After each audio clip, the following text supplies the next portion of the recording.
series of lessons in Raja Yoga by Yogi Ramacharaka. Publisher's Notice. The lessons which compose this volume originally appeared in the shape of monthly lessons, the first of which was issued in October 1905, and the 12th in September 1906. These lessons met with a hearty and generous response from the public, and the present volume is issued in response to the demand for the lessons in a permanent and durable form. There have been no changes made in the text. The publishers take the liberty to call the attention of the reader to the great amount of information condensed within the space given to each lesson. Students have told us that they have found it necessary to read and study each lesson carefully in order to absorb the varied information contained within its pages. They have also stated that they have found it advisable to reread the lessons several times, allowing an interval between each reading, and that at each rereading they would discover information that had escaped them during the course of the previous study. This has been repeated to us so often that we feel justified in mentioning it, that other readers might avail themselves of the same course and plan of study. Following his usual custom, the writer of the lessons has declined to write a preface for this book, claiming that the lessons speak for themselves and that those for whom they are intended will receive the message contained within them without any prefatory talk. The Yogi Publication Society. The first lesson, the I. In India, the candidates for initiation into the science of Raja Yoga, when they apply to the yogi masters for instruction, are given a series of lessons designed to enlighten them regarding the nature of the real self and to instruct them in the secret knowledge whereby they may develop the consciousness and realization of the real I within them. They are shown how they may cast aside the erroneous or imperfect knowledge regarding their real identity. Until the candidate masters this instruction, or at least until the truth becomes fixed in his consciousness, further instruction is denied him, for it is held that until he has awakened to a conscious realization of his actual identity, he is not able to understand the source of his power, and moreover, is not able to feed within him the power of the will, which power underlies the entire teachings of Raja Yoga. The yogi masters are not satisfied if the candidate forms merely a clear intellectual conception of this actual identity, but they insist that he must feel the truth of the same, must become aware of the real self, must enter into a consciousness in which the realization becomes a part of his everyday self, in which the realizing consciousness becomes the prevailing idea in his mind, around which his entire thoughts and actions revolve.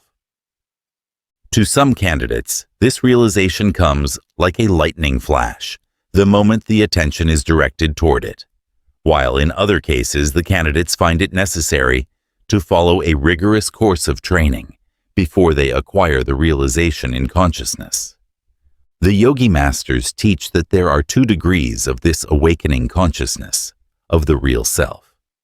The first, which they call the consciousness of the I, is the full consciousness of real existence that comes to the candidate, and which causes him to know that he is a real entity, having a life not depending upon the body, life that will go on in spite of the destruction of the body, real life, in fact. The second degree, which they call the consciousness of the I Am, is the consciousness of one's identity with the universal life and his relationship to and in-touchness with all life, expressed and unexpressed. These 2 degrees of consciousness come in time to all who seek the path. To some it comes suddenly, to others it dawns gradually. To many, it comes assisted by the exercises and practical work of Raja Yoga. The first lesson of the yogi masters to the candidates leading up to the first degree above mentioned is as follows. that the supreme intelligence of the universe, the Absolute, has manifested the being that we call man, the highest manifestation on this planet. The Absolute has manifested an infinitude of forms of life in the universe, including distant worlds, suns, planets, etc. Many of these forms being unknown to us on this planet, and being impossible of conception by the mind of the ordinary man. But these lessons have nothing to do with that part of the philosophy which deals with these myriad forms of life, for our time will be taken up with the unfoldment in the mind of man of his true nature and power. Before man attempts to solve the secrets of the universe without, he should master the universe within, the kingdom of the self.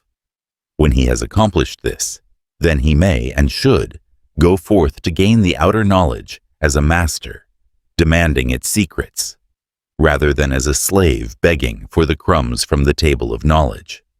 The first knowledge for the candidate is the knowledge of the self.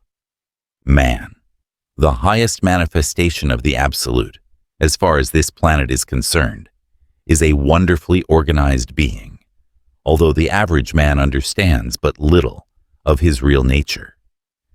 He comprises within his physical, mental, and spiritual makeup both the highest and the lowest, as we have shown in our previous lessons, the 14 lessons, and the advanced course. In his bones he manifests almost in the form of mineral life, in fact, in his bones, body, and blood. Mineral substances actually exist. The physical life of the body resembles the life of the plant. Many of the physical desires and emotions are akin to those of the lower animals, and in the undeveloped man, these desires and emotions predominate and overpower the higher nature, which latter is scarcely in evidence. Then man has a set of mental characteristics that are his own and which are not possessed by the lower animals. See 14 lessons. And in addition to the mental faculties common to all men, or rather, that are in evidence in a greater or lesser degree among all men, there are still higher faculties latent within man, which when manifested and expressed, render man more than ordinary man.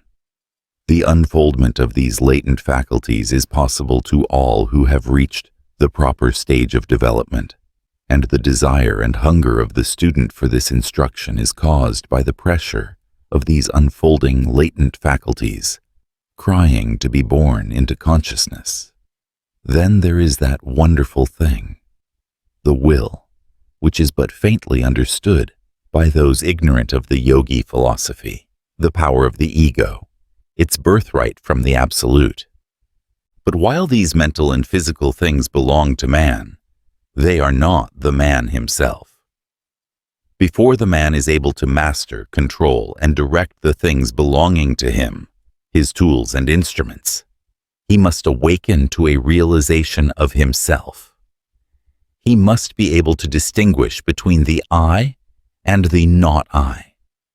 And this is the first task before the candidate.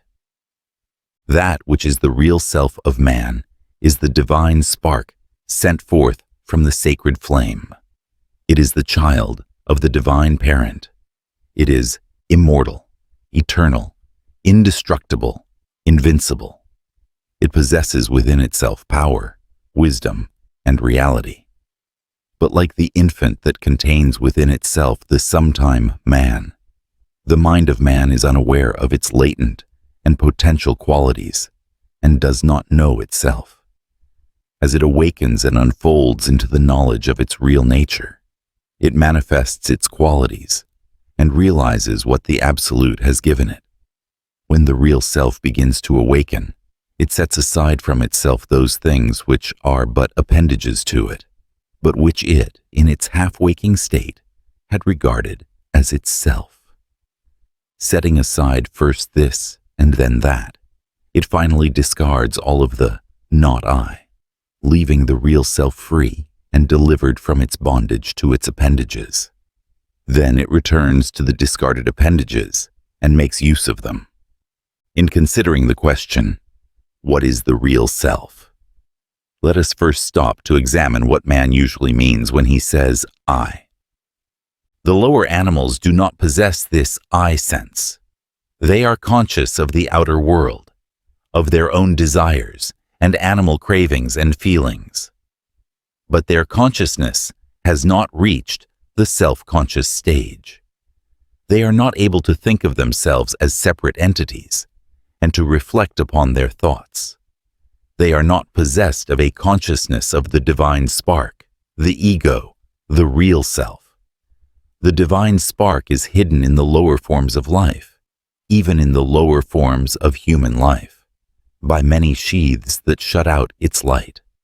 But nevertheless, it is there, always. It sleeps within the mind of the savage. Then as he unfolds, it begins to throw out its light. In you, the candidate, it is fighting hard to have its beams pierce through the material coverings. When the real self begins to arouse itself from its sleep, its dreams vanish from it, and it begins to see the world as it is, and to recognize itself in reality, and not as the distorted thing of its dreams. The savage and barbarian are scarcely conscious of the I. They are but a little above the animal in point of consciousness, and their I is almost entirely a matter of the consciousness of the wants of the body, the satisfaction of the appetites, the gratification of the passions, the securing of personal comfort, the expression of lust, savage power, etc. In the savage, the lower part of the instinctive mind is the seat of the I. See 14 lessons for explanation of the several mental planes of man. If the savage could analyze his thoughts, he would say that the I was the physical body, the said body having certain feelings, wants, and desires. The I of such a man is a physical I, the body representing its form and substance. Not only is this true of the savage, but even among so-called civilized men. Of today, we find many in this stage. They have developed powers of thinking and reasoning, but they do not live in their minds, as do some of their brothers. They use their thinking powers for the gratification of their bodily desires and cravings, and really live on the plane of the instinctive mind. Such a person may speak of my mind or my soul, not from a high position, where he looks upon these things from the standpoint of a master who realizes his real self, but from below, from the point of view of the man who lives on the plane of the instinctive mind and who sees above himself the higher attributes. To such people, the body is the I. Their I is bound up with the senses and that which conies to them through the senses. Of course, as man advances in culture and civilization, his senses become educated and are satisfied only with more refined things, while the less cultivated man is perfectly satisfied with the more material and gross sense gratifications. Much that we call cultivation and culture is not but a cultivation of a more refined form of sense gratification, instead of a real advance in consciousness and unfoldment.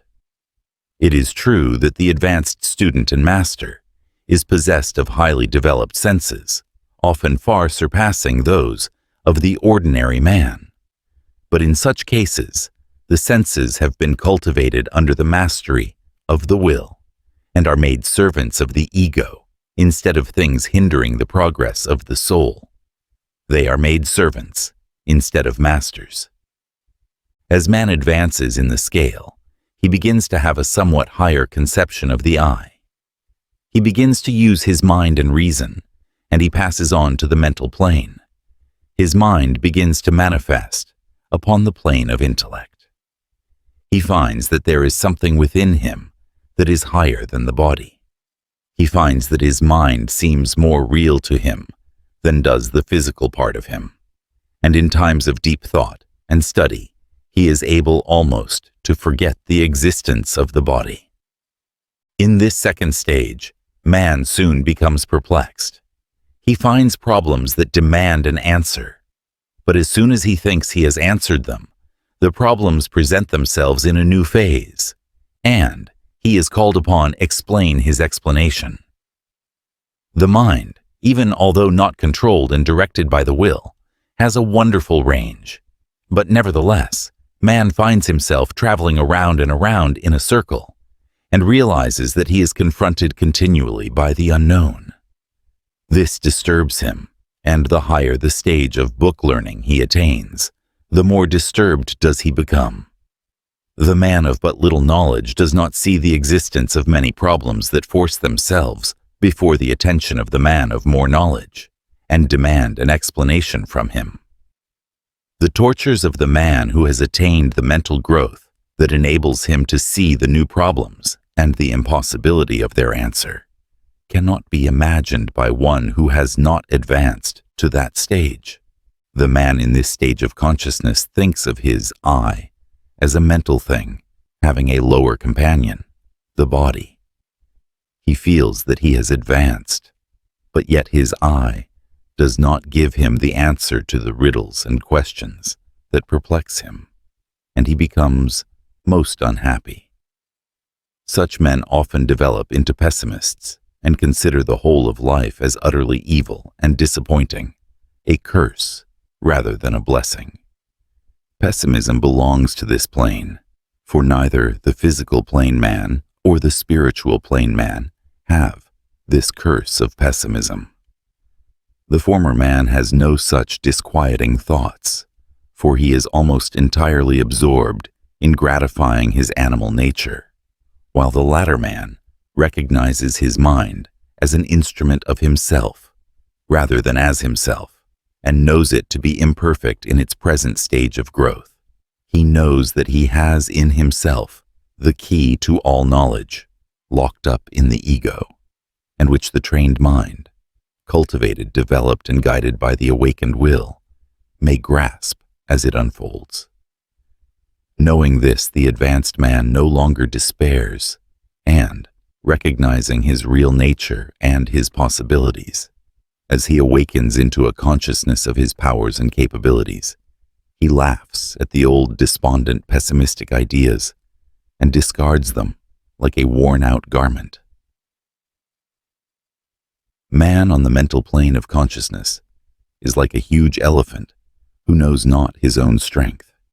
He could break down barriers and assert himself over nearly any condition or environment, but in his ignorance of his real condition and power, he may be mastered by a puny driver or frightened by the rustling of a piece of paper. When the candidate becomes an initiate, when he passes from the purely mental plane onto the spiritual plane, he realizes that the I, the real self, is something higher than either body or mind, and that both of the latter may be used as tools and instruments by the ego or I. This knowledge is not reached by purely intellectual reasoning, although such efforts of the mind are often necessary to help in the unfoldment, and the masters so use it. The real knowledge, however, comes as a special form of consciousness. The candidate becomes aware of the real I, and this consciousness being attained, he passes to the rank of the initiates. When the initiate passes the second degree of consciousness and begins to grow into a realization of his relationship to the whole, when he begins to manifest the expansion of self, then is he on the road to mastership. In the present lesson, we shall endeavor to point out to the candidate the methods of developing or increasing the realization of this I consciousness, this first degree work. We give the following exercises or development drills for the candidate to practice. He will find that a careful and conscientious following of these directions will tend to unfold in him a sufficient degree of the I consciousness to enable him to enter into higher stages of development and power. All that is necessary is for the candidate to feel within himself the dawn of the awakening consciousness, or awareness of the real self. The higher stages of the I consciousness come gradually, for once on the path, there is no retrogression or going backward. There may be pauses on the journey, but there is no such thing as actually losing that which is once gained on the path. This I consciousness, even in its highest stages, is but a preliminary step toward what is called illumination, and which signifies the awakening of the initiate to a realization of his actual connection with and relation to the whole. The full sight of the glory of the I is but a faint reflected glow of illumination. The candidate, once that he enters fully into the I consciousness, becomes an initiate, and the initiate who enters into the dawn of illumination takes his first step upon the road to mastery. The initiation is the awakening of the soul to a knowledge of its real existence. The illumination is the revelation of the real nature of the soul and of its relationship with the whole. After the first dawn of the I consciousness has been attained, the candidate is more able to grasp the means of developing the consciousness to a still higher degree, is more able to use the powers latent within him, to control his own mental states, to manifest a center of consciousness and influence that will radiate into the outer world, which is always striving and hunting for such centers around which it may revolve. Man must master himself before he can hope to exert an influence beyond himself. There is no royal road to unfoldment and power. Each step must be taken in turn, and each candidate must take the step himself, and by his own effort, but he may and will be aided by the helping hand of the teachers who have traveled the path before him, and who know just when that helping hand is needed to lift the candidate over the rough places. We bid the candidate to pay strict attention to the following instruction, as it is all important. Do not slight any part of it, for we are giving you only what is necessary, and are stating it as briefly as possible. Pay attention, and follow the instruction closely. This lesson must be mastered before you progress, and it must be practiced, not only now, but at many stages of the journey, until full initiation and illumination is yours. Rules and exercises designed to aid the candidate in his initiation. The first instruction along the line of initiation is designed to awaken the mind to a full realization and consciousness of the individuality of the I.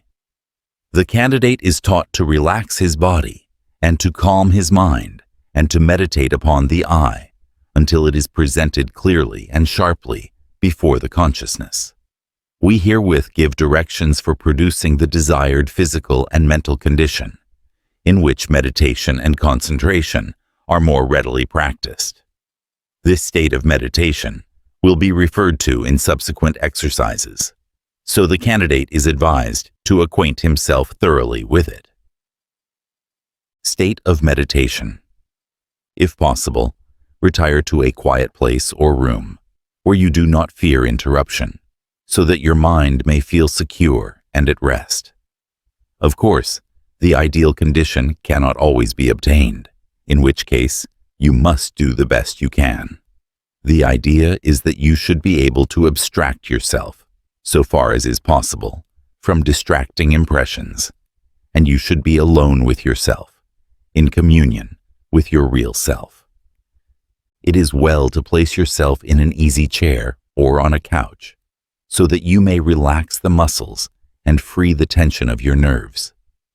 You should be able to let go all over, allowing every muscle to become limp, until a feeling of perfect peace and restful calm permeates every particle of your being.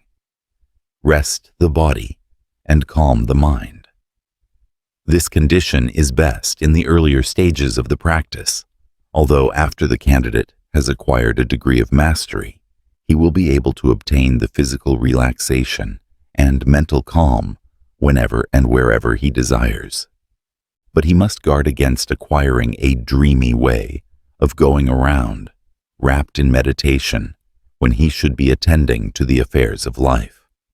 Remember this: the state of meditation should be entirely under the control of the will and should be entered into only deliberately and at the proper times.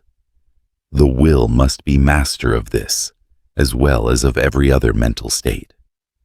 The initiates are not daydreamers, but men and women having full control of themselves and their moods. The I consciousness, while developed by meditation and consciousness, soon becomes a fixed item of consciousness and does not have to be produced by meditation. In time of trial, doubt, or trouble, the consciousness may be brightened by an effort of the will, as we shall explain in subsequent lessons, without going into the state of meditation. The realization of the I. The candidate must first acquaint himself with the reality of the I before he will be able to learn its real nature. This is the first step. Let the candidate place himself in the state of meditation, as heretofore described. Then let him concentrate his entire attention upon his individual self, shutting out all thought of the outside world and other persons. Let him form in his mind the idea of himself as a real thing, an actual being, an individual entity, a sun around which revolves the world. He must see himself as the center around which the whole world revolves. Let not a false modesty or sense of depreciation interfere with this idea, for you are not denying the right of others to also consider themselves centers. You are, in fact, a center of consciousness, made so by the Absolute, and you are awakening to the fact. Until the ego recognizes itself as a center of thought, influence, and power, it will not be able to manifest these qualities. And in proportion as it recognizes its position as a center, so will it be able to manifest its qualities. It is not necessary that you should compare yourself with others, or imagine yourself greater or higher than them. In fact, such comparisons are to be regretted, and are unworthy of the advanced ego, being a mark and indication of a lack of development rather than the reverse. In the meditation, simply ignore all consideration of the respective qualities of others, and endeavor to realize the fact that you are a great center of consciousness, a center of power, a center of influence, a center of thought, and that like the planets circling around the sun, so does your world revolve around you, who are its center. It will not be necessary for you to argue out this matter, or to convince yourself of its truth by intellectual reasoning. The knowledge does not come in that way. It comes in the shape of a realization of the truth, gradually dawning upon your consciousness through meditation and concentration. Carry this thought of yourself as a center of consciousness, influence, power, with you. For it is an occult truth, and in the proportion that you are able to realize it, so will be your ability to manifest the qualities named. No matter how humble may be your position, no matter how hard may be your lot, no matter how deficient in educational advantages you may be, still, you would not change your I with the most fortunate, wisest, and highest man or woman in the world. You may doubt this, but think for a moment, and you will see that we are right. When you say that you would like to be this person or that, you really mean that you would like to have their degree of intelligence, power, wealth, position, or whatnot. What you want is something that is theirs, or something akin to it. But you would not for a moment wish to merge your identity with theirs, or to exchange selves. Think of this for a moment. To be the other person, you would have to let yourself die, and instead of yourself, you would be the other person. The real you would be wiped out of existence, and you would not be you at all, but would be he.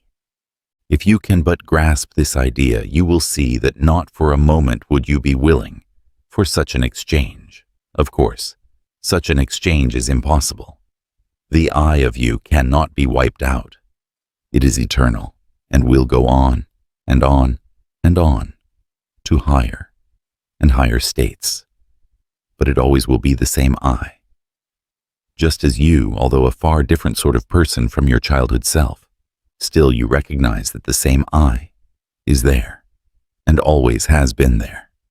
And although you will attain knowledge, experience, power, and wisdom in the coming years, the same I will be there. The I is the divine spark and cannot be extinguished. The majority of people in the present stage of the race development have but a faint conception of the reality of the I.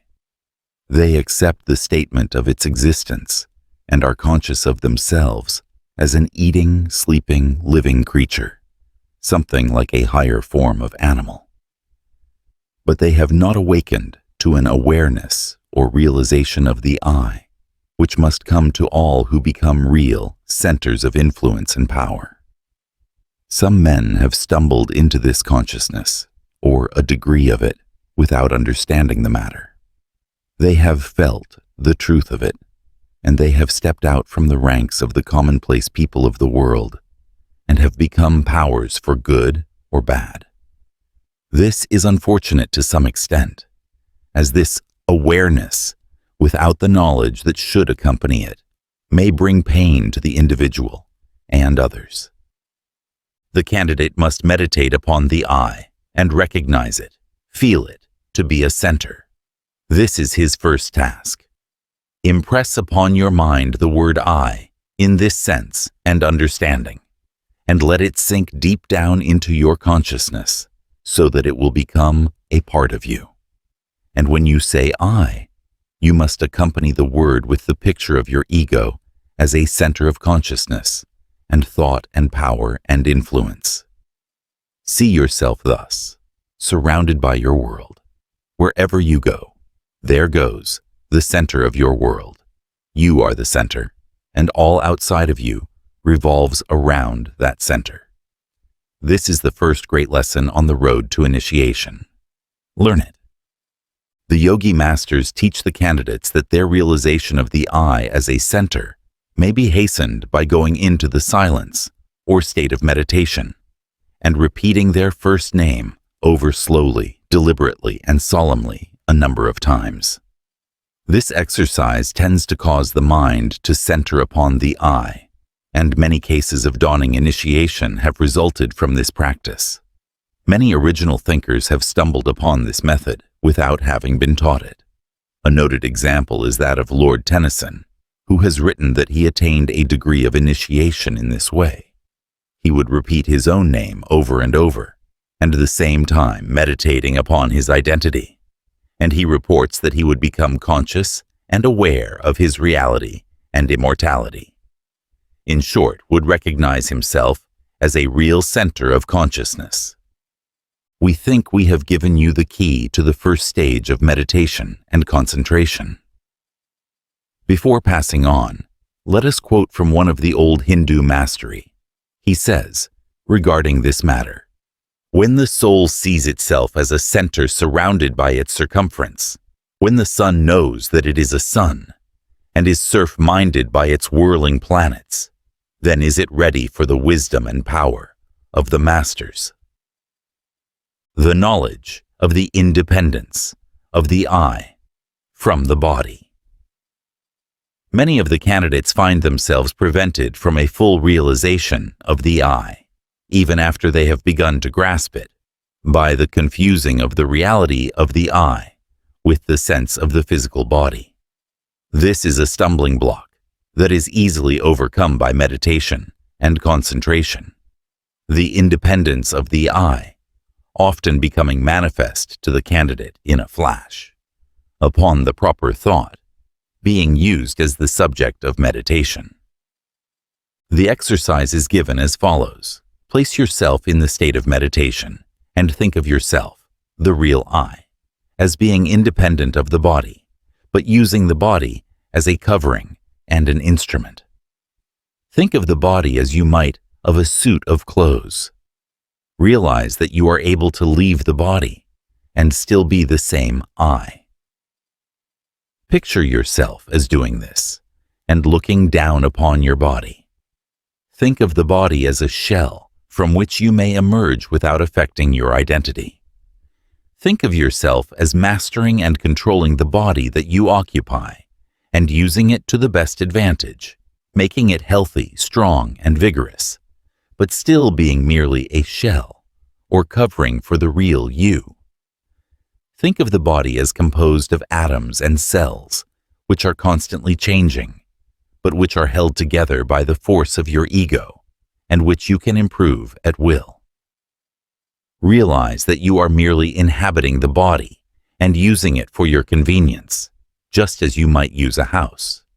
In meditating further, ignore the body entirely and place your thought upon the real I that you are beginning to feel to be you, and you will find that your identity, your I, is something entirely apart from the body.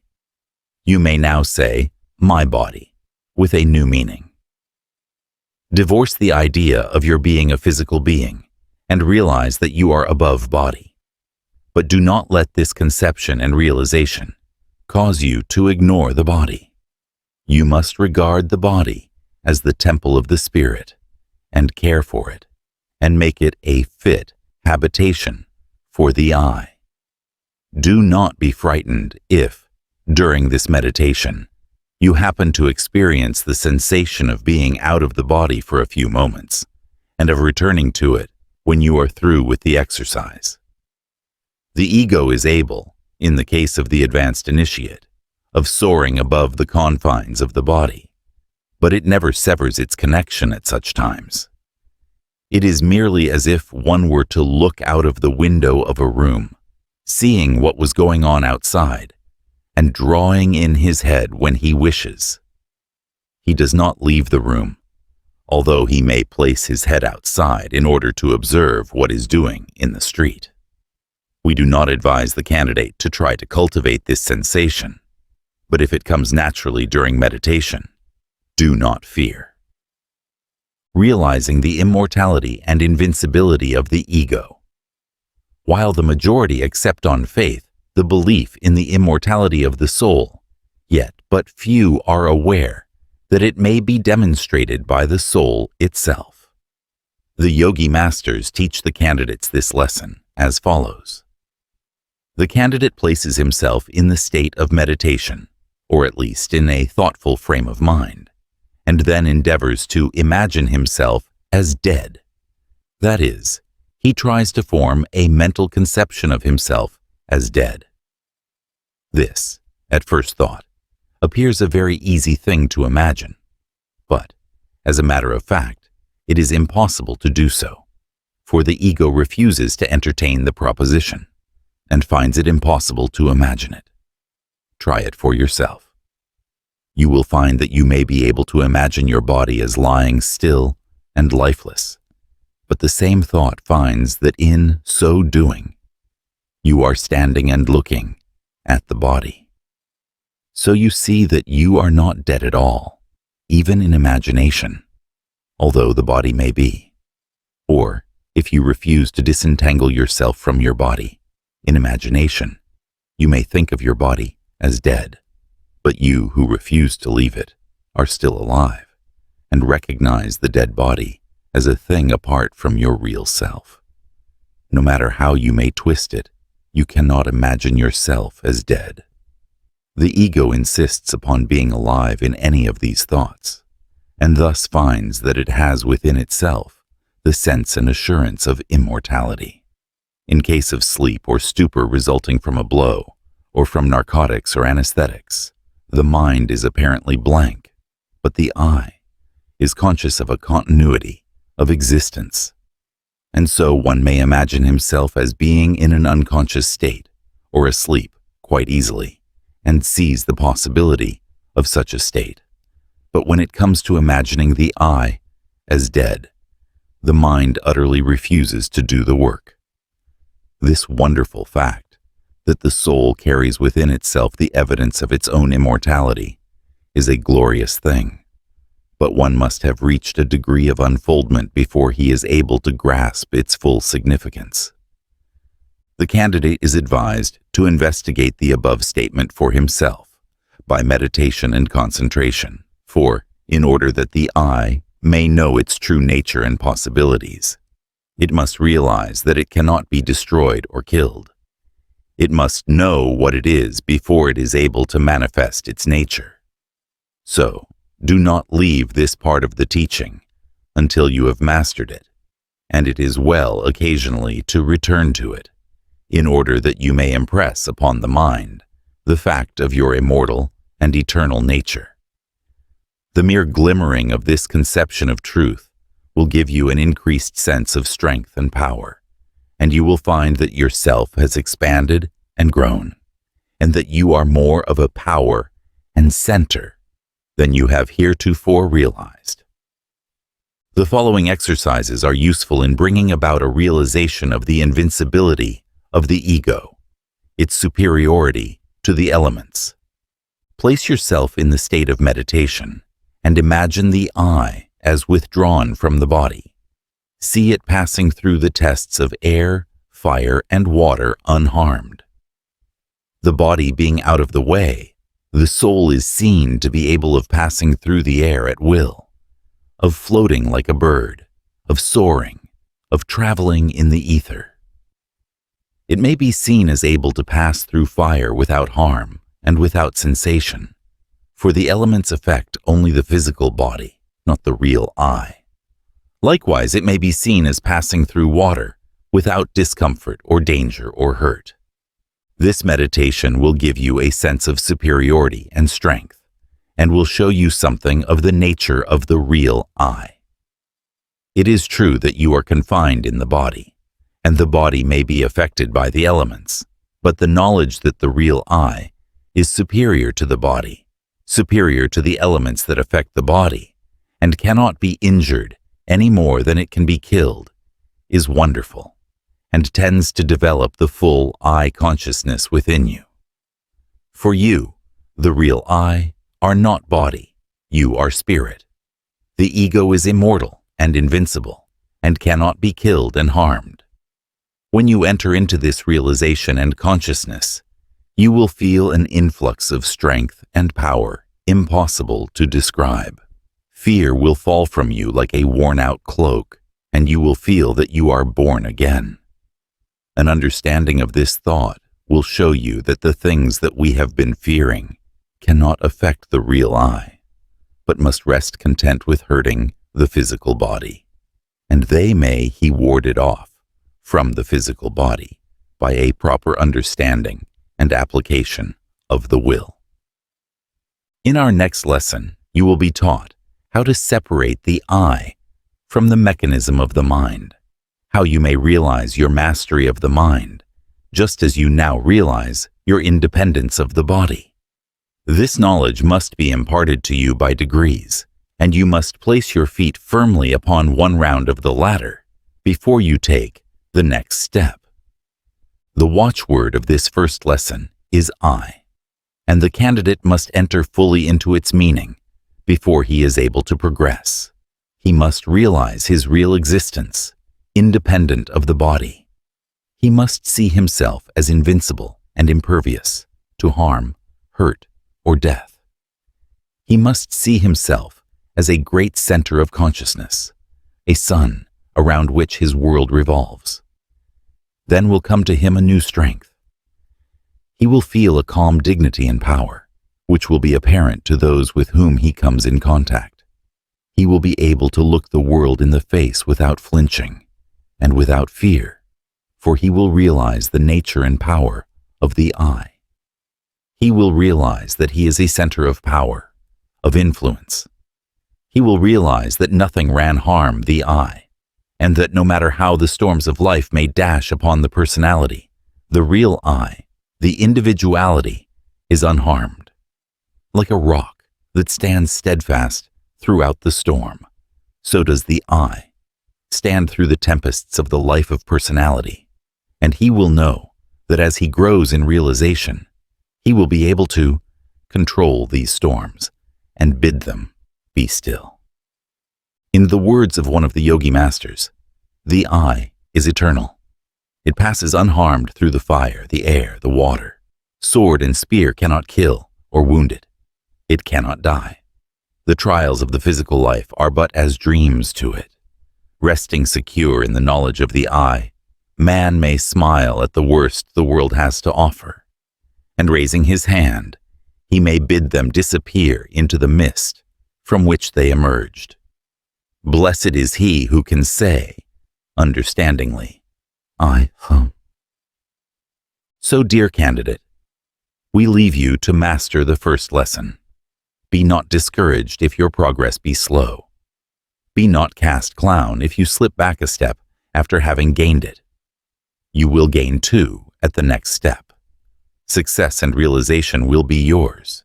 Mastery is before. You will attain. You will accomplish. Peace be with you. Mantrams, affirmations for the first lesson. I am a center. Around me revolves my world. I am a center of influence and power. I am a center of thought and consciousness. I am independent of the body. I am immortal and cannot be destroyed. I am invincible and cannot be injured. The second lesson. The ego's mental tools. In the first lesson, we gave instruction and exercises designed to awaken the consciousness of the candidate to a realization of the real I. We confined our instructions to the preliminary teachings, or the reality of the I, and the means whereby the candidate might be brought to a realization of his real self, and its independence from the body and the things of the flesh. We tried to show you how you might awaken to a consciousness of the reality of the I, its real nature, its independence of the body, its immortality, its invincibility and invulnerability. How well we have succeeded may be determined only by the experience of each candidate, for we can but point out the way, and the candidate must do the real work himself.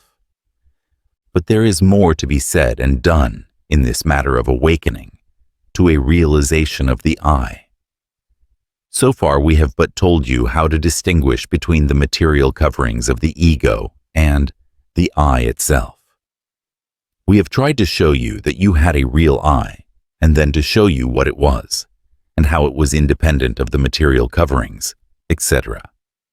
But there is still another step in this self-analysis, a more difficult step. Even when the candidate has awakened to a realization of his independence of the body and material coverings, he often confounds the I with the lower principles of the mind. This is a mistake.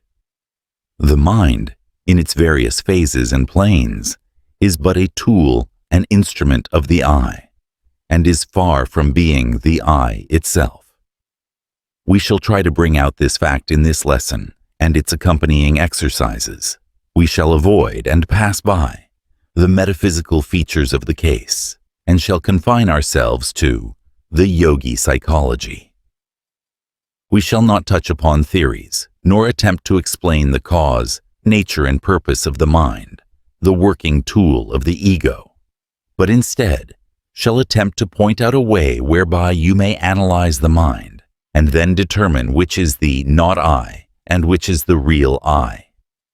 It is useless to burden you with theories or metaphysical talk when the way to prove the thing is right within your own grasp. By using the mind, you will be able to separate it into its parts and force it to give you its own answer to the questions touching itself. In the second and third lessons of our 14 lessons, we pointed out to you the fact that man had 3 mental principles, or subdivisions of mind, all of which were below the plane of spirit. The I is spirit, but its mental principles are of a lower order. Without wishing to unduly repeat ourselves, we think it better to run hastily over these three principles in the mind of man. First, there is what is known as the instinctive mind, which man shares in common with the lower animals. It is the first principle of mind that appears in the scale of evolution. In its lowest phases, consciousness is but barely perceptible, and mere sensation is apparent. In its higher stages, it almost reaches the plane of reason or intellect. In fact, they overlap each other, or, rather, blend into each other. The instinctive mind does valuable work in the direction of maintaining animal life in our bodies, it having charge of this part of our being. It attends to the constant work of repair, replacement, change digestion, assimilation, elimination, etc., all of which work is performed below the plane of consciousness. But this is but a small part of the work of the instinctive mind, for this part of the mind has stored up all the experiences of ourselves and ancestors in our evolution, from the lower forms of animal life into the present stage of evolution. All of the old animal instincts, which were all right in their place and quite necessary for the well-being of the lower forms of life, have left traces in this part of the mind, which traces are apt to come to the front under pressure of unusual circumstances, even long after we think we have outgrown them. In this part of the mind are to be found traces of the old fighting instinct of the animal, all the animal passions, all the hate, envy, jealousy, and the rest of it, which are our inheritances from the past. The instinctive mind is also the habit mind, in which is stored up all the little and great habits of many lives, or rather such as have not been entirely effaced by subsequent habits of a stronger nature. The instinctive mind is a queer storehouse, containing quite a variety of objects, many of them very good in their way, but others of which are the worst kind of old junk and rubbish. This part of the mind also is the seat of the appetites, passions, desires, instincts, sensations, feelings and emotions of the lower order, manifested in the lower animals, primitive man, the barbarian, and the man of today, the difference being only in the degree of control over them that has been gained by the higher parts of the mind. There are higher desires, aspirations, etc., belonging to a higher part of the mind, which we will describe in a few minutes, but the animal nature belongs to the instinctive mind. To it also belong the feelings belonging to our emotional and passional nature, all animal desires, such as hunger and thirst, sexual desires on the physical plane, all passions, such as physical love, hatred, envy, malice, jealousy, revenge, etc., are part of this part of the mind. The desire for the physical, unless a means of reaching higher things, and the longing for the material, belong to this region of the mind. The lust of the flesh, the lust of the eyes, the pride of life, belong to the instinctive mind. Take note, however, that we are not condemning the things belonging to this plane of the mind. All of them have their place. Many were necessary in the past, and many are still necessary for the continuance of physical life. All are right in their place, and to those in the particular plane of development to which they belong, and are wrong only when one is mastered by them, or when he returns to pick up an unworthy thing that has been cast off in the unfoldment of the individual. This lesson has nothing to do with the right and wrong of these things. We have treated of that elsewhere. And we mention this part of the mind that you may understand that you have such a thing in your mental makeup, and that you may understand the thought, etc. Coming from it, when we start in to analyze the mind in the latter part of this lesson, all we will ask you to do at this stage of the lesson is to realize that this part of the mind, while belonging to you, is not you yourself. It is not the I part of you. Next in order, above the instinctive mind, is what we have called the intellect, that part of the mind that does our reasoning, analyzing, thinking, etc. You are using it in the consideration of this lesson. But note this: you are using it, but it is not you, any more than was the instinctive mind that you considered a moment ago. You will begin to make the separation if you will think but a moment. We will not take up your time with a consideration of intellect or reason. You will find a good description of this part of the mind in any good elementary work on psychology. Our only idea in mentioning it is that you may make the classification, and that we may afterward show you that the intellect is but a tool of the ego, instead of being the real I itself, as so many seem to imagine.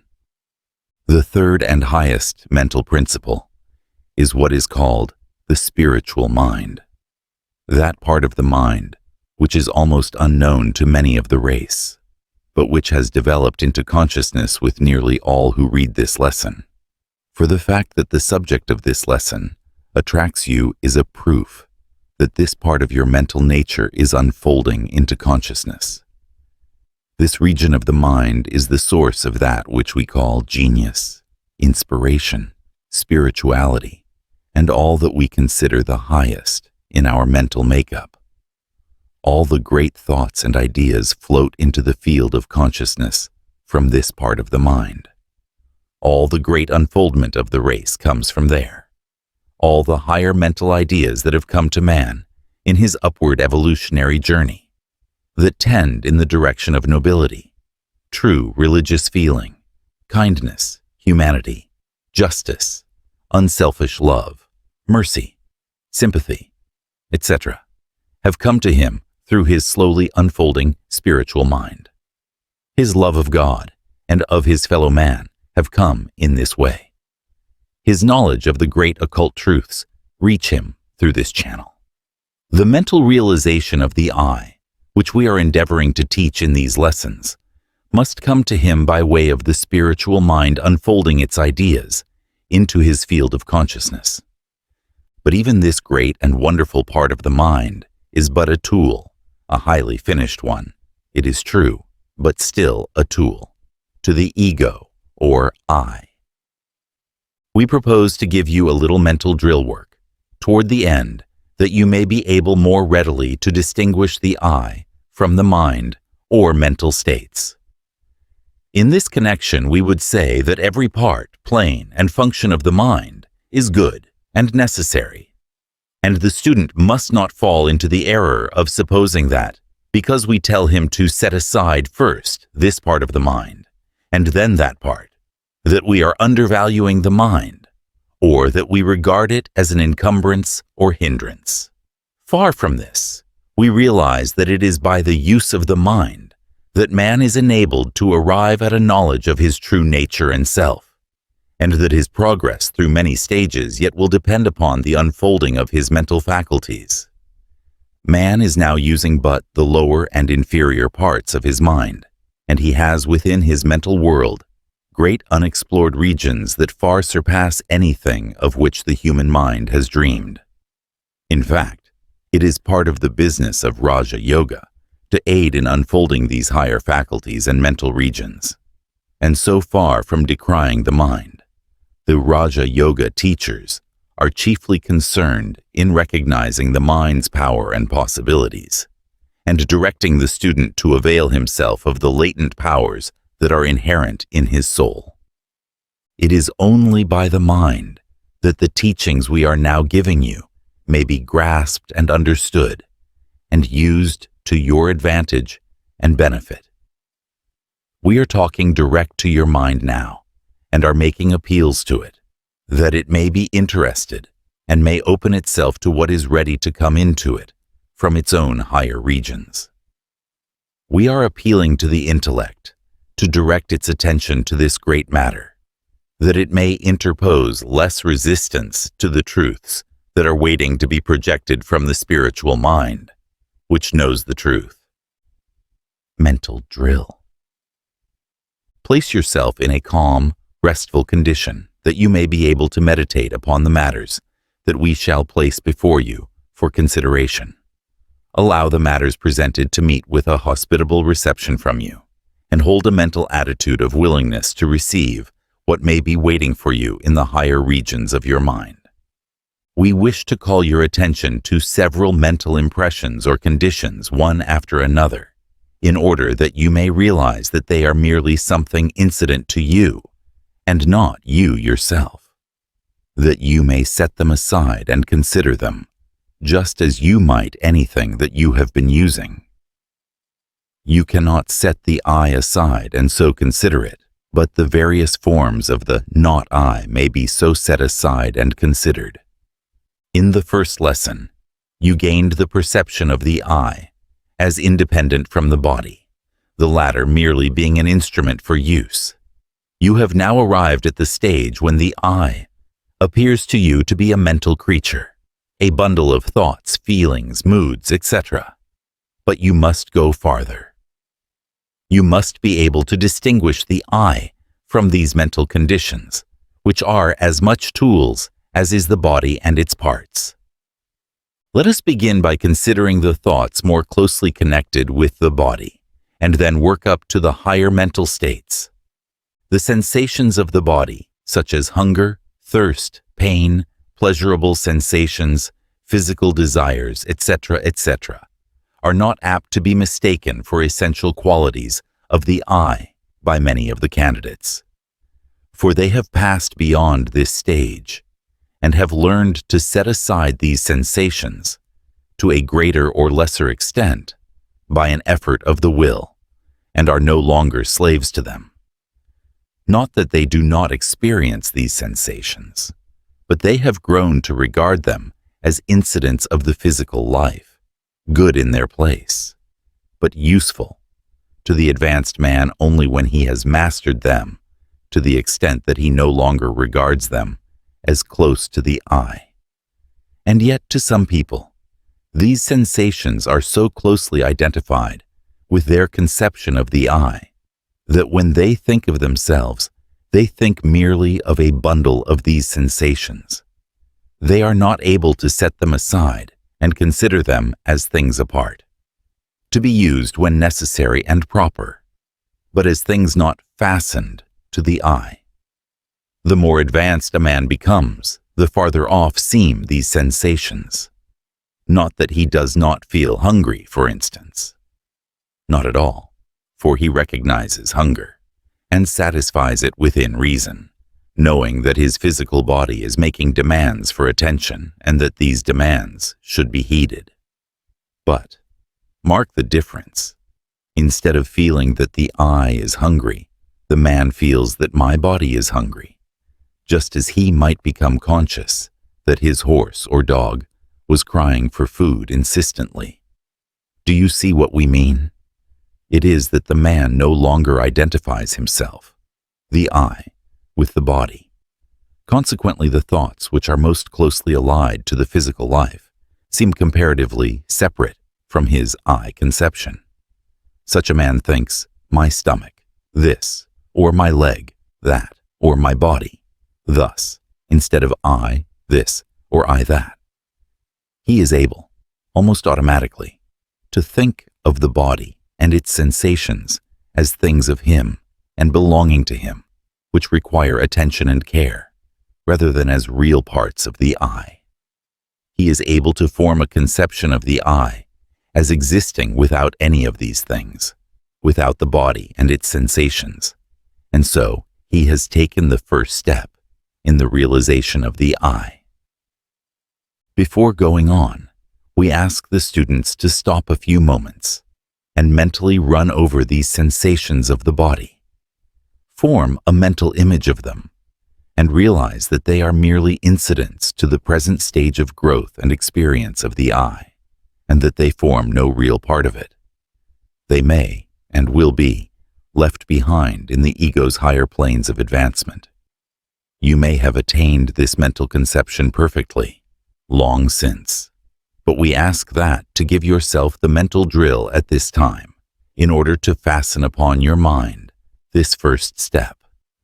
In realizing that you are able to set aside mentally these sensations, that you are able to hold them out at arm's length and consider them as an outside thing, you mentally determine that they are not I things, and you set them down in the not I collection, the first to be placed there.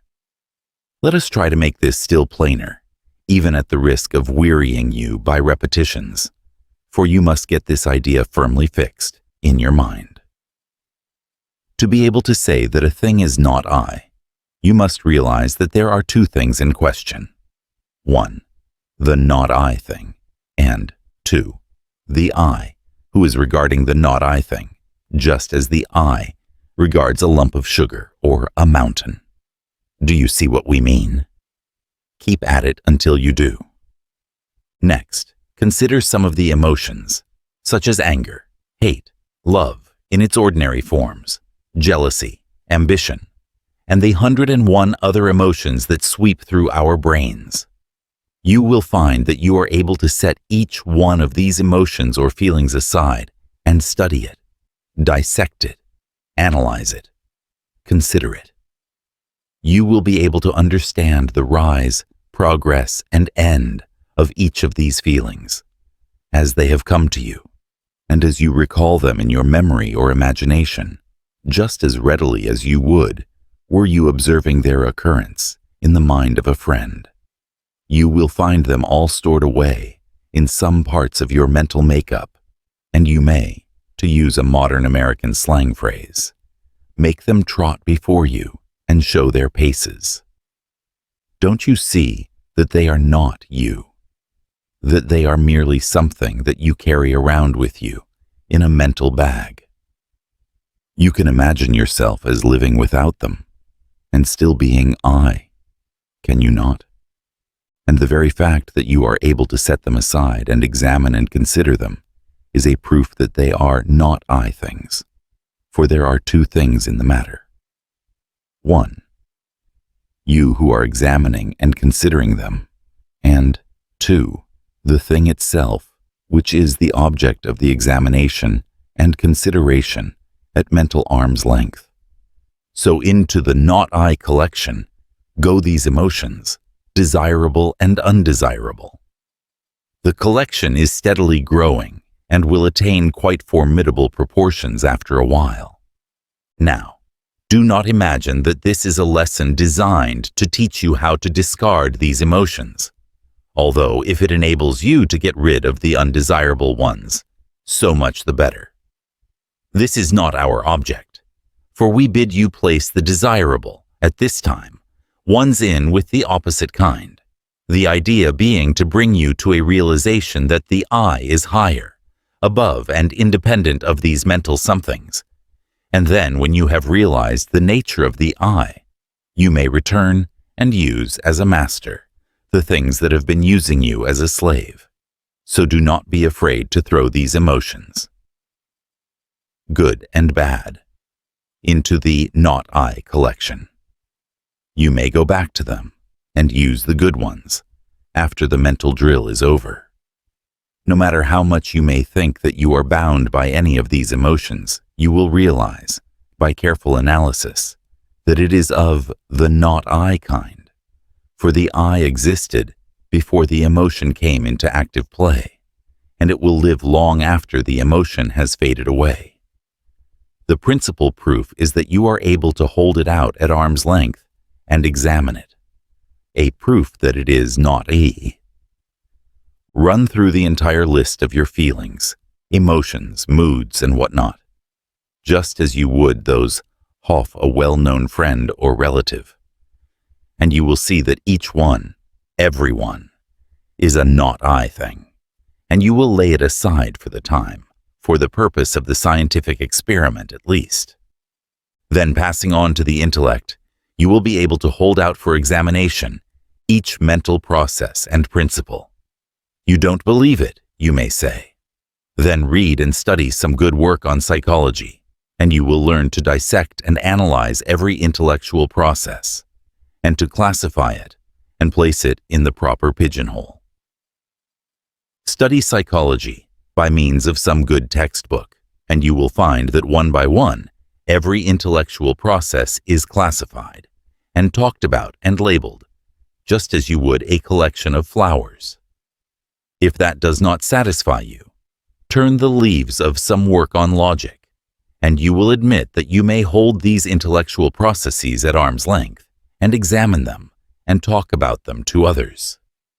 So that these wonderful tools of man, the intellectual powers, may be placed in the not I collection, for the I is capable of standing aside and viewing them. It is able to detach them from itself. The most remarkable thing about this is that in admitting this fact, you realize that the I is using these very intellectual faculties to pass upon themselves. Who is the master that compels these faculties to do this to themselves? The master of the mind, the I. And reaching the higher regions of the mind, even the spiritual mind, you will be compelled to admit that the things that have come into consciousness from that region may be considered and studied, just as may be any other mental thing. And so even these high things must be placed in the not I collection. You may object that this does not prove that all the things in the spiritual mind may be so treated, that there may be things there that cannot be so treated. We will not discuss this question, for you know nothing about the spiritual mind except as it has revealed itself to you, and the higher regions of that mind are like the mind of a god when compared to what you call mind. But the evidence of the illumined, those in whom the spiritual mind has wonderfully unfolded, tell us that even in the highest forms of development, the initiates, yea, even the masters, realize that above even their highest mental states, there is always that eternal I, brooding over them as the sun over the lake, and that the highest conception of the I, known even to advanced souls, is but a faint reflection of the I, filtering through the spiritual mind, although that spiritual mind is as clear as the clearest crystal when compared with our comparatively opaque mental states. And the highest mental state is but a tool or instrument of the I, and is not the I itself. And yet the I is to be found in the faintest forms of consciousness, and animates even the unconscious life. The I is always the same, but its apparent growth is the result of the mental unfoldment of the individual. As we described it in one of the lessons of the advanced course, it is like an electric lamp that is encased in many wrappings of cloth. As cloth after cloth is removed, the light seems to grow brighter and stronger, and yet it has changed not. The change being in the removal of the confining and bedimming coverings. We do not expect to make you realize the I in all its fullness. That is far beyond the highest known to man of today. But we do hope to bring you to a realization of the highest conception of the I, possible to each of you in your present stage of unfoldment. And in the process we expect to cause to drop from you some of the confining sheaths that you have about outgrown. The sheaths are ready for dropping, and all that is required is the touch of a friendly hand to cause them to fall fluttering from you. We wish to bring you to the fullest possible to you realization of the I, in order to make an individual of you, in order that you may understand and have courage to take up the tools and instruments lying at your hand and do the work before you. And now, back to the mental drill. After you have satisfied yourself that about everything that you are capable of thinking about is a not I thing, a tool and instrument for your use, you will ask, and now, what is there left that should not be thrown in the not I collection? To this question we answer, the I itself. And when you demand a proof, we say, try to set aside the E for consideration. You may try from now until the passing away of infinities, and you will never be able to set aside the real I for consideration. You may think you can, but a little reflection will show you that you are merely setting aside some of your mental qualities or faculties. And in this process, what is the I doing? Simply setting aside and considering things. Can you not see that the I cannot be both the considerer and the thing considered, the examiner and the thing examined? Can the sun shine upon itself by its own light? You may consider the I of some other person, but it is your I that is considering. But you cannot, as an I, stand aside and see yourself as an I.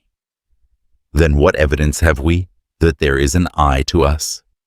This, that you are always conscious of being the considerer and examiner, instead of the considered and examined thing. And then, you have the evidence of your consciousness. And what report does this consciousness give us? Simply this, and nothing more. I am. That is all that the I is conscious of, regarding its true self. I am. But that consciousness is worth all the rest. For the rest is but not I tools that the I may reach out and use. And so at the final analysis, you will find that there is something that refuses to be set aside and examined by the I, and that something is the I itself, that I, eternal, unchangeable, that drop of the great spirit ocean, that spark from the sacred flame. Just as you find it impossible to imagine the I as dead, so will you find it impossible to set aside the I for consideration. All that comes to you is the testimony, I am. If you were able to set aside the I for consideration, who would be the one to consider it? Who could consider except the I itself? And if it be here, how could it be there? The I cannot be the not I, even in the wildest flights of the imagination. The imagination, with all its boasted freedom and power, confesses itself vanquished when asked to do this thing. O students, may you be brought to a realization of what you are. May you soon awaken to the fact that you are sleeping gods, that you have within you the power of the universe, awaiting your word to manifest in action. Long ages have you toiled to get this far, and long must you travel before you reach even the first great temple. But you are now entering into the conscious state of spiritual evolution. No longer will your eyes be closed as you walk the path. From now on, you will begin to see clearer and clearer each step in the dawning light of consciousness. You are in touch with all of life, and the separation of your I from the great universal I is but apparent and temporary. We will tell you of these things in our third lesson, but before you can grasp that, you must develop the I consciousness within you. Do not lay aside this matter as one of no importance. Do not dismiss our weak explanation as being merely words, as so many are inclined to do. We are pointing out a great truth to you. Why not follow the leadings of the Spirit which even now, this moment while you read, is urging you to walk the path of attainment? Consider the teachings of this lesson and practice the mental drill until your mind has grasped its significance. Then let it sink deep down into your inner consciousness. Then will you be ready for the next lessons and those to follow. Practice this mental drill until you are fully assured of the reality of the I and the relativity of the not I in the mind. When you once grasp this truth, you will find that you will be able to use the mind with far greater power and effect, for you will recognize that it is your tool and instrument, fitted and intended to do your bidding. You will be able to master your moods and emotions when necessary, and will rise from the position of a slave to a master. Our words seem cheap and poor when we consider the greatness of the truth that we are endeavoring to convey by means of them. For who can find words to express the inexpressible? All that we may hope to do is to awaken a keen interest and attention on your part, so that you will practice the mental drill and thus obtain the evidence of your own mentality to the truth. Truth is not truth to you until you have proven it in your own experience, and once so proven, you cannot be robbed of it, nor can it be argued away from you. You must realize that in every mental effort, you, the I, are behind it. You bid the mind work, and it obeys your will. You are the master, and not the slave of your mind. You are the driver, not the driven. Shake yourself loose from the tyranny of the mind that has oppressed you for so long. Assert yourself and be free. We will help you in this direction during the course of these lessons, but you must first assert yourself as a master of your mind.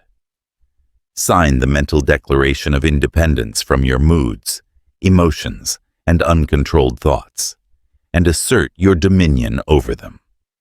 Enter into your kingdom, thou manifestation of the Spirit.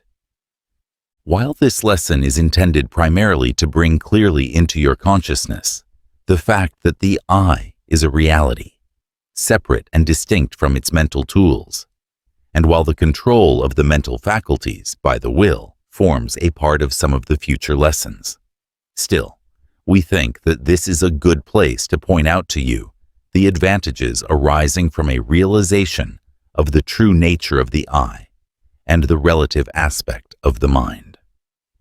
Many of us have supposed that our minds were the masters of ourselves, and we have allowed ourselves to be tormented and worried by thoughts running away with us and presenting themselves at inopportune moments.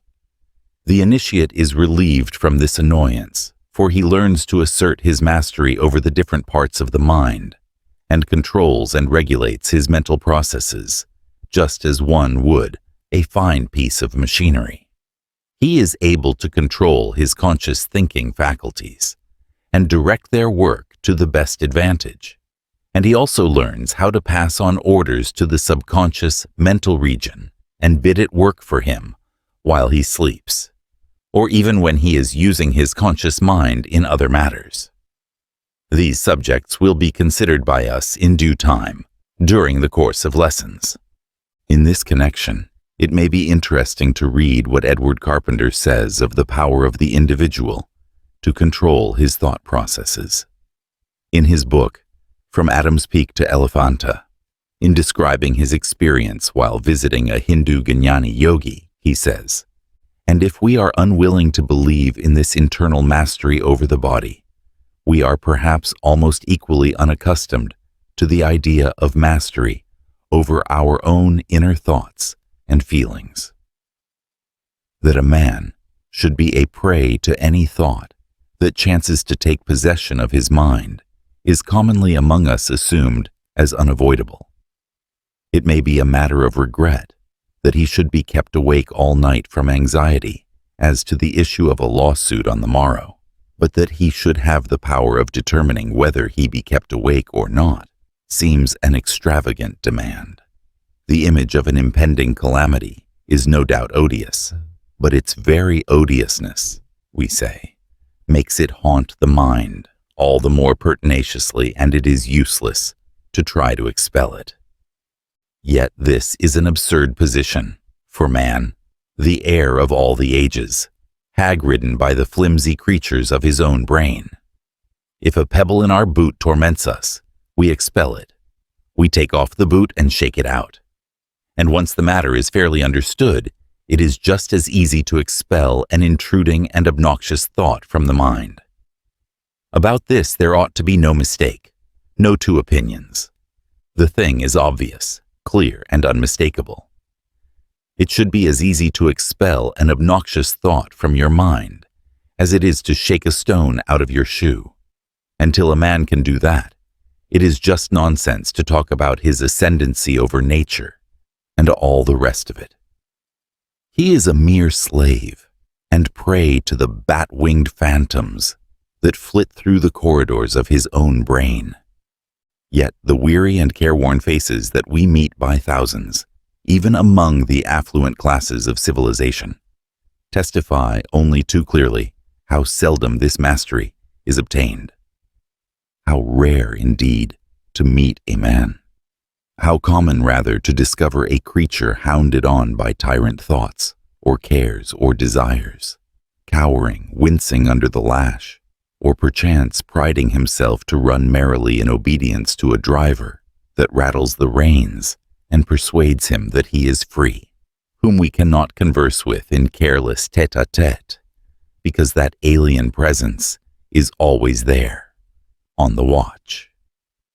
It is one of the most prominent doctrines of Raja Yoga that the power of expelling thoughts, or if need be, killing them dead on the spot, must be attained. Naturally, the art requires practice, but like other arts, when once acquired, there is no mystery or difficulty about it, and it is worth practice. It may indeed fairly be said that life only begins when this art has been acquired.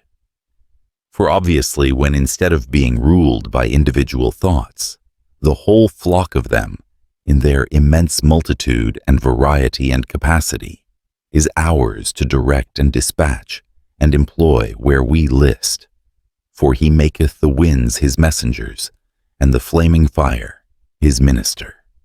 Life becomes a thing so vast and grand, compared with what it was before, that its former condition may well appear almost antenatal. If you can kill a thought dead for the time being, you can do anything else with it that you please, and therefore it is that this power is so valuable.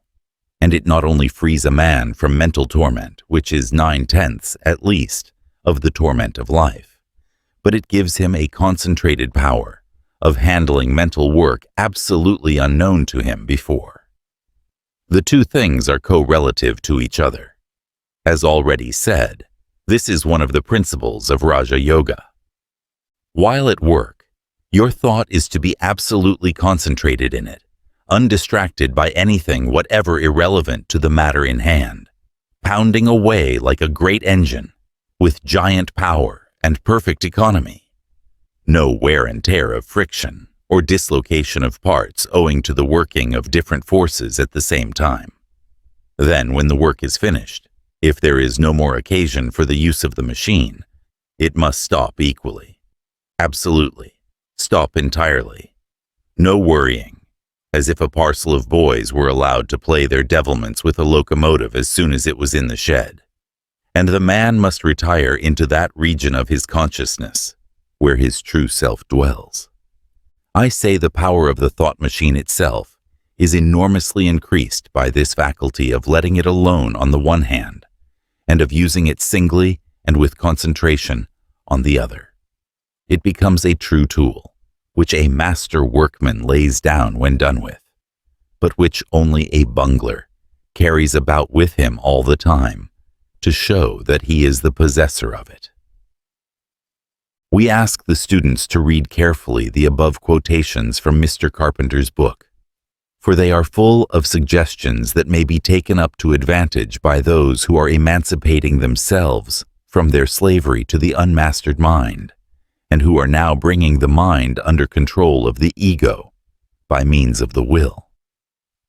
Our next lesson will take up the subject of the relationship of the I to the universal I, and will be called the expansion of the self. It will deal with the subject not from a theoretical standpoint, but from the position of the teacher, who is endeavoring to make his students actually aware, in their consciousness, of the truth of the proposition. In this course, we are not trying to make our students past masters of theory, but are endeavoring to place them in a position whereby they may know for themselves and actually experience the things of which we teach.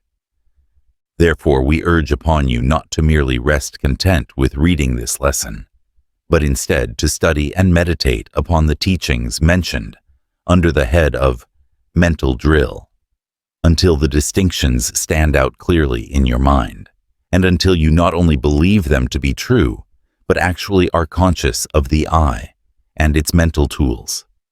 Have patience and perseverance. The task may be difficult, but the reward is great. To become conscious of the greatness, majesty, strength, and power of your real being is worth years of hard study. Do you not think so? Then study and practice, hopefully, diligently and earnestly. Peace be with you. Mantrams, affirmations. For the second lesson. I am an entity. My mind is my instrument of expression. I exist independent of my mind, and am not dependent upon it for existence or being. I am master of my mind, not its slave. I can set aside my sensations, emotions, passions, desires, intellectual faculties, and all the rest of my mental collection of tools as not I things, and still there remains something. And that something is I, which cannot be set aside by me, for it is my very self, my only self, my real self, I. That which remains after all that may be set aside is the I, myself, eternal, constant, unchangeable. The third lesson, the expansion of the self. In the first 2 lessons of this course, we have endeavored to bring to the candidate a realization in consciousness of the reality of the I, and to enable him to distinguish between the self and its sheaths, physical and mental. In the present lesson, we will call his attention to the relationship of the I to the universal I, and will endeavor to give him an idea of a greater, grander self, transcending personality and the little self that we are so apt to regard as the I. The keynote of this lesson will be the oneness of all, and all of its teachings will be directed to awakening a realization in consciousness of that great truth. But we wish to impress upon the mind of the candidate that we are not teaching him that he is the absolute. We are not teaching the I am God belief, which we consider to be erroneous and misleading, and a perversion of the original yogi teachings. This false teaching has taken possession of many of the Hindu teachers and people, and with its accompanying teaching of Maya, or the complete illusion or non-existence of the universe, has reduced millions of people to a passive, negative mental condition, which undoubtedly is retarding their progress. Not only in India is this true, but the same facts may be observed among the pupils of the Western teachers who have embraced this negative side of the Oriental philosophy. Such people confound the absolute and relative aspects of the one, and, being unable to reconcile the facts of life and the universe with their theories of I am God, they are driven to the desperate expedient of boldly denying the universe and declaring it to be all an illusion or Maya. You will have no trouble in distinguishing the pupils of the teachers holding this view. They will be found to exhibit the most negative mental condition, a natural result of absorbing the constant suggestion of nothingness, the gospel of negation. In marked contrast to the mental condition of the students, however, will be observed the mental attitude of the teachers, who are almost uniformly examples of vital, positive mental force, capable of hurling their teaching into the minds of the pupils, of driving in their statements by the force of an awakened will. The teacher, as a rule, has awakened to a sense of the I consciousness, and really develops the same by his I am God attitude, because by holding this mental attitude, he is enabled to throw off the influence of the sheaths of the lower mental principles, and the light of the self shows forth fiercely and strongly, sometimes to such an extent that it fairly scorches the mentality of the less advanced pupil. But, notwithstanding this awakened I consciousness, the teacher is handicapped by his intellectual misconception and befogging metaphysics, and is unable to impart Tuan-I consciousness to his pupils, and instead of raising them up to shine with equal splendor with himself, he really forces them into a shadow by reason of his teachings. Our students, of course, will understand that the above is not written in the spirit of carping criticism or fault-finding. We hold no such mental attitude, and indeed could not if we remain true to our conception of truth. We are mentioning these matters simply that the student may avoid this "I am God" pitfall, which awaits the candidate just as he has well started on the path. It would not be such a serious matter if it were merely a question of faulty metaphysics, for that would straighten itself out in time. But it is far more serious than this, for the teaching inevitably leads to the accompanying teaching that all is illusion or Maya, and that life is but a dream, a false thing, a lie, a nightmare, that the journey along the path is but an illusion, that everything is nothing, that there is no soul, that you are God in disguise, and that he is fooling himself in making believe that he is you, that life is but a divine masquerade or sleight-of-hand performance, that you are God, but that you, God, are fooling yourself, God, in order to amuse yourself, God. Is not this horrible? And yet it shows to what lengths the human mind will go before it will part with some pet theory of metaphysics with which it has been hypnotized. Do you think that we have overdrawn the picture? Then read some of the teachings of these schools of the Oriental philosophy, or listen to some of the more radical of the Western teachers preaching this philosophy. The majority of the latter lack the courage of the Hindu teachers in carrying their theories to a logical conclusion, and consequently, they veil their teachings with metaphysical subtlety. But a few of there are more courageous, and come out into the open and preach their doctrine in full.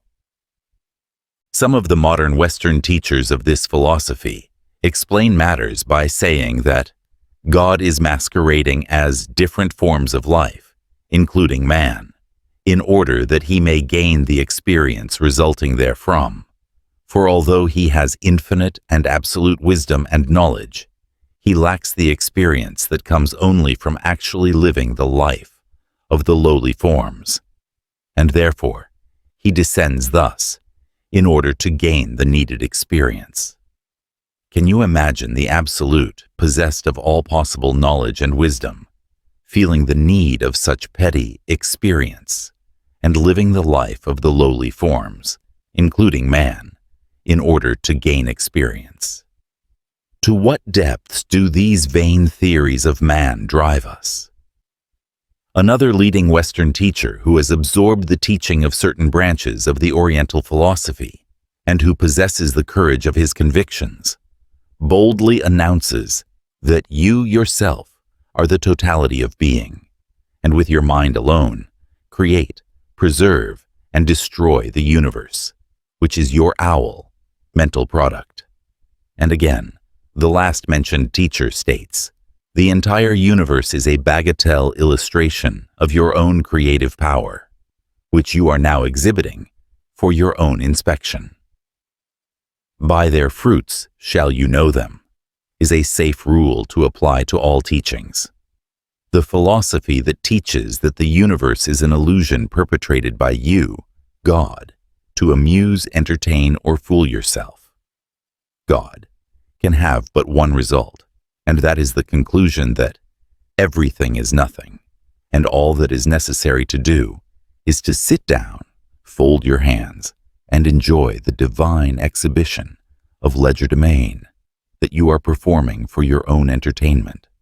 And then, when the show is over, return to your state of conscious godhood and recall with smiles the pleasant memories of the conjure show that you created to fool yourself with during several billions of ages.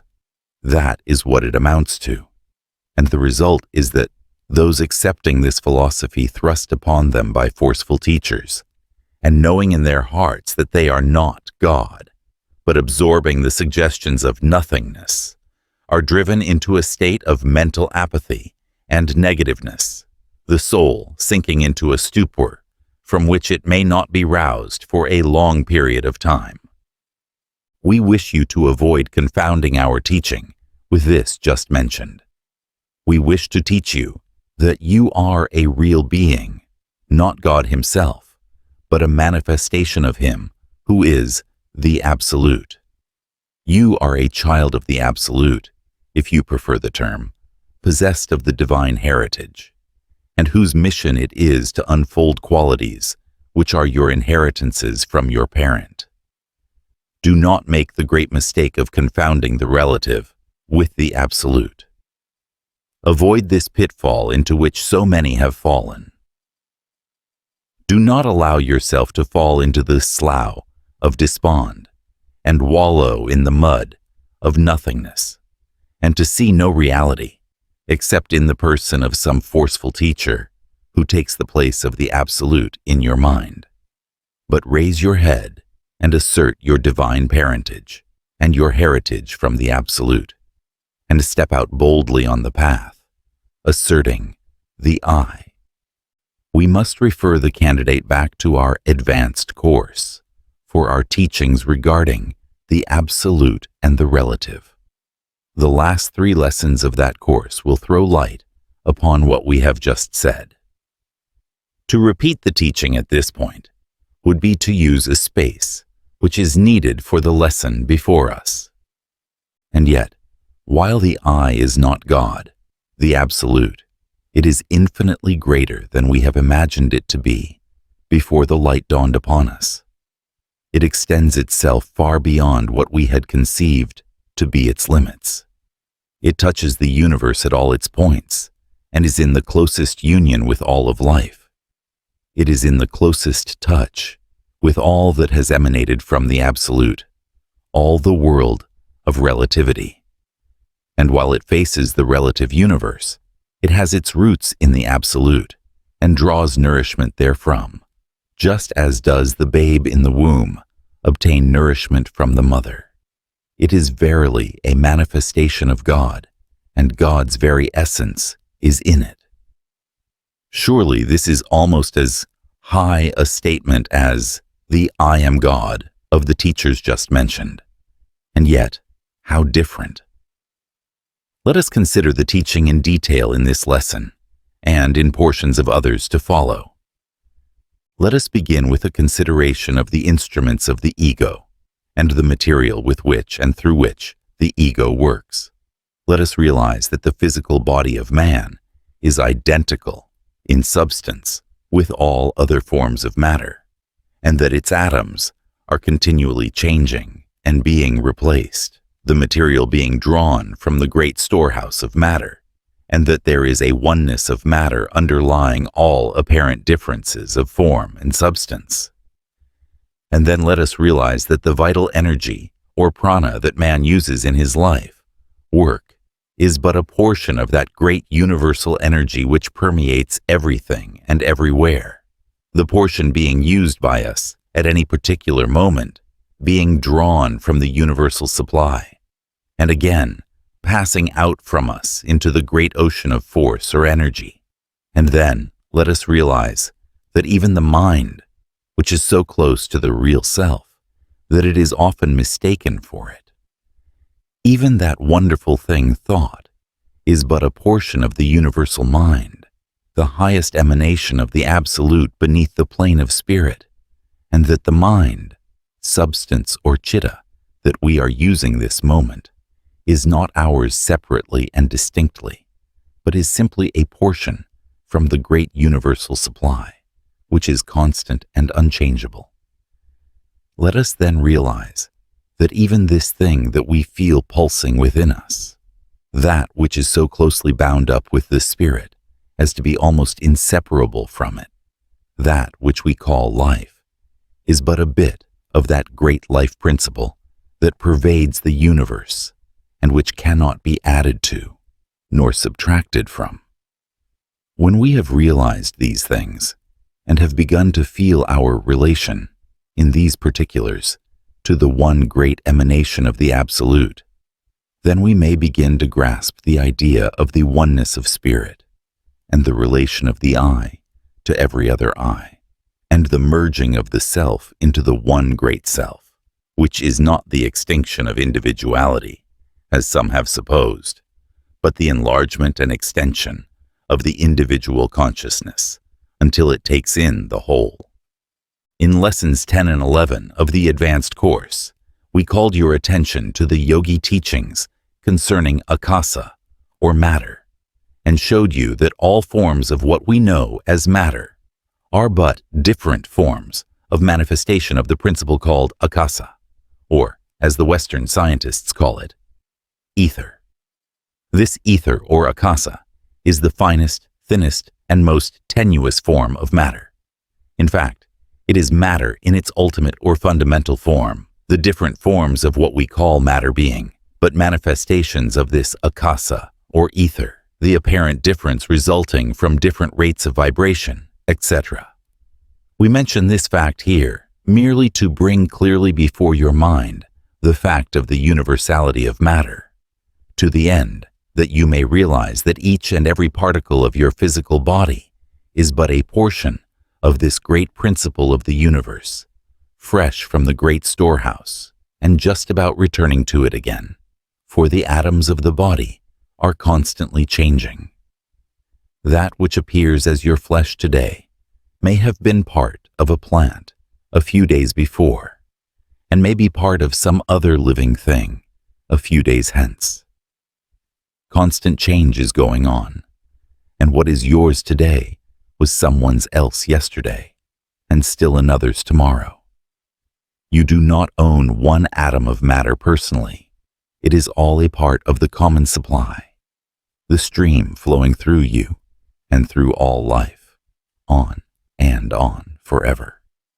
And so it is with the vital energy that you are using every moment of your life. You are constantly drawing upon the great universal supply of prana, then using what is given you, allowing the force to pass on to assume some other form. It is the property of all, and all you can do is to use what you need and allow it to pass on. There is but one force or energy, and that is to be found everywhere at all times. And even the great principle, mind substance, is under the same law. It is hard for us to realize this. We are so apt to think of our mental operations as distinctively our own, something that belongs to us personally, that it is difficult for us to realize that mind substance is a universal principle, just as matter or energy, and that we are but drawing upon the universal supply in our mental operations. And more than this, the particular portion of mind substance that we are using, although separated from the mind substance used by other individuals by a thin wall of the very finest kind of matter, is really in touch with the other apparently separated minds, and with the universal mind of which it forms a part. Just as is the matter of which our physical bodies are composed really in touch with all matter, and just as is the vital force used by us really in touch with all energy, so is our mind substance really in touch with all mind substance. It is as if the ego in its progress were moving through great oceans of matter, energy, or mind substance, making use of that of each which it needed and which immediately surrounded it, and leaving each behind as it moved on through the great volume of the ocean. This illustration is clumsy, but it may bring to your consciousness a realization that the ego is the only thing that is really yours, unchangeable and unaltered, and that all the rest is merely that portion of the universal supply that you draw to yourself for the wants of the moment. It may also bring more clearly before your mind the great unity of things, may enable you to see things as a whole rather than as separated parts. Remember, you, the I, are the only real thing about and around you, all that has permanence, and matter, force, and even mind substance are but your instruments for use and expression. There are great oceans of each surrounding the eye as it moves along. It is well for you also to bear in mind the universality of life. All of the universe is alive, vibrating and pulsating with life and energy and motion. There is nothing dead in the universe. Life is everywhere, and always accompanied by intelligence. There is no such thing as a dead, unintelligent universe. Instead of being atoms of life floating in a sea of death, we are atoms of life surrounded by an ocean of life, pulsating, moving, thinking, living. Every atom of what we call matter is alive. It has energy or force with it, and is always accompanied by intelligence and life. Look around us as we will, at the animal world, at the plant world, yes, even at the world of minerals, and we see life, all alive and having intelligence.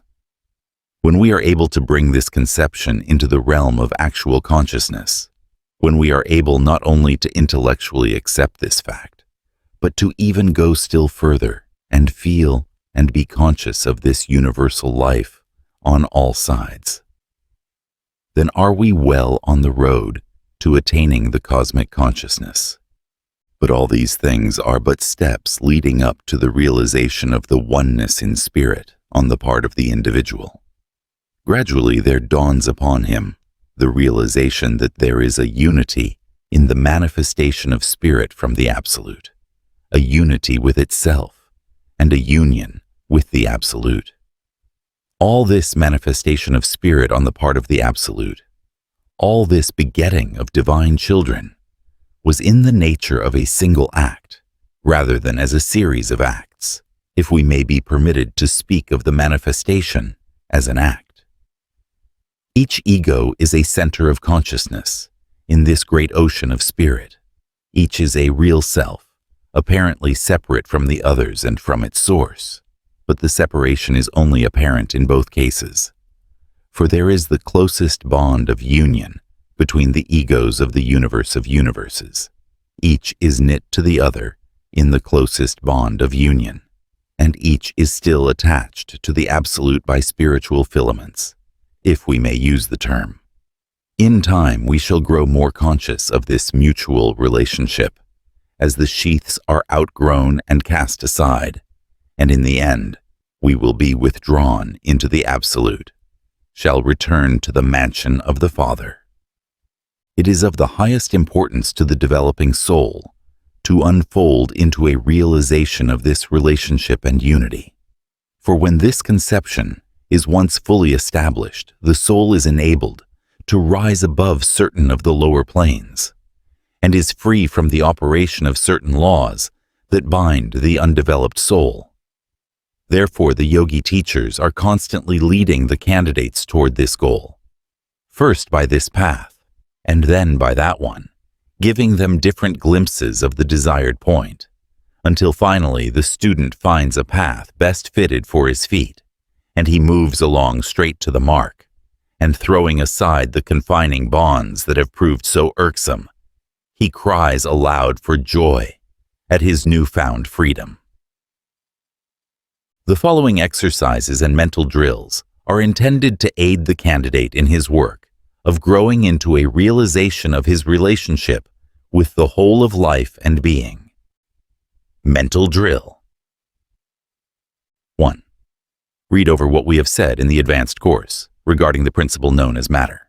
Realize that all matter is one at the last, that the real underlying substance of matter is akasa, or ether, and that all the varying forms evident to our senses are but modifications and grosser forms of that underlying principle. Realize that by known chemical processes, all forms of matter known to us, or rather all combinations resulting in forms, may be resolved into their original elements, and that these elements are merely akasa in different states of vibration. Let the idea of the oneness of the visible universe sink deeply into your mind until it becomes fixed there. The erroneous conception of diversity in the material world must be replaced by the consciousness of unity, oneness at the last, in spite of the appearance of variety and manifold forms. You must grow to see behind the world of forms of matter, and see the great principle of matter, akasa or ether, back of, within, and under it all. You must grow to feel this, as well as to intellectually see it. 2. Meditate over the last mentioned truths, and then follow the matter still further. Read what we have said in the advanced course, Lesson 11, about the last analysis of matter showing it fading away into force or energy until the dividing line is lost, and matter merges into energy or force, showing them both to be but the same thing, matter being a grosser form of energy or force. This idea should be impressed upon the understanding, in order that the complete edifice of the knowing of the oneness may be complete in all of its parts. 3. Then read in the advanced lessons about energy or force in the oneness underlying its various manifestations. Consider how one form of energy may be transformed into another, and so on around the circle, the one principle producing the entire chain of appearances. Realize that the energy within you by which you move and act is but one of the forms of this great principle of energy with which the universe is filled, and that you may draw to you the required energy from the great universal supply. But above all, endeavor to grasp the idea of the oneness pervading the world of energy, or force, or motion. See it in its entirety, rather than in its apparent separateness. These steps may appear somewhat tedious and useless, but take our word for it. They are all helps in fitting the mind to grasp the idea of the oneness of all. Each step is important, and renders the next higher one more easily attained. In this mental drill, it will be well to mentally picture the universe in perpetual motion. Everything is in motion. All matter is moving and changing its forms, and manifesting the energy within it. Suns and worlds rush through space, their particles constantly changing and moving. Chemical composition and decomposition is constant and unceasing. Everywhere the work of building up and breaking down is going on. New combinations of atoms and worlds are constantly being formed and dissolved, and after considering this oneness of the principle of energy, reflect that through all these changes of form, the ego, the real self, you, stand unchanged and unharmed, eternal, invincible, indestructible, invulnerable, real and constant, among this changing world of forms and force. You are above it all, and it revolves around and about you. Spirit. 4. Read what we have said in the advanced course about force or energy, shading into mind substance, which is its parent. Realize that mind is back of all this great exhibition of energy and force that you have been considering. Then will you be ready to consider the oneness of mind. 5. Read what we have said in the advanced lessons about mind substance. Realize that there is a great world of mind substance, or an universal mind, which is at the disposal of the ego. All thought is the product of the ego's use of this mind substance, its tool and instrument. Realize that this ocean of mind is entire and whole, and that the ego may draw freely from it.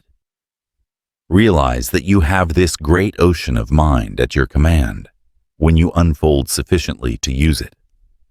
Realize that mind is back of and underneath all of the world of form and names and action, and that in that sense, all is mind, although still higher in the scale than even mind are you, the real self, the ego, the manifestation of the absolute. 6. Realize your identity with and relationship to all of life. Look around you at life in all its forms, from the lowest to the highest.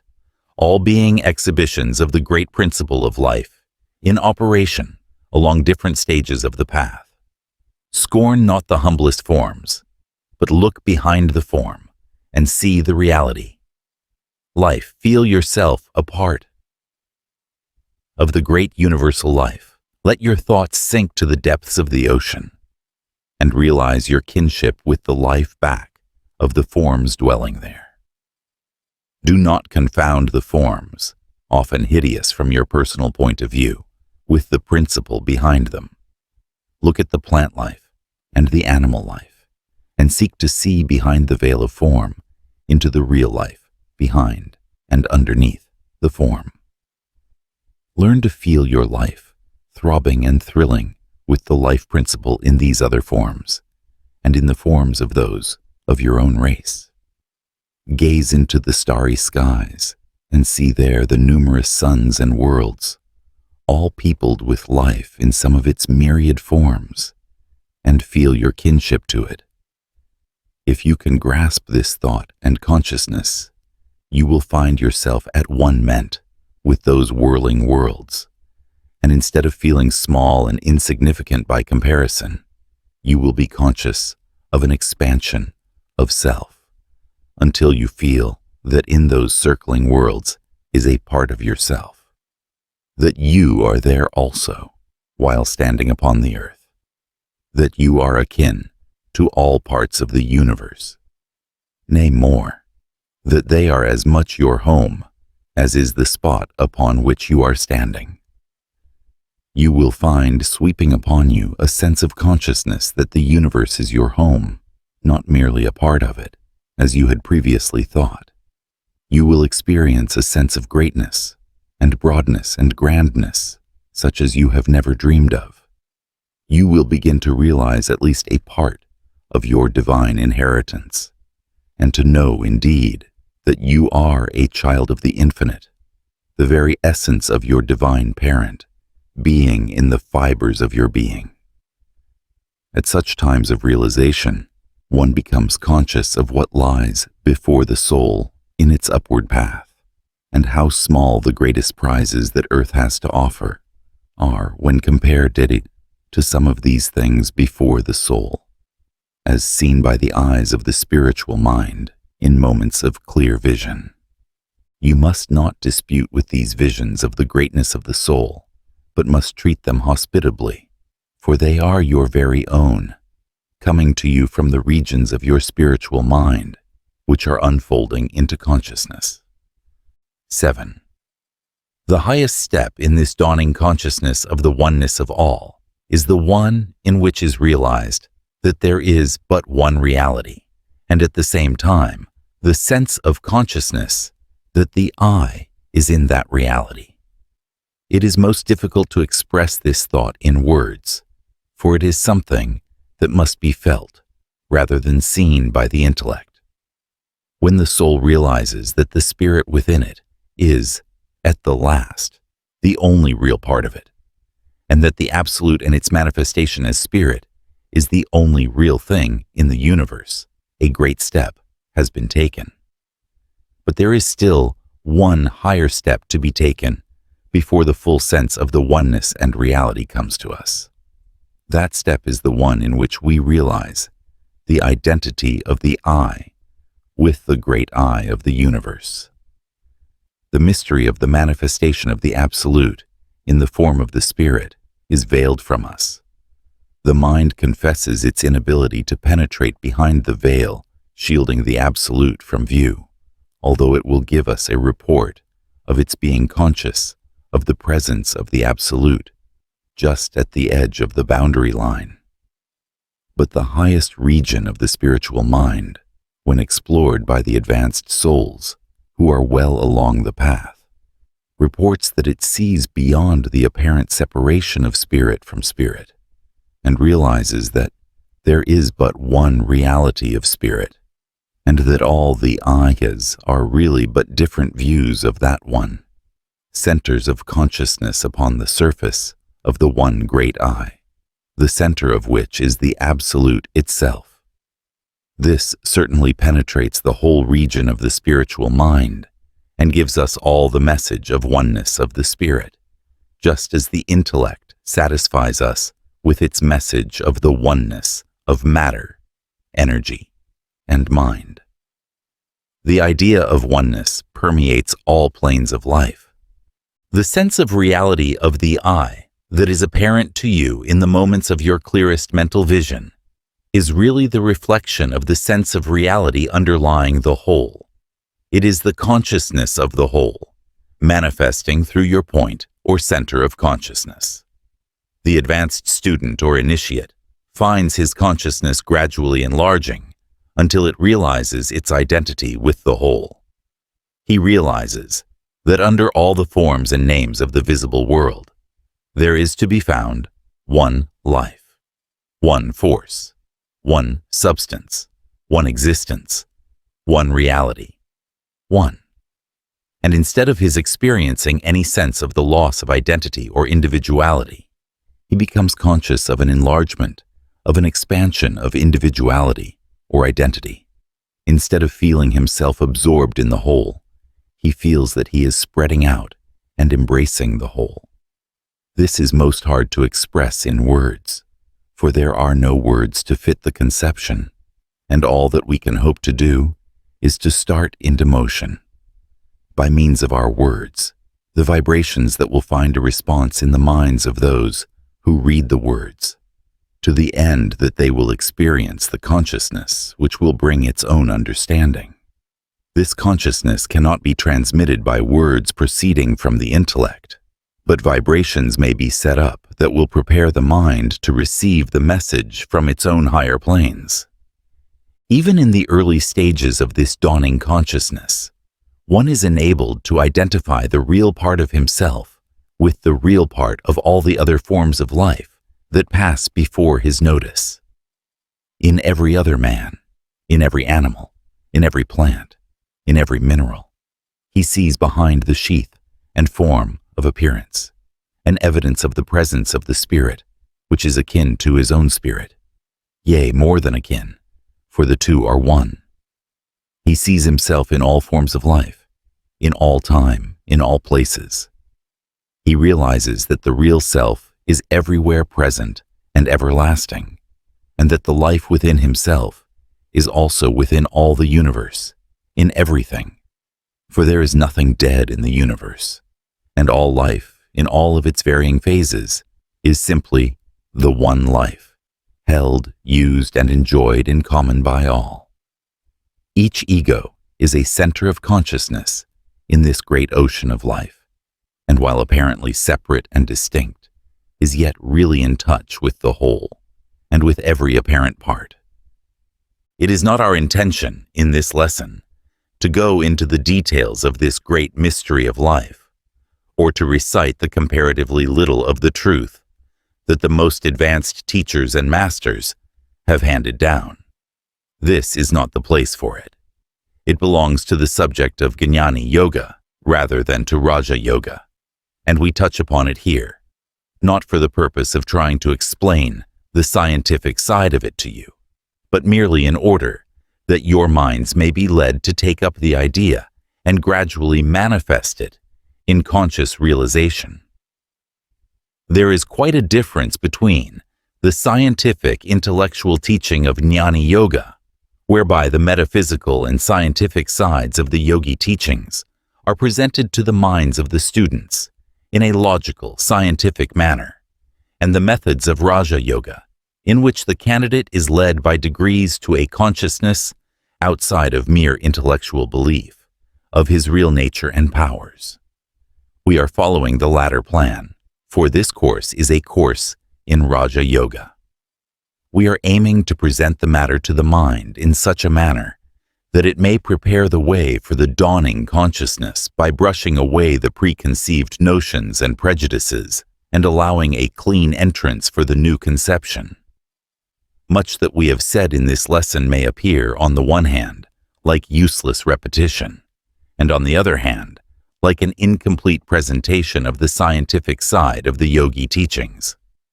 But it will be found in time that the effect has been that the mind of the student has undergone a change from the absorbing of the idea of the oneness of life and the expansion of the self. The candidate is urged not to be in too much of a hurry. Development must not be forced. Read what we have written and practice the mental drills we have given, even if they may appear trifling and childish to some of you. We know what they will do for you, and you will agree with us in time. Make haste, slowly. You will find that the mind will work out the matter, even though you be engaged in your ordinary work, and have forgotten the subject for the time.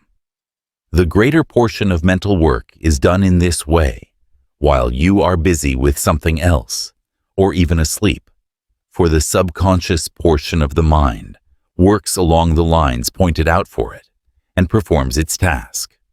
As we have said, the purpose of this lesson is to bring you in the way of the unfoldment of consciousness, rather than to teach you the details of the scientific side of the yogi teachings. Development is the keynote of Raja Yoga.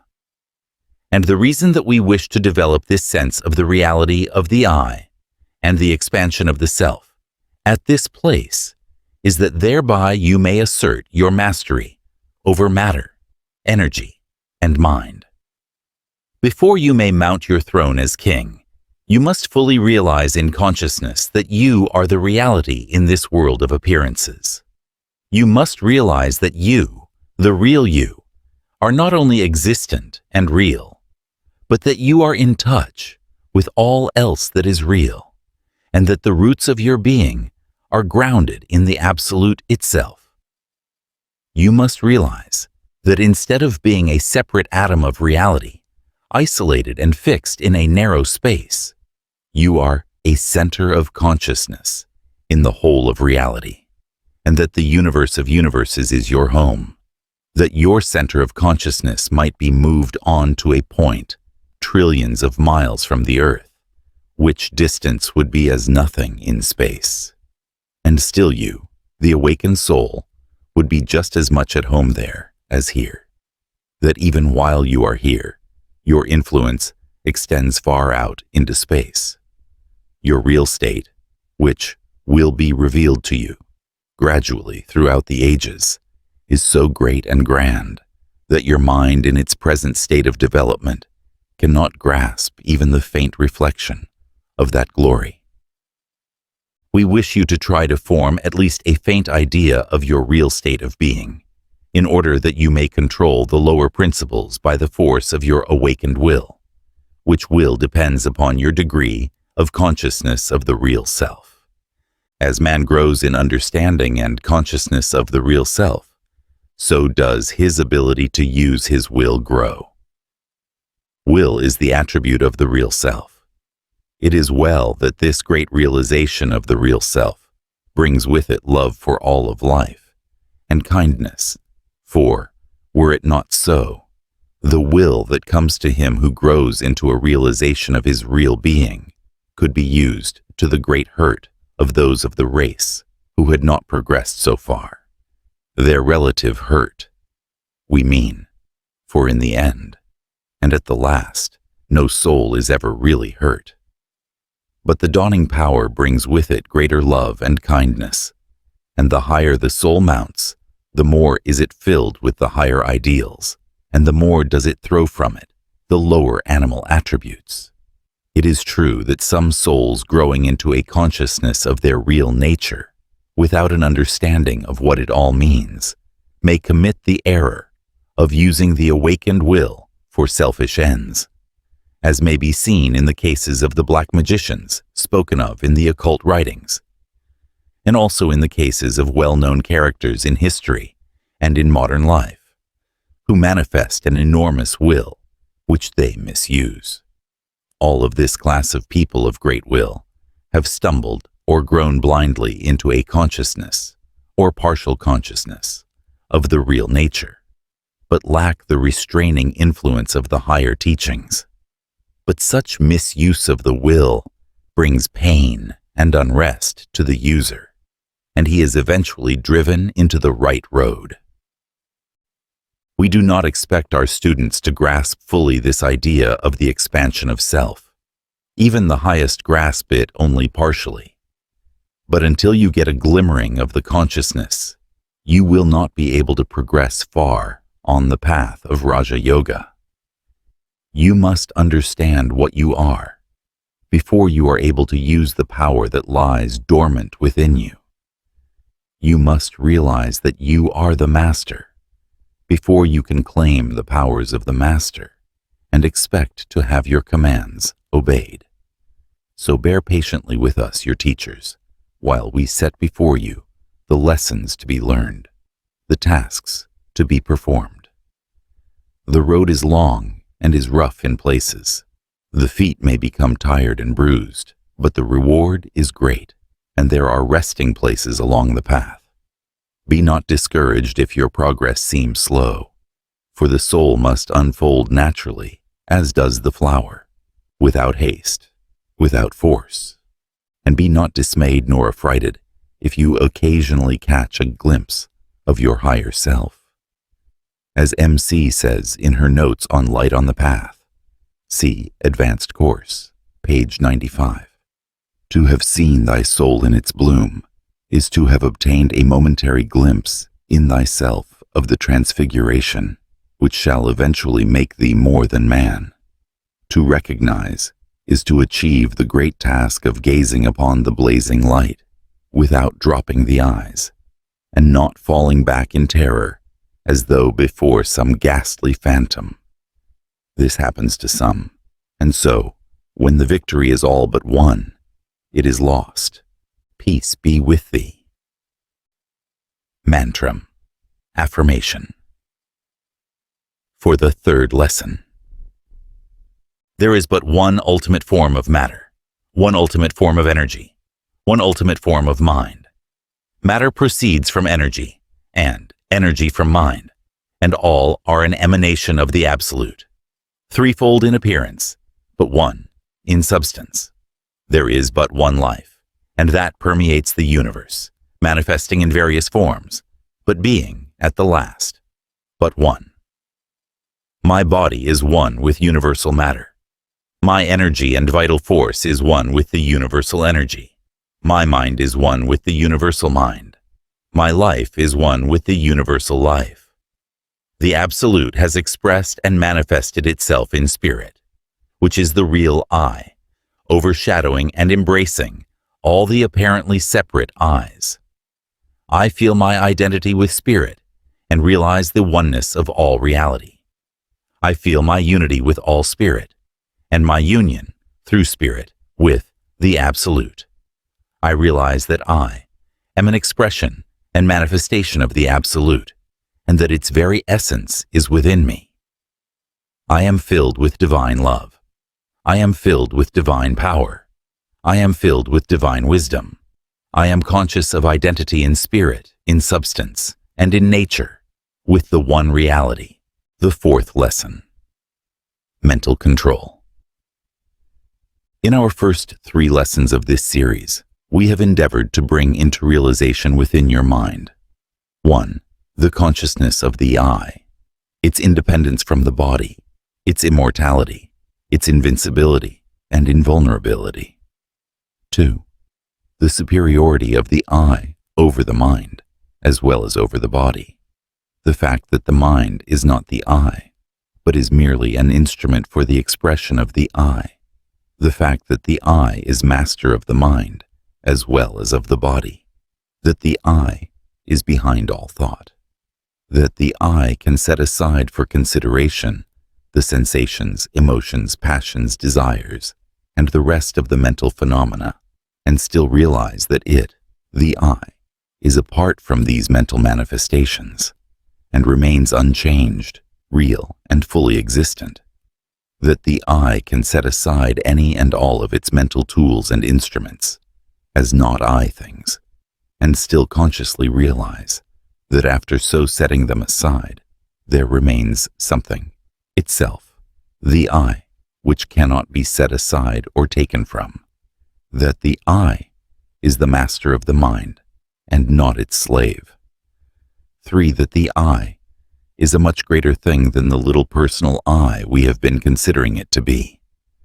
that the I is a part of that great one reality which pervades all the universe, that it is connected with all other forms of life by countless ties, mental and spiritual filaments and relations, that the I is a center of consciousness in that great one reality or spirit, which is behind and back of all life and existence, the center of which reality or existence is the Absolute or God, that the sense of reality that is inherent in the I is really the reflection of the sense of reality inherent in the whole, the great I of the universe. The underlying principle of these three lessons is the reality of the I, in itself, over and above all matter, force, or mind, positive to all of them, just as they are positive or negative to each other, and negative only to the center of the One, the Absolute itself. And this is the position for the candidate or initiate to take. I am positive to mind, energy, and matter, and control them all. I am negative only to the Absolute, which is the center of being, of which being I am.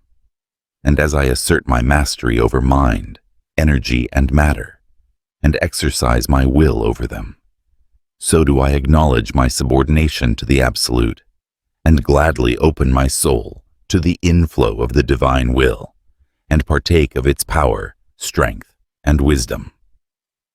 In the present lesson, and those immediately following it, we shall endeavor to assist the candidate or initiate in acquiring a mastery of the subordinate manifestations, matter, energy, and mind.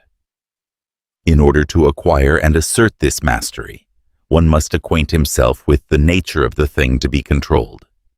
In our advanced course, we have endeavored to explain to you the nature of the three great manifestations, known as chitta, or mind substance, prana, or energy, and akasa, or the principle of matter.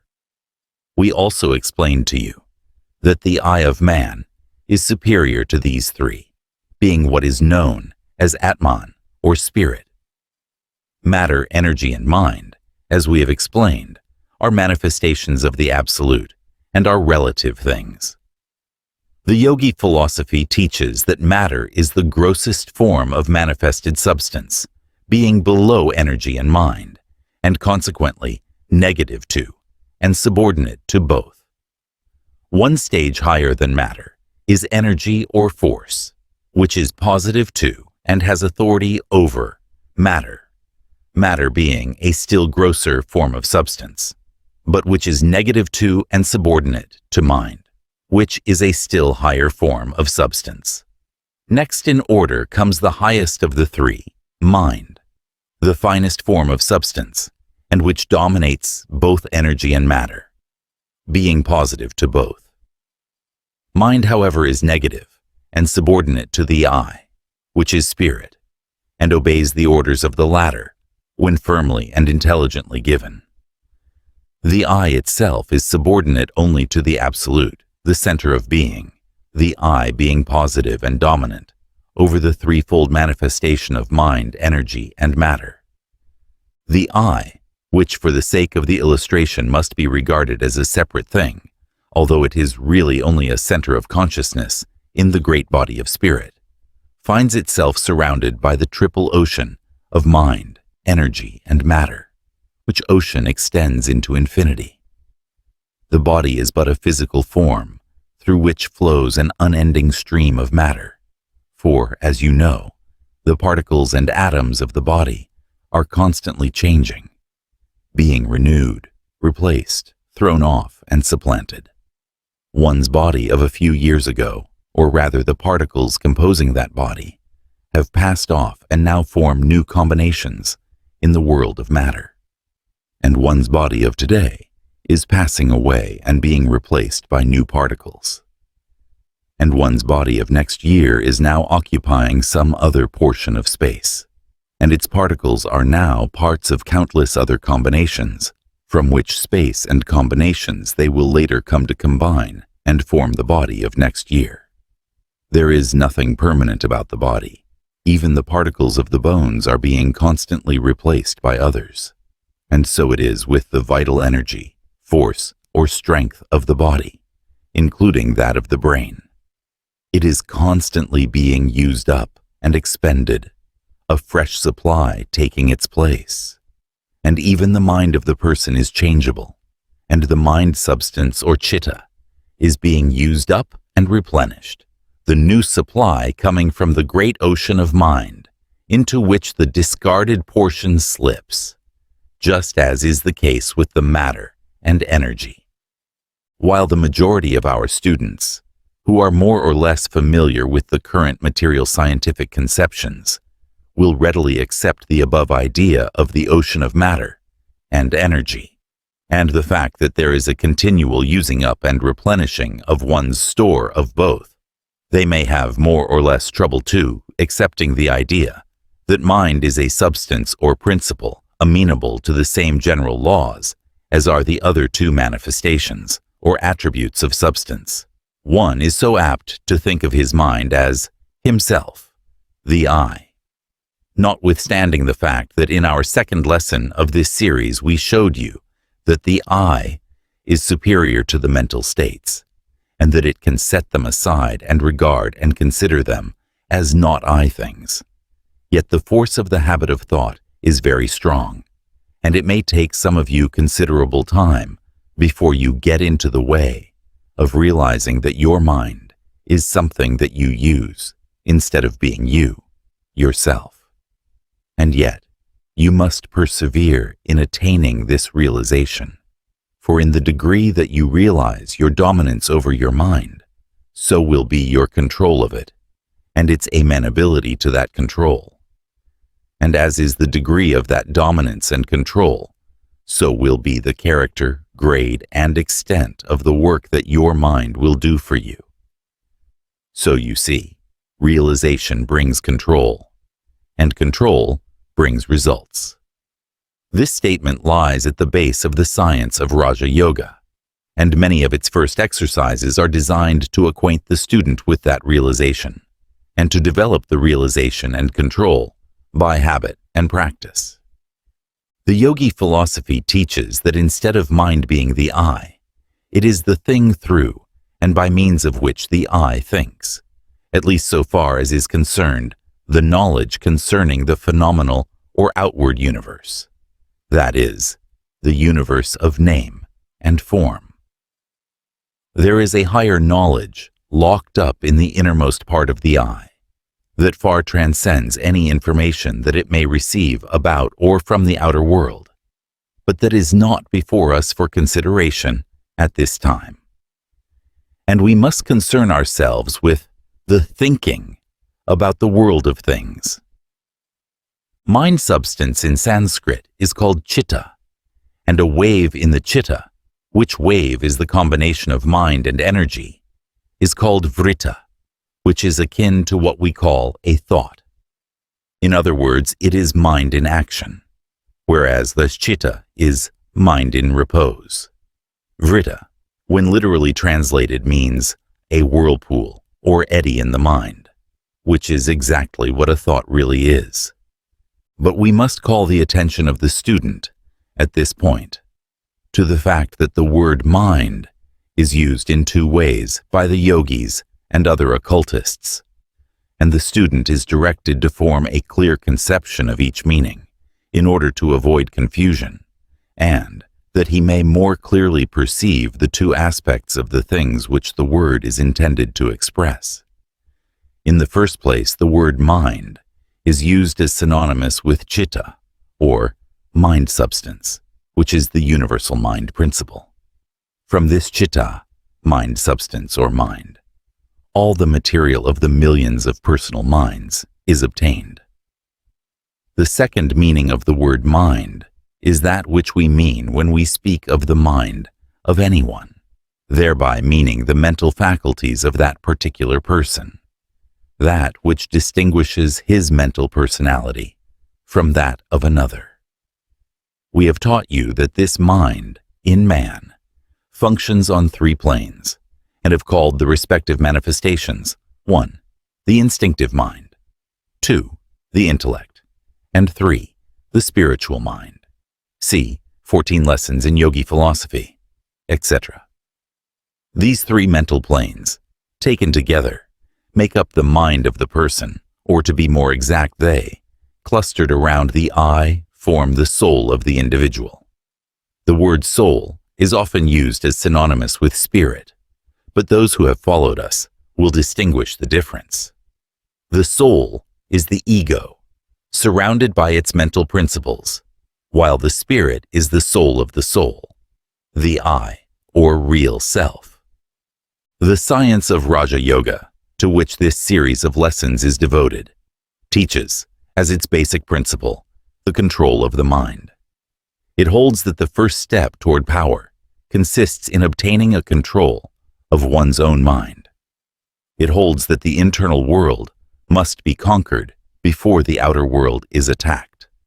It holds that the I manifests itself in will, and that will may be used to manipulate, guide, govern, and direct the mind of its owner, as well as the physical world. It aims to clear away all mental rubbish and encumbrances, to conduct a mental house cleaning, as it were, and to secure a clear, clean, healthy mind.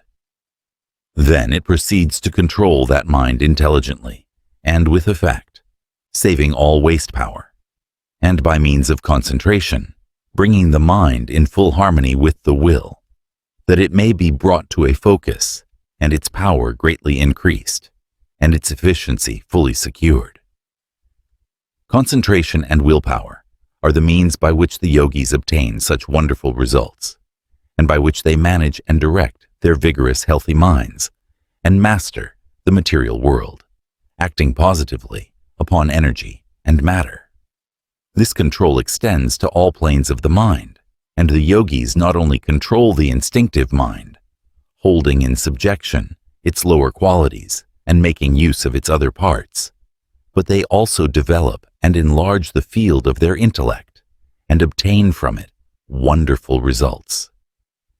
Even the spiritual mind is mastered and aided in its unfoldment, and urged to pass down into the field of consciousness some of the wonderful secrets to be found within its area. By means of Raja Yoga, many of the secrets of existence and being, many of the riddles of the universe, are answered and solved, and by it, the latent powers inherent in the constitution of man are unfolded and brought into action. Those highly advanced in the science are believed to have obtained such a wonderful degree of power and control over the forces of the universe that they are as gods compared with the ordinary man. Raja Yoga teaches that not only may power of this kind he secured, but that a wonderful field of knowledge is opened out through its practice. It holds that when the concentrated mind is focused upon thing or subject, the true nature and inner meaning of and concerning that thing or subject will be brought to view. The concentrated mind passes through the object or subject just as the X-ray passes through a block of wood, and the thing is seen by the eye as it is, in truth, and not as it had appeared before, imperfectly and erroneously. Not only may the outside world be thus explored, but the mental ray may be turned inward, and the secret places of the mind explored, when it is remembered that the bit of mind that each man possesses is like a drop of the ocean, which contains within its tiny compass all the elements that make up the ocean, and that to know perfectly the drop is to know perfectly the ocean. Then we begin to see what such a power really means. Many in the Western world who have attained great results in the intellectual and scientific fields of endeavor have developed these powers more or less unconsciously. Many great inventors are practical yogis, although they do not realize the source of their power. Anyone who is familiar with the personal mental characteristics of Edison will see that he follows some of the Raja Yoga methods, and that concentration is one of his strongest weapons. And Frontal reports Prof. Elmer Gates of Washington, D.C., whose mind has unfolded many wonderful discoveries and inventions, is also a practical yogi, although he may repudiate the assertion vigorously, and may not have familiarized himself with the principles of this science, which he has dropped into unconsciously. Those who have reported upon Prof. Gates' methods say that he fairly digs out the inventions and discoveries from his mind after going into seclusion and practicing concentration and what is known as the mental vision. But we have given you enough of theory for one lesson, and must begin to give you directions whereby you may aid yourself in developing these latent powers and unfolding these dormant energies. You will notice that in this series, we first tell you something about the theory, and then proceed to give you something to do.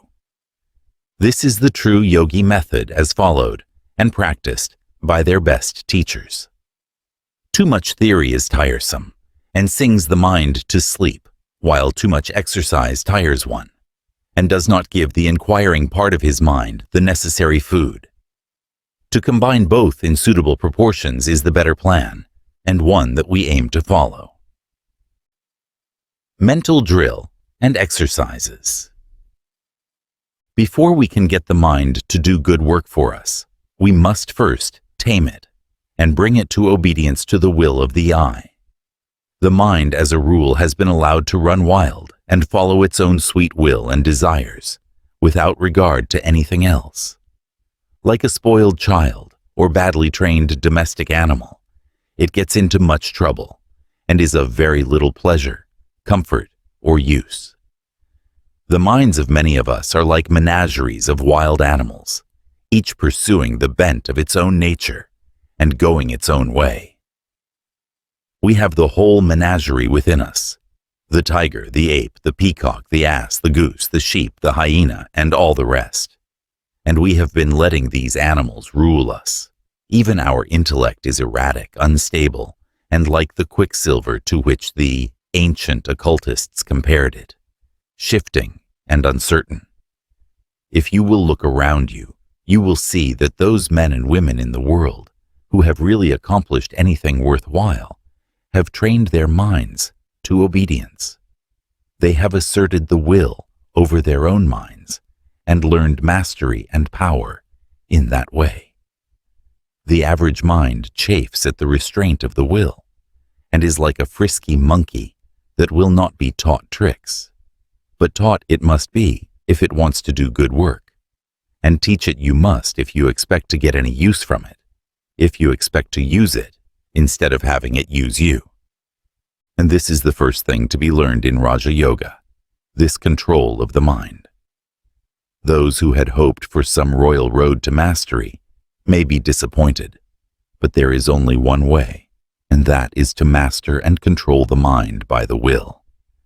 Otherwise it will run away when you most need it. And so, we shall give you some exercise designed to aid you in this direction. The first exercise in Raja Yoga is what is called pratyahara, or the art of making the mind introspective or turned inward upon itself. It is the first step toward mental control.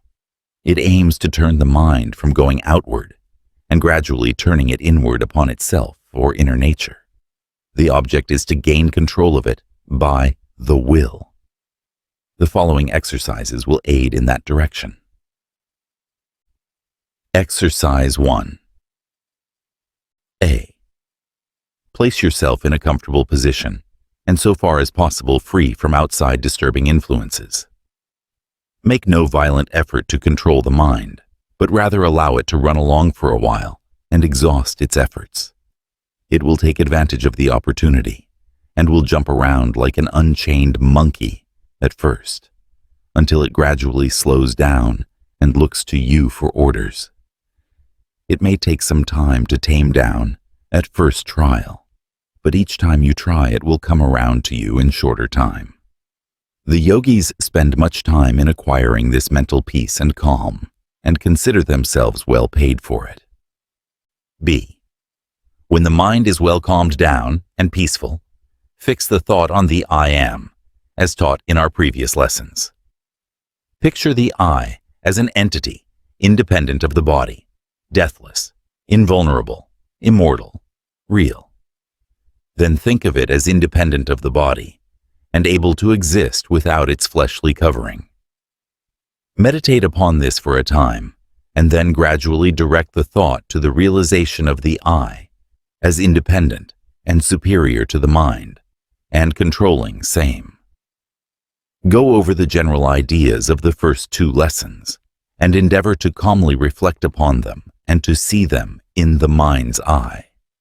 You will find that your mind is gradually becoming more and more peaceful and calm, and that the distracting thoughts of the outside world are farther and farther removed from you. C. Then let the mind pass on to a calm consideration of the 3rd lesson, in which we have spoken of the oneness of all, and the relationship of the I to the one life, power, intelligence, being. You will find that you are acquiring a mental control and calm, heretofore unknown to you. The exercises in the first 3 lessons will have prepared you for this. D. The following is the most difficult of the variations or degrees of this exercise, but the ability to perform it will come gradually.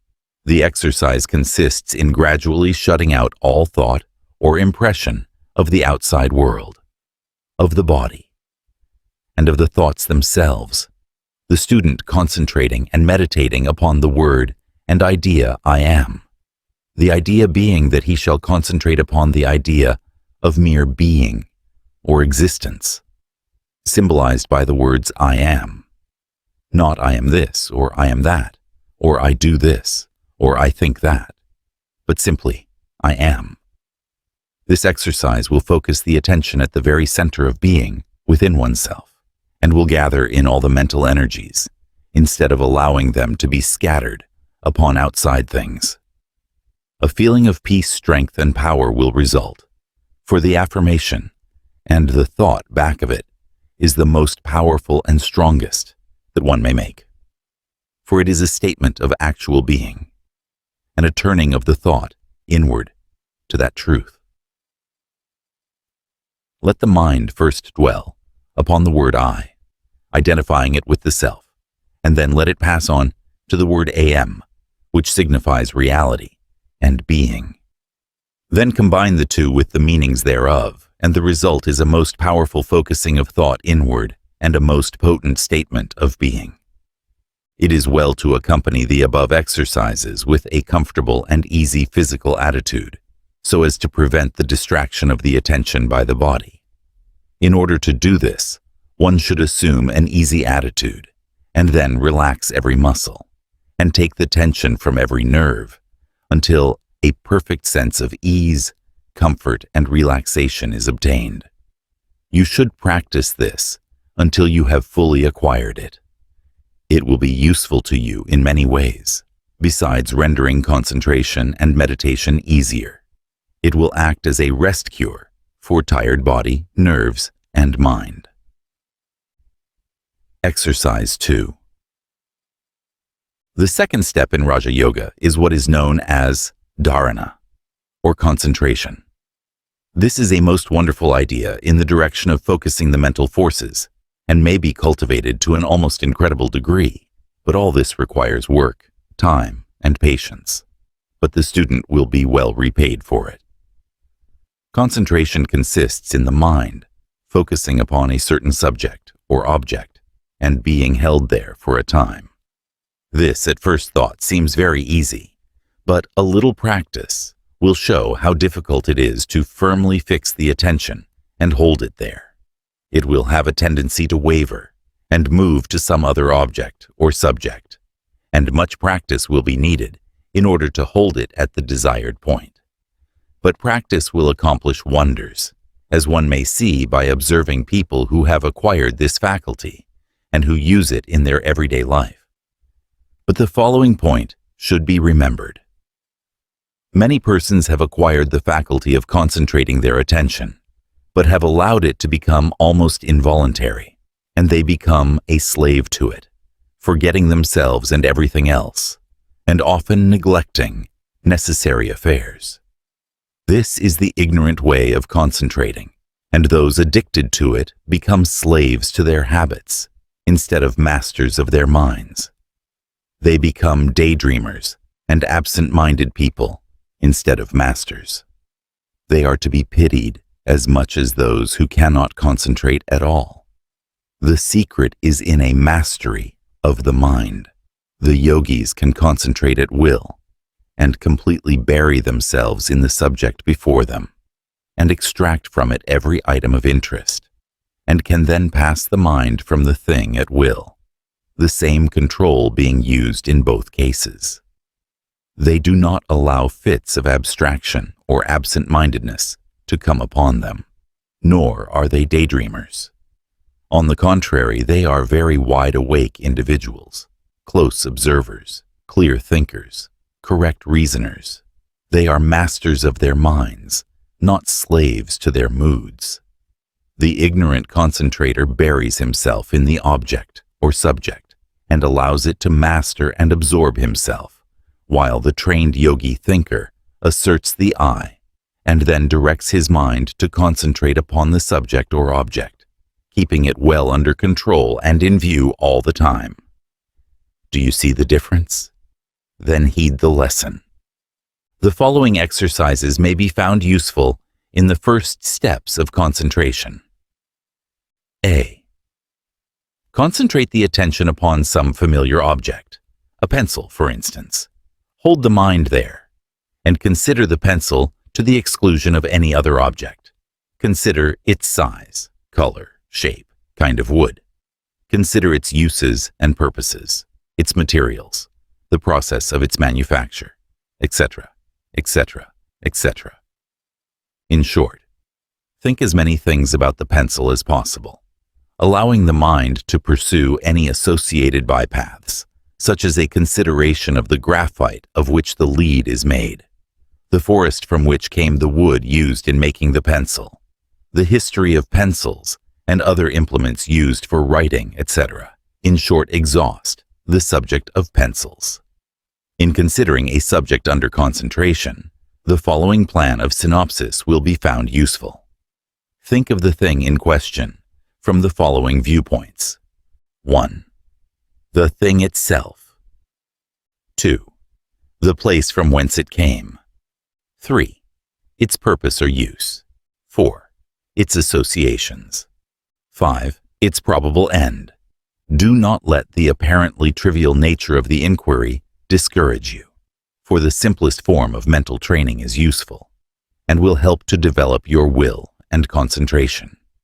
It is akin to the process of developing a physical muscle by some simple exercise, and in both cases one loses sight of the unimportance of the exercise itself in view of the end to be gained. B.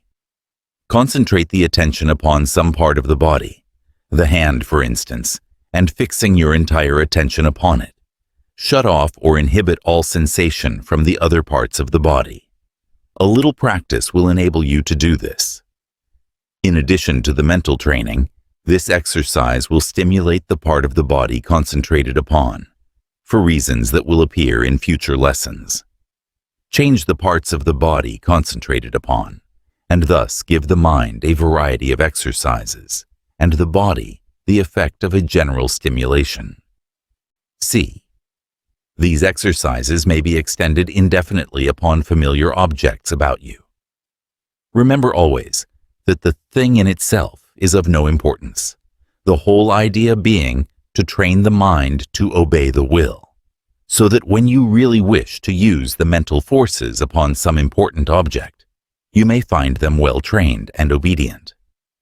Do not be tempted to slight this part of the work because it is dry and uninteresting, for it leads up to things that are most interesting and opens a door to a fascinating subject. D. Practice focusing the attention upon some abstract subject, that is, upon some subject of interest that may offer a field for mental exploration. Think about the subject in all its phases and branches, following up one by path and then another, until you feel that you know all about the subject that your mind has acquired. You will be surprised to find how much more you know about any one thing or subject than you had believed possible. In hidden corners of your mind, you will find some useful or interesting information about the thing in question. And when you are through, you will feel well posted upon it and upon the things connected with it. This exercise will not only help to develop your intellectual powers, but will strengthen your memory and broaden your mind and give you more confidence in yourself. And, in addition, you will have taken a valuable exercise in concentration or dharana. The importance of concentration. Concentration is a focusing of the mind, and this focusing of the mind requires a focusing or bringing to a center. Will. The mind is concentrated because the will is focused upon the object. The mind flows into the mold made by the will. The above exercises are designed not only to accustom the mind to the obedience and direction of the will, but also tend to accustom the will to command. We speak of strengthening the will, when what we really mean is training the mind to obey and accustoming the will to command. Our will is strong enough, but we do not realize it. The will takes root in the very center of our being, in the I, but our imperfectly developed mind does not recognize this fact. We are like young elephants that do not recognize their own strength, but allow themselves to be mastered by puny drivers, whom they could brush wide with a movement. The will is back of all action, all doing, mental and physical. We shall have much to say touching the will in these lessons, and the student should give the matter his careful attention. Let him look around him, and he will see that the great difference between the men who have stepped forward from the ranks and those who remain huddled up in the crowd consists in determination and will. As Buxton has well said, "The longer I live, the more certain I am that the great difference between men, the feeble and the powerful, the great and the insignificant, is energy and invincible determination." And he might have added that the thing behind that energy and invincible determination was will. The writers and thinkers of all ages have recognized the wonderful and transcendent importance of the will. Tennyson sings, "O living will, thou shalt endure, when all that seems shall suffer shock." Oliver Wendell Holmes says, "The seat of the will seems to vary with the organ through which it is manifested, to transport itself to different parts of the brain, as we may wish to recall a picture, a phrase, a melody, to throw its force on the muscles or the intellectual processes. Like the general-in-chief, its place is everywhere in the field of action. It is the least like an instrument of any of our faculties, the farthest removed from our conceptions of mechanism and matter, as we commonly define them." Holmes was correct in his idea, but faulty in his details. The will does not change its seat, which is always in the center of the ego, but the will forces the mind to all parts and in all directions, and it directs the prana or vital force likewise. The will is indeed the general-in-chief, but it does not rush to the various points of action, but sends its messengers and couriers there to carry out its orders. Buxton has said, "The will do anything that can be done in this world, and no talents, no circumstances, no opportunities will make a two-legged creature a man without it." Ick Marvel truly says, "Resolve is what makes a man manifest, not puny resolve, not crude determinations, not errant purpose, but that strong and indefatigable will which treads down difficulties and danger, as a boy treads down the heaving frostlands of winter, which kindles his eye and brain with a proud pulse beat toward the unattainable. Will makes men giants." The great obstacle to the proper use of the will, in the case of the majority of people, is the lack of ability to focus the attention. The yogis clearly understand this point, and many of the Raja Yoga exercises which are given to the students by the teachers are designed to overcome this difficulty. Attention is the outward evidence of the will. As a French writer has said, the attention is subject to the superior authority of the ego.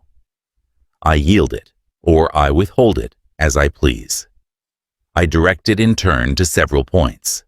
One concentrated upon each point as long as my will can stand the effort. Prof. James has said, the essential achievement of the will, when it is most voluntary, is to attend to a difficult object and hold it fast before the mind. Effort of attention is the essential phenomenon of the will.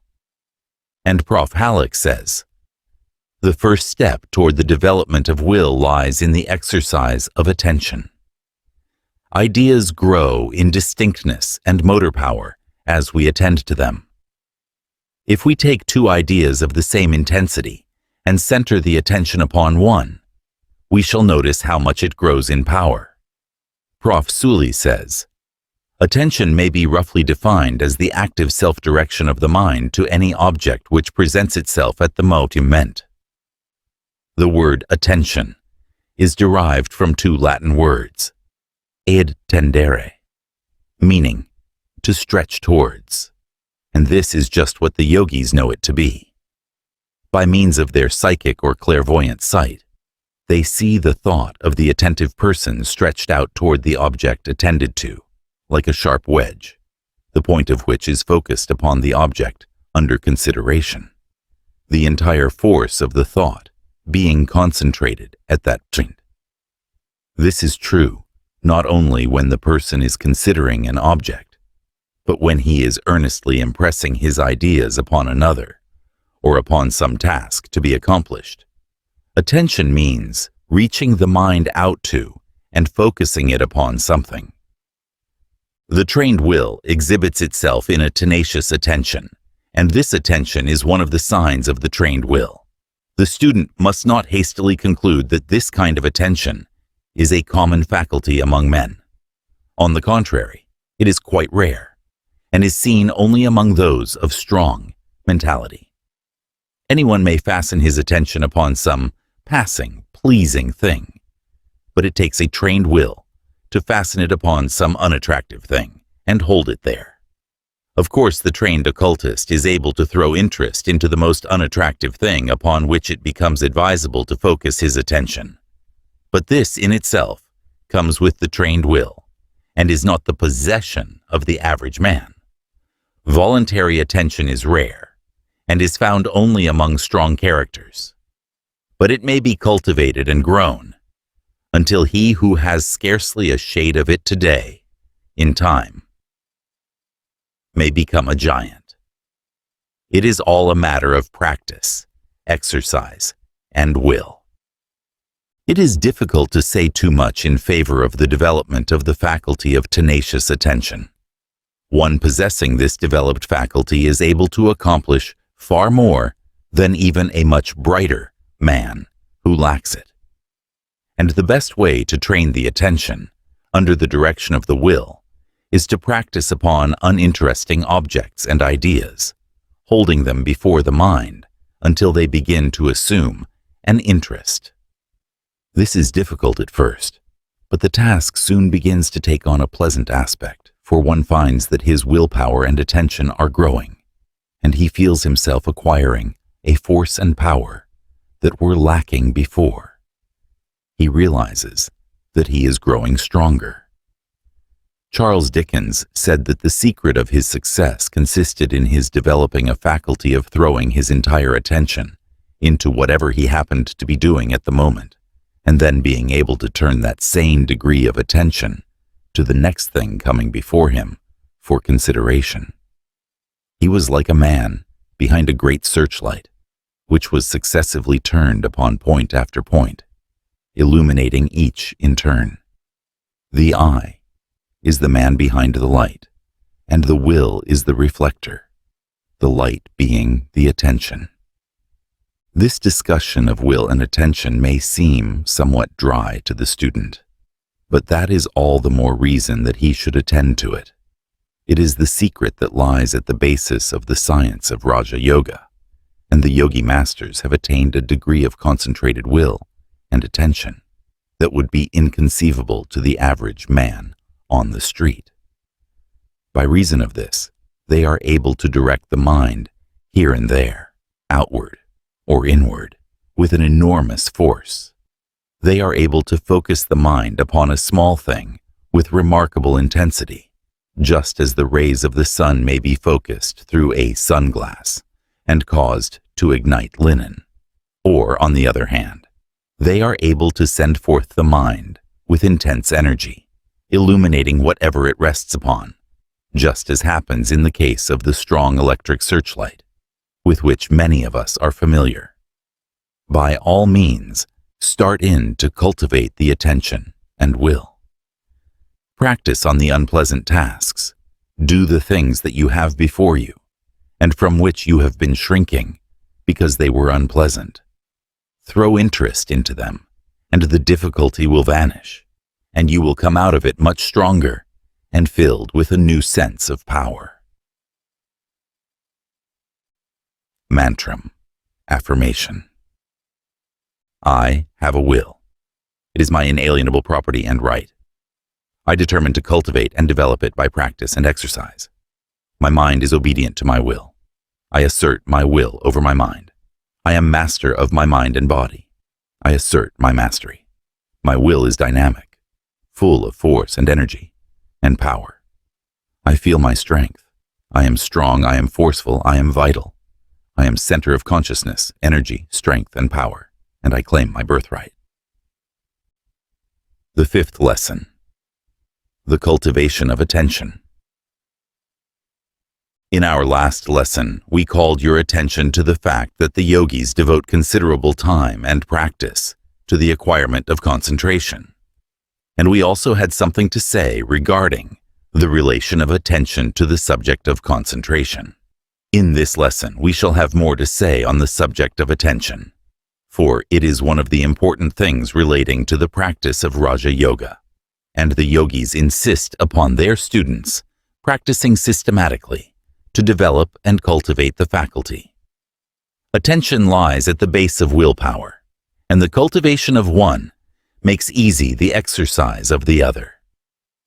To explain why we lay so much importance to the cultivation of attention would necessitate our anticipating future lessons of this series, which we do not deem advisable at this time, and so we must ask our students to take our word for it, that all that we have to say regarding the importance of the cultivation of attention is occasioned by the relation of that subject to the use of the mind in certain directions, as will appear fully later on. In order to let you know that we are not advancing some peculiar theory of the yogis, which may not be in harmony with modern Western science, we give you in this article a number of quotations from Western writers and thinkers, touching upon this important faculty of the mind, so that you may see that the West and East agree upon this main point, however different may be their explanations of the fact, or their use of the power gained by the cultivation of attention. As we said in our last lesson, the word attention is derived from two Latin words ad tendere, meaning to stretch toward, which is really what attention is.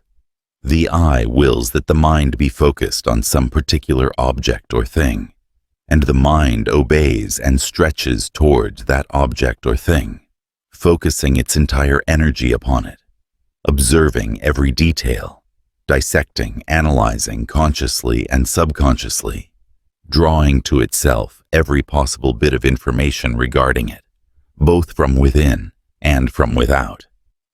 We cannot lay too much stress upon the acquirement of this great faculty, or rather, the development of it, for it is necessary for the intelligent study of Raja Yoga.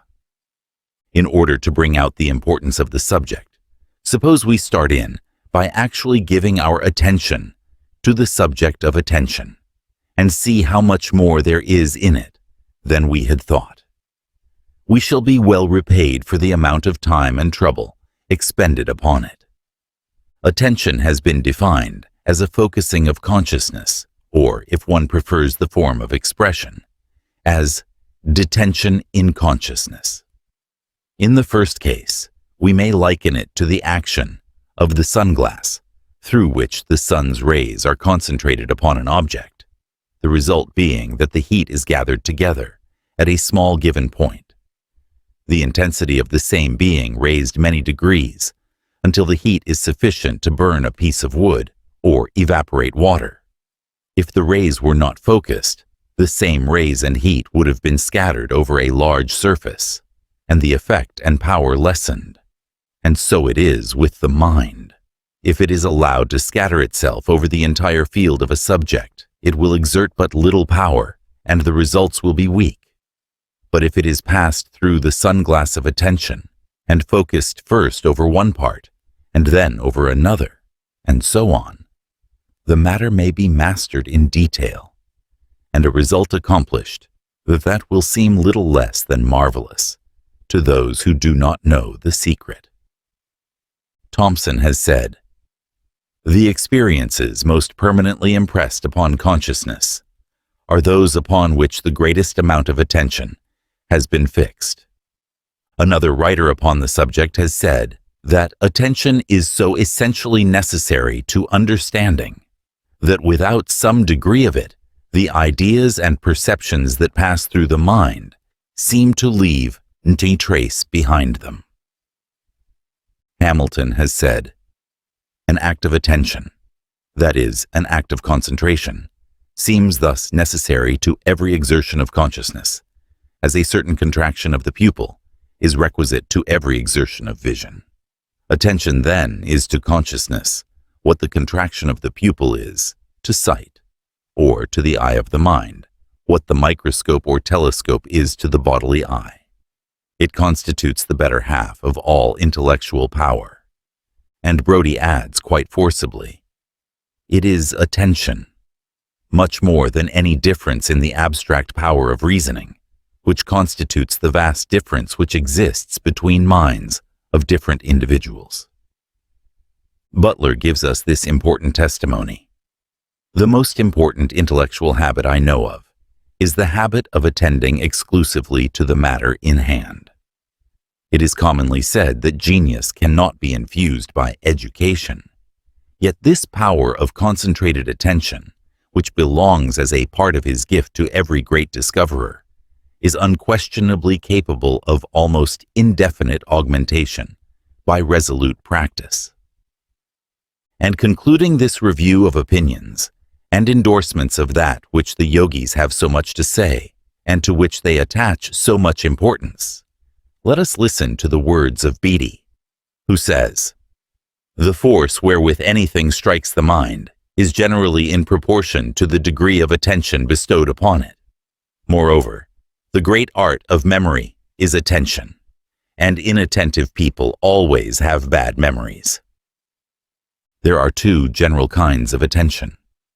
The first is the attention directed within the mind upon mental objects and concepts. The other is the attention directed outward upon objects external to ourselves.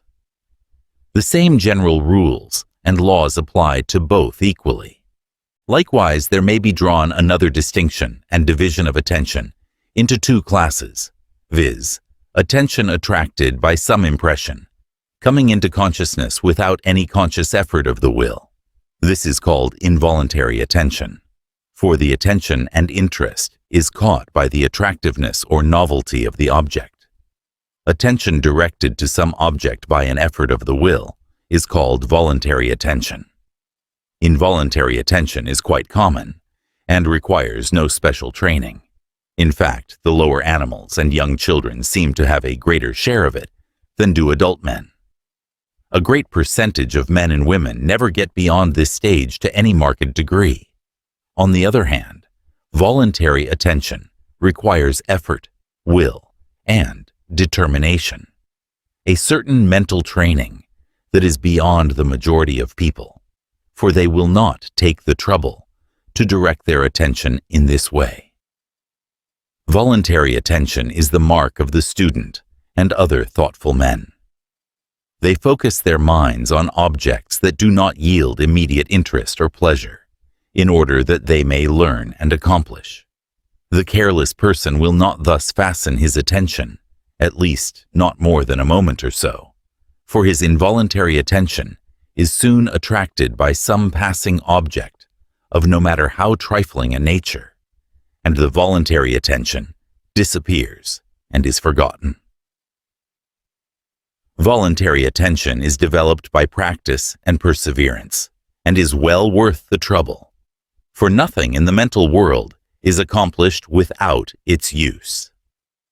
The attention does not readily fasten itself to uninteresting objects, and unless interest can be created, it requires a considerable degree of voluntary attention in order that the mind may be fastened upon such an object.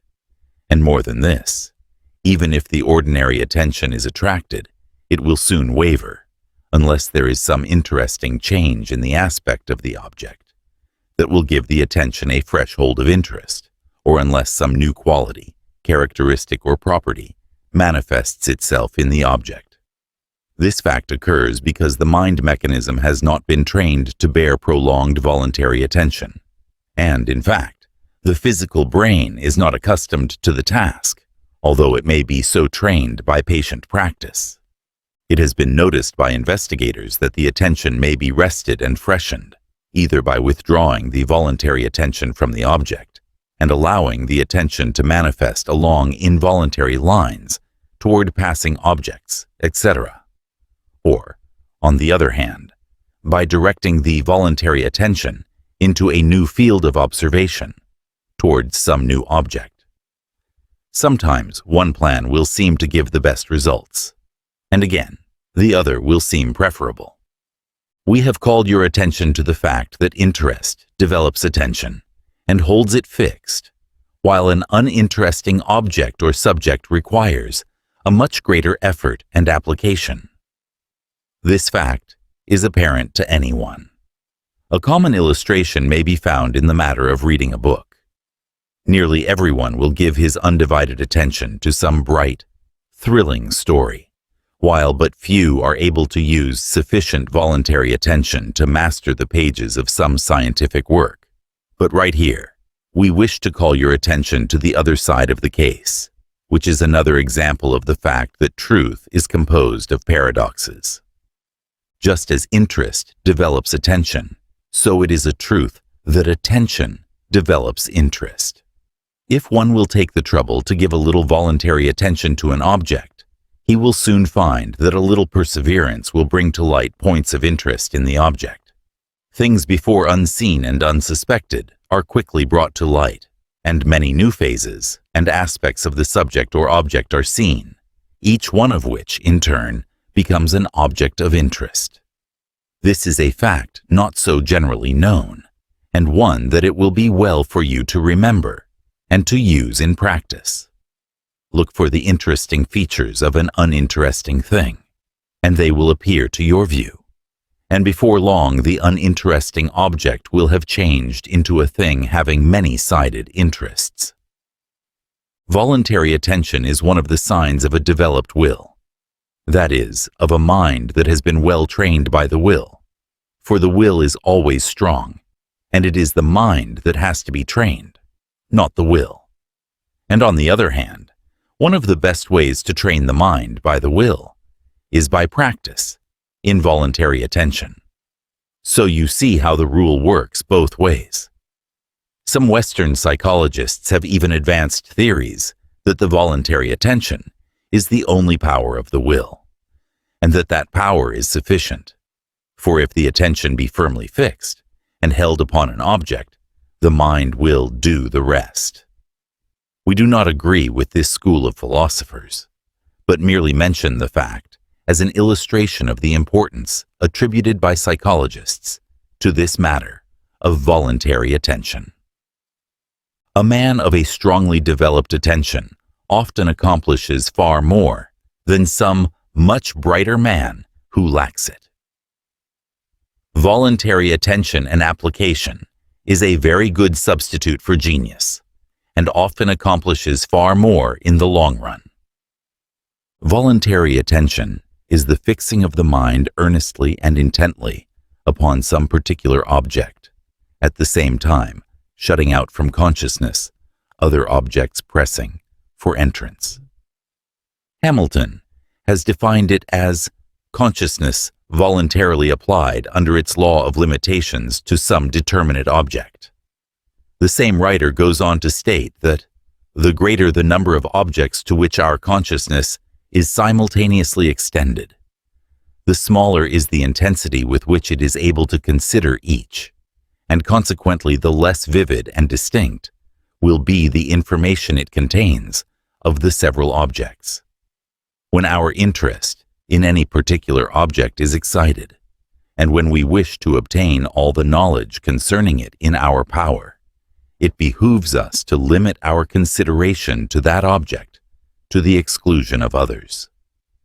The human mind has the power of attending to only one object at a time, although it is able to pass from one object to another with a marvelous degree of speed, so rapidly, in fact, that some have held that it could grasp several things at once.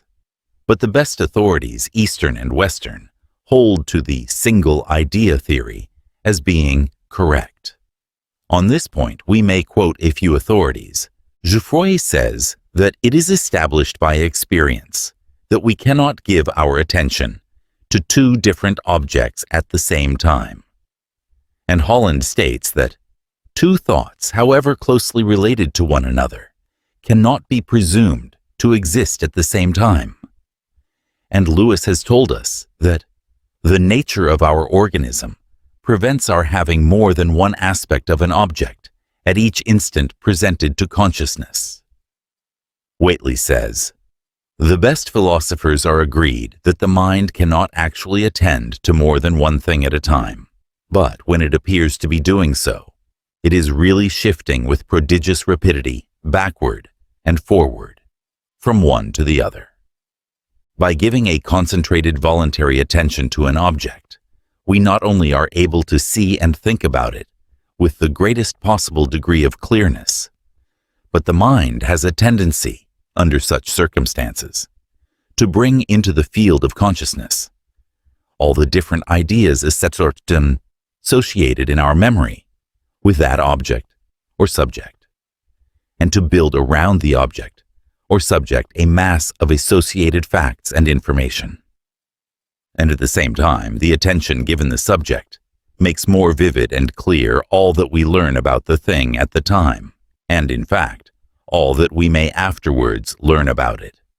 It seems to cut a channel through which knowledge flows. Attention magnifies and increases the powers of perception and greatly aids the exercise of the perceptive faculties. By paying attention to something seen or heard, one is enabled to observe the details of the thing seen or heard, and where the inattentive mind acquires, say, 3 impressions, the attentive mind absorbs 3 times 3, or perhaps 3 times 3 times 3, or 27. And, as we have just said, attention brings into play the powers of association, and gives us the loose end of an almost infinite chain of associated facts stored away in our memory, forming new combinations of facts which we had never grouped together before, and bring out into the field of consciousness all the many scraps of information regarding the thing to which we are giving attention. The proof of this is within the experience of everyone. Where is the one who does not remember sitting down to some writing, painting, reading, etc., with interest and attention, and finding, much to his surprise, what a flow of facts regarding the matter in hand was passing through his mind? Attention seems to focus all the knowledge of a thing that you possess, and by bringing it to a point, enables you to combine, associate, classify, etc., and thus create new knowledge. Gibbon tells us that after he gave a brief glance and consideration to a new subject, he suspended further work upon it, and allowed his mind, under concentrated attention, to bring forth all his associated knowledge regarding the subject, after which he renewed the task with increased power and efficiency.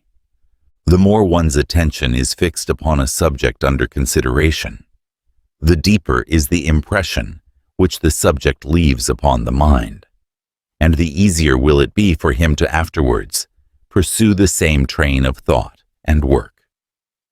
Attention is a prerequisite of good memory, and in fact, there can be no memory at all unless some degree of attention is given.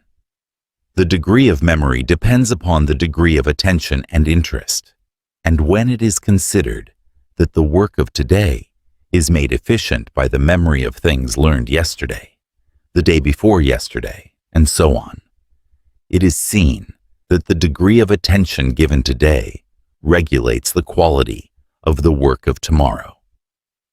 Some authorities have described genius as the result of great powers of attention, or, at least, that the two seem to run together. Some writer has said that, possibly the best definition of genius is the power of concentrating upon some one given subject until its possibilities are exhausted and absorbed. Simpson has said that the power and habit of thinking closely and continuously upon the subject at hand, to the exclusion, for the time, of all other subjects, is one of the principal, if indeed not the principal, means of success. Sir Isaac Newton has told us his plan of absorbing information and knowledge. He has stated that he would keep the subject under consideration before him continually, and then would wait till the first dawning of perception gradually brightened into a clear light, little by little. A mental sunrise, in fact.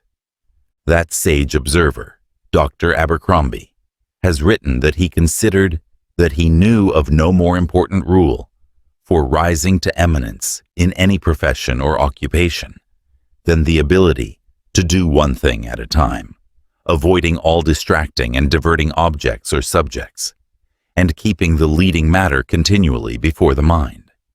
And others have added that such a course will enable one to observe relations between the subject and other things that will not be apparent to the careless observer or student.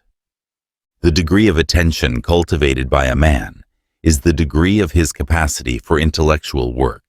As we have said, the great men of all walks of life have developed this faculty to a wonderful degree, and many of them seem to get results intuitively, whereas, in truth, they obtain them by reason of their concentrated power of attention, which enables them to see right into the center of a subject or proposition, and all around it, back and front and all sides, in a space of time incredible to the man who has not cultivated this mighty power. Men who have devoted much attention to some special line of work or research are able to act almost as if they possessed second sight, providing the subject is within their favorite field of endeavor. Attention quickens every one of the faculties, the reasoning faculties, the senses, the deciding qualities, the analytical faculties, and so on, each being given a fine edge by their use under a concentrated attention. And on the other hand, there is no surer indication, if a weak mind, than the deficiency in attention. This weakness may arise from illness or physical weakness reacting upon the brain, in which case the trouble is but temporary, or it may arise from a lack of mental development. Imbeciles and idiots have little or no attention. The great French psychologist, Louis, speaking of this fact, says, "Imbeciles and idiots see badly, hear badly, feel badly, and their sensorium is, in consequence, in a similar condition of sensitive poverty. Its impressionability for the things of the external world is at a minimum, its sensibility weak, and consequently, it is difficult to provoke the physiological condition necessary for the absorption of the external impression. In old age, the attention is the first faculty to show signs of decay. Some authorities have held that the memory was the first faculty to be affected by the approach of old age. But this is incorrect, for it is a matter of common experience that the aged manifest a wonderfully clear memory of events occurring in the far past. The reason that their memory of recent events is so poor is because their failing powers of attention has prevented them from receiving strong, clear mental impressions. And as is the impression, so is the memory. Their early impressions, having been clear and strong, are easily recalled, while their later ones, being weak, are recalled with difficulty. If the memory were at fault, it would be difficult for them to recall any impression, recent or far distant in time. But we must stop quoting examples and authorities, and urging upon you the importance of the faculty of attention. If you do not now realize it, it is because you have not given the subject the attention that you should have exercised, and further repetition would not remedy matters. Admitting the importance of attention from the psychological point of view, not to speak of the occult side of the subject, is it not a matter of importance for you to start in to cultivate that faculty? We think so. And the only way to cultivate any mental or physical part or faculty is to exercise it. Exercise uses up a muscle, or mental faculty, but the organism makes haste to rush to the scene additional material, cell stuff, nerve force, etc., to repair the waste, and it always sends a little more than is needed. And this little more, continually accruing and increasing, is what increases the muscles and brain centers. And improved and strengthened brain centers give the mind better instruments with which to work. One of the first things to do in the cultivation of attention is to learn to think of and do one thing at a time. Acquiring the knack or habit of attending closely to the things before us, and then passing on to the next and treating it in the same way, is most conducive to success, and its practice is the best exercise for the cultivation of the faculty of attention. And on the contrary, there is nothing more harmful from the point of view of successful performance, and nothing that will do more to destroy the power of giving attention than the habit of trying to do one thing while thinking of another. The thinking part of the mind and the acting part should work together, not in opposition. Dr. Beatty, speaking of this subject, tells us, "It is a matter of no small importance that we acquire the habit of doing only one thing at a time. By which I mean that while attending to any one object, our thoughts ought not to wander to another." And Granville adds, "A frequent cause of failure in the faculty of attention is striving to think of more than one thing at a time." And Kay quotes approvingly a writer who says, "She did things easily because she attended to them in the doing.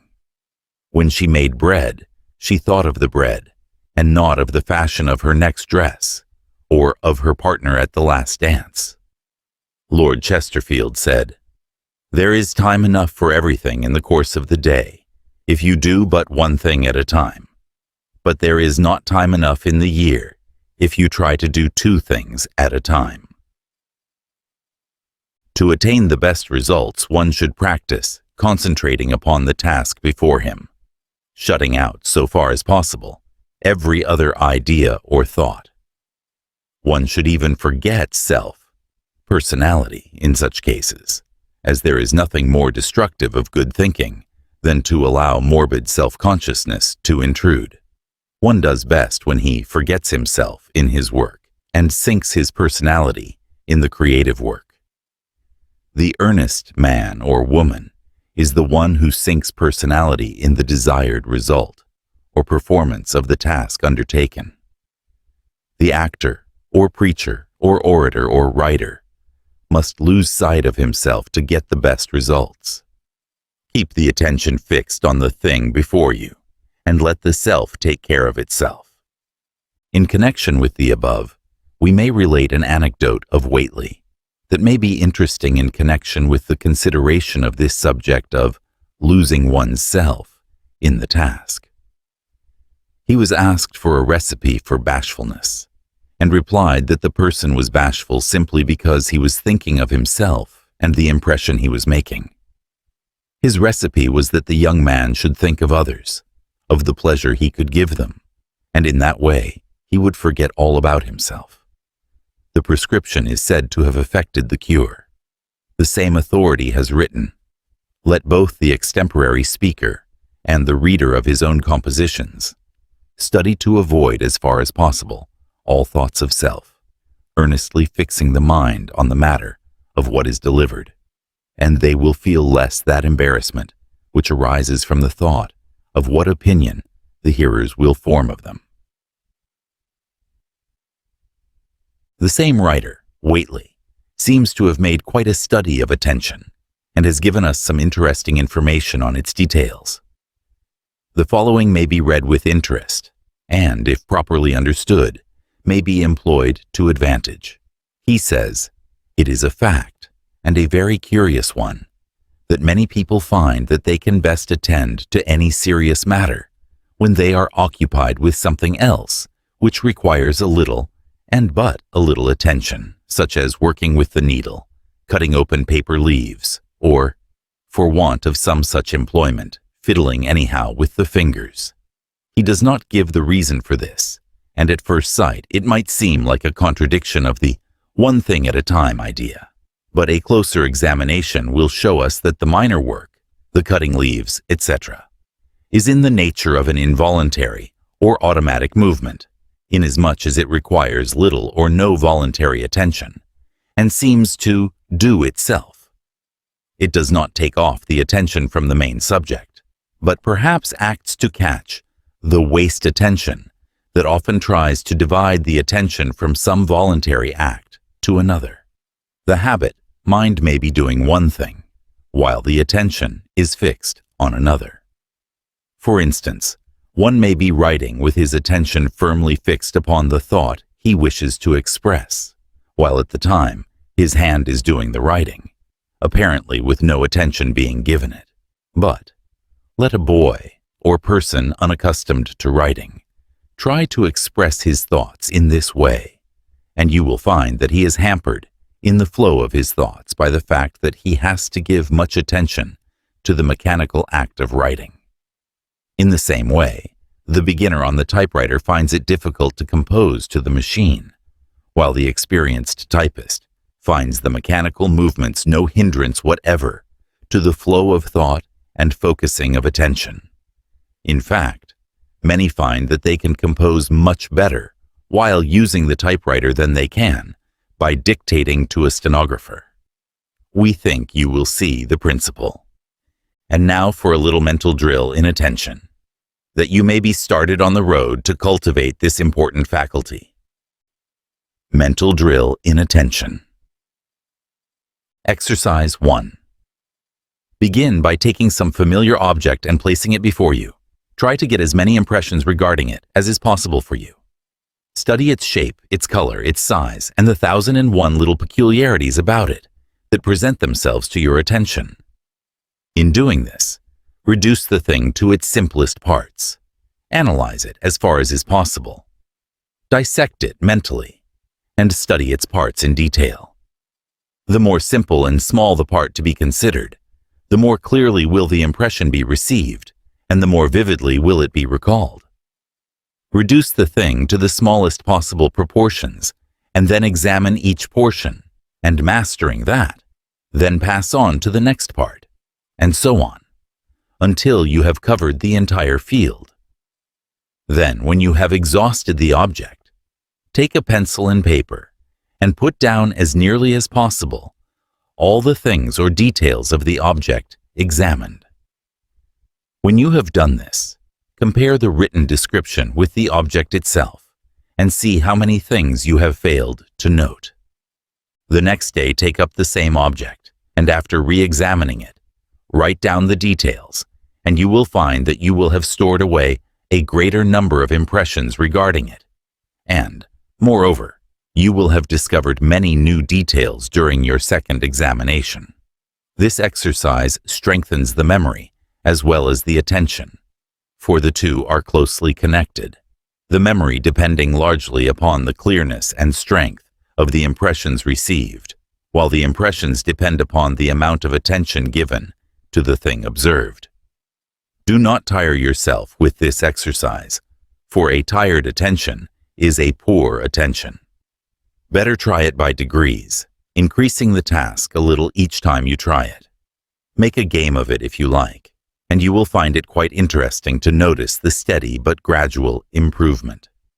It will be interesting to practice this in connection with some friend, varying the exercise by both examining the object and writing down their impressions separately, and then comparing results. This adds interest to the task, and you will be surprised to see how rapidly both of you increase in your powers of observation, which powers, of course, result from attention. Exercise 2. This exercise is but a variation of the first one. It consists in entering a room and taking a hasty glance around, and then walking out, and afterward writing down the number of things that you have observed with a description of each.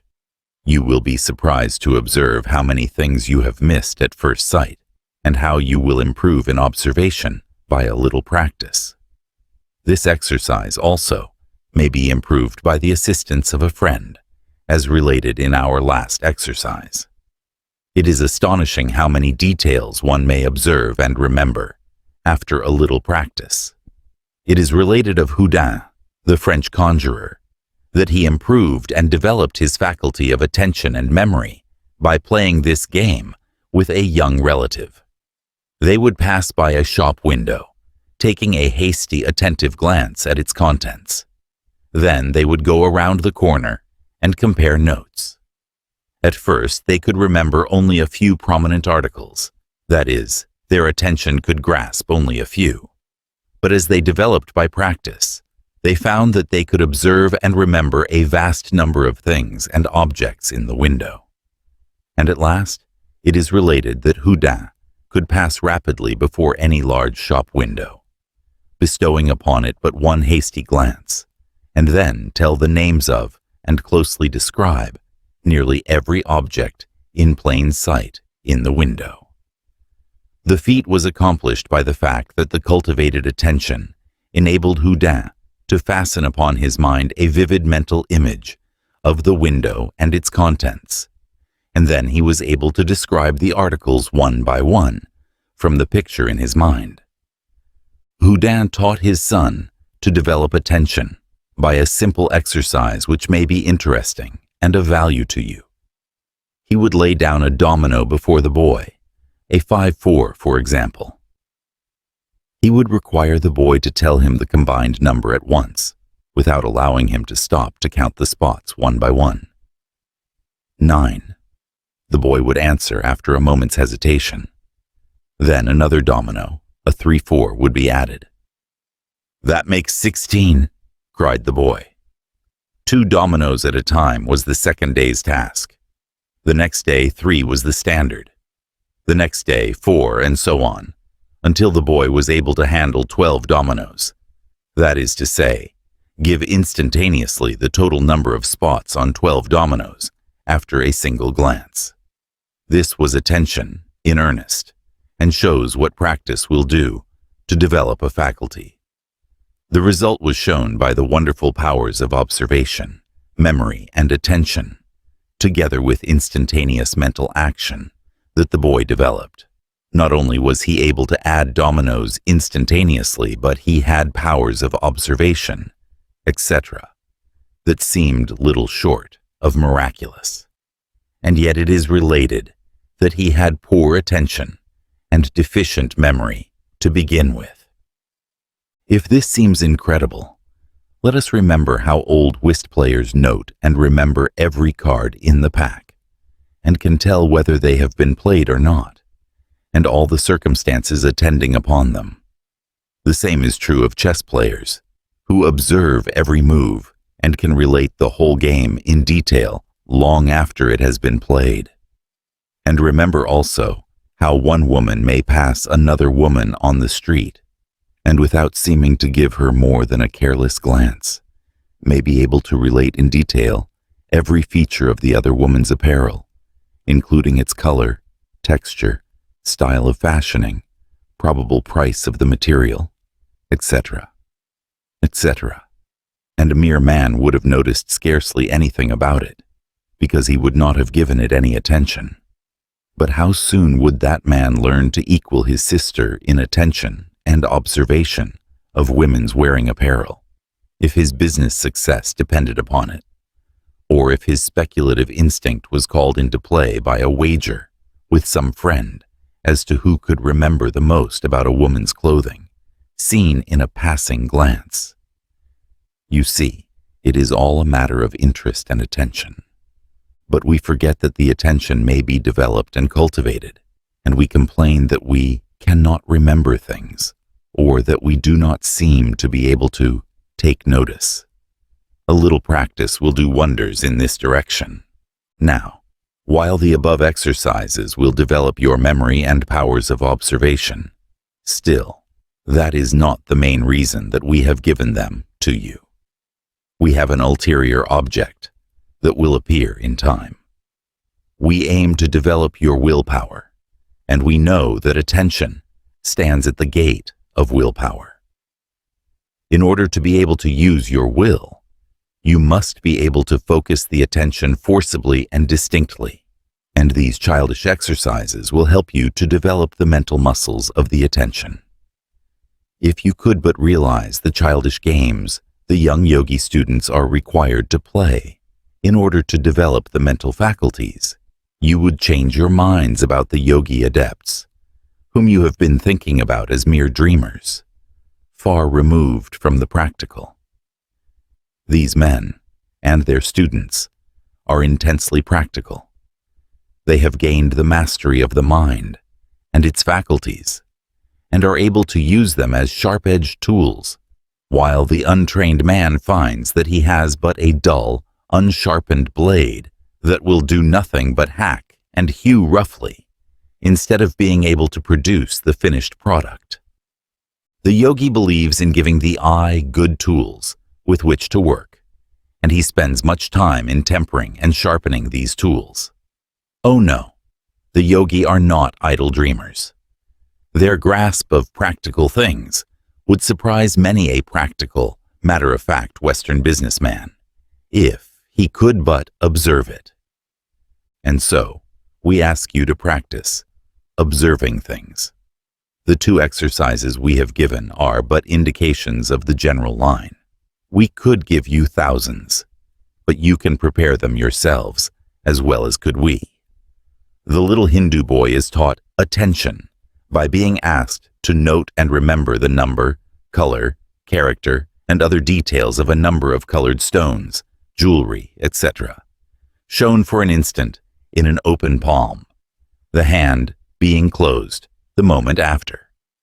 He is taught to note and describe passing travelers and their equipages, houses he sees on his journeys, and thousands of other everyday objects. The results are almost marvelous. In this way, he is prepared as a Kila or student, and he brings to his guru or teacher a brain well developed, a mind thoroughly trained to obey the will of the eye, and with faculties quickened to perceive instantly that which others would fail to see in a fortnight. It is true that he does not turn these faculties to business or other so-called practical pursuits, but prefers to devote them to abstract studies and pursuits outside of that which the Western man considers to be the end and aim of life. But remember that the 2 civilizations are quite different, following different ideals, having different economic conditions, living in different worlds, as it were. But that is all a matter of taste and ideals. The faculty for the practical life of the West is possessed by the Kila if he saw fit to use it. But all Hindu youths are not Kilas, remember, nor are all Western youths captains of industry or Edisons. Mantram, affirmation. I am using my attention to develop my mental faculties, so as to give the eye a perfect instrument with which to work. The mind is my instrument, and I am bringing it to a state of capacity for perfect work. Mantram, or affirmation. There is but one life, one life underlying. This life is manifesting through me and through every other shape, form, and thing. I am resting on the bosom of the great ocean of life, and it is supporting me and will carry me safely, though the waves rise and fall, though the storms rage and the tempests roar. I am safe on the ocean of life and rejoice as I feel the sway of its motion. Nothing can harm me, though changes may come and go. I am safe. I am one with the all-life, and its power, knowledge, and peace are behind, underneath, and within me. Oh, one life, express thyself through me. Carry me now on the crest of the wave, now deep down in the trough of the ocean, supported always by thee. All is good to me, as I feel thy life moving in and through me. I am alive through thy life, and I open myself to thy full manifestation and inflow. The sixth lesson. Cultivation of perception. Man gains his knowledge of the outside world through his senses, and, consequently, many of us are in the habit of thinking of these senses as if they did the sensing, instead of being merely carriers of the vibrations coming from the outside world, which are then presented to the mind for examination. We shall speak of this at greater length a little later on in this lesson. Just now, we wish to impress upon you the fact that it is the mind that perceives, not the senses, and consequently a development of perception is really a development of the mind. The yogis put their students through a very arduous course of practice and exercises designed to develop their powers of perception. To many, this would appear to be merely a development of the senses, which might appear odd in view of the fact that the yogis are constantly preaching the folly of being governed and ruled by the senses. But there is nothing paradoxical about all this, for the yogis, while preaching the folly of sense life and manifesting the teaching in their lives, nevertheless believe in any and all exercises calculated to sharpen the mind and develop it to a keen state and condition. They see a great difference between having a sharpened perception on the one hand and being a slave to the senses on the other. For instance, what would be thought of a man who objected to acquiring a keen eyesight, for fear it would lead him away from higher things, by reason of his becoming attached to the beautiful things he might see? To realize the folly of this idea, one may look at its logical conclusion, which would be that one would then be much better off if all their senses were destroyed. The absurdity, not to say wickedness, of such an idea will be apparent to everyone after a minute's consideration. The secret of the yogi theory and teachings regarding the development of the mental powers lies in the word mastery. The yoga student accomplishes and attains this mastery in two ways.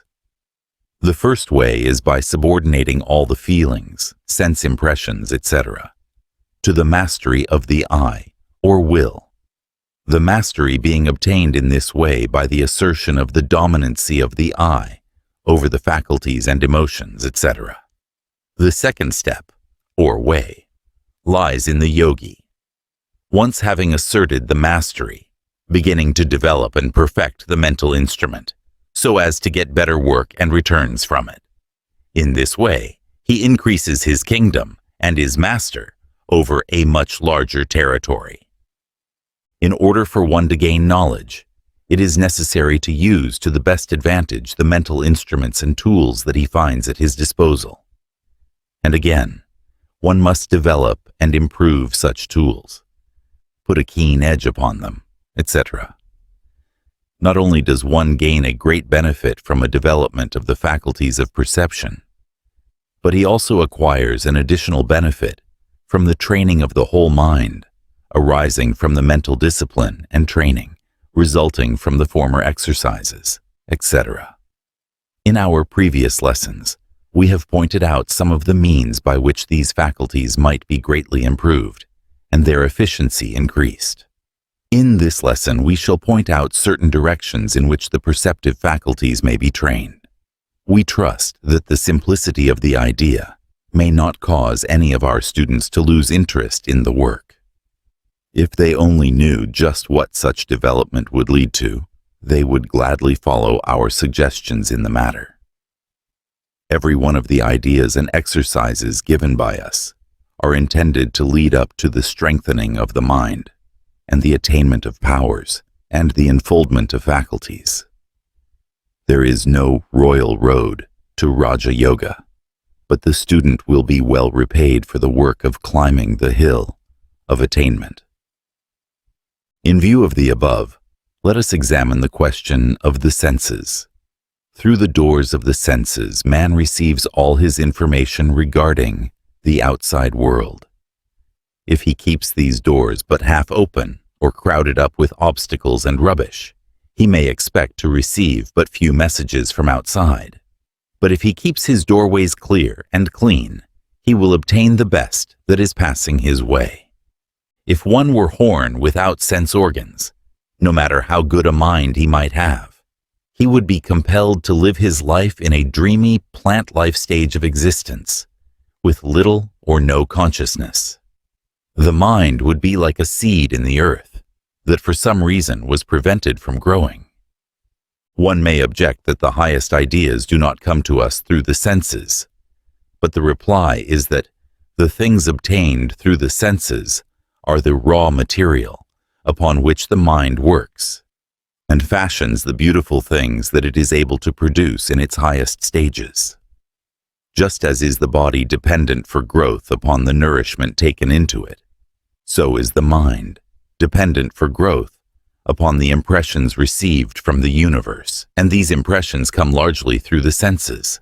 It may be objected to that we know many things that we have not received through our senses, but does the objector include the impressions that came through his senses in some previous existence, and which have been impressed upon his instinctive mind or soul memory? It is true that there are higher senses than those usually recognized, but nature insists upon one learning the lessons of the lower grades before attempting those of the higher. Do not forget that all that we know, we have worked for. There is nothing that comes to the idler or shirker.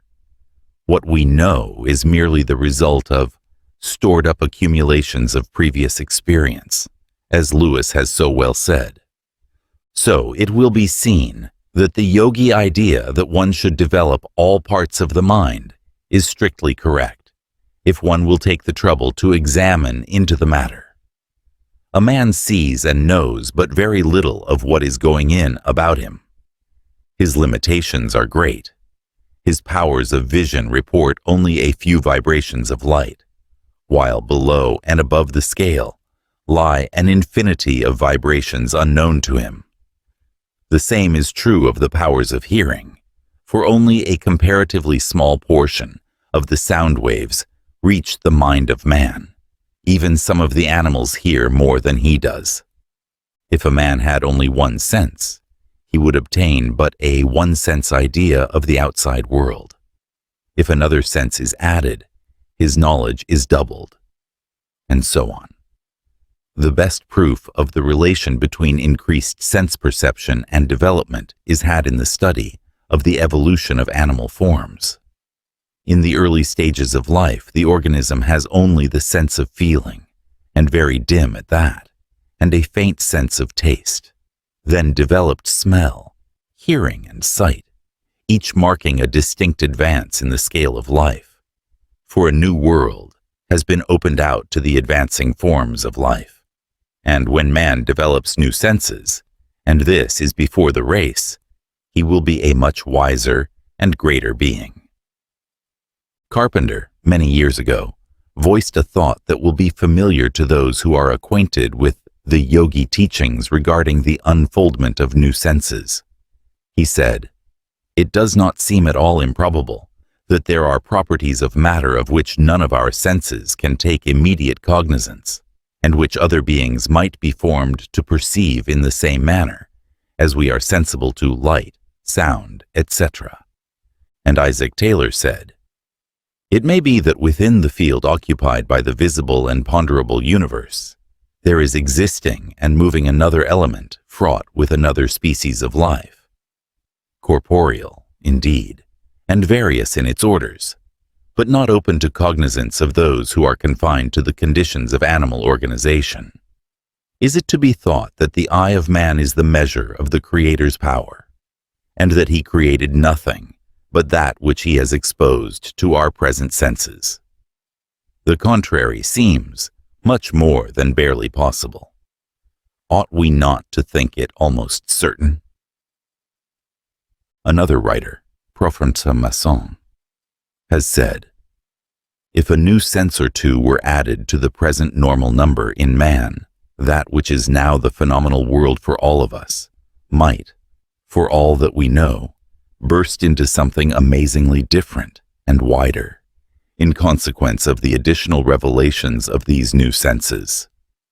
But not only is this true, but man may increase his powers of knowledge and experience if he will but develop the senses he has to a higher degree of efficiency, instead of allowing them to remain comparatively atrophied. And toward this end, this lesson is written. The mind obtains its impressions of objects of the outside world by means of the brain and sense organs. The sensory organs are the instruments of the mind, as is also the brain and the entire nervous system. By means of the nerves and the brain, the mind and makes use of the sensory organs in order that it may obtain information regarding external objects. The senses are usually said to consist of 5 different forms, viz., sight, hearing, smell, touch, and taste.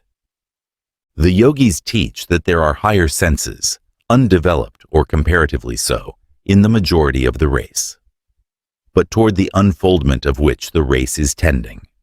But we shall not touch upon these latent senses in this lesson, as they belong to another phase of the subject. In addition to the 5 senses above enumerated, some physiologists and psychologists have held that there were several others in evidence. For instance, the sense by which the inner organs revealed their presence and condition. The muscular system reports to the mind through some sense that is not that of touch, although closely allied to it, and the feelings of hunger, thirst, etc., seem to come to us through an unnamed sense. Bernstein has distinguished between the 5 senses and the one just referred to as follows. The characteristic distinction between these common sensations and the sensations of the senses is that by the latter, we gain knowledge of the occurrences and objects which belong to the external world, and which sensations we refer to external objects, whilst by the former, we only feel conditions of our own body. A sensation is the internal mental conception resulting from an external object or fact, exciting the sense organs and nerves and the brain, thus making the mind aware of the external object or fact. As Bain has said, it is the mental impression, feeling, or conscious state, resulting from the action of external things on some part of the body, called on that account sensitive. Each channel of sense impressions has an organ, of organs, peculiarly adapted for the excitation of its substance by the particular kind of vibrations through which it receives impressions. The eye is most cunningly and carefully designed to receive the light waves, and sound waves produce no effect upon it. And likewise, the delicate mechanism of the ear responds only to sound waves, light waves failing to register upon it.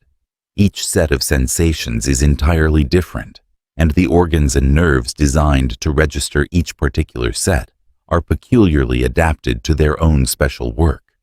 The organs of sense, including their special nervous systems, may be compared to a delicate instrument that the mind has fashioned for itself, that it may investigate, examine, and obtain reports from the outside world.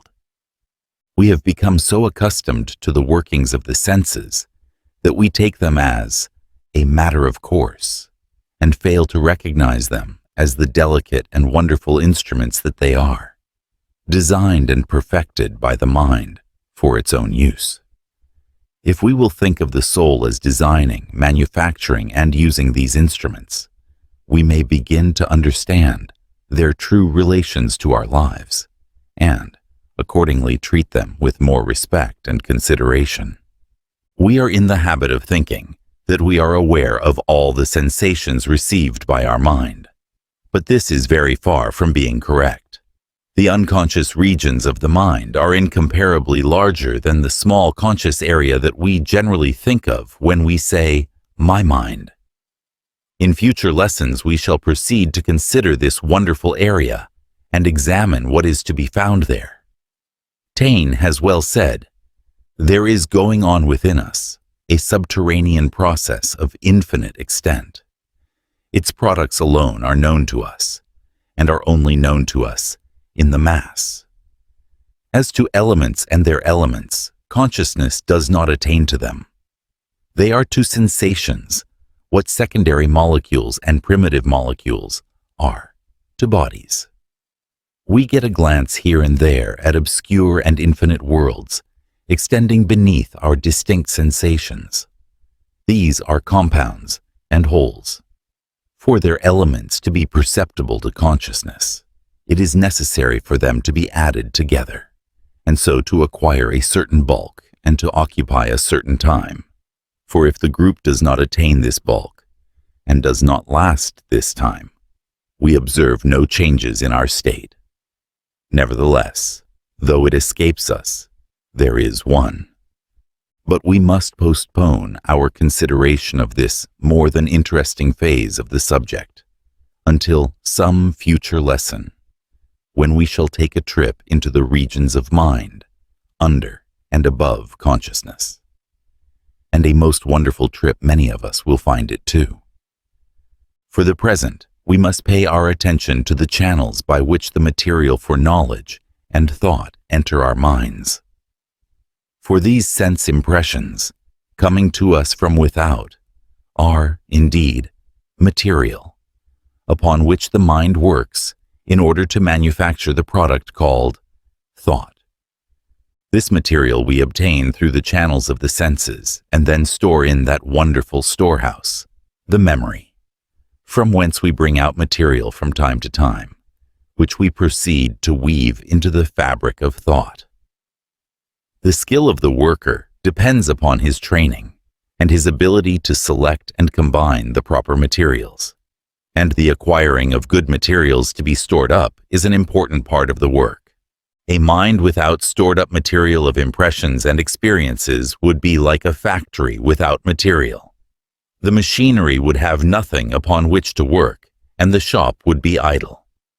As Helmholtz has said, apprehension by the senses supplies directly or indirectly the material of all human knowledge, or at least the stimulus necessary to develop every inborn faculty of the mind. And Herbert Spencer has this to say of this phase of the subject: it is almost a truism to say that in proportion to the numerousness of the objects that can be distinguished, and in proportion to the variety of coexistences and sequences that can be severally responded to, must be the number and rapidity and variety of the changes within the organism, must be the amount of vitality. A little reflection upon this subject will show us that the greater degree of exercise and training given the senses, the greater the degree of mental power and capability. As we store our mental storehouse with the materials to be manufactured into thought, so is the quality and quantity of the fabric produced. It therefore behooves us to awaken from our lazy condition of mind and to proceed to develop our organs of sense and their attendant mechanism, as by doing so we increase our capacity for thought and knowledge. Before passing to the exercises, however, it may be well to give a hasty passing glance at the several senses and their peculiarities. The sense of touch is the simplest and primal sense. Long before the lower forms of life had developed the higher senses, they had evidenced the sense of touch or feeling. Without this sense, they would have been unable to have found their food or to receive and respond to outside impressions. In the early forms of life, it was exercised equally by all parts of the body, although in the higher forms, this sense has become somewhat localized, as certain parts of the body are far more sensitive than are others. The skin is the seat of the sense of touch, and its nerves are distributed over the entire area of the skin. The hand, and particularly the fingers, and their tips, are the principal organs of this sense. The acuteness of touch varies materially in different parts of the body. Experiments have shown that a pair of compasses would register impressions as a very slight distance apart when applied to the tip of the tongue. The distance at which the 2 points could be distinguished from one point on the tip of the tongue was called one line. Using this line as a standard, it was found that the palmar surface of the third finger registered 2 lines, the surface of the lips 4 lines, and the skin of the back, and on the middle of the arm or thigh, as high as 60 lines.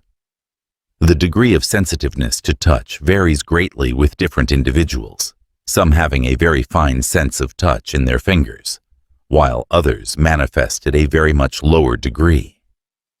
In the same way, there is a great difference in the response of the fingers to weight, a great difference in the ability to distinguish the difference of the weight of objects. It has been found that some people can distinguish differences in weight down to very small fractions of an ounce. Fine distinctions in the differences in temperature have also been noticed. The sense of touch and its development has meant much for man. It is the one sense in which man surpasses the animals in the matter of degree and acuteness. The animal may have a keener smell, taste, hearing, and sight, but its sense of touch is far beneath that of man. Anaxagoras is quoted as saying that if the animals had hands and fingers, they would be like men. In developing the sense of touch, the student must remember that attention is the key to success. The greater the amount of attention, the greater the degree of development possible in the case of any sense. When the attention is concentrated upon any particular sense, the latter becomes quickened and more acute, and repeated exercise under the stimulus of attention will work wonders in the case of any particular sense. And on the other hand, the sense of touch may be almost or completely inhibited by firmly fixing the attention upon something else. As an extreme proof of this latter fact, the student is asked to remember the fact that men have been known to suffer excruciating torture, apparently without feeling, owing to the mind being intently riveted upon some idea or thought.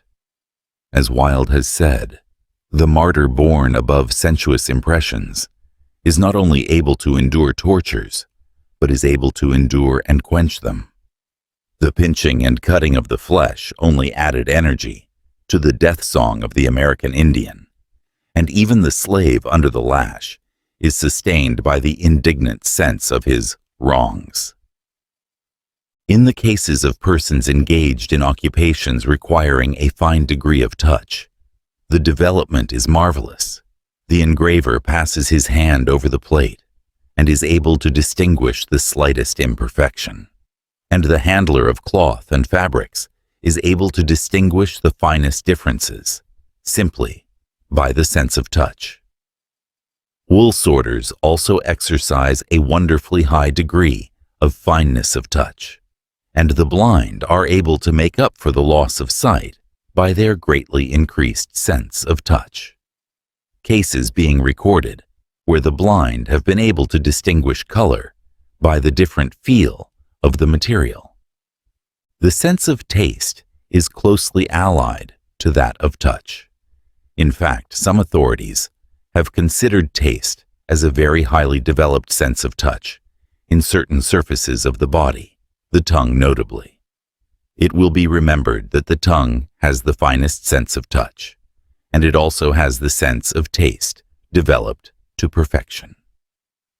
In taste and touch, the object must be brought in direct contact with the organ of sense, which is not the case in smell, hearing, or sight. And be it remembered that the latter senses have special nerves, while taste is compelled to fall back upon the ordinary nerves of touch. It is true that taste is confined to a very small part of the surface of the body, while touch is general. But this only indicates a special development of the special area. The sense of taste also depends to a great extent upon the presence of fluids, and only substances that are soluble make their presence known through the organs and sense of taste. Physiologists report that the sense of taste in some persons is so acute that one part of strychnine in 1 million parts of water has been distinguished. There are certain occupations, such as that of wine tasters, tea tasters, etc., the followers of which manifest a degree of fineness of taste, almost incredible. The sense of smell is closely connected with the sense of taste, and often acts in connection therewith, as the tiny particles of the substance in the mouth arise to the organs of smell, by means of the opening or means of communication situated in the back part of the mouth, besides which, the nose usually detects the odor of substances before they enter the mouth. The sense of smell operates by reason of the tiny particles, or the object being carried to the mucous membrane of the interior of the nose by means of the air. The membrane, being moist, seizes and holds these particles for a moment, and the fine nervous organism reports differences and qualities, and the mind is thus informed of the nature of the object. The sense of smell is very highly developed among animals, who are compelled to rely upon it to a considerable extent. And many occupations among men require the development of this sense, for instance, the tobacconist, the wine dealer, the perfumers, the chemist, etc.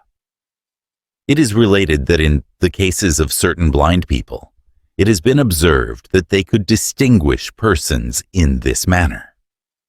The sense of hearing is a more complex one than in the case of taste, touch, and smell. In the latter three, the objects to be sensed must be brought in close contact with the sense organs, while in hearing the object may be far removed, the impressions being carried by the vibrations of the air, which are caught up and reported upon by the nervous organism of the sense of hearing. The internal mechanism of the ear is most wonderfully intricate and complex, and excites to wonder the person examining it.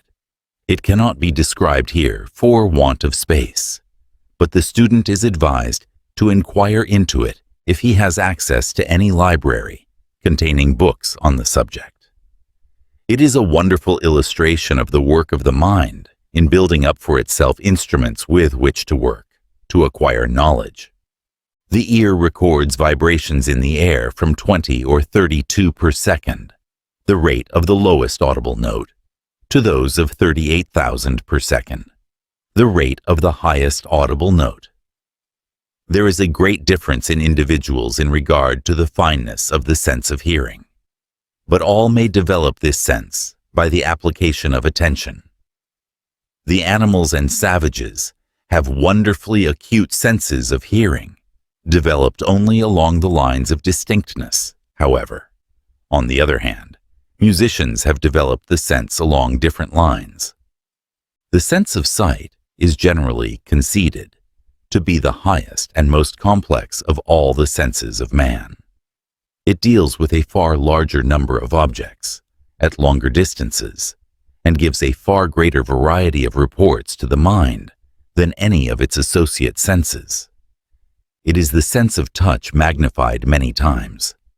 As Wilson says of it, our sight may be considered as a more delicate and diffusive kind of touch that spreads itself over an infinite number of bodies, comprehends the largest figures, and brings into our reach some of the most remote parts of the universe. The sense of sight receives its impressions from the outside world by means of waves that travel from body to body, from sun to earth, and from lamp to eye. These waves of light arise from vibrations in substance of an almost incredible degree of rapidity.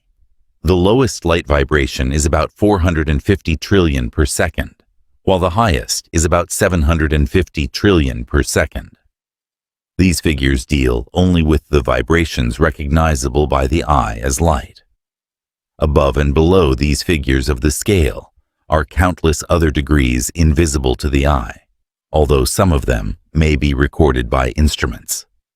The different sensations of color depend upon the rate of the vibrations, red being the limit of the lowest, and violet the limit of the highest visible vibrations.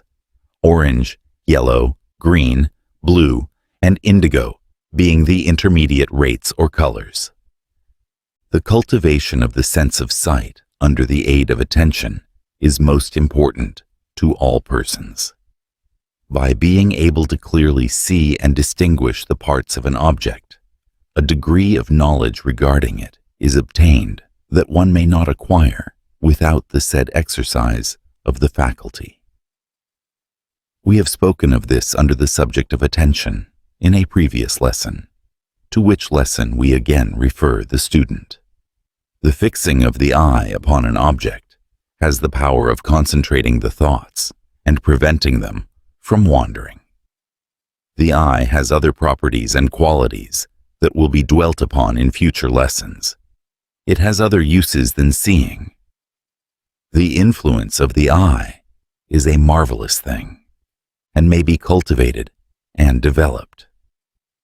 We trust that what we have said will bring the student to a realization of the importance of developing the powers of perception.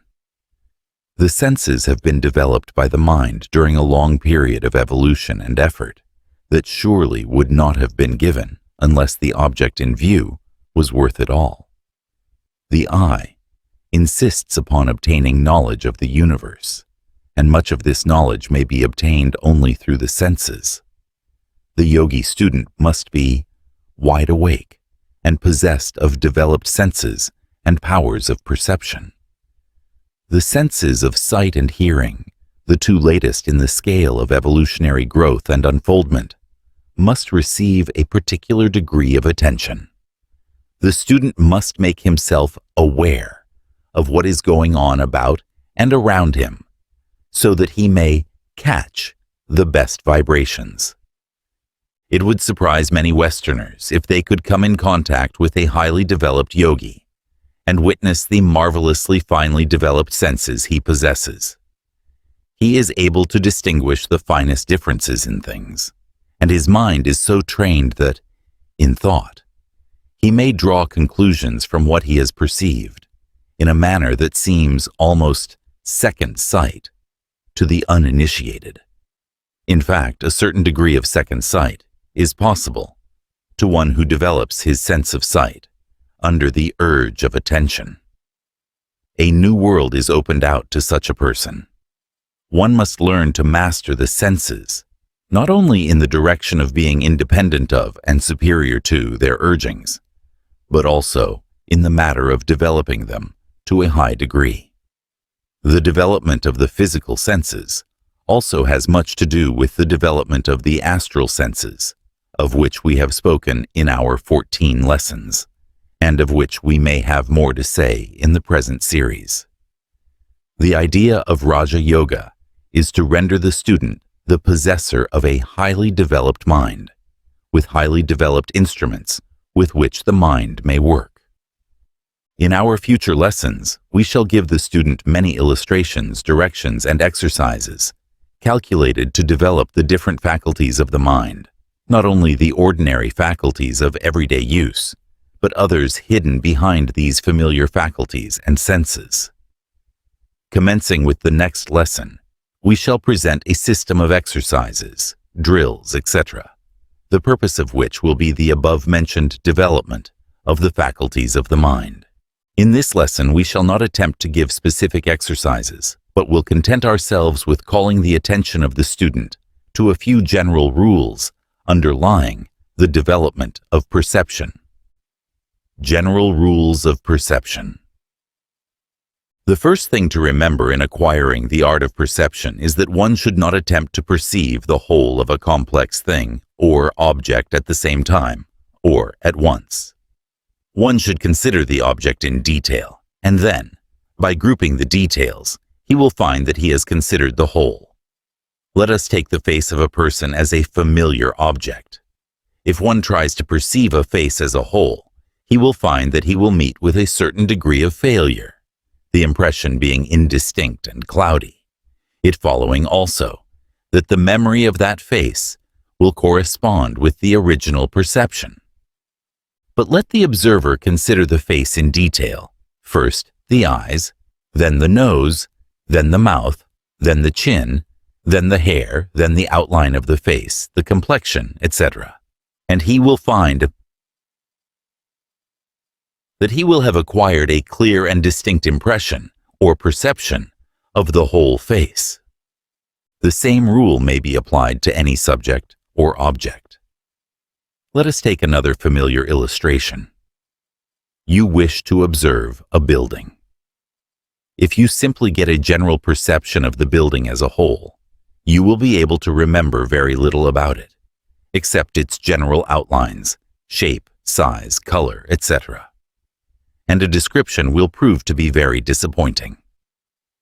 But if you have noted in detail the material used, the shape of the doors, chimney, roof, porches, decorations, trimmings, ornamentation, size and number of the window panes, etc., etc., the shape and angles of the roof, etc., you will have an intelligent idea of the building, in the place of a mere general outline or impression of such as might be acquired by an animal in passing.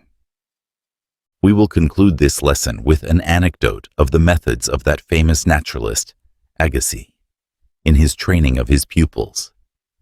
His pupils became renowned for their close powers of observation and perception, and their consequent ability to think about the things they had seen. Many of them rose to eminent positions and claimed that this was largely by reason of their careful training. The tale runs that a new student presented himself to Agassiz one day, asking to be set to work. The naturalist took a fish from a jar in which it had been preserved, and laying it before the young student bade him observe it carefully, and be ready to report upon what he had noticed about the fish. The student was then left alone with the fish. There was nothing especially interesting about that fish. It was like many other fishes that he had seen before. He noticed that it had fins and scales, and a mouth and eyes, yes, and a tail.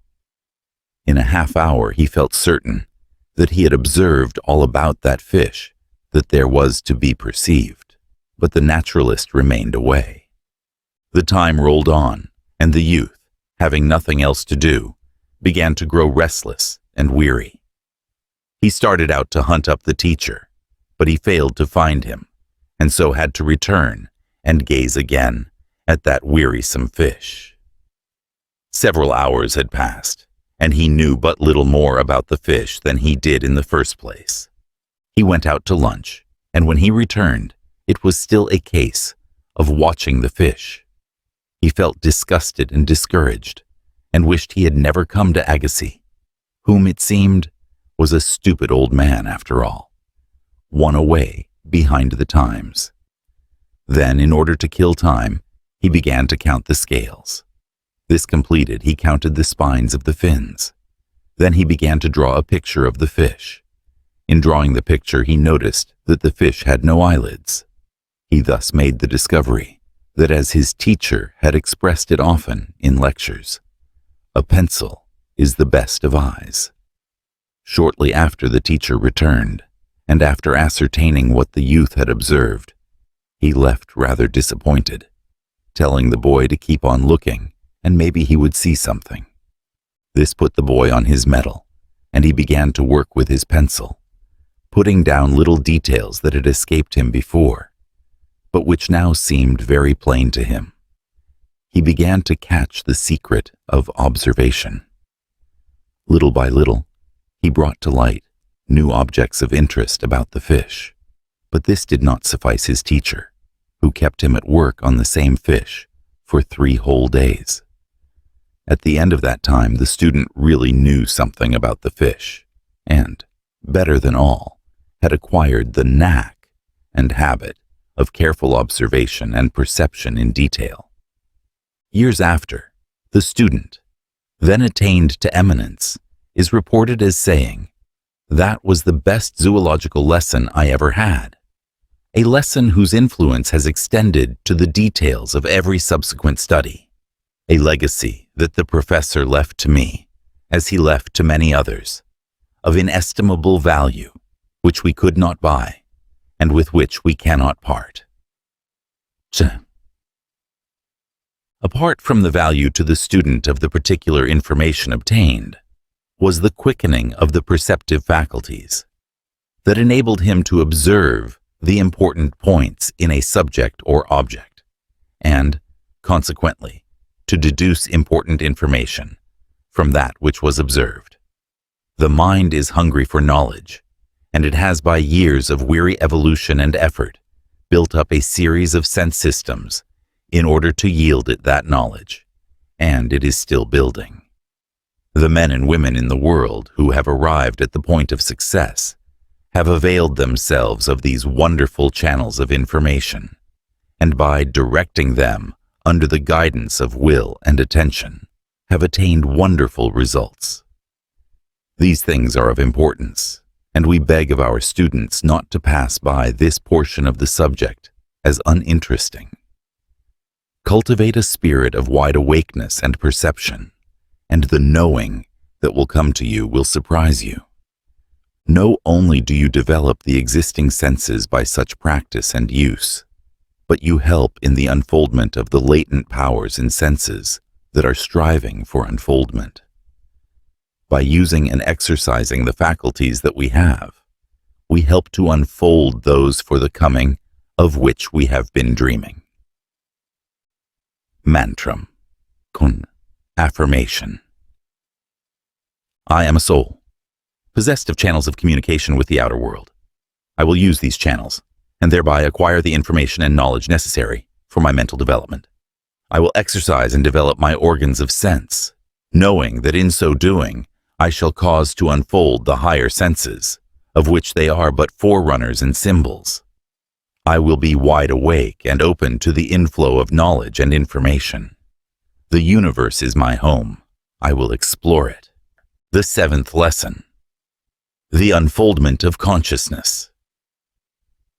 We have thought it well to make a slight change in the arrangement of these lessons, that is, in the order in which they should appear. We had contemplated making this 7th lesson a series of mental drills, intended to develop certain of the mental faculties, but we have decided to postpone the same until a later lesson, believing that by so doing, a more logical sequence or order of arrangement will be preserved.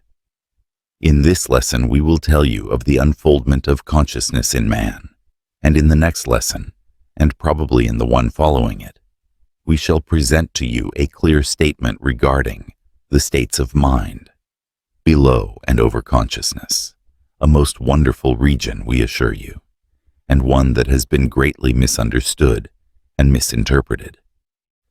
This will lead up to the subject of the cultivation of the various faculties, both conscious and outside of consciousness, and the series will be concluded by 3 lessons going right to the heart of this part of the subject and giving certain rules and instruction calculated to develop man's wonderful thought machine that will be of the greatest interest and importance to all of our students. When the lessons are concluded, you will see that the present arrangement is most logical and proper. In this lesson, we take up the subject of the unfoldment of consciousness, a most interesting subject. Many of us have been in the habit of identifying consciousness with mind. But as we proceed with this series of lessons, we will see that that which is called consciousness is but a small portion of the mind of the individual, and even that small part is constantly changing its states and unfolding new states undreamed of. Consciousness is a word we use very often in considering the science of the mind. Let us see what it means. Webster defines it as one's knowledge of sensations and mental operations, or of what passes in one's own mind. Halleck defines it as that undefinable characteristic of mental states which causes one to be aware of them. But, as Halleck states, consciousness is incapable of definition. To define anything, we are obliged to describe it in terms of something else. And there is nothing else in the world like consciousness. Hence, we can define it only in terms of itself, and that is very much like trying to lift oneself by one's own bootstraps. Consciousness is one of the greatest mysteries that confronts us. Before we can understand what consciousness really is, we must know just what mind really is, and that knowledge is lacking, notwithstanding the many ingenious theories evolved in order to explain the mystery. The metaphysicians do not throw much light on the subject, and as for materialistic science, listen to what Huxley says. How it comes about that anything so remarkable as a state of consciousness comes about by the result of irritating nervous tissue is just as unaccountable as the appearance of the genii when Aladdin rubbed his lamp. To many persons, the words consciousness and mental process or thought are regarded as synonymous, and in fact, psychologists so held until quite recently. But now, it is generally accepted as a fact that mental processes are not limited to the field of consciousness, and it is now generally taught that the field of subconsciousness, that is underconscious mentation, is of a much greater extent than that of conscious mentation. Not only is it true that the mind can hold in consciousness but one fact at any one instant, and that, consequently, only a very small fraction of our knowledge can be in consciousness at any one moment. But it is also true that the consciousness plays but a very small part in the totality of mental processes, or mentation. The mind is not conscious of the greater portion of its own activities. Maudsley says that only 10% comes into the field of consciousness.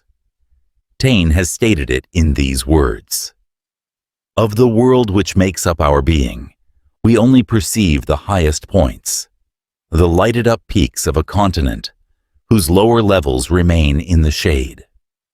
But it is not our intention to speak of this great subconscious region of the mind at this point, for we shall have much to do with it later on.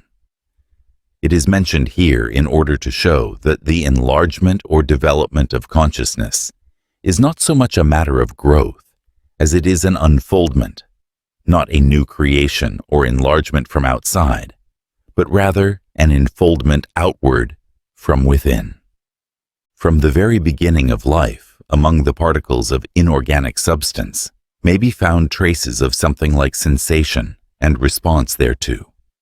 Writers have not cared to give to this phenomenon the name of sensation or sensibility, as the terms savored too much of senses and sense organs.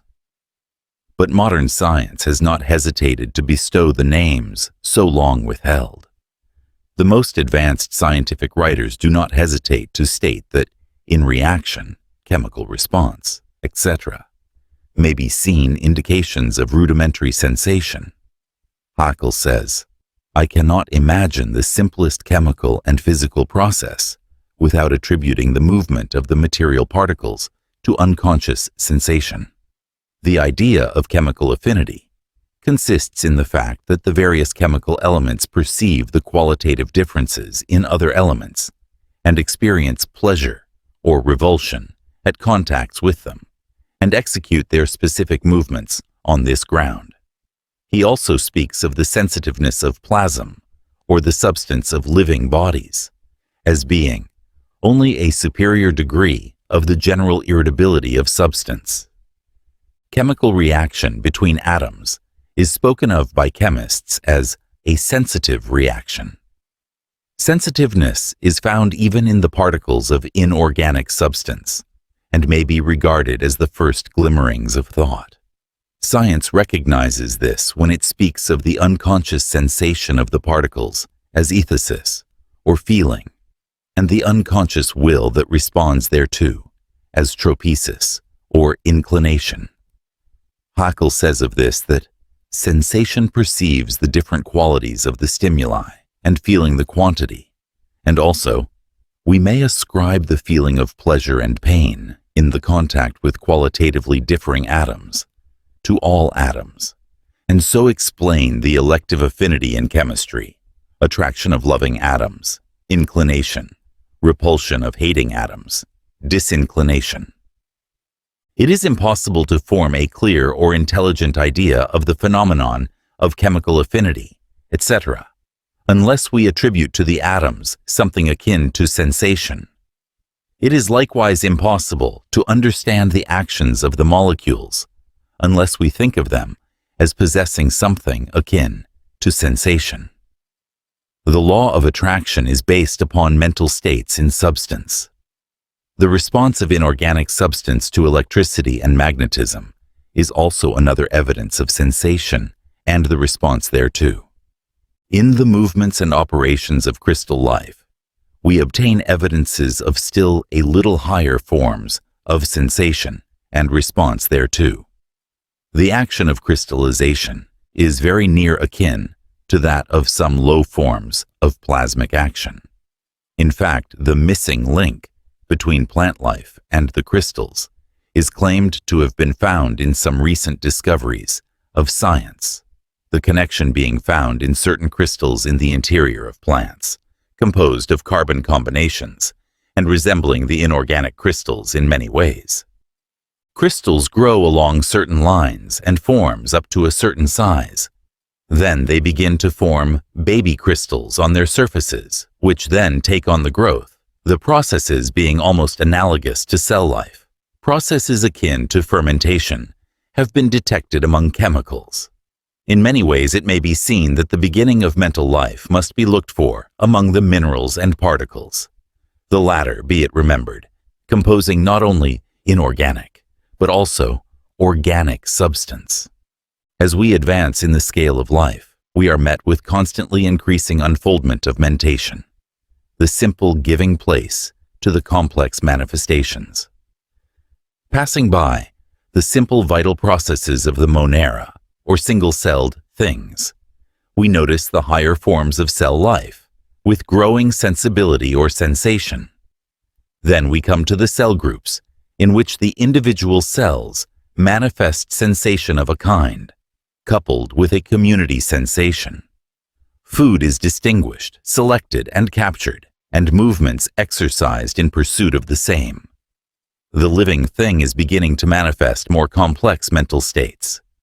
Then the stage of the lower plants is reached, and we notice the varied phenomena of that region, evidencing an increased sensitiveness, although there are practically no signs of special organs of sense.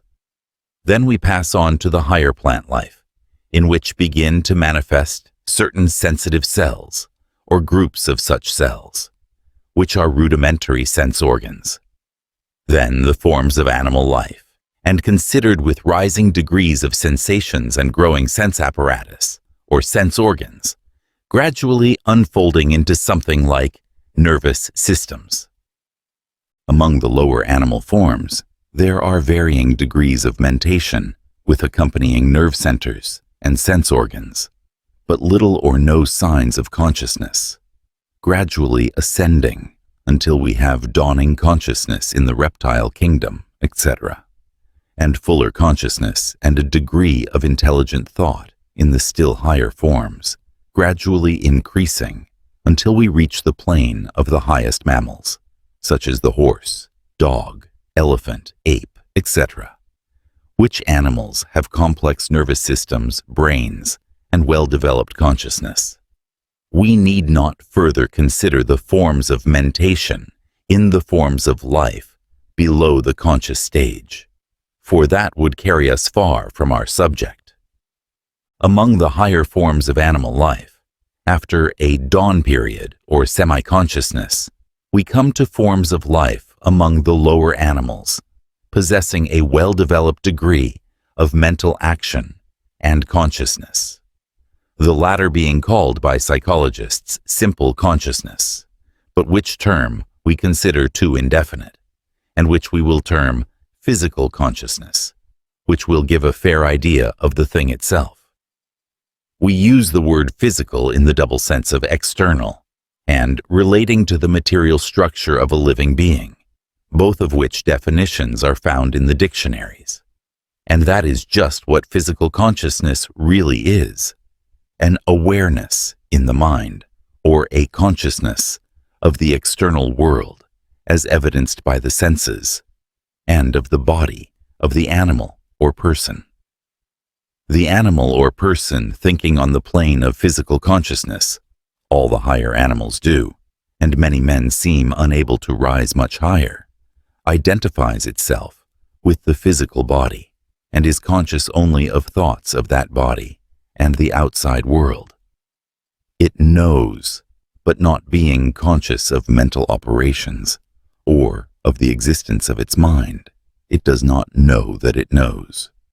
This form of consciousness, while infinitely above the mentation of the non-conscious plane of sensation, is like a different world of thought from the consciousness of the highly developed intellectual man of our age and race. It is difficult for a man to form an idea of the physical consciousness of the lower animals and savages, particularly as he finds it difficult to understand his own consciousness, except by the act of being conscious. But observation and reason have given us a fair degree of understanding of what this physical consciousness of the animal is like, or at least in what respect it differs from our own consciousness. Let us take a favorite illustration. A horse standing out in the cold sleet and rain undoubtedly feels the discomfort and possibly pain, for we know by observation that animals feel both. But he is not able to analyze his mental states and wonder when his master will come out to him. Think how cruel it is to keep him out of the warm stable. Wonder whether he will be taken out in the cold again tomorrow. Feel envious of other horses who are indoors. Wonder why he is compelled to be out cold nights, etc., etc. In short, he does not think as would a reasoning man under such circumstances. He is aware of the discomfort, just as would be the man, and he would run home if he could just as would the man. But he is not able to pity himself, nor to think about his personality as would the man, nor does he wonder whether such a life is worth living after all. He knows, but is not able to think of himself as knowing. He does not know that he knows, as we do. He experiences the physical pain and discomfort, but is spared the mental discomfort and concern arising from the physical, which man so often experiences. The animal cannot shift its consciousness from the sensations of the outer world to the inner states of being. It is not able to know itself. The difference may be clumsily illustrated by the example of a man feeling, seeing, or hearing something that gives him a pleasurable sensation, or the reverse. He is conscious of the feeling or sensation, and that it is pleasurable or otherwise. That is physical consciousness, and the animal may share it with him. But it stops right there with the animal. But the man may begin to wonder why the sensation is pleasurable, and to associate it with other things and persons, or speculate why he dislikes it, what will follow, and so on. That is mental consciousness, because he recognizes an inward self and is turning his attention inward. He may see another man and experience a feeling or sensation of attraction or aversion, like, dislike. This is physical consciousness, and an animal also may experience the sensation. But the man goes further than the animal and wonders just what there is about the man he likes or detests, and may compare himself to the man and wonder whether the latter feels as he does, and so on. This is mental consciousness. In animals, the mental gaze is freely directed outward and never returns upon itself. In man, the mental gaze may be directed inward or may return inward after its outward journey. The animal knows. The man not only knows, but he knows that he knows, and is able to investigate that knowing and speculate about it. We call this higher consciousness mental consciousness. The operation of physical consciousness we call instinct. The operation of mental consciousness we call reason. The man who has mental consciousness not only feels or senses things, but he has words or mental concepts of these feelings and sensations, and may think of himself as experiencing them, separating himself, the sensation or feeling, and the thing felt or sensed. The man is able to think, I feel, I hear, I see, I smell, I taste, I desire, I do, etc., etc. The very words indicate mental consciousness, recognizing mental states and giving them names, and also recognizing something called I, that experiences the sensations. This latter fact has caused psychologists to speak of this stage as self-consciousness, but we reserve this idea of the I consciousness for a higher stage. The animal experiences something that gives it the impressions or feeling that we call pain, hurt, pleasant, sweet, bitter, etc., all being forms of sensation, but it is unable to think of them in words. The pain seems to be a part of itself, although possibly associated with some person or thing that caused it. The study of the unfoldment of consciousness in a young baby will give one a far better idea of the grades and distinctions than can be obtained from reading mere words. Mental consciousness is a growth. As Halleck says, many persons never have more than a misty idea of such a mental attitude. They always take themselves for granted and never turn the gaze inward. It has been doubted whether the savages have developed self-consciousness, and even many men of our own race seem to be but little above the animals in intellect and consciousness. They do not seem able to know themselves even slightly. To them, the I seems to be a purely physical thing, a body having desires and feeling, but little more. They are able to feel an act, but scarcely more. They are not able to set aside any physical not I, being utterly unable to think of themselves as anything else but a body. The I and the body are one with them, and they seem incapable of distinguishing between them. Then comes another stage in which mental consciousness proper sets in. The man begins to realize that he has a mind. He is able to know himself as a mental being, and to turn the gaze inward a little. This period of development may be noticed in young children. For a time they speak of themselves as a third person, until finally they begin to say I. Then a little later comes the ability to know their own mental states as such. They know that they have a mind and are able to distinguish between it and the body. It is related that some children experience a feeling of terror when they pass into this state. They exhibit signs of bashfulness and what is commonly termed self-consciousness in that sense. Some tell us in after years that when they became aware of themselves as an entity, they were overcome with alarm, as if by a sense of loneliness and apartness from the universe. Young people often feel this way for several years. There seems to be a distinct feeling that the universe is antagonistic to and set apart from them. And although this feeling of separateness and apartness grows less acute as the man grows older, yet it is always present to a greater or less degree until a still higher stage. The ego consciousness is reached when it disappears, as we shall see. And this mental conscious stage is a hard one for many. They are entangled in a mass of mental states, which the man thinks is himself, and the struggle between the real I and its confining sheaths is painful. And it becomes still more painful as the end is neared, for as man advances in mental consciousness and knowledge, he feels more keenly and suffers accordingly. Man eats the fruit of the tree of knowledge and begins to suffer, and is driven out of the Garden of Eden, of the child and primitive races, who live like the birds of the air and concern themselves not about mental states and problems. But there is deliverance ahead in the shape of a higher consciousness, although but few realize it, and still fewer have gained it. Perhaps this lesson may point out the way for you. With the birth of mental consciousness comes the knowledge that there is a mind in others. Man is able to speculate and reason about the mental states of other men, because he recognizes these states within himself. As man advances in the mental consciousness, he begins to develop a constantly increasing degree and grade of intellect, and accordingly, he attaches the greatest importance to that part of his nature.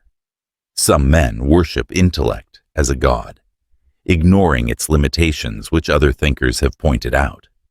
Such people are apt to reason that because the human intellect, in its present state of development, reports that such a thing must be, or cannot possibly be, that the matter is forever settled.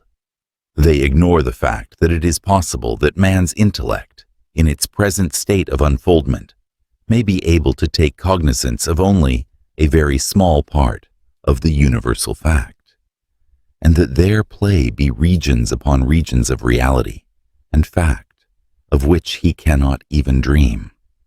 So far are they removed from his experience.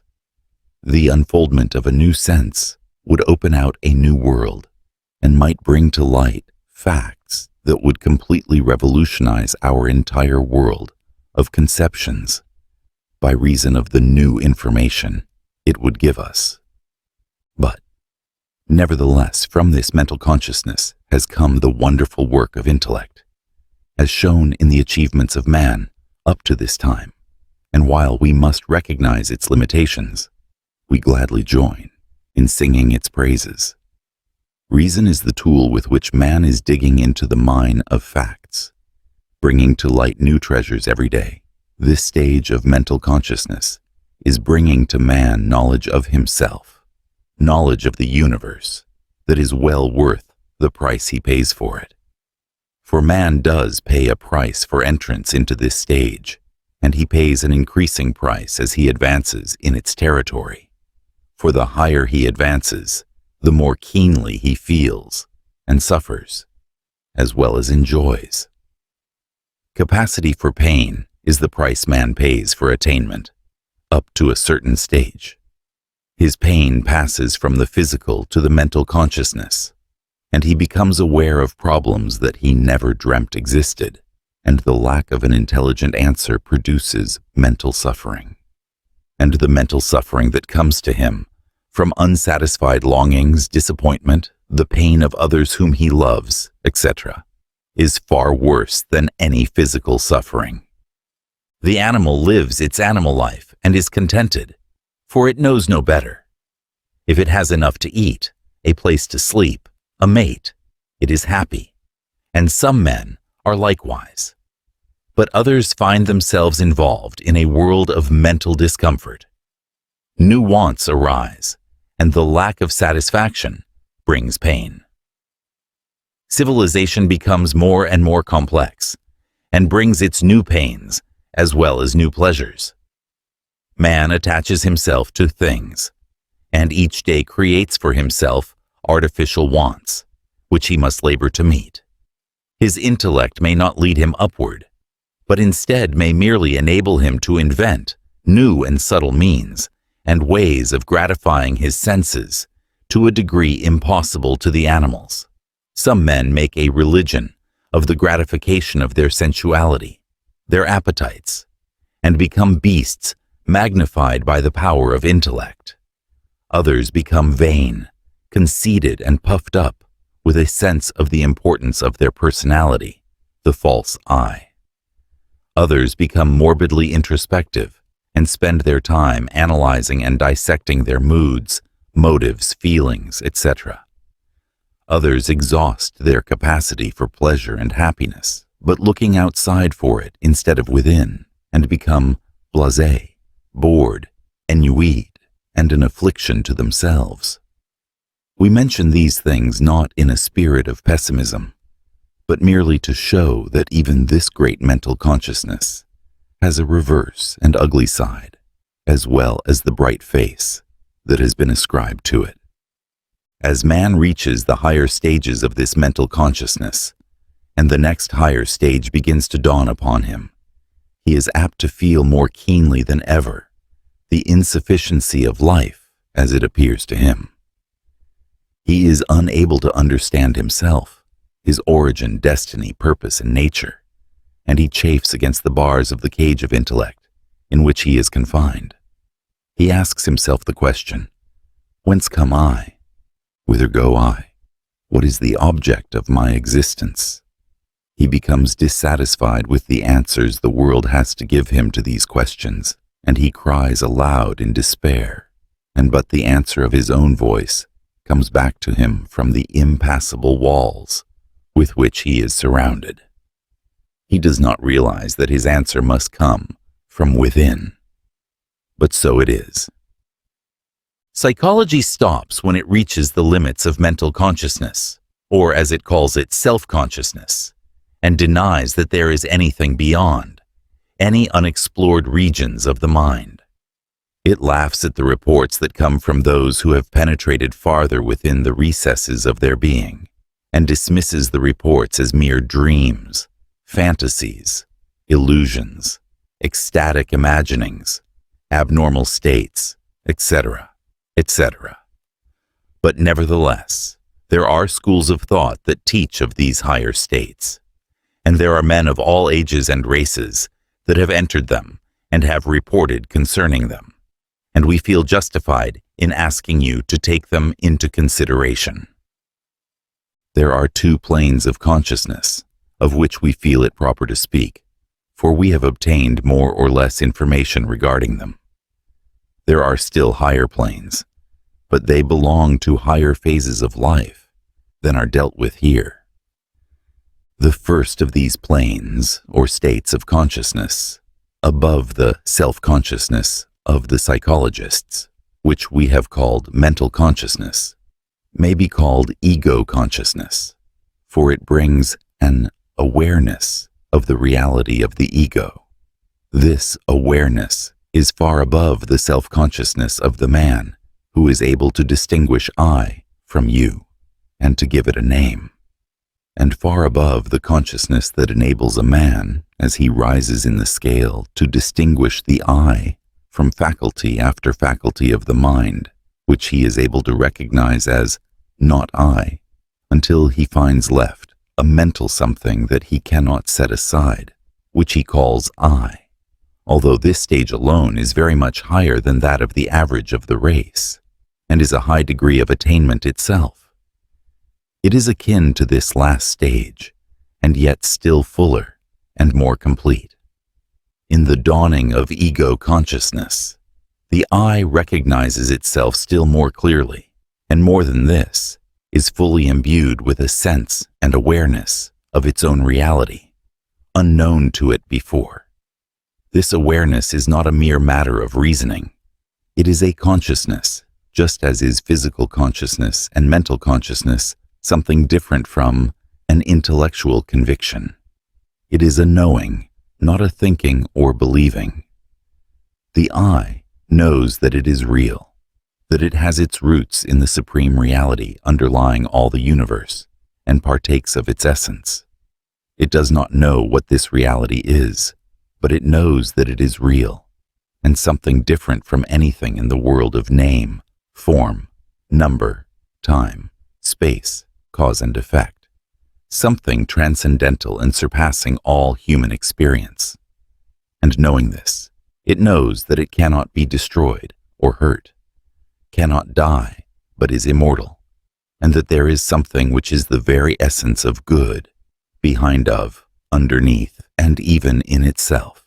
And in this certainty and consciousness is there peace, understanding, and power. When it fully bursts upon one, doubt, fear, unrest, and dissatisfaction drop from him like worn-out garments, and he finds himself clothed in the faith that knows fearlessness, restfulness, satisfaction. Then he is able to say understandingly and with meaning, I am. This ego consciousness is coming to many as a dawning knowledge. The light is just rising from behind the hills. To others it has come gradually and slowly, but fully, and they now live in the full light of the consciousness. Others it has burst upon like a flash or vision, like a light falling from the clear sky, almost blinding them at first, but leaving them changed men and women, possessed of that something that cannot be understood by or described to those who have not experienced it. This last stage is called illumination in one of its forms. The man of the ego consciousness may not understand the riddle of the universe or be able to give an answer to the great questions of life, but he has ceased to worry about them. They now disturb him not. He may use his intellect upon them as before, but never with the feeling that in their intellectual solution rests his happiness or peace of mind. He knows that he stands on solid rock, and though the storms of the world of matter and force may beat upon him, he will not be hurt. This and other things he knows. He cannot prove these things to others, for they are not demonstrable by argument. He himself did not get them in that way. And so he says but little about it, but lives his life as if he knew them not, so far as outward appearances go. But inwardly, he is a changed man. His life is different from that of his brothers, for while their souls are wrapped in slumber, or are tossing in troubled dreams, his soul has awakened and is gazing upon the world with bright and fearless eyes.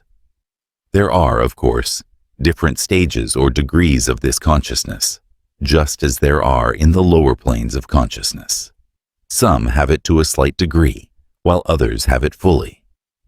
Perhaps this lesson will tell some of its readers just what is the thing that has happened to them and which they hesitate to speak of to their closest friend or life companion. To others, it may open the way to a fuller realization. We sincerely trust so, for one does not begin to live until he knows the I as reality. There is a stage still higher than this last mentioned, but it has come to but very few of the race. Reports of it come from all times, races, countries.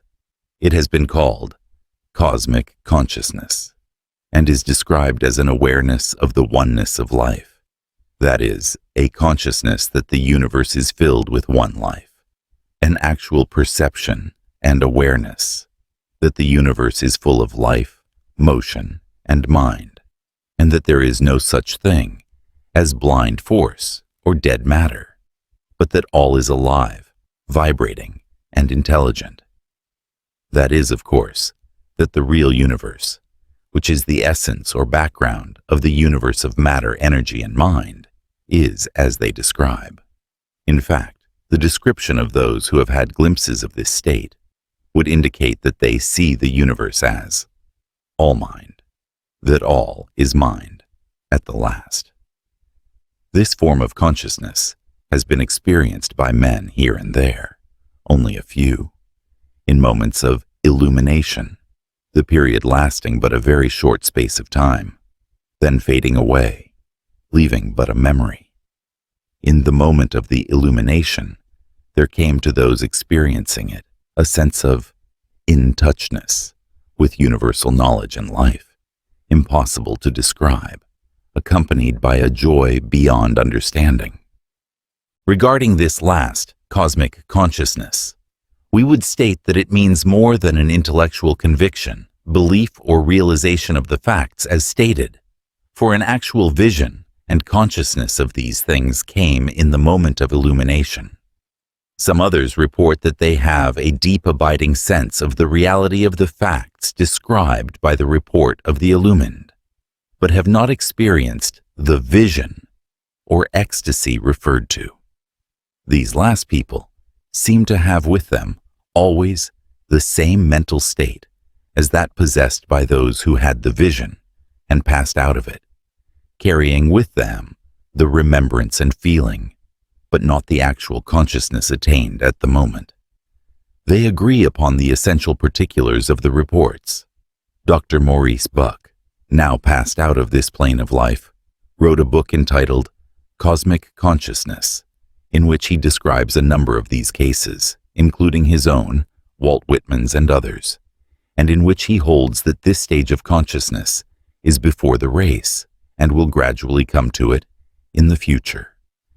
He holds that the manifestation of it, which has come to some few of the race, as above stated, is but the first beams of the sun which are flashing upon us, and which are but prophecies of the appearance of the great body of light itself. We shall not here consider at length the reports of certain great religious personages of the past, who have left records that, in moments of great spiritual exaltation, they became conscious of being in the presence of the Absolute, or perhaps within the radius of the light of its countenance. We have great respect for these reports, and have every reason for believing many of them authentic, notwithstanding the conflicting reports that have been handed down to us by those experiencing them. These reports are conflicting because of the fact that the minds of those who bade these glimpses of consciousness were not prepared or trained to fully understand the nature of the phenomena. They found themselves in the spiritual presence of something of awful grandeur and spiritual rank, and were completely dazed and bewildered at the sight. They did not understand the nature of the Absolute, and when they had sufficiently recovered, they reported that they had been in the presence of God, the word God, meaning their particular conception of deity, that is, the one appearing as deity in their own particular religious creed or school. They saw nothing to cause them to identify this something with their particular conception of deity, except that they thought that it must be God, and knowing no other God except their own particular conception, they naturally identifying the something with God as they conceived him to be. And their reports naturally were along these lines. Thus, the reports of all religions are filled with accounts of the so-called miraculous occurrences. The Catholic saint reports that he saw of light of God's countenance, and the non-Catholic reports likewise regarding God as he knows him. The Mohammedan reports that he caught a glimpse of the face of Allah, and the Buddhist tells us that he saw Buddha under the tree. The Brahman has seen the face of Brahma, and the various Hindu sects have men who give similar reports regarding their own particular deities. The Persians have given similar reports, and even the ancient Egyptians have left records of similar occurrences. These conflicting reports have led to the belief, on the part of those who did not understand the nature of the phenomena, that these things were all imagination and fancy, if indeed not rank falsehood and imposture. But the yogis know better than this. They know that underneath all these varying reports there is a common ground of truth, which will be apparent to anyone investigating the matter. They know that all of these reports, except a few based upon fraudulent imitation of the real phenomenon, are based upon truth, and are but the bewildered reports of the various observers. They know that these people were temporarily lifted above the ordinary plane of consciousness, and were made aware of the existence of a being or beings higher than mortal. It does not follow that they saw God or the Absolute, for there are many beings of high spiritual growth and development that would appear to the ordinary mortal as a very god. The Catholic doctrine of angels and archangels is corroborated by those among the yogis who have been behind the veil, and they give us reports of the devas and other advanced beings. So, the yogi accepts these reports of the various mystics, saints, and inspired ones, and accounts for them all by laws perfectly natural to the students of the yogi philosophy, but which appear as supernatural to those who have not studied along these lines. But we cannot speak further of this phase of the subject in this lesson, for a full discussion of it would lead us far away from the phase of the general subject before us. But we wish to be understood as saying that there are certain centers in the mental being of man from which may come light regarding the existence of the absolute and higher order of beings. In fact, from these centers come to man that part of his mental feelings that he calls the religious instinct or intuition. Man does not arrive at that underlying consciousness of something beyond by means of his intellect. It is the glimmer of light coming from the higher centers of the self. He notices these gleams of light, but not understanding them, he proceeds to erect elaborate theological and creedal structures to account for them. The work of the intellect, however, always lacking that feeling that the intuition itself possesses. True religion, no matter under what name it may masquerade, comes from the heart and is not comforted or satisfied with these intellectual explanations, and hence comes that unrest and craving for satisfaction, which comes to man when the light begins to break through.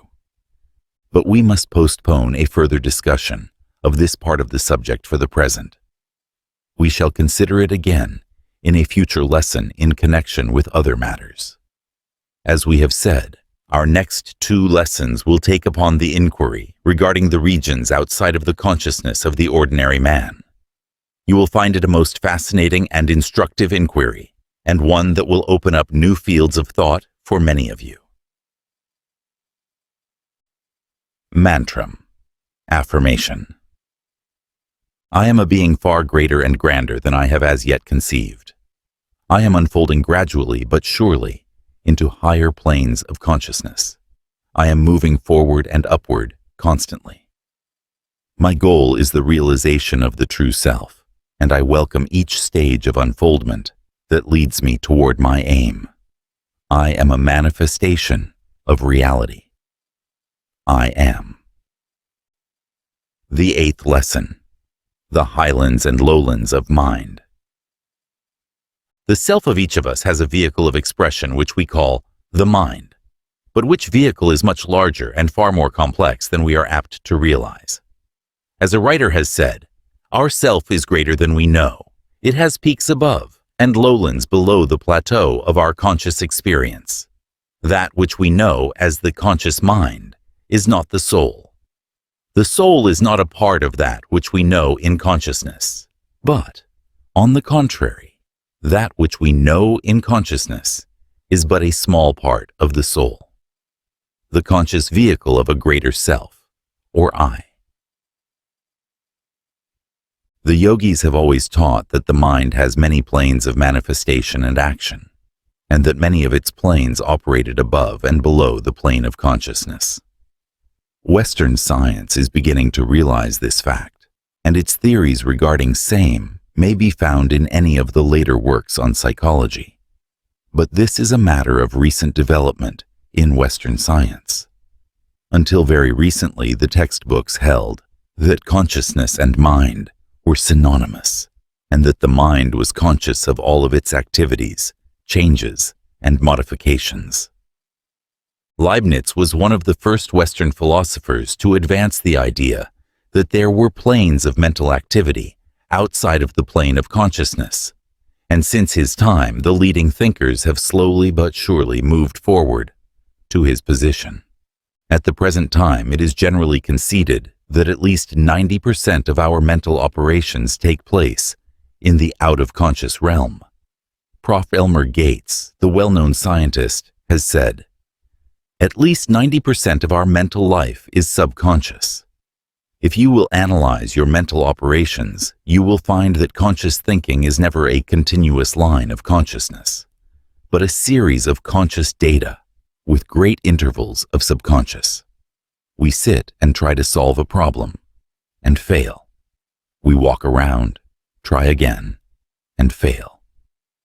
Suddenly an idea dawns that leads to the solution of the problem. The subconscious processes were at work. We do not volitionally create our own thinking. It takes place in us. We are more or less passive recipients. We cannot change the nature of a thought or of a truth, but we can, as it were, guide the ship by a moving of the helm. Our mentation is largely the result of the great cosmic whole upon us. Sir William Hamilton says that the sphere of our consciousness is only a small circle in the center of a far wider sphere of action and thought, of which we are conscious through its effects. Taine says, "Outside of a little luminous circle lies a large ring of twilight, and beyond this, an indefinite night.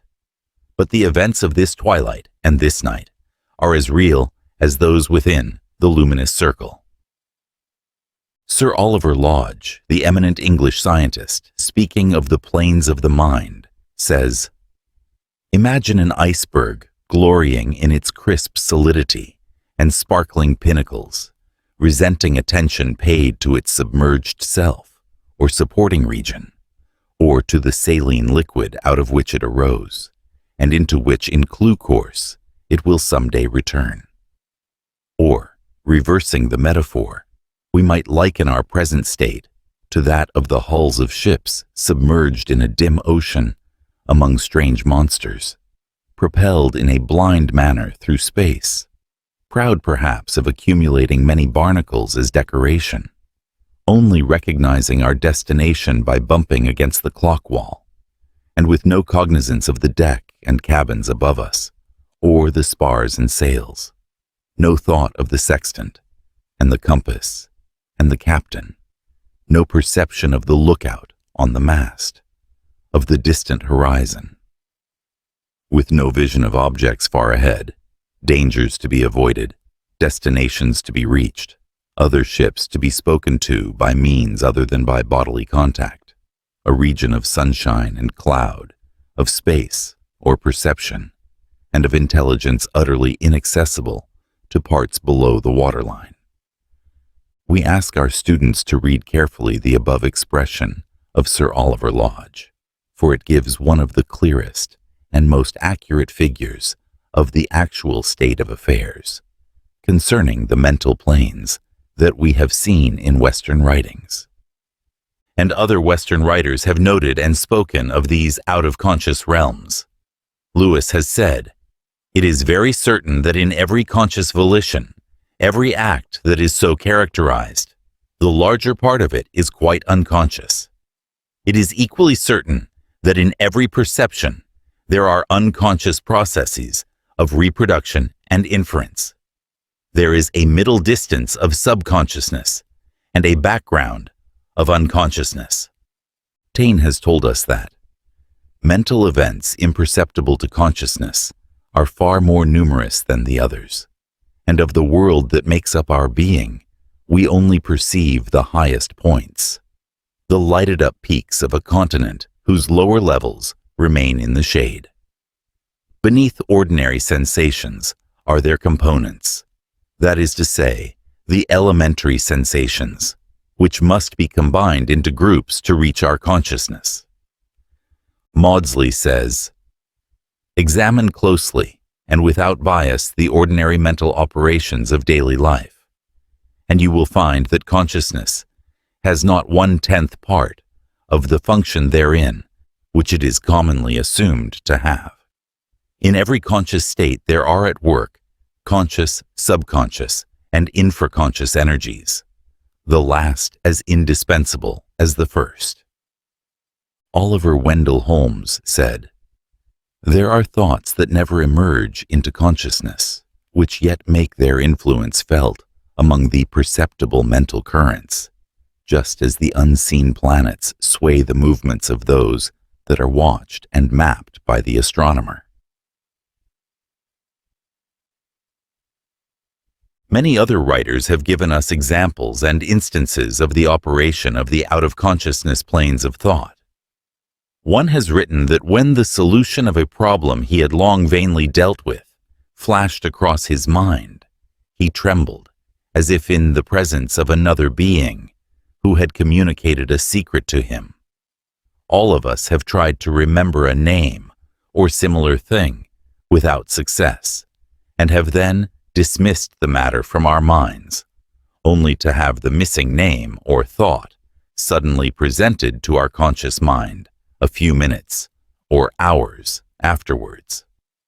Something in our mind was at work, hunting up the missing word, and when it found it, it presented it to us. A writer has mentioned what he called unconscious rumination, which happened to him when he read books presenting new points of view essentially opposed to his previous opinions. After days, weeks, or months, he found that, to his great astonishment, the old opinions were entirely rearranged and new ones lodged there.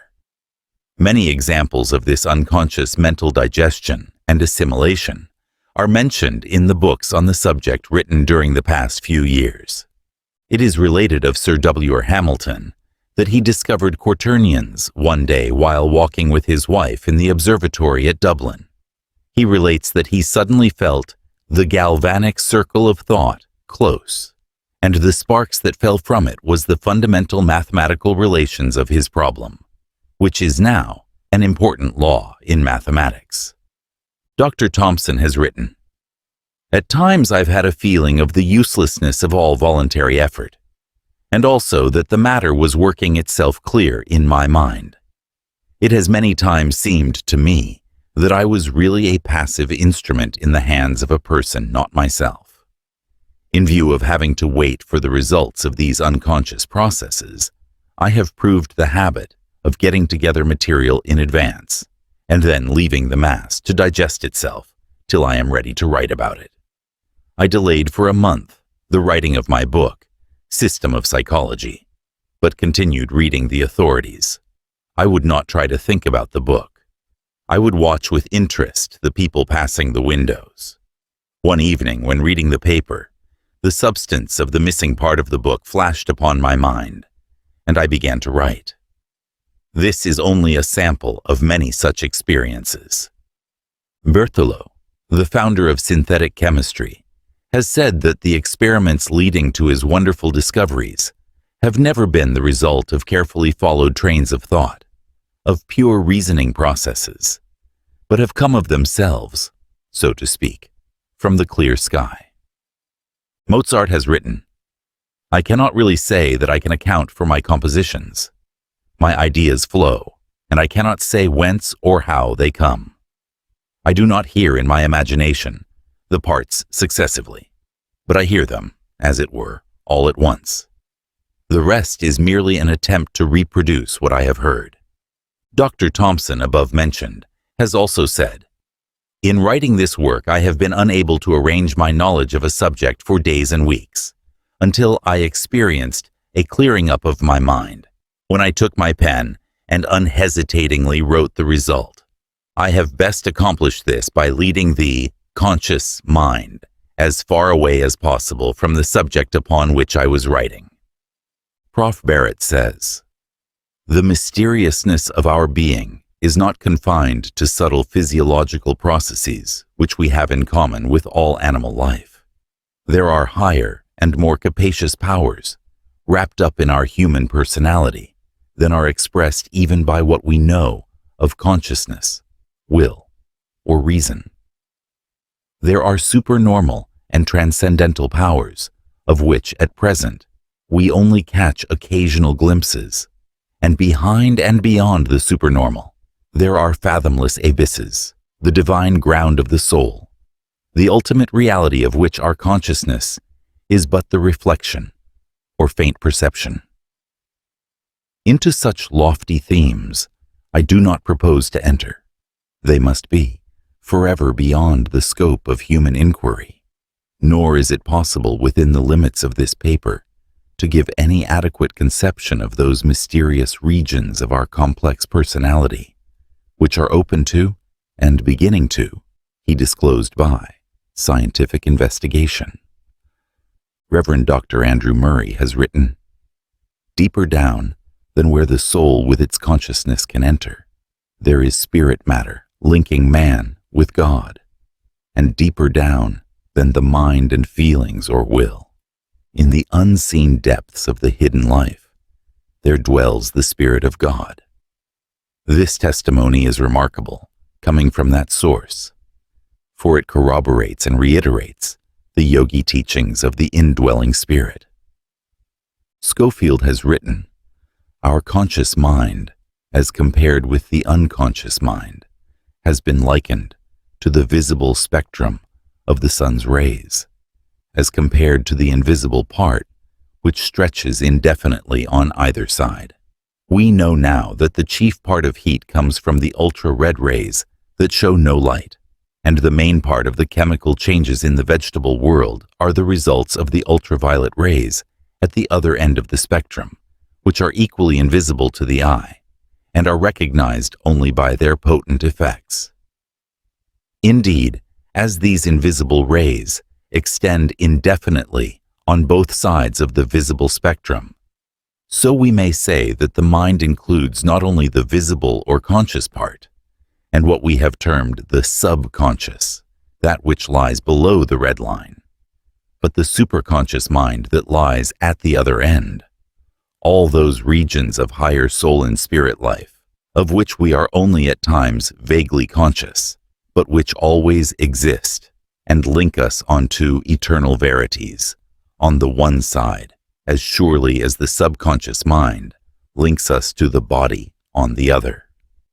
We know that our students will appreciate the above testimony of Dr. Schofield, for it is directly in the line of our teachings in the yogi philosophy regarding the planes of the mind. See 14 lessons. We feel justified in quoting further from Dr. Schofield, for he voices in the strongest manner that which the yogi philosophy teaches as fundamental truths regarding the mind.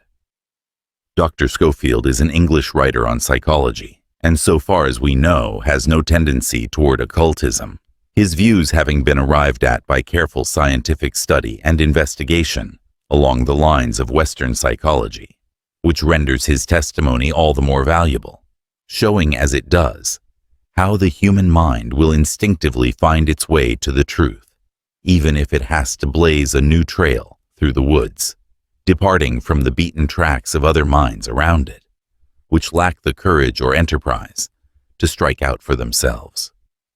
Dr. Schofield writes, "The mind indeed reaches all the way, and while on the one hand it is inspired by the Almighty, on the other it energizes the body, all whose purposive life it originates. We may call the superconscious mind the sphere of the spirit life, the subconscious the sphere of the body life, and the conscious mind the middle region where both meet." Continuing, Dr. Schofield says, "The Spirit of God is said to dwell in believers, and yet, as we have seen, his presence is not the subject of direct consciousness. We would include, therefore, in the superconscious, all such spiritual ideas, together with conscience, the voice of God, as Max Muller calls it, which is surely a half-conscious faculty.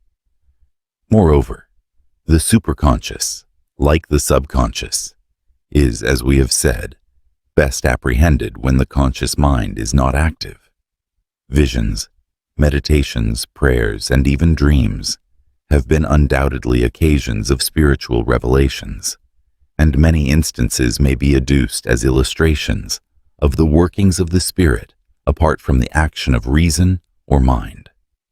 The truth apparently is that the mind as a whole is an unconscious state, by that its middle registers, excluding the highest spiritual and lowest physical manifestations, are fitfully illuminated in varying degree by consciousness, and that it is to this illuminated part of the dial that the word mind, which rightly appertains to the whole, has been limited. Oliver Wendell Holmes has said, "The automatic flow of thought is often singularly favored by the fact of listening to a weak, continuous discourse, with just enough ideas in it to keep the conscious mind busy. The induced current of thought is often rapid and brilliant, in inverse ratio to the force of the inducing current." Wundt says, "The unconscious logical processes are carried on with a certainty and regularity which would be impossible where there exists the possibility of error. Our mind is so happily designed that it prepares for us the most important foundations of cognition, whilst we have not the slightest apprehension of the modus operandi. This unconscious soul, like a benevolent stranger, works and makes provisions for our benefit, pouring only the mature fruits into our laps." A writer in an English magazine interestingly writes, "Intimations reach our consciousness from unconsciousness, that the mind is ready to work, is fresh, is full of ideas. The grounds of our judgment are often knowledge so remote from consciousness that we cannot bring them to view. That the human mind includes an unconscious part, that unconscious events occurring in that part are proximate causes of consciousness, that the greater part of human intuitional action is an effect of an unconscious cause. The truth of these propositions is so deducible from ordinary mental events, and is so near the surface that the failure of deduction to forestall induction in the discerning of it may well excite wonder. Our behavior is influenced by unconscious assumptions respecting our own social and intellectual rank, and that of the one we are addressing. In company, we unconsciously assume a bearing quite different from that of the home circle. After being raised to a higher rank, the whole behavior subtly and unconsciously changes in accordance with it." And Schofield adds to the last sentence, "This is also the case in a minor degree with different styles and qualities of dress and different environments. Quite unconsciously, we change our behavior, carriage, and style to suit the circumstance." Jensen writes, "When we reflect on anything with the whole force of the mind, we may fall into a state of entire unconsciousness, in which we not only forget the outer world, but also know nothing at all of ourselves and the thoughts passing within us after a time. We then suddenly awake as from a dream, and usually at the same moment, the result of our meditations appears as distinctly in consciousness without our knowing how we reached it." Bascom says, "It is inexplicable how premises which lie below consciousness can sustain conclusions in consciousness, how the mind can wittingly take up a mental movement at an advanced stage, having missed its primary steps." Hamilton and other writers have compared the mind's action to that of a row of billiard balls, of which one is struck and the impetus transmitted throughout the entire row, the result being that only the last ball actually moves, the others remaining in their places. The last ball represents the conscious thought, the other stages in the unconscious mentation. Lewis, speaking of this illustration, says, "Something like this," Hamilton says, "seems often to occur in a train of thought, one idea immediately suggesting another into consciousness, this suggestion passing through one or more ideas which do not themselves rise into consciousness. This point, that we are not conscious of the formation of groups, but only of a formed group, may throw light on the existence of unconscious judgments, unconscious reasonings, and unconscious registrations of experience." Many writers have related the process by which the unconscious mentation emerges gradually into the field of consciousness, and the discomfort attending the process. A few examples may prove interesting and instructive. Maudsley says, "It is surprising how uncomfortable a person may be made by the obscure idea of something which he ought to have said or done, and which he cannot for the life of him remember. There is an effort of the lost idea to get into consciousness, which is relieved directly. The idea bursts into consciousness." Oliver Wendell Holmes said, "There are thoughts that never emerge into consciousness, and which yet make their influence felt among the perceptive mental currents, just as the unseen planets sway the movements of the known ones." The same writer also remarks, "I was told of a businessman in Boston who had given up thinking of an important question as too much for him, but he continued so uneasy in his brain that he feared he was threatened with palsy. After some hours, the natural solution of the question came to him, worked out, as he believed, in that troubled interval." Dr. Schofield mentions several instances of this phase of the workings of the unconscious planes of the mind. We mention a couple that seem interesting and to the point. "Last year," says Dr. Schofield, "I was driving to Fillmore Gardens to give some letters to a friend. On the way, a vague uneasiness sprang up, and a voice seemed to say, 'I doubt if you have those letters.' Conscious reason rebuked it and said, 'Of course you have. You took them out of the drawer specially.' The vague feeling was not satisfied, but could not reply. On arrival, I found the letters were in none of my pockets. On returning, I found them on the hall table, where they had been placed a moment while putting on my gloves. The other day I had to go to see a patient in Folkestone, in Shakespeare Terrace. I got there very late, and did not stay but drove down to the pavilion for the night, it being dark and rainy.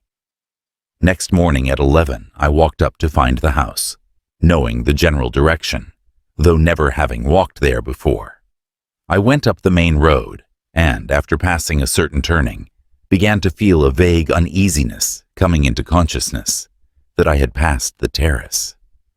On asking the way, I found it was so, and the turning was where the uneasiness began. The night before was pitch dark and very wet, and anything seen from a close carriage was quite unconsciously impressed on my mind." Prof. Kirchner says, "Our consciousness can only grasp one quite clear idea at once. All other ideas are for the time somewhat obscure. They are really existing, but only potentially for consciousness. That is, they hover, as it were, on our horizon, or beneath the threshold of consciousness. The fact that former ideas suddenly return to consciousness is simply explained by the fact that they have continued psychic existence, and attention is sometimes voluntarily or involuntarily turned away from the present, and the appearance of former ideas is thus made possible." Oliver Wendell Holmes says, "Our different ideas are stepping stones.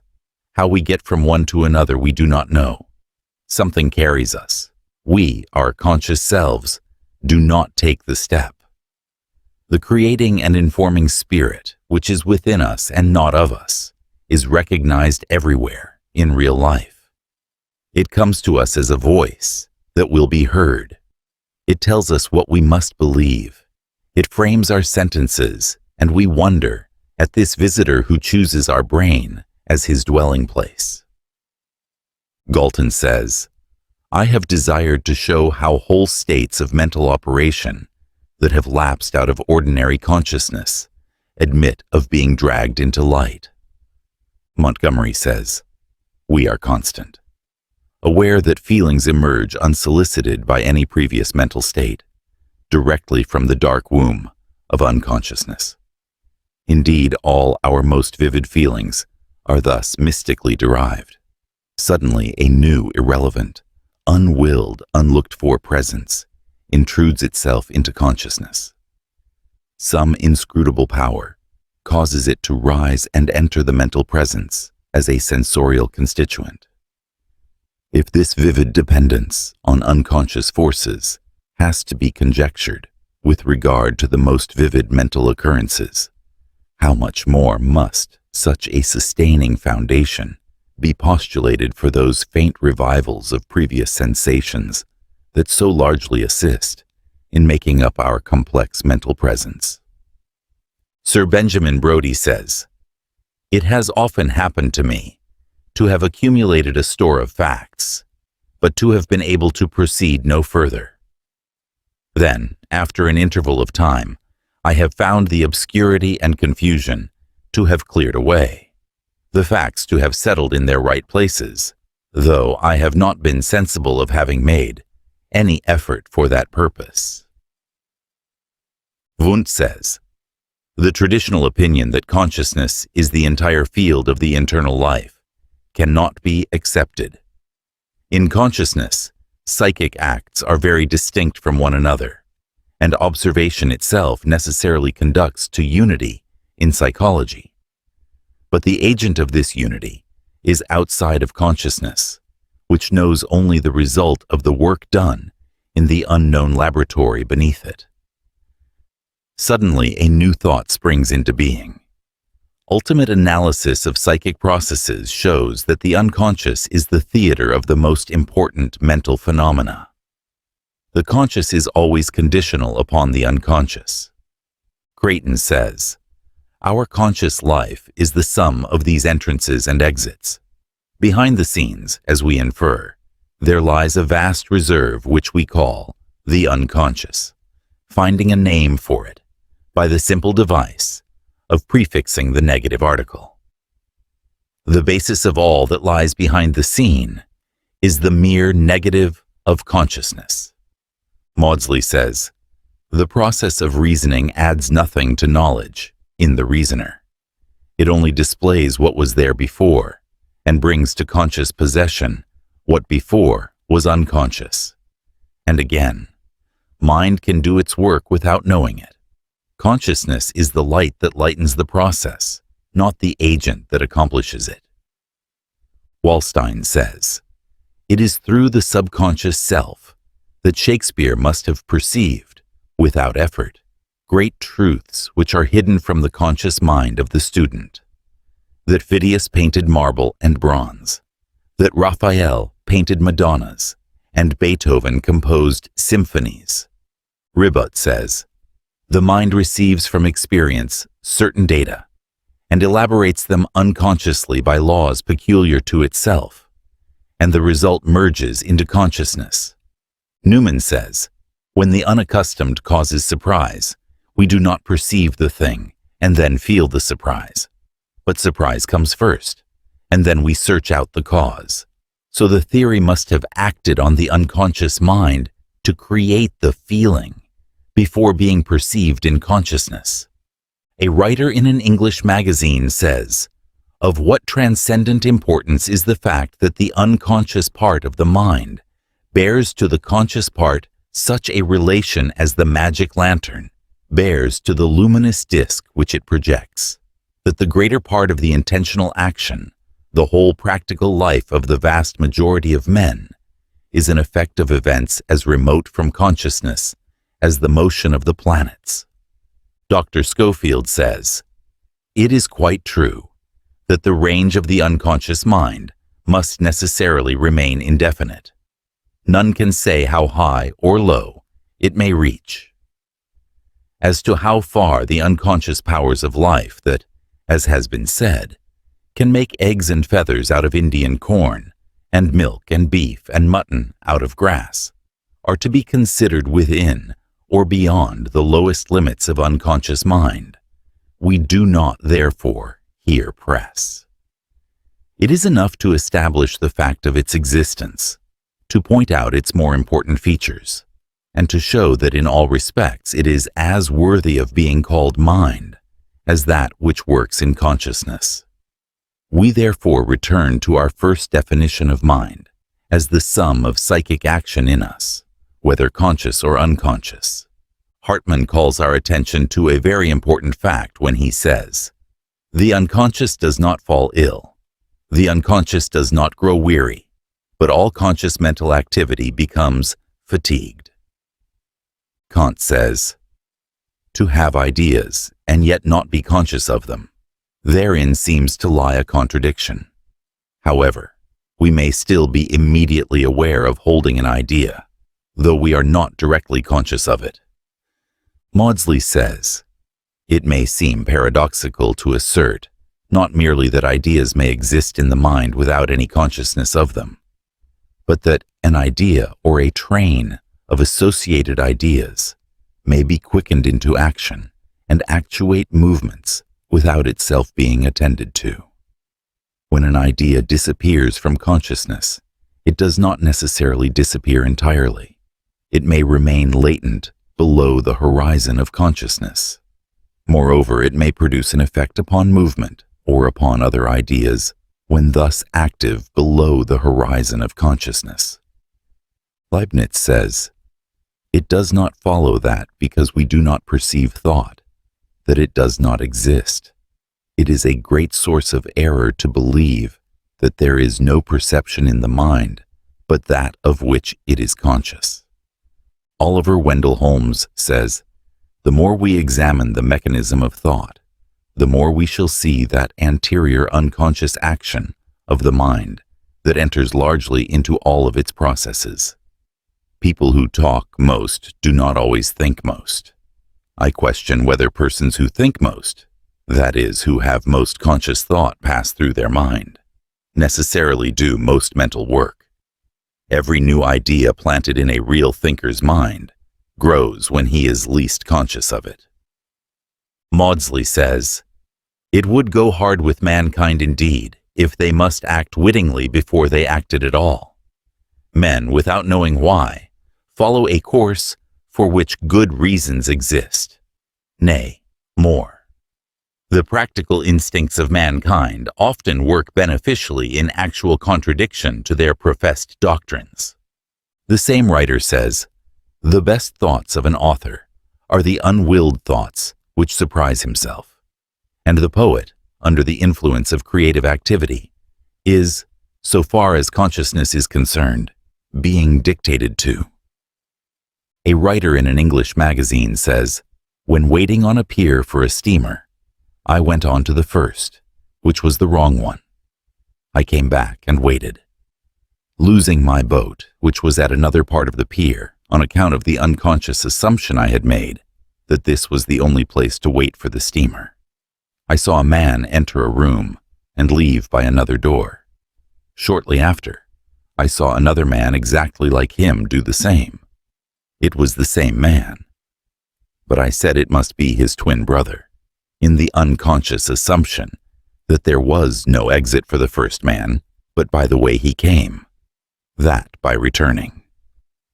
Maudsley says, "The firmest resolve or purpose sometimes vanishes issueless when it comes to the brink of an act, while the true will, which determines perhaps a different act, springs up suddenly out of the depths of the unconscious nature, surprising and overcoming the conscious." Schofield says, "Our unconscious influence is the projection of our unconscious mind and personality unconsciously over others. This acts unconsciously on their unconscious centers, producing effects in character and conduct recognized in consciousness. For instance, the entrance of a good man into a room where foul language is used will unconsciously modify and purify the tone of the whole room. Our minds cast shadows of which we are as unconscious as those cast by our bodies, but which affect for good or evil all who unconsciously pass within their range. This is a matter of daily experience and is common to all, though more noticeable with strong personalities. Now, we have given much time and space to the expressions of opinion of various Western writers regarding this subject of there being a plane or planes of the mind outside of the field of consciousness. We have given space to this valuable testimony not alone because of its intrinsic value and merit, but because we wished to impress upon the minds of our students that these out-of-conscious planes of mind are now being recognized by the best authorities in the Western world, although it has been only a few years back when the idea was laughed at as ridiculous and as a mere dream of the Oriental teachers. Each writer quoted has brought out some interesting and valuable point of the subject, and the student will find that his own experiences corroborate the points cited by the several writers. In this way, we think the matter will be made plainer and will become fixed in the mind of those who are studying this course of lessons. But we must caution our students from hastily adopting the several theories of Western writers, advanced during the past few years, regarding these out-of-conscious states. The trouble has been that the Western writers, dazzled by the view of the subconscious planes of mentation that suddenly burst upon the Western thought, hastily adopted certain theories, which they felt would account for all the phenomena known as psychic, and which they thought would fully account for all the problems of the subject. These writers, while doing a most valuable work, which has helped thousands to form new ideas regarding the nature and workings of the mind, nevertheless did not sufficiently explore the nature of the problem before them. A little study of the Oriental philosophies might have saved them and their readers much confusion. For instance, the majority of these writers hastily assumed that because there was an out-of-conscious plane of mentation, therefore all the workings of the mind might be grouped under the head of conscious and subconscious, and that all the out-of-conscious phenomena might be grouped under the head of subconscious mind, subjective mind, etc., ignoring the fact that this class of mental phenomena embraced not only the highest but the lowest forms of mentation. In their newly found mind, which they called subjective or subconscious, they placed the lowest traits and animal passions, insane impulses, delusions, bigotry, animal-like intelligence, etc., etc., as well as the inspiration of the poet and musician, and the high spiritual longings and feelings that one recognizes as having come from the higher regions of the soul. This mistake was a natural one, and at first reading the Western world was taken by storm and accepted the new ideas and theories as truth. But when reflection came and analysis was applied, there arose a feeling of disappointment and dissatisfaction, and people began to feel that there was something lacking.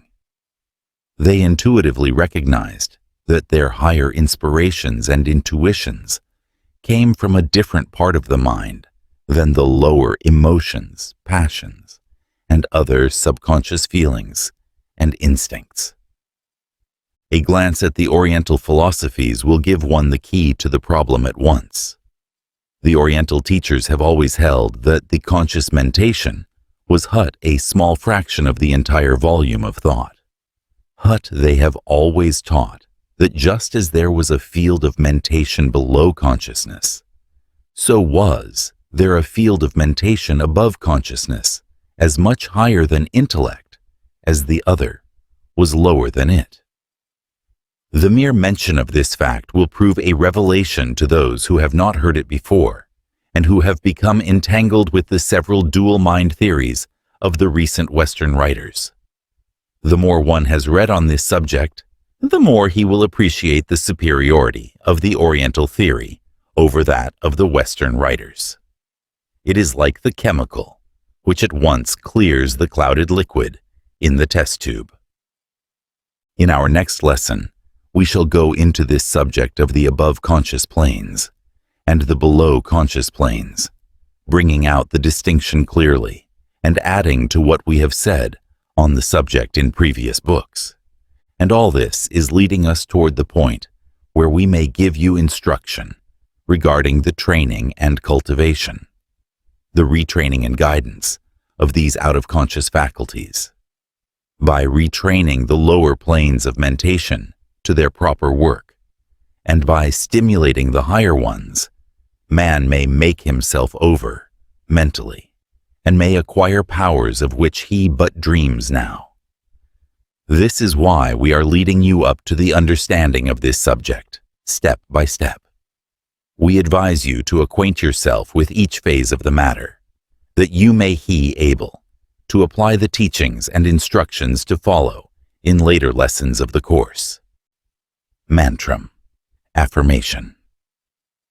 I recognize that myself is greater than it seems, that above and below consciousness are planes of mind, that just as there are lower planes of mind which belong to my past experience in ages past, and over which I must now assert my mastery, so are there planes of mind into which I am unfolding gradually, which will bring me wisdom, power, and joy.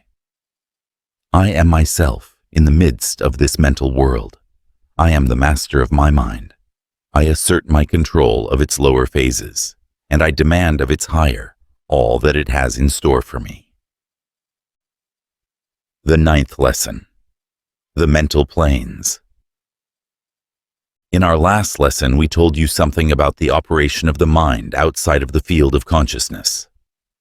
In this lesson, we will attempt to classify these out-of-consciousness planes by directing your attention to the several mental planes above and below the plane of consciousness. As we stated in the last lesson, over 90% of our mental operations are conducted outside of the field of consciousness, so that the consideration of the planes is seen to be an important subject. Man is a center of consciousness in the great one life of the universe. His soul has climbed a great many steps before it reached its present position and stage of unfoldment, and it will pass through many more steps until it is entirely free and delivered from the necessity of its swaddling clothes. In his mental being, man contains traces of all that has gone before, all the experiences of himself and the great race movement of which he is a part. And likewise, his mind contains faculties and mental planes which have not as yet unfolded into consciousness, and of the existence of which he is but imperfectly aware. All of these mental possessions, however, are useful and valuable to him, even the lowest. The lowest may be used to advantage under proper mastery, and are only dangerous to the man who allows them to master him instead of serving him as they should, considering his present stage of development. In this consideration of the several mental planes, we shall not confine ourselves to the technical occult terms given to these several planes, but will place them in general groups and describe the features and characteristics of each, rather than branch off into long explanations of the growth and reason of the several planes, which would take us far away from the practical consideration of the subject. Beginning at the lowest point of the scale, we see that man has a body. The body is composed of minute cells of protoplasm. These cells are built up of countless molecules, atoms, and particles of matter, precisely the same matter that composes the rocks, trees, air, etc. around him. The yogi philosophy tells us that even the atoms of matter have life and an elementary manifestation of mind, which causes them to group together according to the law of attraction, forming different elements, combinations, etc. This law of attraction is a mental operation and is the first evidence of mental choice, action, and response. Below this is prana, or force, which, strictly speaking, is also a manifestation of mind, although for convenience we designate it as a separate manifestation of the Absolute, and therefore we find that this law of attraction between the atoms and particles of matter is a mental action, and that it belongs to man's mental kingdom, because he has a body, and this mental action is continually going on in his body. So therefore, this is the lowest mental plane to be considered in the makeup of the man. This plane is, of course, far sunken beneath the plane of consciousness, and is scarcely identified with the personality of the man at all, but rather belongs to the life of the whole, manifest in the rock, as well as in the man. But after these atoms have been grouped by the law of attraction and have formed molecules of matter, they are taken possession of by a higher mental activity and built up into cells by the mental action of the plant. The life impulse of the plant begins by drawing to it certain particles of inorganic matter, chemical elements, and then building them into a single cell. Oh, mystery of the cell! The intellect of man is unable to duplicate this wonderful process. The mind principle on the vegetative plane, however, knows exactly how to go to work to select and draw to itself just the elements needed to build up the single cell. Then, taking up its abode in that cell, using it as a basis of operations, it proceeds to duplicate its previous performance, and so cell after cell is added by the simple reproductive process of DI, vision and subdivision, the primitive and elemental sex process, until the mighty plant is built up. From the humblest vegetable organism up to the greatest oak, the process is the same. And it does not stop there. The body of man is also built up in just this way, and he has this vegetative mind also within him, below the plane of consciousness, of course. To many, this thought of a vegetative mind may be somewhat startling, but let us remember that every part of our body has been built up from the vegetable cell. The unborn child starts with the coalition of two cells. These cells begin to build up the new body for the occupancy of the child. That is, the mind principle in the cells directs the work, of course, drawing upon the body of the mother for nourishment and supplies. The nourishment in the mother's blood, which supplies the material for the building up of the child's body, is obtained by the mother-eating end, assimilating the vegetable cells of plants, directly or indirectly. If she eats fruit, nuts, vegetables, etc., she obtains the nourishment of the plant life directly. If she eats meat, she obtains it indirectly, for the animal from which the meat was taken built up the meat from vegetables. There is no two ways about this. All nourishment of the animal and human kingdom is obtained from the vegetable kingdom, directly or indirectly. And the cell action in the child is identical with the cell action in the plant. Cells constantly reproducing themselves and building themselves up into bodily organs, parts, etc., under the direction and guidance of the mind principle. The child grows in this way until the hour of birth. It is born, and then the process is but slightly changed. The child begins to take nourishment either from the mother's milk or from the milk of the cow, or other forms of food. And as it grows larger, it partakes of many different varieties of food. But always it obtains building material from the cell life of the plants. And this great building up process is intelligent, purposeful, to a wonderful degree. Man, with his boasted intellect, cannot explain the real thingness of the process. A leading scientist who placed the egg of a small lizard under microscopical examination and then watched it slowly develop has said that it seemed as if some hand was tracing the outlines of the tiny vertebrae and then building up around it. Think for a moment of the development of the germ within the egg of the hummingbird, or the ant, or the gnat, or the eagle. Every second a change may be noticed. The germ cell draws to itself nourishment from the other part of the egg, and then it grows and reproduces another cell. Then both cells divide, then subdivide until there are millions and millions and millions of cells. And all the while the building up process continues, and the bird or insect assumes shape and form, until at last the work is accomplished and the young bird emerges from the egg. And the work thus commenced continues until the death of the animal. For there is a constant using up and breaking down of cell and tissue, which the organism must replace. And so the vegetative mind of the plant, or insect, or animal, or man, is constantly at work building up new cells from the food, throwing out worn out and used up material from the system. Not only this, but it attends to the circulation of the blood in order that the materials for the building up may be carried to all parts of the system. It attends to the digestion and assimilation of the food, the wonderful work of the organs of the body.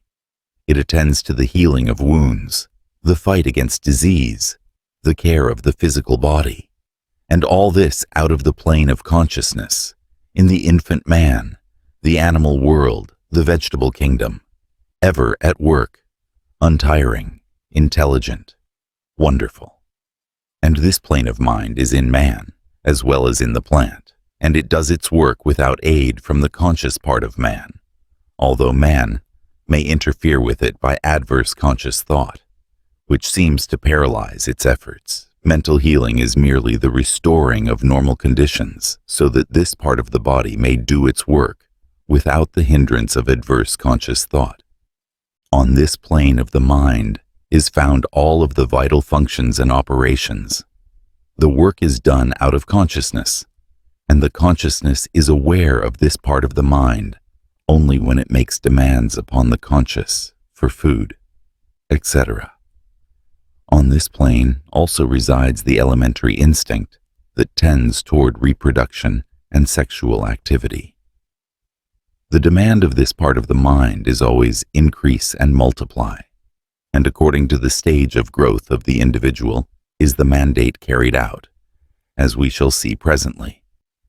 The elementary impulses and desires that we find rising into the field of consciousness come from this plane of the mind. Hunger, thirst, and the reproductive desires are its messages to the higher parts of the mind, and these messages are natural and free from the abuses and prostitution often observed attached to them by the intellect of man in connection with his unrestrained animal impulses.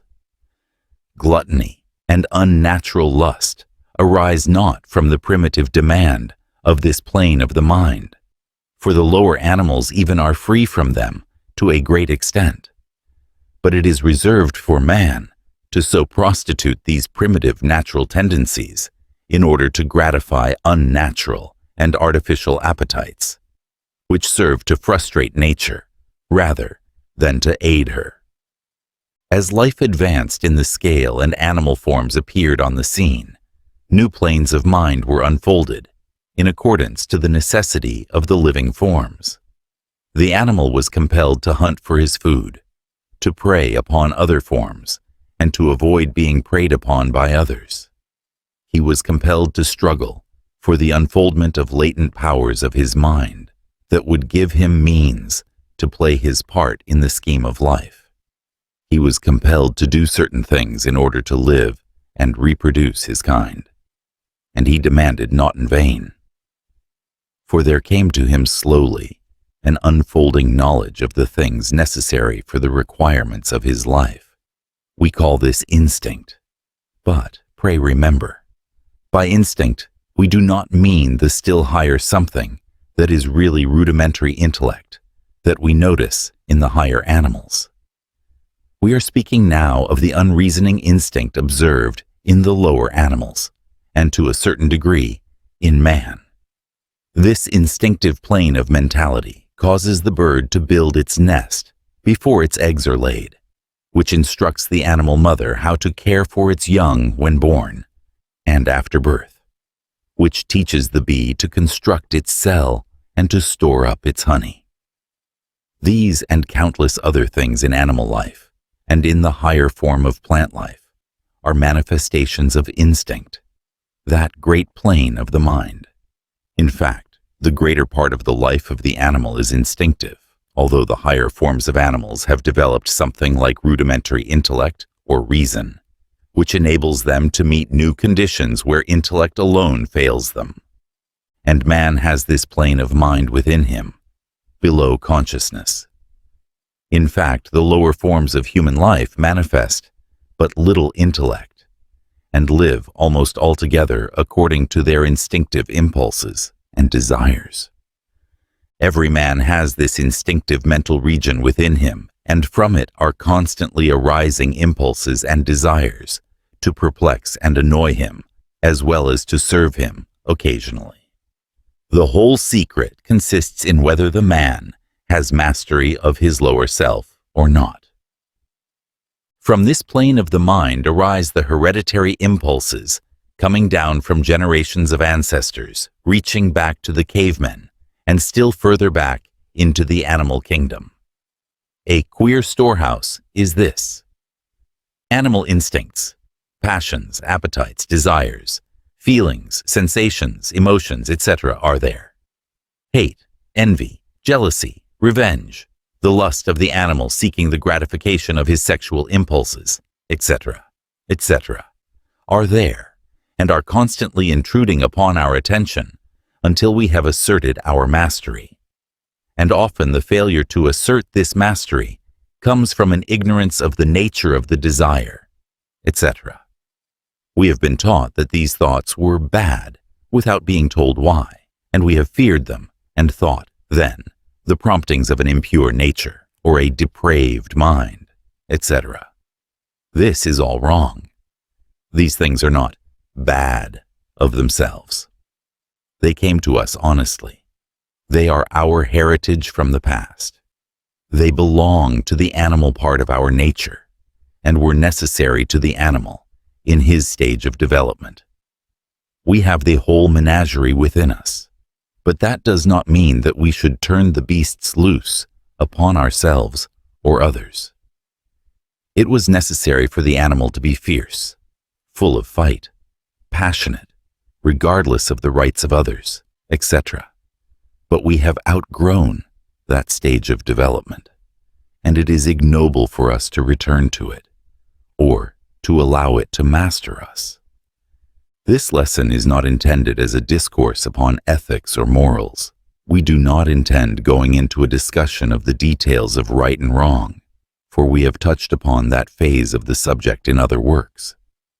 But we feel justified in calling your attention to the fact that the human mind intuitively recognizes the rightness of the living up to that which comes to us from the highest parts of the mind, the highest product of our unfoldment, and it likewise intuitively recognizes the wrongness of the falling back into that which belongs to the lower stages of our mentality, to the animal part of us.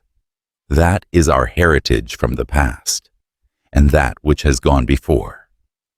While we may be puzzled about many details of morals and ethics, and may not be able to explain why we consider certain things right or wrong, we still intuitively feel that the highest right of which we are capable is the acting out of that which is coming to us from the highest pole of our mental being, and that the lowest wrong consists in doing that which carries us back to the life of the lower animals, insofar as mentality is concerned.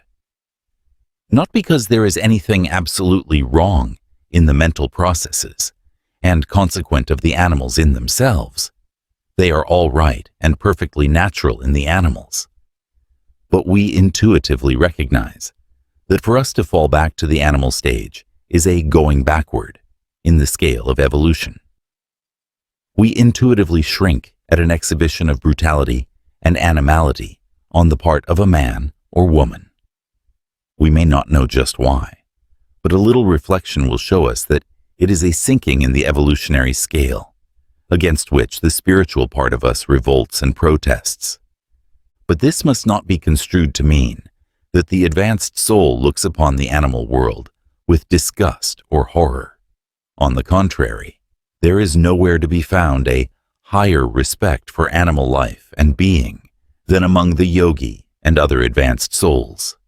They delight in watching the animals filling their places in life, playing out their parts in the divine scheme of life. Their animal passions and desires are actions viewed sympathetically and lovingly by the advanced soul, and nothing wrong or disgusting is seen there. and even the coarseness and brutality of the savage races are so regarded by these advanced souls. They see everything as natural, according to the grade and degree of development of these people. It is only when these advanced souls view the degeneracies of civilized life that they feel sorrow and pain. For here they see instances of devolution instead of evolution, degeneration instead of regeneration and advancement. And not only do they know this to be the fact, but the degenerate specimens of mankind themselves feel and know it. Compare the expression of the animal or savage going through their natural life actions and performances. See how free and natural are their expressions, how utterly apart are evidences of wrongdoing. They have not as yet found out the fatal secret of good and evil. They have not as yet eaten the forbidden fruit. But, on the contrary, look into the faces of the degenerates and fallen souls of our civilized life. See the furtive glance and the self-consciousness of wrong evident in every face, and this consciousness of wrong bears heavily upon these people.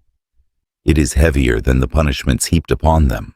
That nameless something called conscience may be smothered for a while, but sooner or later it comes to light and demands the pound of flesh from its victim. And yet you will say that it seems hard to think that the same thing can be right in one person and wrong in another. This seems like a hard saying and a dangerous doctrine, but it is the truth. And man instinctively recognizes it. He does not expect the same sense of moral responsibility in a young child or in a savage that he does in a mature, developed, civilized man. He may restrain the child and the savage for self-protection and the welfare of all, but he realizes the distinction, or at least should do so. And not only is this true, but as man advances in the scale, he casts off many ideas of wrong that he once held, having outgrown the old ideas and having grown into new conceptions. And the tendency is always upward and onward. The tendency is constantly from force and restraint toward love and freedom. The ideal condition would be one in which there were no laws and no necessity for them, a condition in which men had ceased to do wrong because they had outgrown the desire rather than from fear or restraint or force. And while this condition as yet seems afar off, there is constantly going on an unfoldment of higher planes and faculties of the mind, which when once fully manifest in the race, will work a complete revolution in ethics and laws and government, and for the better, of course. In the meantime, mankind moves along, doing the best it can, making a steady though slow progress. There is another plane of the mind, which is often called the instinct, but which is but a part of the plane of the intellect, although its operations are largely below the field of consciousness. We allude to what may be called the habit mind in order to distinguish it from the instinctive plane. The difference is this. The instinctive plane of mind is made up of the ordinary operations of the mind below the plane of the intellect, and yet above the plane of the vegetative mind, and also of the acquired experiences of the race, which have been transmitted by heredity, etc. But the habit mind contains only that which has been placed there by the person himself, and which he has acquired by experience, habit, and observation, repeated so often until the mind knows it so well that it is carried below the field of consciousness and becomes second nature and akin to instinct. The textbooks upon psychology are filled with illustrations and examples of the habit phase or plane of the mental operations, and we do not think it necessary to repeat instances of the same kind here. Everyone is familiar with the fact that tasks which at first are learned only by considerable work and time soon become fixed in some part of the mind until their repetition calls for little or no exercise of conscious mental operation. In fact, some writers have claimed that no one really learns how to perform a task until he can perform it almost automatically. The pupil who in the early stages of piano playing finds it most difficult to control and manage his fingers, after a time is able to forget all about his fingering and devote his entire attention to the pages of his music, and after this, he is able to apparently let his fingers play the entire piece of music by themselves, without a thought on his part. The best performers have told us that in the moments of their highest efforts, they are aware that the out-of-conscious portion of their mind is doing the work for them, and they are practically standing aside and witnessing the work being done. So true is this, that in some cases it is related that if the performer's conscious mind attempts to take up the work, the quality is impaired, and the musician and the audience notice the difference. The same thing is true in the case of the woman learning to operate the sewing machine. It is quite difficult at first, but gradually it grows to run itself. Those who have mastered the typewriter have had the same experience. At first, each letter had to be picked out with care and effort. After a gradual improvement, the operator is enabled to devote her entire attention to the copy and let the fingers pick out the keys for themselves. Many operators learn rapid typewriting by so training the habit mind that it picks out the letter keys by reason of their position, the letters being covered over in order to force the mind to adapt itself to the new requirements. A similar state of affairs exists wherever men or women have to use tools of any kind. The tool soon is recognized by the mind and used as if it were a part of the body, and no more conscious thought is devoted to the manipulation than we devote to the operation of walking, which, by the way, is learned by the child only by the expenditure of time and labor. It is astonishing how many things we do automatically in this way. Writers have called our attention to the fact that the average man cannot consciously inform you how he puts on his coat in the morning, which arm goes in first, how the coat is held, etc. But the habit mind knows very well. Let the student stand up and put on his coat in the regular way, following the leadings of the habit mind. Then, after removing it, let him attempt to put it on by inserting the other arm first, for instance. He will be surprised to find out how awkward it will be for him, and how completely he has been depending upon the habit mind. And tomorrow morning let him find out which shoe the habit mind has been putting on him first, and then try to reverse the order, and notice how flurried and disturbed the habit mind will become, and how frantically it will signal to the conscious mind, "Something wrong up there." Or try to button on your collar, reversing the order in which the tabs are placed over the button, right before left or left before right, as the case may be, and notice the involuntary protest. Or try to reverse the customary habit in walking and attempt to swing your right arm with the movement of your right leg, and so on, and you will find it will require the exercise of great willpower. Or try to change hands and use your knife and fork. But we must stop giving examples and illustrations. Their number is countless. Not only does the habit mind attend to physical actions, etc., but it also takes a hand in our mental operations. We soon acquire the habit of ceasing to consciously consider certain things, and the habit mind takes the matter for granted, and thereafter we will think automatically on those particular questions, unless we are shaken out of the habit by a rude jolt from the mind of someone else, or from the presentation of some conflicting idea occasioned by our own experience or reasoning processes. And the habit mind hates to be disturbed and compelled to revise its ideas. It fights against it and rebels, And the result is that many of us are slaves to old, outgrown ideas that we realize are false and untrue, but which we find that we cannot exactly get rid of. In our future lessons, we will give methods to get rid of these old, outgrown ideas. There are other planes of mind which have to do with the phenomena known as psychic, by which is meant the phases of psychic phenomena known as clairvoyance, psychometry, telepathy, etc. But we shall not consider them in this lesson, for they belong to another part of the general subject. We have spoken of them in a general way in our 14 lessons in yogi philosophy, etc. And now we come to the plane of mind, known to us as intellect, or the reasoning faculties.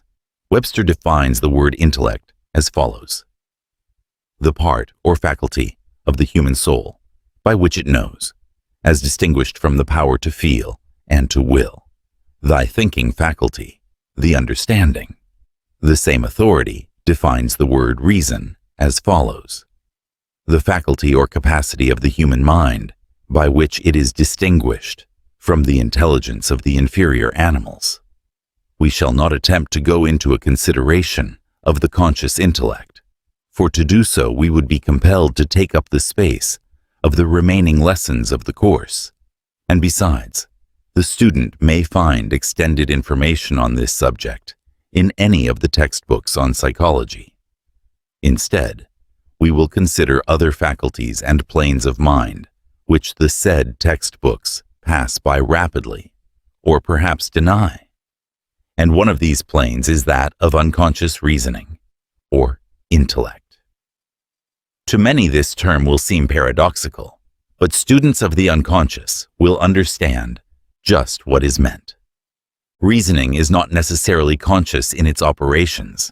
In fact, a greater part of the reasoning processes are performed below or above the conscious field. In our last lesson, we have given a number of examples proving this fact, but a few more remarks may not be out of place, nor without interest to the student. In our last lesson, you will see many instances stated in which the subconscious field of the intellect worked out problems, and then after a time handed to the conscious reason the solution of the matter. This has occurred to many of us, if not indeed to all of us. Who has not endeavored to solve a problem or question of some sort, and after giving it up, has had it suddenly answered and flashed into consciousness when least expected? The experience is common to the race. While the majority of us have noticed these things, we have regarded them as exceptional and out of the general rule. Not so, however, with students of the mental planes. The latter have recognized these planes of reason and have availed themselves of their knowledge by setting these unconscious faculties to work for them.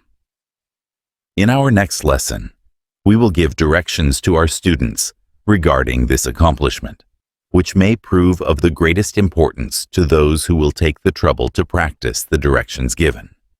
It is a plan that is known to the majority of men who have done things in the world. The majority of them, however, having discovered the plan for themselves as the result of a need or demand upon the inner powers of mind. The plane of mind immediately above that of intellect is that known as intuition. Intuition is defined by Webster as follows: direct apprehension or cognition, immediate knowledge as in perception or consciousness, involving no reasoning process, quick or ready insight or apprehension.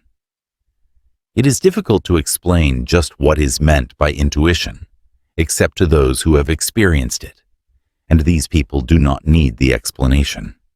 Intuition is just as real a mental faculty as is intellect, or, to be more exact, is just as much a collection of mental faculties. Intuition is above. The field of consciousness and its messages are passed downward, though its processes are hidden.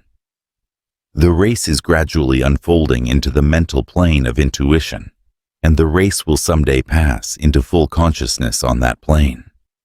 In the meantime, it gets but flashes and glimpses from the hidden region. Many of the best things we have come from that region.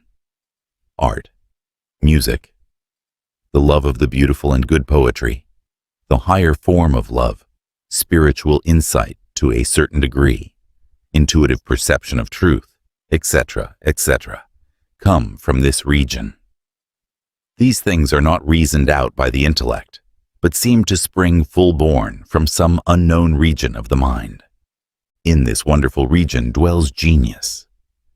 Many, if not all, of the great writers, poets, musicians, artists, and other examples of genius have felt that their power came to them from some higher source.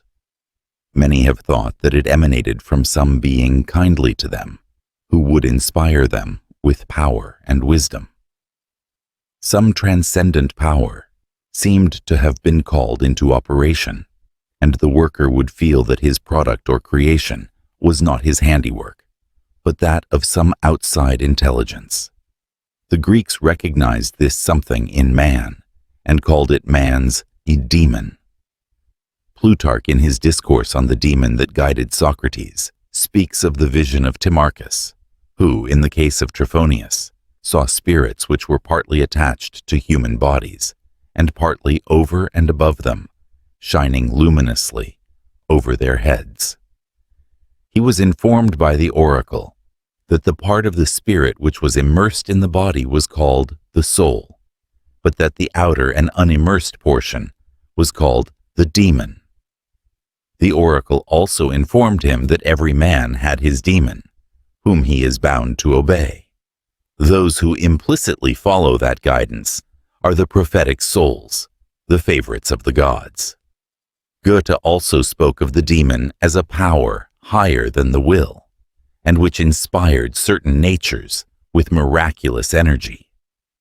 We may smile at these conceptions, but they are really very close to the truth. The higher regions of the mind, while belonging to the individual and a part of himself, are so far above his ordinary consciousness that to all intents and purposes, messages from them are as orders from another and higher soul. But still, the voice is that of the I, speaking through its sheaths as best it is able. This power belongs to every one of us, although it manifests only in the degree that we are able to respond to it. It grows by faith and confidence, and closes itself up, and withdraws into its recesses when we doubt it, and would question its veracity and reality. What we call originality comes from this region.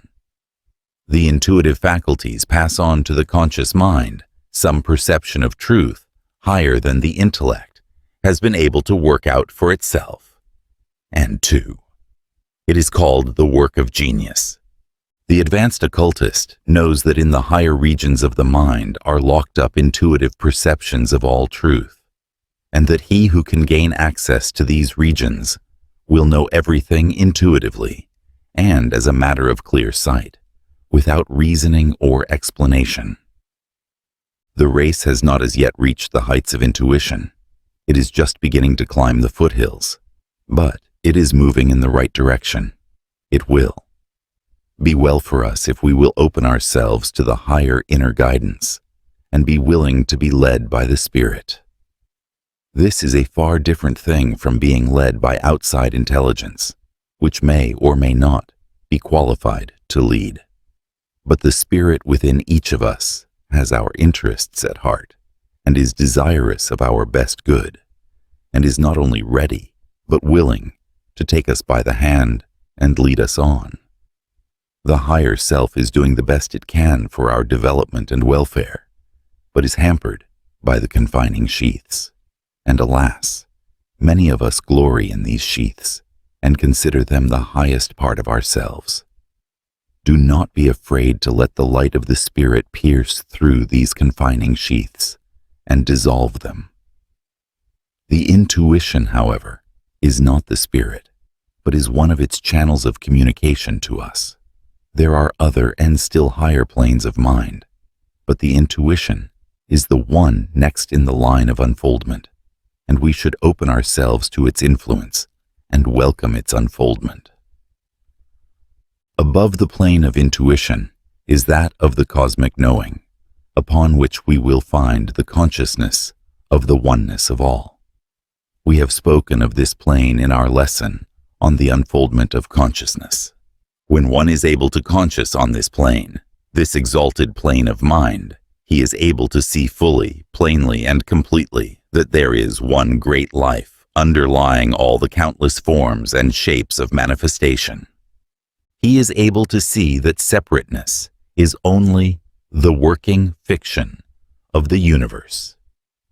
He is able to see that each ego is but a center of consciousness in the great ocean of life, all in pursuance of the divine plan, and that he is moving forward toward higher and higher planes of manifestation, power, and individuality, in order to take a greater and grander part in the universal work and plans.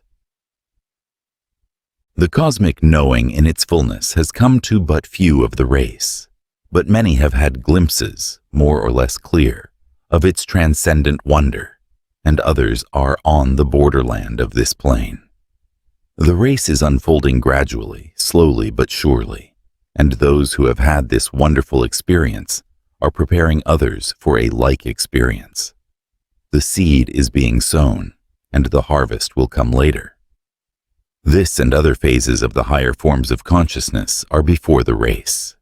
The individuals who read this lesson are perhaps nearer to it than they think. Their interest in the lessons is an indication of that hunger of the soul, which is a prophecy of the satisfaction of the cry for spiritual bread.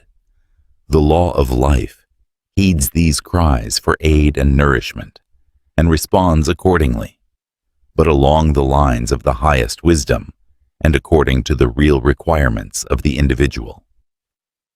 Let us close this lesson with a quotation from Light on the Path, which bears directly upon the concluding thought. Read it carefully and let it sink down deep into your inner consciousness, and you will feel the thrill of joy that comes to him who is nearing the goal. Look for the flower to bloom in the silence that follows the storm. Not till then.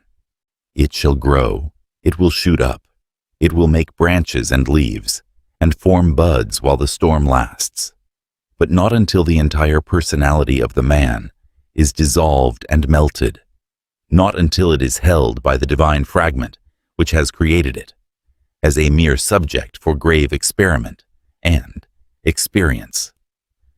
Not until the whole nature has yielded and become subject unto its higher self can the bloom open. Then will come a calm, such as comes in a tropical country after the heavy rain, when nature works so swiftly that one may see her action. Such a calm will come to the harassed spirit, and in the deep silence the mysterious event will occur, which will prove that the way has been found. Call it by whatever name you will. It is a voice that speaks where there is none to speak. It is a messenger that comes, a messenger without form or substance. Or it is the flower of the soul that is opened. It cannot be described by any metaphor, but it can be felt after, looked for and desired, even among the raging of the storm. The silence may last a moment of time, or it may last 1,000 years, but it will end, yet you will carry its strength with you. Again and again, the battle must be fought and won. It is only for an interval that nature can be still. The concluding 3 lessons of this series will be devoted to a practical course of instruction in the development of the hidden planes of the mind, or rather, in the development of the power of the individual to master the same and make use of them in his life. He will be taught to master the lower principles, not only in the surmounting of them, but in the transmitting of the elemental forces toward his higher ends.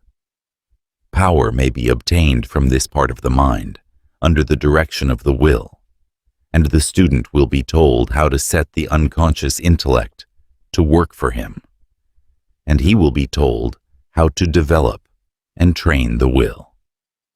We have now passed the line between the theoretical and the practical phases of the subject, and from now on, it will be a case of train, develop, cultivate, and apply.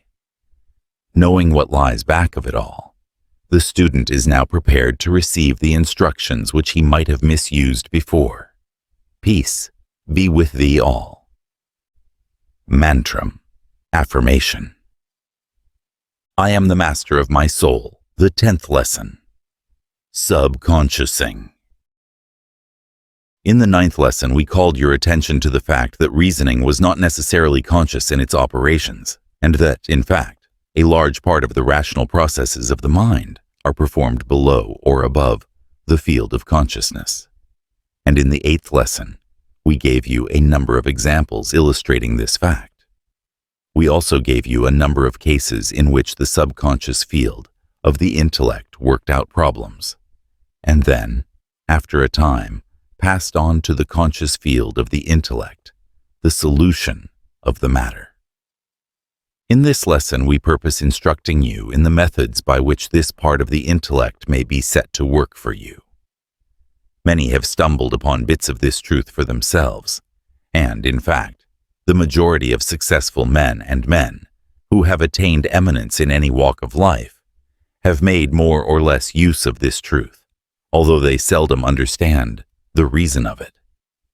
Very few Western writers have recognized the work of this plane of the mind. They have given us full and ingenious theories and examples of the workings of the instinctive mind, and in some cases they have touched upon the workings and operations of the intuitional planes.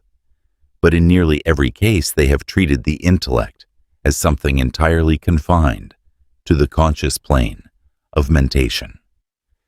In this they have missed some of the most interesting and valuable manifestations of subconscious mentation. In this lesson, we will take up this particular phase of mentation and trust to be able to point out the way to use it to the best advantage, giving some simple instructions that have been given by the Hindu teachers to their students for centuries past. Such instructions, of course, being modified by us to conform to the requirements and necessities of the Western student of today.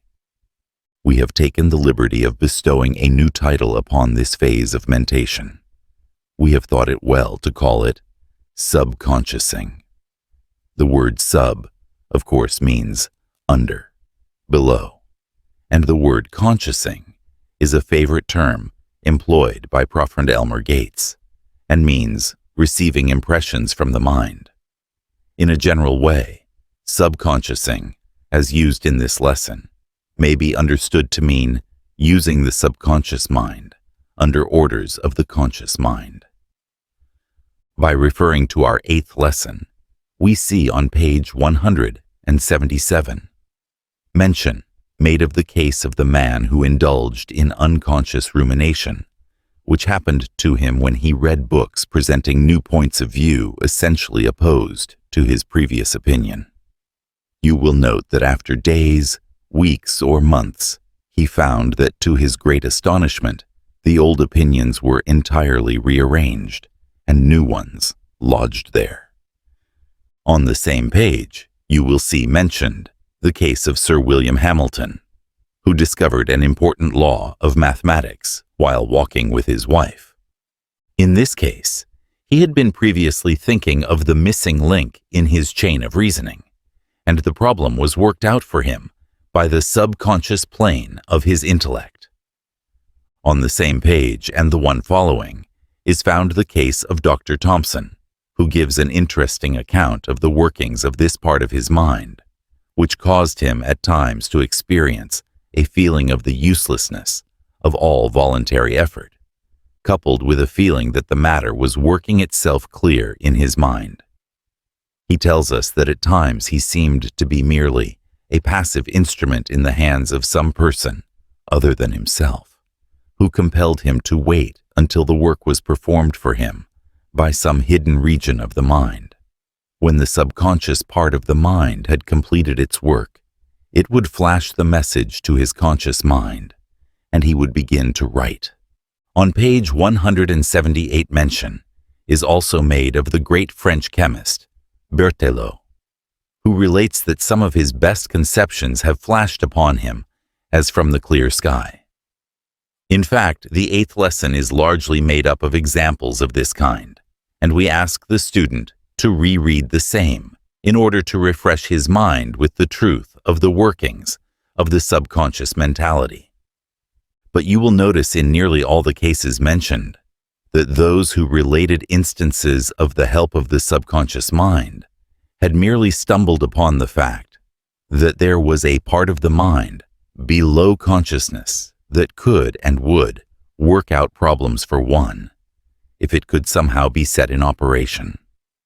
And these people trusted to luck to start that part of the mind in operation. Or rather, they would saturate their conscious mind with a mass of material, like stuffing the stomach with food, and then bid the subconscious mind assort, separate, arrange and digest the mental food, just as does the stomach and digestive apparatus digest the natural food, outside of the realm of consciousness or volition. In none of the cases mentioned was the subconscious mind directed specially to perform its wonderful work. It was simply hoped that it might digest the mental material with which it had been stuffed, in pure self-defense. But there is a much better way, and we intend to tell you about it. The Hindu yogis, or rather those who instruct their pupils in Raja Yoga, give their students directions whereby they may direct their subconscious minds to perform mental tasks for them, just as one may direct another to perform a task. They teach them the methods whereby, after having accumulated the necessary materials, they may bid the subconscious mentality to sort it out, rearrange, analyze, and build up from it some bit of desired knowledge. More than this, they instruct their pupils to direct and order the subconscious mentality to search out and report to them certain information to be found only within the mind itself, some question of philosophy or metaphysics.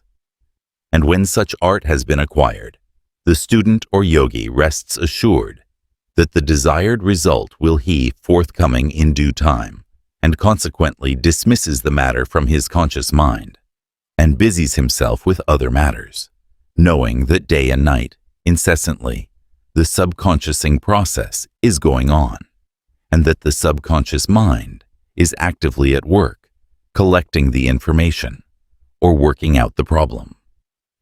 You will see at once the great superiority of this method over the old hit or miss, hope it will work plan, pursued by those who have stumbled upon bits of the truth.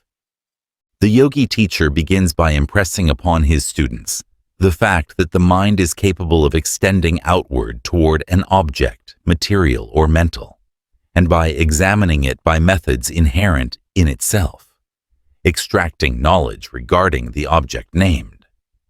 This is not a startling truth, because it is so common, everyone employing it more or less every day.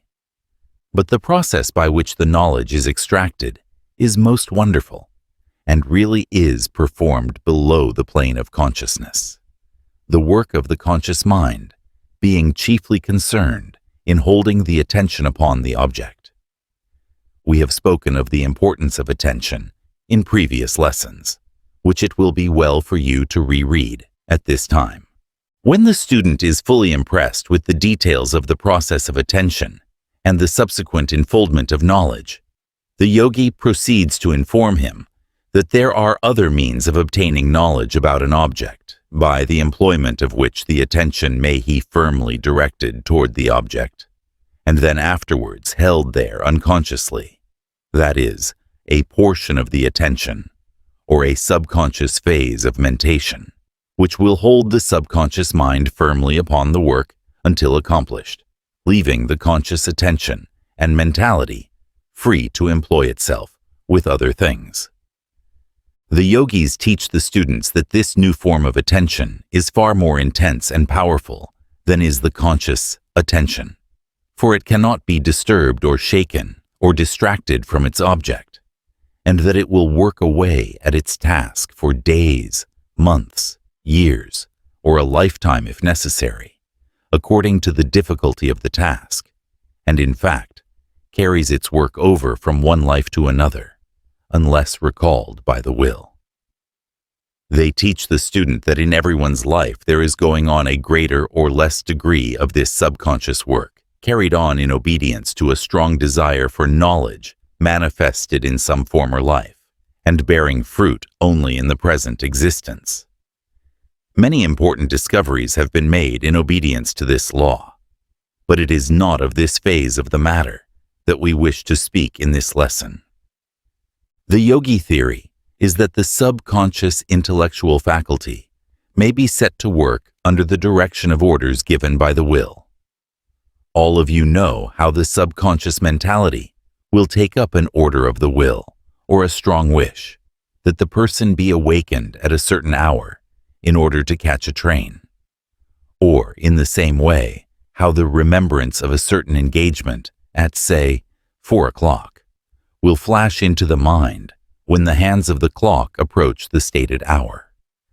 Nearly everyone can recall instances of this sort in his own experience. But the yogis go much further than this. They claim that any and all faculties of the mind may be set going or working on any problem, if ordered thereto by the will. In fact, the yogis and their advanced students have mastered this art to such a surprising extent that they find it unnecessary to do the drudgery of thinking in the conscious field, and prefer to relegate such mental work to the subconscious, reserving their conscious work for the consideration of digested information and thought presented to them by the subconscious mind. Their directions to their students cover a great deal of ground and extend over a long period of time, and many of the directions are quite complicated and full of detail. But we think that we can give our students an abbreviated and condensed idea in a few pages of the lesson. And the remaining lessons of the course will also throw additional light on the subject of subconscious mental action in connection with other subjects. The yogi takes the student when the latter is much bothered by a consideration of some knotty and perplexing philosophical subject. He bids the student relax every muscle, take the tension from every nerve, throw aside all mental strain, and then wait a few moments. Then the student is instructed to grasp the subject which he has had before his mind, firmly and fixedly before his mental vision, by means of concentration. Then he is instructed to pass it on to the subconscious mentality by an effort of the will, which effort is aided by forming a mental picture of the subject as a material substance or bundle of thought, which is being bodily lifted up and dropped down a mental hatchway or trapdoor, in which it sinks from sight. The student is then instructed to say to the subconscious mentality, "I wish this subject thoroughly analyzed, arranged, classified, and whatever else is desired, and then the results handed back to me. Attend to this." The student is taught to speak to the subconscious mentality, just as if it were a separate entity of being, which had been employed to do the work. He is also taught that confident expectation is an important part of the process, and that the degree of success depends upon the degree of this confident expectation. In obstinate cases, the student is taught to use the imagination freely until he is able to make a mental image or picture of the subconscious mind doing what is required of it. This process clears away a mental path for the feet of the subconscious mind, which it will choose thereafter, as it prefers to follow the line of least resistance. Of course, much depends upon practice. Practice makes perfect, you know, in everything else, and subconsciousing is no exception to the rule. The student gradually acquires a proficiency in the art of subconsciousing, and thereafter devotes his time to acquiring new facts for mental digestion, rather than bestowing it upon the mechanical act of thinking. But a very important point to be remembered is that the willpower back of the transferred thought material, which willpower is the cause of the subconscious action, depends very greatly upon the attention and interest given to the acquired material. This mass of thought material, which is to be digested and threshed out by the subconscious mind, must be well saturated with interest and attention in order to obtain the best results. In fact, interest and attention are such important aids to the will that any consideration of the development and acquirement of willpower is practically a development and acquirement of attention and interest. The student is referred to previous lessons in this course in which the importance of interest and attention is explained and described. In acquiring the mass of thought material which is to be passed on to the subconscious digestion, one must concentrate a great degree of interest and attention upon each item of thought material gathered up. The gathering of this thought material is a matter of the greatest importance and must not be lightly passed by. One cannot hastily gather together all sorts of thought material and then expect the subconscious mind to do its work properly. It will not, in fact, and the student proceeding upon any such erroneous supposition is doomed to disappointment. The proper way to proceed is to take up each bit of thought material in turn and examine it with the greatest possible interest and consequently the greatest attention, and then, after having fairly saturated it with this interested attention, place it with the pile of material which, after a while, is to be passed on to the subconscious mentality. Then take up the next bit of material, and after giving it similar treatment, pass it along to the pile also. Then after a while, when you have gathered up the main facts of the case, proceed to consider the mass as a whole, with interest and attention, giving it, as it were, a general treatment. Then drop it down the trapdoor into the subconscious mind with a strong command. Attend to this thought material, coupled with a strong expectant belief that your order will be obeyed. The idea underlying this treatment of the thought material with interest and attention is that by so doing, a strong mental image is created, which may be easily handled by the subconscious mind. Remember that you are passing on thoughts for the subconsciousness to act upon, and that the more tangible and real these thoughts are, the better can they be handled. Therefore, any plan that will build these thoughts up into real things is the plan to pursue, and attention and interest produce just this result. If we may be pardoned for using a homely and commonplace illustration, we would say that the idea may be grasped by the illustration of boiling an egg, whereby the fluid white and yolk becomes solid and real. Also, the use of a shaving brush by a man, by which the thin lather is gradually worked up into a rich, thick, creamy mass, is an illustration. Again, the churning of butter is a favorite illustration of the Hindus, who thus call the attention of their students to the fact that thought material, if worked upon with attention and interest, become thought forms that may be handled by the mind, just as the hands handle a material object. We ask you to think of these illustrations, for when you once grasp the idea that we wish to convey to you, you will have the secret of great thinking powers within your grasp. And this power of subconsciousing is not confined alone to the consideration of philosophical questions. On the contrary, it is applicable to every field of human thought, and may be properly employed in any and all of them. It is useful in solving the problems of everyday life and work, as well as to the higher flights of the human mind. And we wish every one of our students to realize that in this simple lesson, we are giving them the key to a great mental power. To realize just what we are offering to you, we would remind you of the old fairy tales of all races, in which there is to be found one or more tales, telling of some poor cobbler, or tailor, or carpenter, as the case may be, who had by his good deeds gained favor with the brownies, or good fairies, who would come each night when the man and his family were asleep, and proceed to complete the work that the artisan had laid out for the morrow. The pieces of leather would be made into shoes, the cloth would be sewed into garments, the wood would be joined and nailed together into boxes, chairs, benches, and whatnot. But in each case, the rough materials were prepared by the artisan himself during the day. Well, that is just what we are trying to introduce to you. A clan of mental brownies, loving and kindly disposed toward you, who are anxious and willing to help you in your work. All you have to do is to give them the proper materials, and tell them what you want done, and they will do the rest.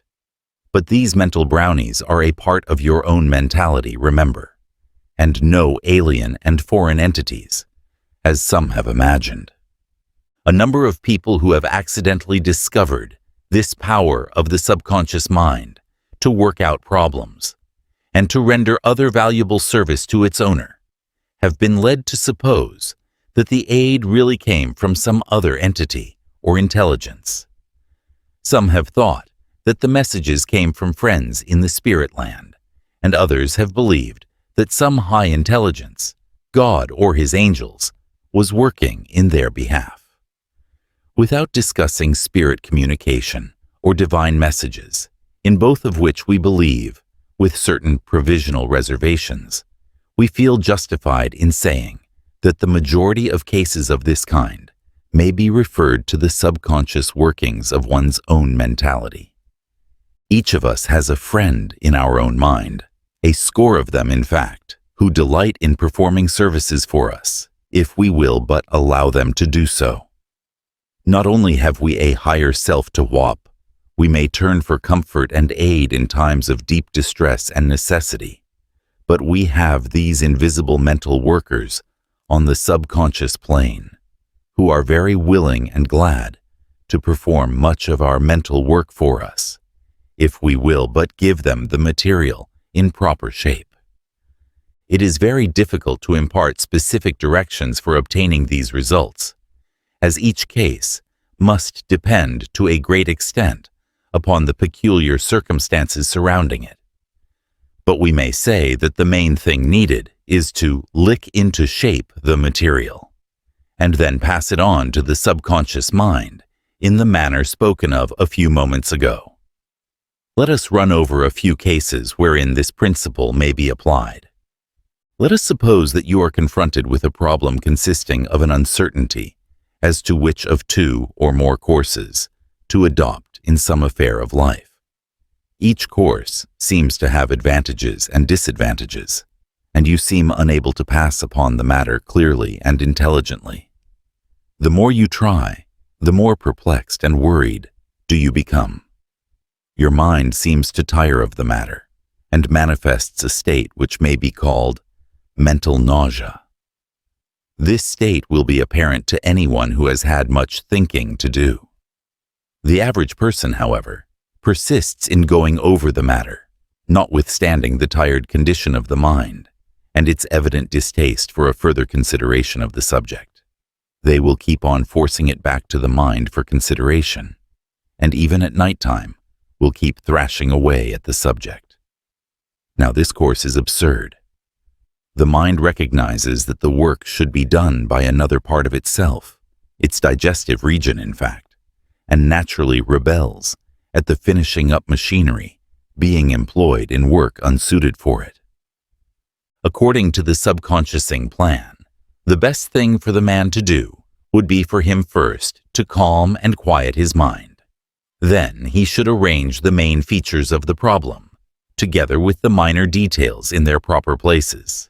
Then he should pass them slowly before him in review, giving a strong interest and attention to each fact and detail as it passes before him, but without the slightest attempt to form a decision or come to a conclusion. Then, having given the matter an interested and attentive review, let him will that it pass on to his subconscious mind, forming the mental image of dropping it through the trap door, and at the same time giving the command of the will, "Attend to this for me." Then dismiss the matter from your conscious mind by an effort of command of the will. If you find it difficult to do this, you may soon acquire the mastery by a frequent assertion, "I have dismissed this matter from my conscious mind, and my subconscious mind will attend to it for me."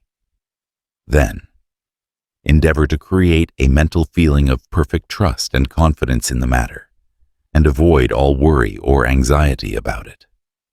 This may be somewhat difficult at the first trial, but will become a natural feeling after you have gained the confidence arising from successful results in several cases.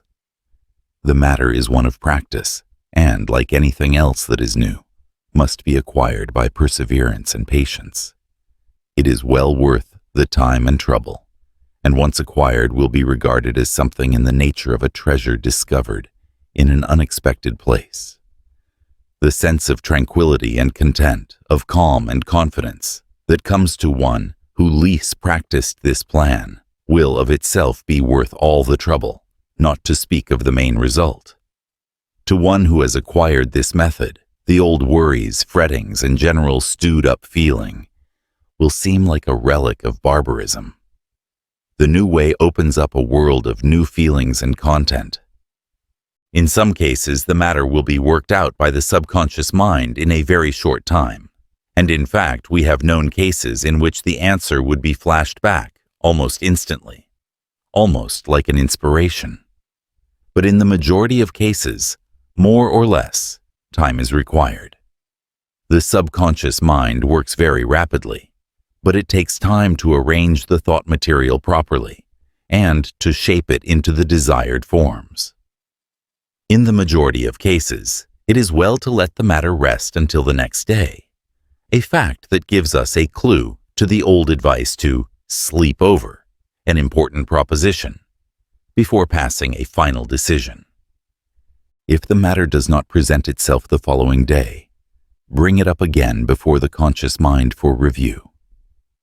You will find that it has shaped itself up considerably and is assuming definite form and clearness.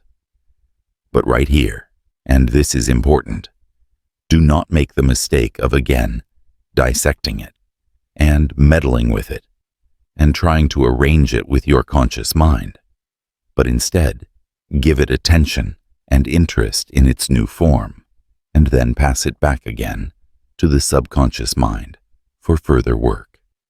You will find an improvement each time you examine it. But right here, another word of caution. Do not make the mistake of yielding to the impatience of the beginner and keep on repeatedly bringing up the matter to see what is being done. Give it time to have the work done on it. Do not be like the boy who planted seeds and who each day would pull them up to see whether they had sprouted and how much. Sooner or later, the subconscious mind will, of its own choice, lift up the matter and present it to you in its finished shape for the consideration of the conscious mind. The subconscious mind does not insist that you shall adopt its views or accept its work, but merely hands out to you the result of its sorting, classifying, and arranging. The choice and will still remains yours, but you will often find that there is seen to be one plan or path that stands out clearly from the others, and you will very likely adopt that one. The secret is that the subconscious mind, with its wonderful patience and care, has analyzed the matter and has separated things before apparently connected. It has also found resemblances and has combined things heretofore considered opposed to each other. In short, it has done for you all that you could have done with the expenditure of great work and time, and done it well. And then it lays the matter before you, for your consideration and verdict. Its whole work seems to have been in the nature of assorting, dissecting, analyzing, and arranging the evidence, and then presenting it before you in a clear, systematic shape. It does not attempt to exercise the judicial prerogative or function, but seems to recognize that its work ceases with the presentation of the edited evidence, and that of the conscious mind begins at the same point. Now, do not confuse this work with that of the intuition, which is a very different mental phase or plane. This subconscious working, just mentioned, plays an entirely different part. It is a good servant, and does not try to be more. The intuition, on the contrary, is more like a higher friend, a friend at court, as it were, who gives us warnings and advice. In our directions, we have told you how to make use of this part of the mind, consciously and knowingly, so as to obtain the best results, and to get rid of worry and anxiety attendant upon unsettled questions. But in fact, every one of us makes more or less use of this part of the mind unconsciously, and not realizing the important part it plays in our mental life. We are perplexed about a matter, and keep it on our minds, until we are forced to lay it aside by reason of some other demand, or when we sink to sleep. Often, to our surprise, we will find that when we next think of it, the matter has somehow cleared up and straightened itself out, and we seem to have learned something about it that we did not know before. We do not understand it, and are apt to dismiss it as just one of those things. In these lessons, we are attempting to explain some of those things, and to enable you to use them consciously and understandingly, instead of by chance, instinctively, and clumsily. We are teaching you mastery of the mind. Now to apply the rule to another case. Suppose you wish to gather together all the information that you possess relating to a certain subject. In the first place, it is certain that you know a very great deal more about any subject than you think you do. Stored away in the various recesses of the mind, or memory, if you prefer that term, are stray bits of information and knowledge concerning almost any subject. But these bits of information are not associated with each other. You have never attempted to think attentively upon the particular question before you, and the facts are not correlated in the mind. It is just as if you had so many 100 pounds of anything scattered throughout the space of a large warehouse, a tiny bit here and a tiny bit there, mixed up with thousands of other things. You may prove this by sitting down sometime and letting your thoughts run along the line of some particular subject, and you will find emerging into the field of consciousness all sorts of information that you had apparently forgotten, and each fitting itself into its proper place. Every person has had experiences of this kind, but the work of gathering together the scattered scraps of knowledge is more or less tedious for the conscious mind, and the subconscious mind will do the work equally well with the wear and tear on the attention. In fact, it is the subconscious mind that always does the work, even when you think it is the conscious mind. All the conscious mind does is to hold the attention firmly upon the object before it, and then let the subconsciousness pass the material before it. But this holding the attention is tiresome work, and it is not necessary for it to expend its energies upon the details of the task, for the work may be done in an easier and simpler way. The best way is to follow a plan similar to the one mentioned a few pages back.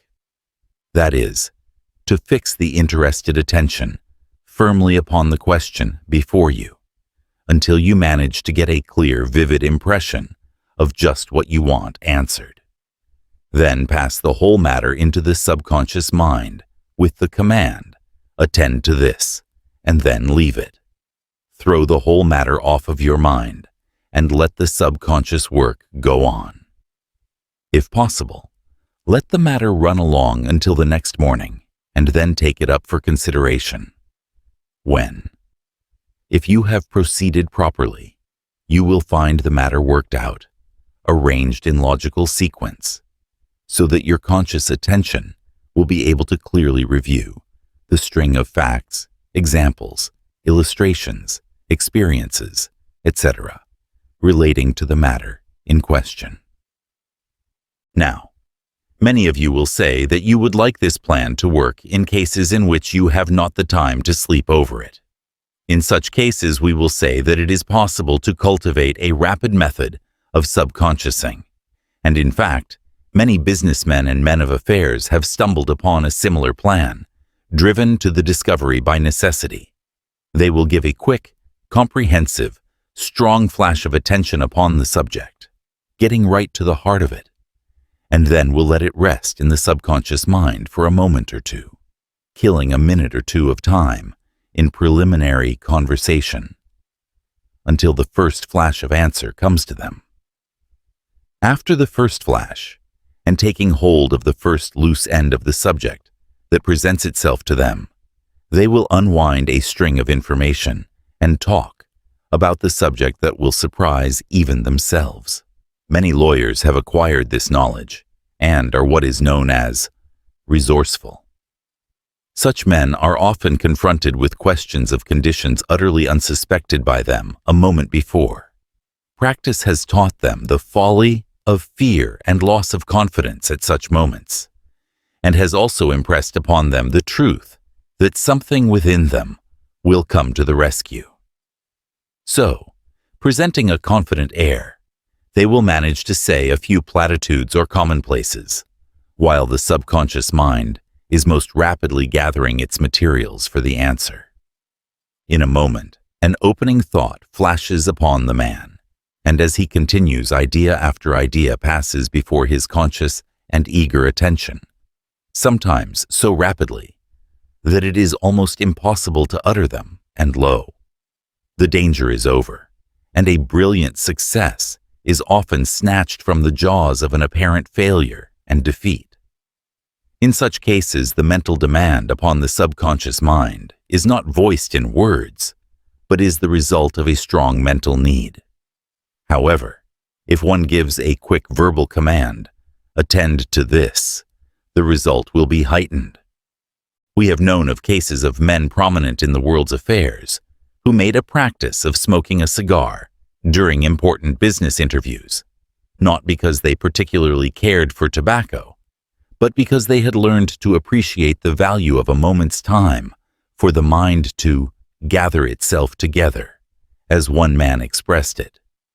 A question would be asked, or a proposition advanced suddenly, demanding an immediate answer. Under the watchful eyes of the other party, the questioned party tried not to show by his expression any indication of searching for an answer, for obvious reasons. So, instead, he would take a long puff at the cigar, then a slow, attentive look at the ashes on its tip, and then another moment consumed in flicking the ash into the receptacle. And then came the answer, slowly. Well, as to that, or some other words of that kind, prefacing the real answer which had been rapidly framed by the subconscious mind in time to be uttered in its proper place. The few moments of time gained had been sufficient for the subconscious mind to gather up its materials, and the matter to be shaped properly, without any appearance of hesitation on the part of the answerer. All of this required practice, of course, but the principle may be seen through it all, and in every similar case. The point is that the man, in such cases, sets some hidden part of his mind to work for him, and when he begins to speak, the matter is at least roughly licked into shape for him. Our students will understand, of course, that this is not advice to smoke cigars during interviews of importance, but is merely given to illustrate the principle. We have known other men to twirl a lead pencil in their fingers in a lazy sort of fashion, and then drop it at the important moment. But we must cease giving examples of this kind, lest we be accused of giving instructions in worldly wisdom, instead of teaching the use of the mind. The impressive pause of the teacher before answering his pupil's question is also an example of the workings of this law. One often says, "Stop, let me think a moment," and during his pause he does not really consciously think at all. but stares ahead in a dreamy fashion, while his subconscious mind does the work for him, although he little suspects the nature of the operation. One has but to look around him to realize the importance and frequent application of this truth. And not only may the subconscious mind be used in the directions indicated on preceding pages, but in nearly every perplexity and problem of life, may it be called upon for help. These little subconscious brownies are ever at our disposal and seem to be happy to be of service to us. And so far from being apt to get us in a position of false dependence, it is calculated to make us self-confident, for we are calling upon a part of ourselves, not upon some outside intelligence. If those people who never feel satisfied, unless they are getting advice from others, would only cultivate the acquaintance of this little home advisor within them, they would lose that dependent attitude and frame of mind, and would grow self-confident and fearless. Just imagine the confidence of one who feels that he has within him a source of knowledge equal to that of the majority of those with whom he is likely to come in contact, and he feels less afraid to face them and look them fearlessly in the eyes. He feels that his mind is not confined to the little field of consciousness, but is an area infinitely greater, containing a mass of information undreamed of. Everything that the man has inherited or brought with him from past lives, everything that he has read, heard, or seen, or experienced in this life, is hidden away there in some quarter of that great subconscious mind, and, if he will but give the command, the essence of all that knowledge is his. The details may not be presented to his consciousness, often it is not for very good occult reasons, by the result, or essence of the knowledge will pass before his attention, with sufficient examples and illustrations or arguments to enable him to make out a good case for himself. In the next lesson, we will call your attention to other features and qualities of this great field of mind, showing you how you can put it to work and master it. Remember always, the I is the master, and its mastery must always be remembered and asserted over all phases and planes of the mind. Do not be a slave to the subconscious, but be its master. Mantram, or affirmation. I have within me a great area of mind that is under my command and subject to my mastery. This mind is friendly to me and is glad to do my bidding and obey my orders. It will work for me when I ask it, and is constant, untiring, and faithful. Knowing this, I am no longer afraid, ignorant, or uninformed. The I is master of it all, and is asserting its authority.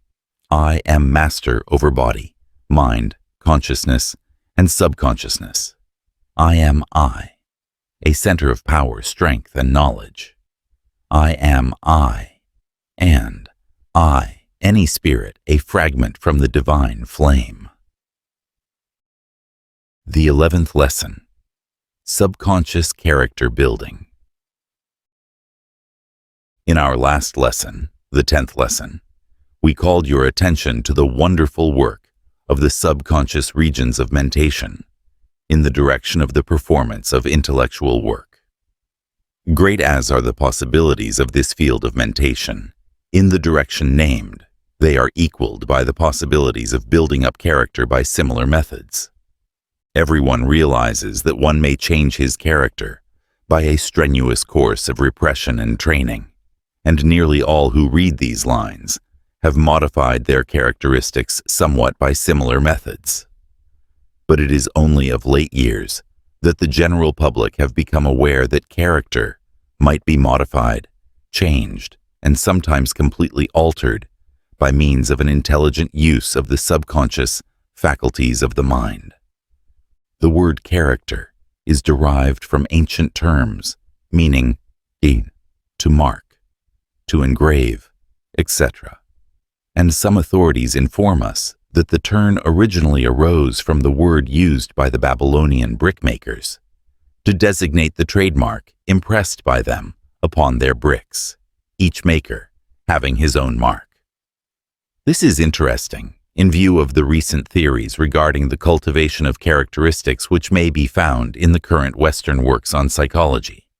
But these theories are not new to the yogi teachers of the East, who have employed similar methods for centuries past in training their students and pupils. The yogis have long taught that a man's character was, practically, the crude character stuff possessed by him at his birth, modified and shaped by outside influences in the case of the ordinary man, and by deliberate self-training and shaping by the wise man. Their pupils are examined regarding their characteristics, and then directed to repress the undesirable traits, and to cultivate the desirable ones. The yogi practice of character building is based upon the knowledge of the wonderful powers of the subconscious plane of the mind.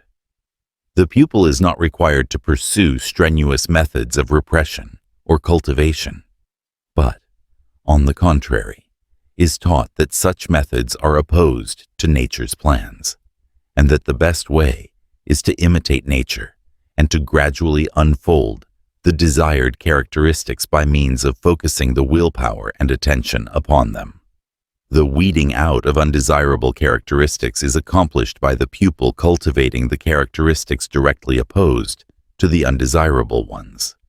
For instance, if the pupil desires to overcome fear, he is not instructed to concentrate on fear with the idea of killing it out, but instead is taught to mentally deny that he has fear, and then to concentrate his attention upon the ideal of courage. When courage is developed, fear is found to have faded away. The positive always overpowers the negative.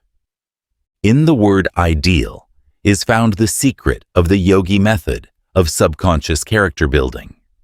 The teachings are to the effect that ideals may be built up by the bestowal of attention upon them. The student is given the example of a rose bush.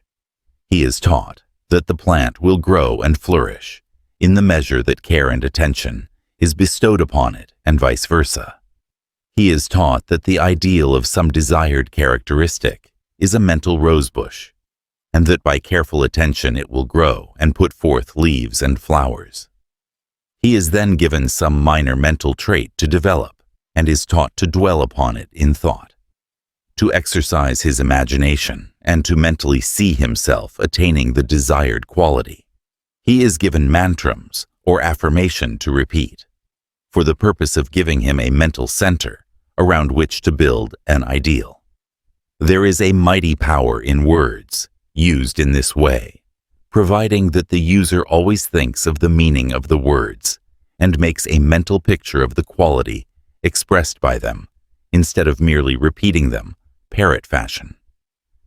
The yogi student is trained gradually until he acquires the power of conscious direction of the subconscious mind in the building up process, which power conies to anyone, Oriental or Occidental, who will take the trouble to practice. In fact, nearly everyone possesses and actively uses this power, although he may not be aware of it. One's character is largely the result of the quality of thoughts held in the mind, and of the mental pictures or ideals entertained by the person. The man who constantly sees and thinks of himself as unsuccessful and downtrodden is very apt to grow ideals of thought, forms of these things, until his whole nature is dominated by them, and his every act works toward the objectification of the thoughts. On the contrary, the man who makes an ideal of success and accomplishment finds that his whole mental nature seems to work toward that result, the objectification of the ideal, and so it is with every other ideal. The person who builds up a mental ideal of jealousy will be very apt to objectify the same and to unconsciously create condition that will give his jealousy food upon which to feed. But this particular phase of the subject properly belongs to our next lesson. This 11th lesson is designed to point out the way by which people may mold their characters in any way they desire, supplanting undesirable characteristics by desirable ones, and developing desirable ideals into active characteristics. The mind is plastic to him who knows the secret of its manipulation. The average person recognizes his strong and weak points of character, but is very apt to regard them as fixed and unalterable, or practically so. He thinks that he is just as the Lord made him, and that is the end of it. He fails to recognize that his character is being unconsciously modified every day by association with others, whose suggestions are being absorbed and acted upon.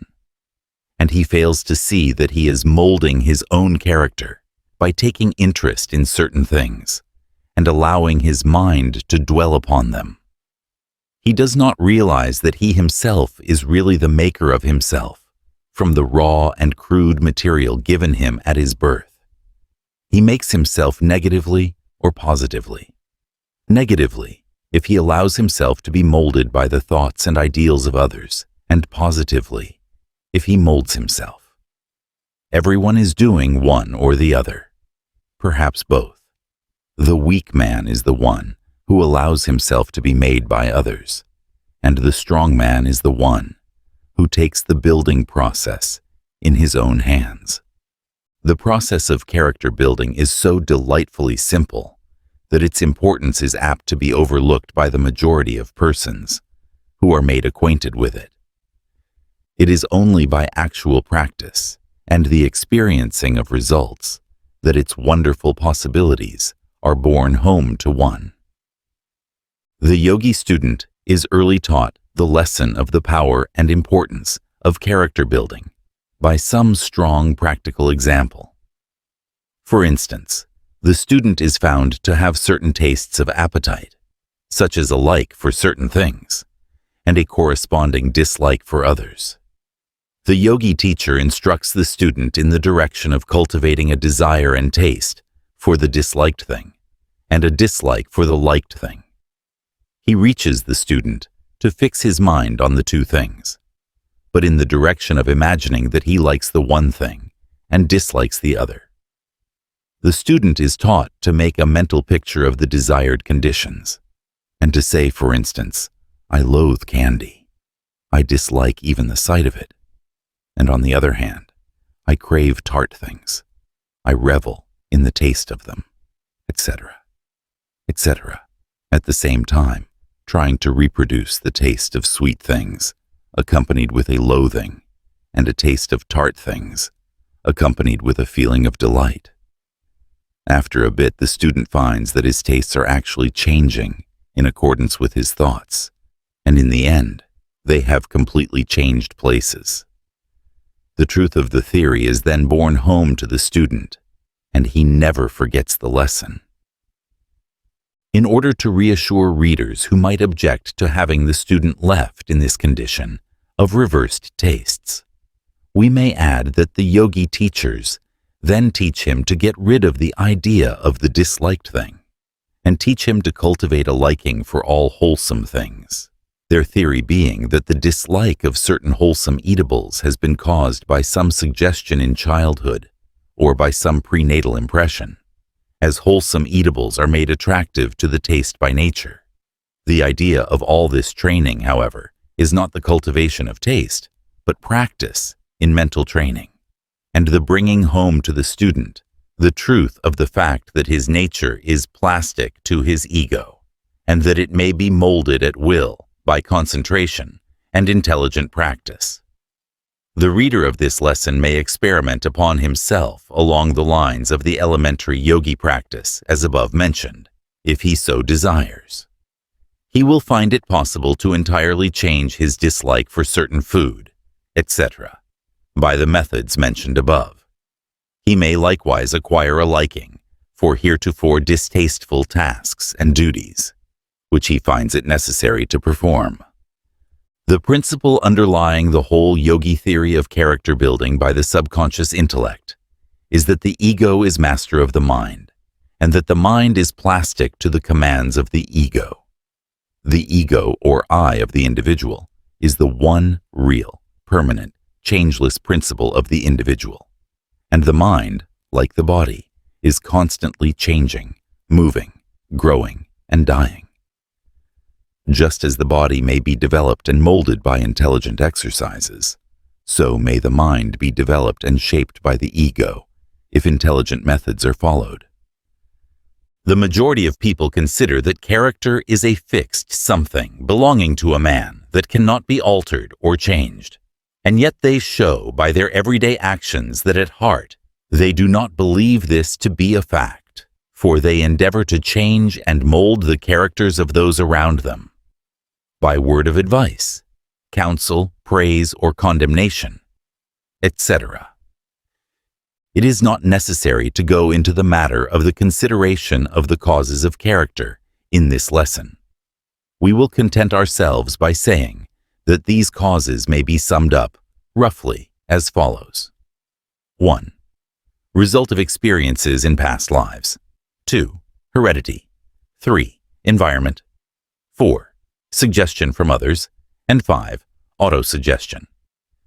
But no matter how one's character has been formed, it may be modified, molded, changed, and improved by the methods set forth in this lesson, which methods are similar to what is called by Western writers autosuggestion. The underlying idea of autosuggestion is the willing of the individual that the changes take place in his mind, the willing being aided by intelligent and tried methods of creating the new ideal or thought form. The first requisite for the changed condition must be desire for the change. Unless one really desires that the change take place, he is unable to bring his will to bear on the task. There is a very close connection between desire and will. Will is not usually brought to bear upon anything unless it is inspired by desire. Some people connect the word desire with the lower inclinations, but it is equally applicable to the higher. If one fights off a low inclination or desire, it is because he is possessed of a higher inclination or desire. Many desires are really compromises between two or more conflicting desires, a sort of average desire, as it were. Unless one desires to change his character, he will not make any move toward it. And in proportion to the strength of the desire, so will be the amount of willpower that is put in the task. The first thing for one to do in character building is to want to do it. And if he finds that the want is not sufficiently strong to enable him to manifest the perseverance and effort necessary to bring it to a successful conclusion, then he should deliberately proceed to build up the desire. Desire may be built up by allowing the mind to dwell upon the subject until a desire is created. This rule works both ways, as many people have found out to their sorrow and misery. Not only may one build up a commendable desire in this way, but he may also build up a reprehensible one. A little thought will show you the truth of this statement. A young man has no desire to indulge in the excesses of a fast life. But after a while he hears or reads something about others leading that sort of life, and he begins to allow his mind to dwell upon the subject, turning it around and examining it mentally, and going over it in his imagination.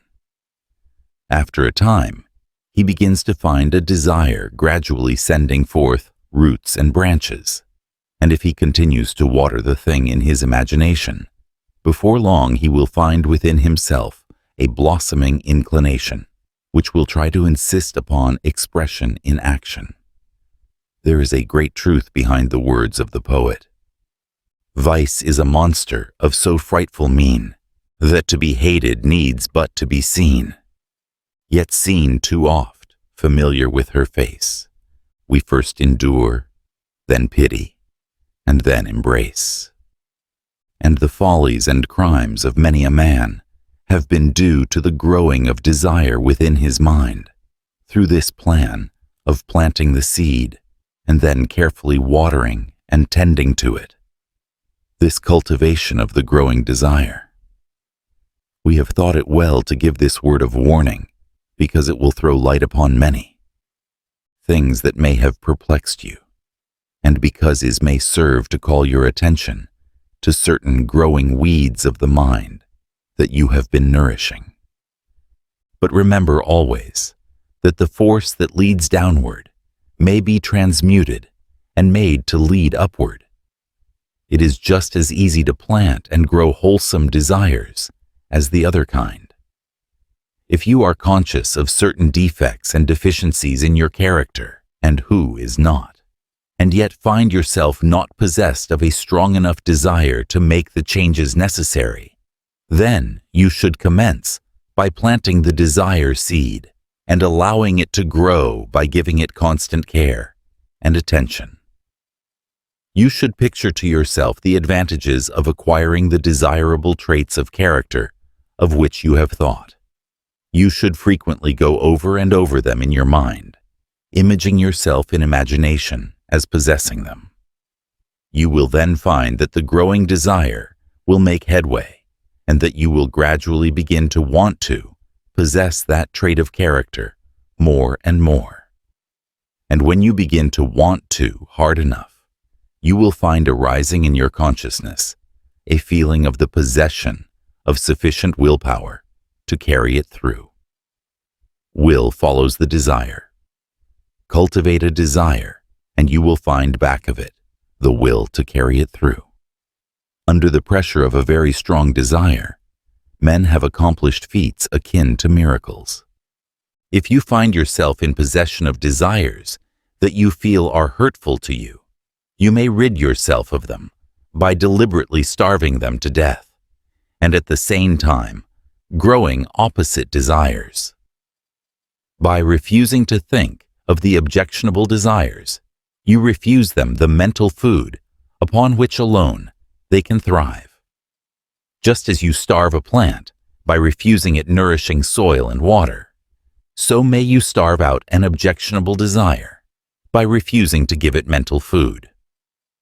Remember this, for it is most important. Refuse to allow the mind to dwell upon such desires, and resolutely turn aside the attention, and particularly the imagination, from the subject. This may call for the manifestation of a little willpower in the beginning, but it will become easier as you progress, and each victory will give you renewed strength for the next fight. But do not temporize with the desire. Do not compromise with it. Refuse to entertain the idea. In a fight of this kind, each victory gives one added strength, and each defeat weakens one. And while you are refusing to entertain the objectionable guest, you must be sure to grow a desire of an entirely opposite nature, a desire directly opposed to the one you are starving to death. Picture the opposite desire and think of it often. Let your mind dwell upon it lovingly, and let the imagination help to build it up into form. Think of the advantages that will arise to you when you fully possess it, and let the imagination picture you as in full possession of it, and acting out your new part in life, strong and vigorous in your newfound power. All this will gradually lead you to the point where you will want to possess this power. Then you must be ready for the next step, which is faith, or confident expectation. Now, faith or confident expectation is not made to order in most persons, and in such cases one must acquire it gradually. Many of you who read these lines will have an understanding of the subject that will give you this faith. But to those who lack it, we suggest that they practice on some trivial phases of the mental makeup, some petty trait of character, in which the victory will be easy and simple. From this stage, they should work up to more difficult tasks, until at last they gain that faith or confident expectation that comes from persevering practice. The greater the degree of faith or confident expectation that one carries with him in this task of character building, the greater will be his success. And this because of well-established psychological laws. Faith or confident expectation clears away the mental path and renders the work easier, while doubt or lack of faith retards the work and acts as obstacles and stumbling blocks. Strong desire and faith, or confident expectation, are the first two steps. The third is willpower. By willpower, we do not mean that strenuous clenching of fist and frowning brow thing that many think of when they say will. Will is not manifested in this way. The true will is called into play by one realizing the I part of himself and speaking the word of command from that center of power and strength. It is the voice of the I, and it is needed in this work of character building. So now you are ready for work, being possessed of 1. Strong desire, 2. Faith or confident expectation, and 3. Willpower. With such a triple weapon, nothing but success is possible.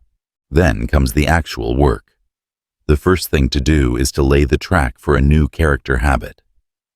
Habit, you may ask in surprise. Yes, habit. For that word gives the secret of the whole thing. Our characters are made up of inherited or acquired habits. Think over this a little, and you will see the truth of it. You do certain things without a thought, because you have gotten into the habit of doing them. You act in certain ways, because you have established the habit. You are in the habit of being truthful, honest, virtuous, because you have established the habit of being so. Do you doubt this? Then look around you, or look within your own heart, and you will see that you have lost some of your old habits of action and have acquired new ones. The building up of character is the building up of habits, and the changing of character is the changing of habits. It will be well for you to settle this fact in your own mind, for it will give you the secret of many things connected with the subject. And remember this, that habit is almost entirely a matter of the subconscious mentality. It is true that habits originate in the conscious mind, but as they are established, they sink down into the depths of the subconscious mentality and thereafter become second nature, which, by the way, is often more powerful than the original nature of the person.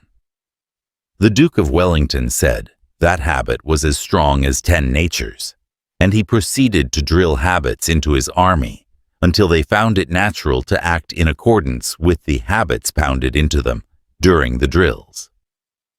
Darwin relates an interesting instance of the force of habit over the reason. He found that his habit of starting back at the sudden approach of danger was so firmly established that no willpower could enable him to keep his face pressed up against the cage of the cobra in the zoological gardens when the snake struck at him, although he knew the glass was so thick that there could be no danger, and although he exerted the full force of his will. But we venture to say that one could overcome even this strongly ingrained habit by gradually training the subconscious mentality and establishing a new habit of thought and action.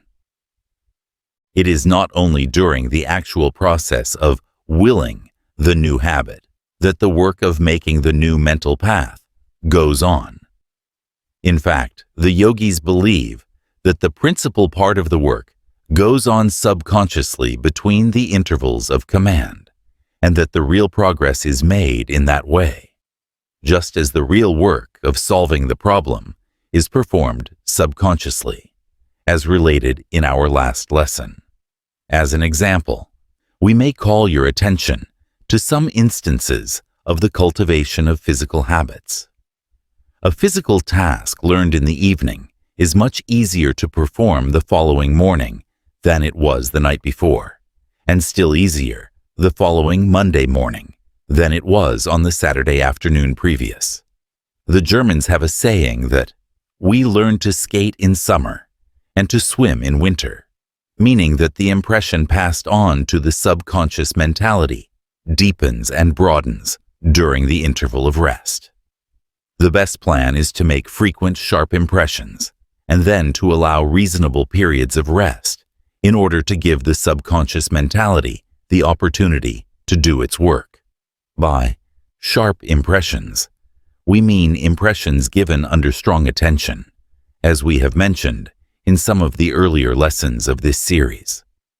A writer has well said, "Sow an act, reap a habit, sow a habit, reap a character, sow a character, reap a destiny," thus recognizing habit as the source of character.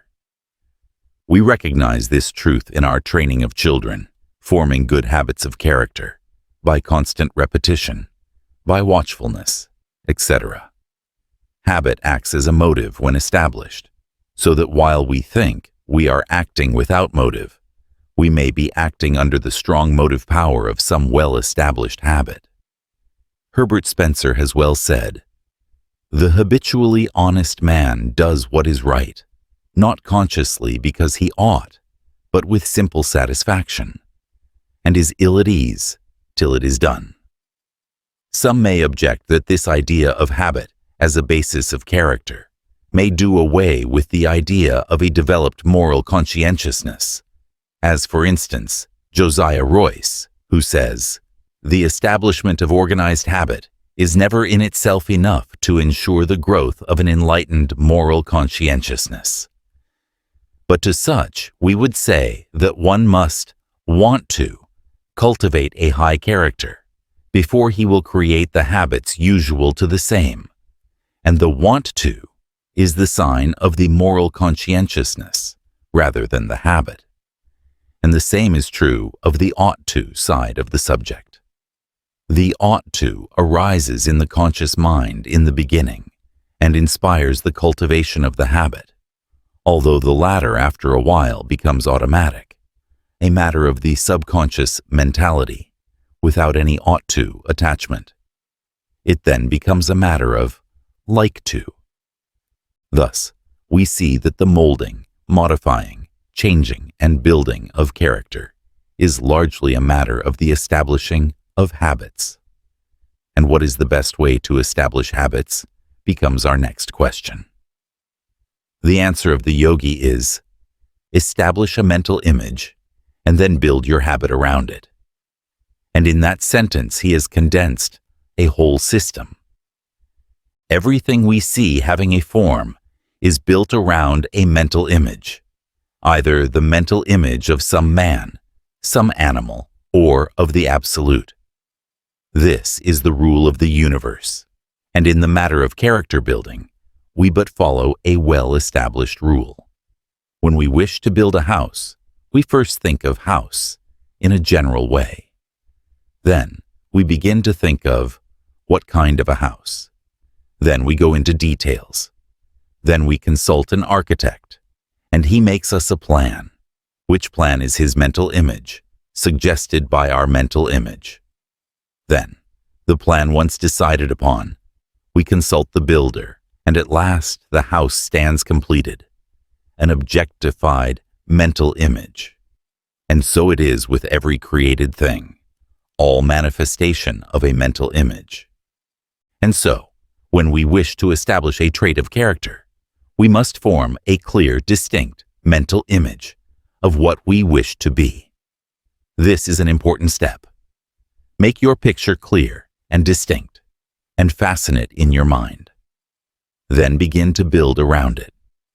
Let your thoughts dwell upon the mental picture. Let your imagination see yourself as possessed of the desired trait, and acting it out. Act it out in your imagination, over and over again, as often as possible, persevering and continuously, seeing yourself manifesting the trait under a variety of circumstances and conditions.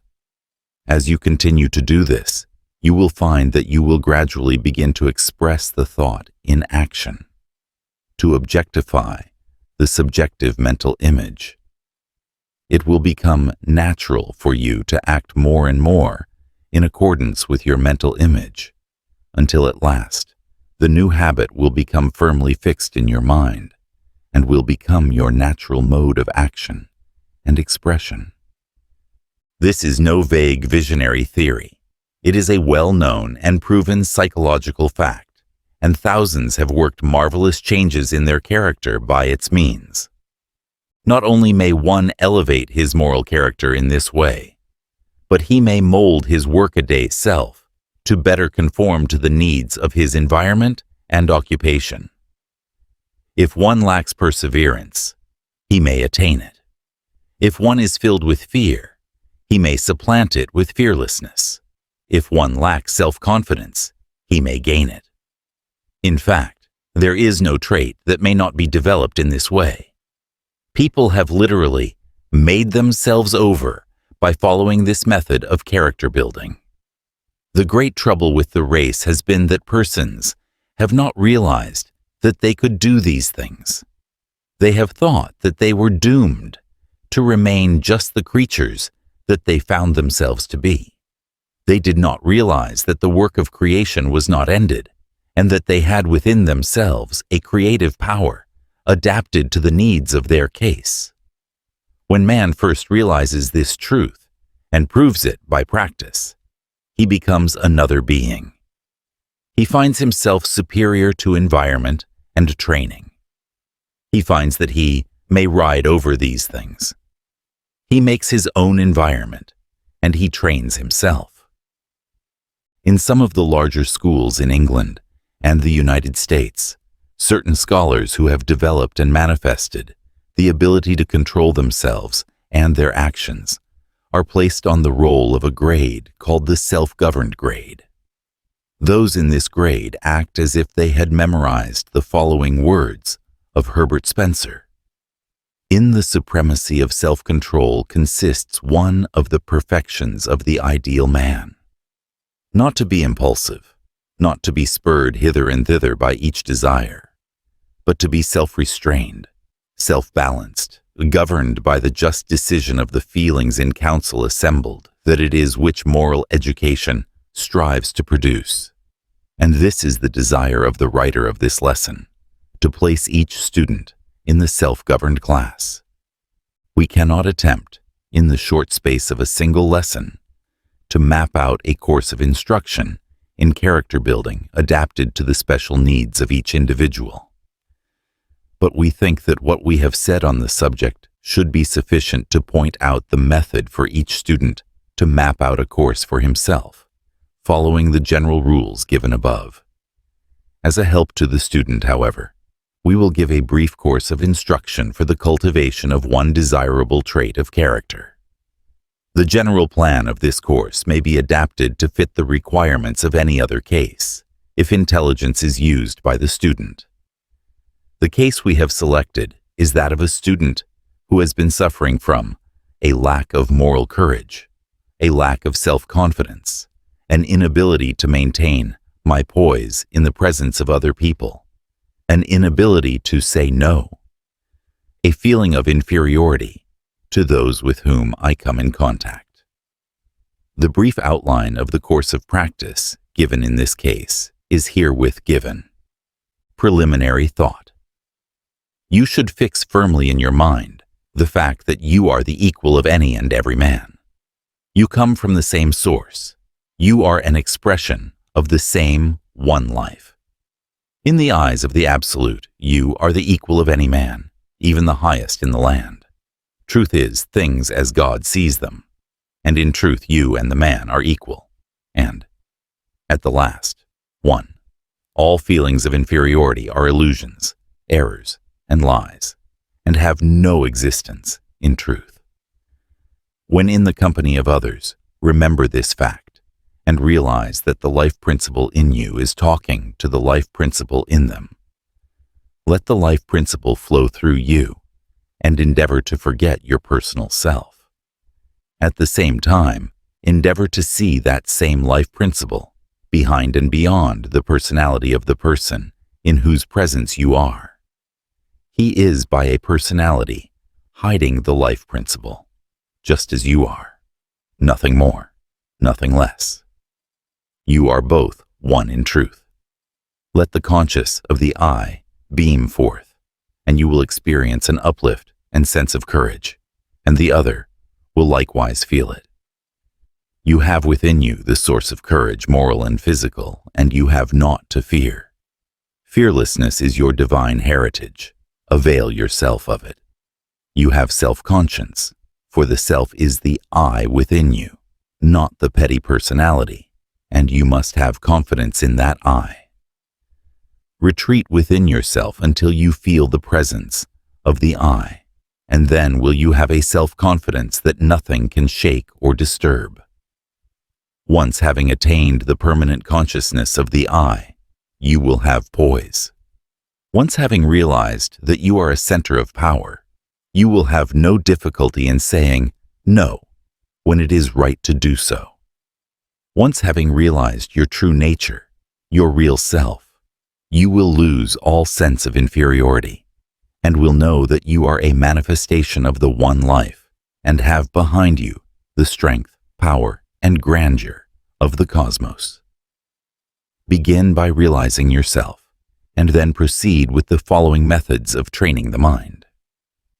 Word images. It is difficult for the mind to build itself around an idea unless that idea be expressed in words. A word is the center of an idea, just as the idea is the center of the mental image, and the mental image the center of the growing mental habit. Therefore, the yogis always lay great stress upon the use of words in this way. In the particular case before us, we should suggest the holding before you of a few words, crystallizing the main thought. We suggest the words I am, courage, confidence, poise, firmness, equality. Commit these words to memory, and then endeavor to fix in your mind a clear conception of the meaning of each word, so that each may stand for a live idea when you say it. Beware of parrot-like or phonographic repetition. Let each word's meaning stand out clearly before you, so that when you repeat it, you may feel its meaning. Repeat the words over frequently when opportunity presents itself, and you will soon begin to notice that they act as a strong mental tonic upon you, producing a bracing, energizing effect. And each time you repeat the words, understandingly, you have done something to clear away the mental path over which you wish to travel. Practice. When you are at leisure and are able to indulge in daydreams without injury to your affairs of life, call your imagination into play and endeavor to picture yourself as being possessed of the qualities indicated by the words named. Picture yourself under the most trying circumstances, making use of the desired qualities and manifesting them fully. Endeavor to picture yourself as acting out your part well and exhibiting the desired qualities. Do not be ashamed to indulge in these daydreams, for they are the prophecies of the things to follow, and you are but rehearsing your part before the day of the performance. Practice makes perfect, and if you accustom yourself to acting in a certain way in imagination, you will find it much easier to play your part when the real performance occurs. This may seem childish to many of you, but if you have an actor among your acquaintances, consult him about it, and you will find that he will heartily recommend it. He will tell you what practice does for one in this direction, and how repeated practice and rehearsals may fix a character so firmly in a man's mind that he may find it difficult to divest himself of it after a time. Choose well the part you wish to play, the character you wish to be yours, and then, after fixing it well in your mind, practice, practice, practice. Keep your ideal constantly before you, and endeavor to grow into it, and you will succeed if you exercise patience and perseverance. But more than this, do not confine your practice to mere private rehearsal.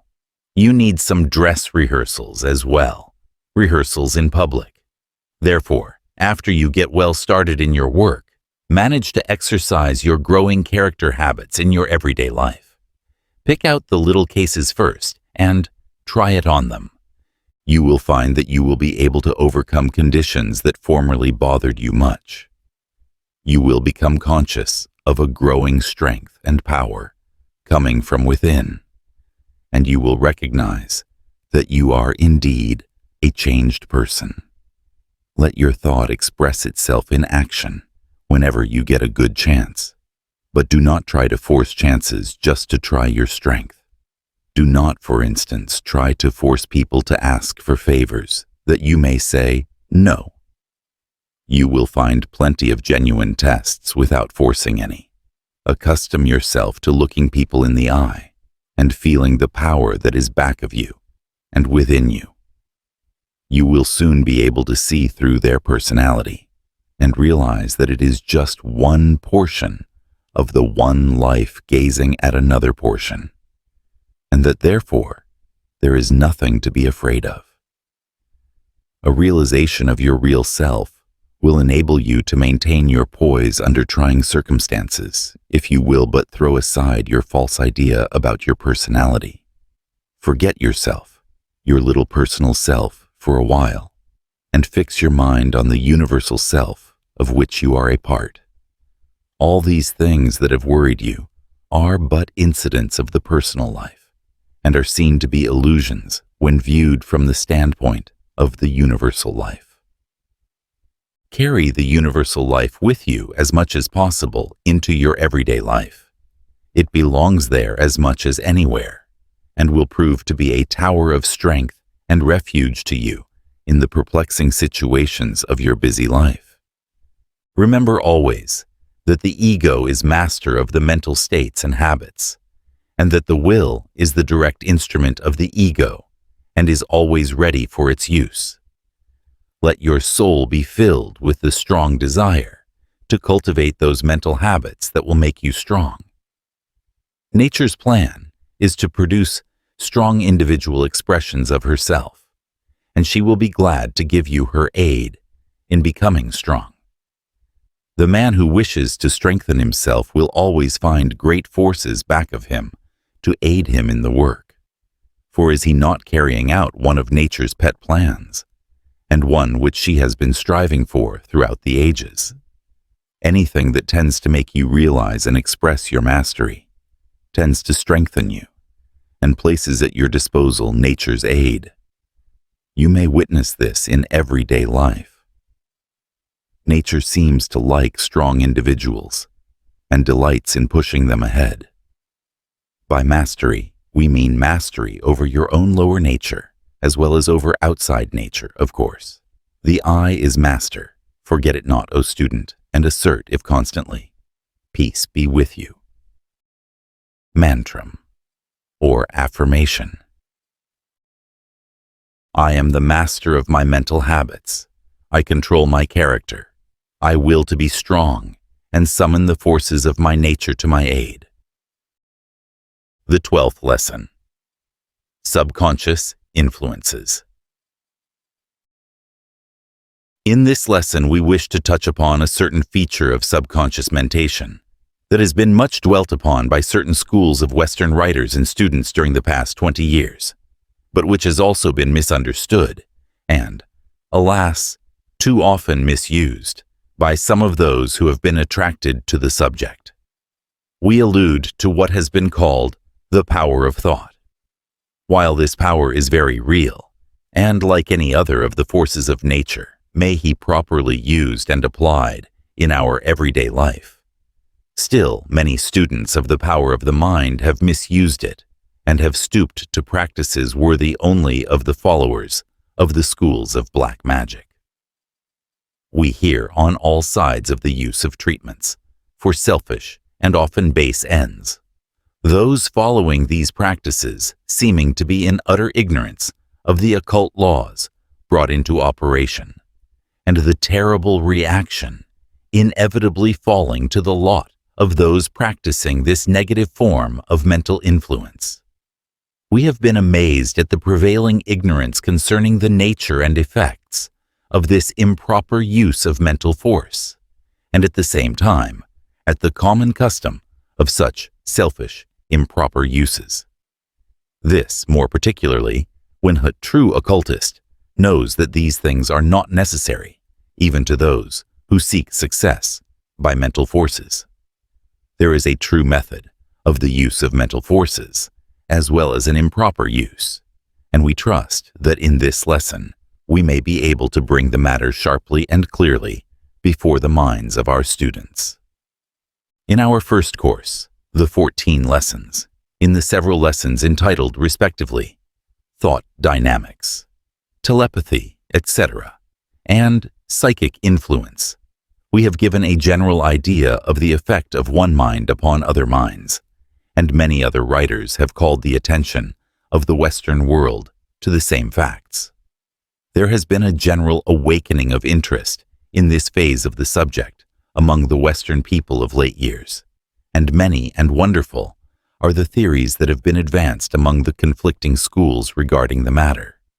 But, notwithstanding the conflicting theories, there is a general agreement upon the fundamental facts. They all agree that the mental forces may be used to affect oneself and others, and many have started in to use these mental forces for their own selfish ends and purposes, believing that they were fully justified in so doing, and being unaware of the web of psychic causes and effects which they were weaving around them by their practices. Now, at the beginning, let us impress upon the minds of our students the fact that while it is undoubtedly true that people who are unaware of the true sources of strength within them may be, and often are, affected by mental force exerted by others, it is equally true that no one can be adversely affected in this way, providing he realizes the I within himself, which is the only real part of him, and which is an impregnable tower of strength against the assaults of others. There is no cause for all of this fear that is being manifested by many Western students of thought power, who are in constant dread of being treated adversely by other people. The man or woman who realizes the I within may, by the slightest exercise of the will, surround himself with a mental aura which will repel adverse thought waves emanating from the minds of others. Nay, more than this, the habitual recognition of the I and a few moments' meditation upon it each day will of itself erect such an aura, and will charge this aura with a vitality that will turn back adverse thought and cause it to return to the source from which it came, where it will serve the good purpose of bringing to the mistaken mind, originating it, the conviction that such practices are hurtful and to be avoided. This realization of the I, which we brought out in the first few lessons of the present series, is the best and only real method of self-protection. This may be easily understood when we remind you that the whole phenomena of mental influencing belongs to the illusion side of existence, the negative side, and that the real and positive side must of necessity be stronger. Nothing can affect the real in you, and the nearer you get to the real in realization and understanding, the stronger do you become.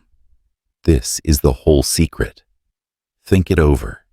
But there are comparatively few people who are able to rest firmly in the I consciousness all the time, and the others demand help while they are growing.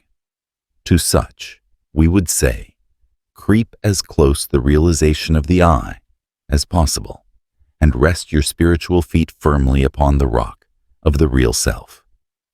If you feel that people, circumstances, or things are influencing you unduly, stand up boldly and deny the influence. Say something like this: I deny the power or influence of persons, circumstances, or things to adversely affect me. I assert my reality, power, and dominion over these things. These words may seem very simple, but when uttered with the consciousness of the truth underlying them, they become as a mighty force. You will understand, of course, that there is no magic or virtue in the words themselves. That is, in the grouping of the letters forming the words, or the sounds of the words, the virtue resting in the idea of which the words are the expression. You will be surprised at the effect of this statement upon depressing or adverse influences surrounding you. If you who are reading these words now, feel yourself subject to any adverse or depressing influences, will then stand up erect, throwing your shoulders back, raising your head, and looking boldly and fearlessly ahead, and repeat these words firmly, and with faith, you will feel the adverse influences disappearing. You will almost see the cloud falling back from you. Try it now, before reading further, and you will become conscious of a new strength and power. You are perfectly justified in thus denying adverse influence. You have a perfect right to drive back threatening or depressing thought clouds. You have a perfect right to take your stand upon the rock of truth, your real self, and demand your freedom. These negative thoughts of the world in general, and of some people in particular, belong to the dark side of life, and you have a right to demand freedom from them. You do not belong to the same side of life, and it is your privilege, yes, your duty, to repel them and bid them disappear from your horizon. You are a child of light, and it is your right and duty to assert your freedom from the things of darkness. You are merely asserting the truth when you affirm your superiority and dominion over these dark forces. And in the measure of your recognition and faith will be the power at your disposal. Faith and recognition renders man a god. If we could but fully recognize and realize just what we are, we could rise above this entire plane of negative, dark world of thought. But we have become so blinded and stupefied with the race thought of fear and weakness, and so hypnotized with the suggestions of weakness that we hear on all sides of us, that even the best of us find it hard to avoid occasionally sinking back into the lower depths of despair and discouragement. But let us remember this, brothers and sisters, that these periods of backsliding become less frequent and last a shorter time as we proceed. By and by we shall escape them altogether. Some may think that we are laying too much stress upon the negative side of the question, but we feel that what we have said is timely and much needed by many who read these lessons. There has been so much said regarding this negative, adverse power of thought, that it is well that all should be taught that it is in their power to rise above this thing, that the weapon for its defeat is already in their hand. The most advanced student may occasionally forget that he is superior to the adverse influence of the race thought and other clouds of thought influence that happen to be in his neighborhood. When we think of how few there are who are sending forth the positive, hopeful thought waves, and how many are sending forth continually the thoughts of discouragement, fear, and despair, it is no wonder that at times there comes to us a feeling of discouragement, helplessness, and what's the use? But we must be ever alert to stand up and deny these things out of existence so far as our personal thought world is concerned. There is a wonderful occult truth in the last sentence. We are the makers, preservers, and destroyers of our personal thought world. We may bring into it that which we desire to appear. We may keep there what we wish, cultivating, developing, and unfolding the thought forms that we desire. We may destroy that which we wish to keep out. The I is the master of its thought world. Think over this great truth, O student. By desire we call into existence. By affirmation we preserve and encourage. By denial we destroy. The Hindus in their popular religious conceptions picture the one being as a trinity, composed of Brahma, the creator, Vishnu, the preserver, and Siva, the destroyer, not three gods as is commonly supposed, but a trinity composed of three aspects of deity or being. This idea of the threefold being is also applicable to the individual, as above so below. The I is the being of the individual, and the thought world is its manifestation. It creates, preserves, and destroys, as it will carry this idea with you, and realize that your individual thought world is your own field of manifestation. In it you are constantly creating, constantly preserving, constantly destroying. And if you can destroy anything in your own thought world, you remove it from its field of activity, so far as you are concerned. And if you create anything in your own thought world, you bring it into active being, so far as you are concerned. And if you preserve anything, you keep it by you in effect and full operation and influence in your life. This truth belongs to the higher phases of the subject, for its explanation is inextricably bound up in the explanation of the thing in itself, the absolute and its manifestations. But even what we have said above should give to the alert student sufficient notice to cause hint to grasp the facts of the case and to apply the principles in his own life. If one lives on the plane of the race thought, he is subject to its laws, for the law of cause and effect is in full operation on each plane of life. But when one raises himself above the race thought and onto the plane of the recognition of the real self, the I, then does he extricate himself from the lower laws of cause and effect and places himself on a higher plane of causation in which he plays a much higher part. And so, we are constantly reminding you that your tower of strength and refuge lies on the higher plane. But, nevertheless, we must deal with the things and laws of the lower plane, because very few who read these lessons are able to rest entirely upon the higher plane. The great majority of them have done no more than to lift themselves partially on to the higher plane, and they are consequently living on both planes, partly in each, the consequence being that there is a struggle between the conflicting laws of the two planes. The present stage is one of the hardest on the path of attainment and resembles the birth pains of the physical body. But you are being born into a higher plane, and the pain after becoming the most acute will begin to ease, and in the end will disappear, and then will come peace and calm. When the pain becomes the most acute, then be cheered with the certainty that you have reached the crisis of your new spiritual birth, and that you will soon gain peace. And then you will see that the peace and bliss will be worth all the pain and struggle. Be brave, fellow followers of the path. Deliverance is nigh.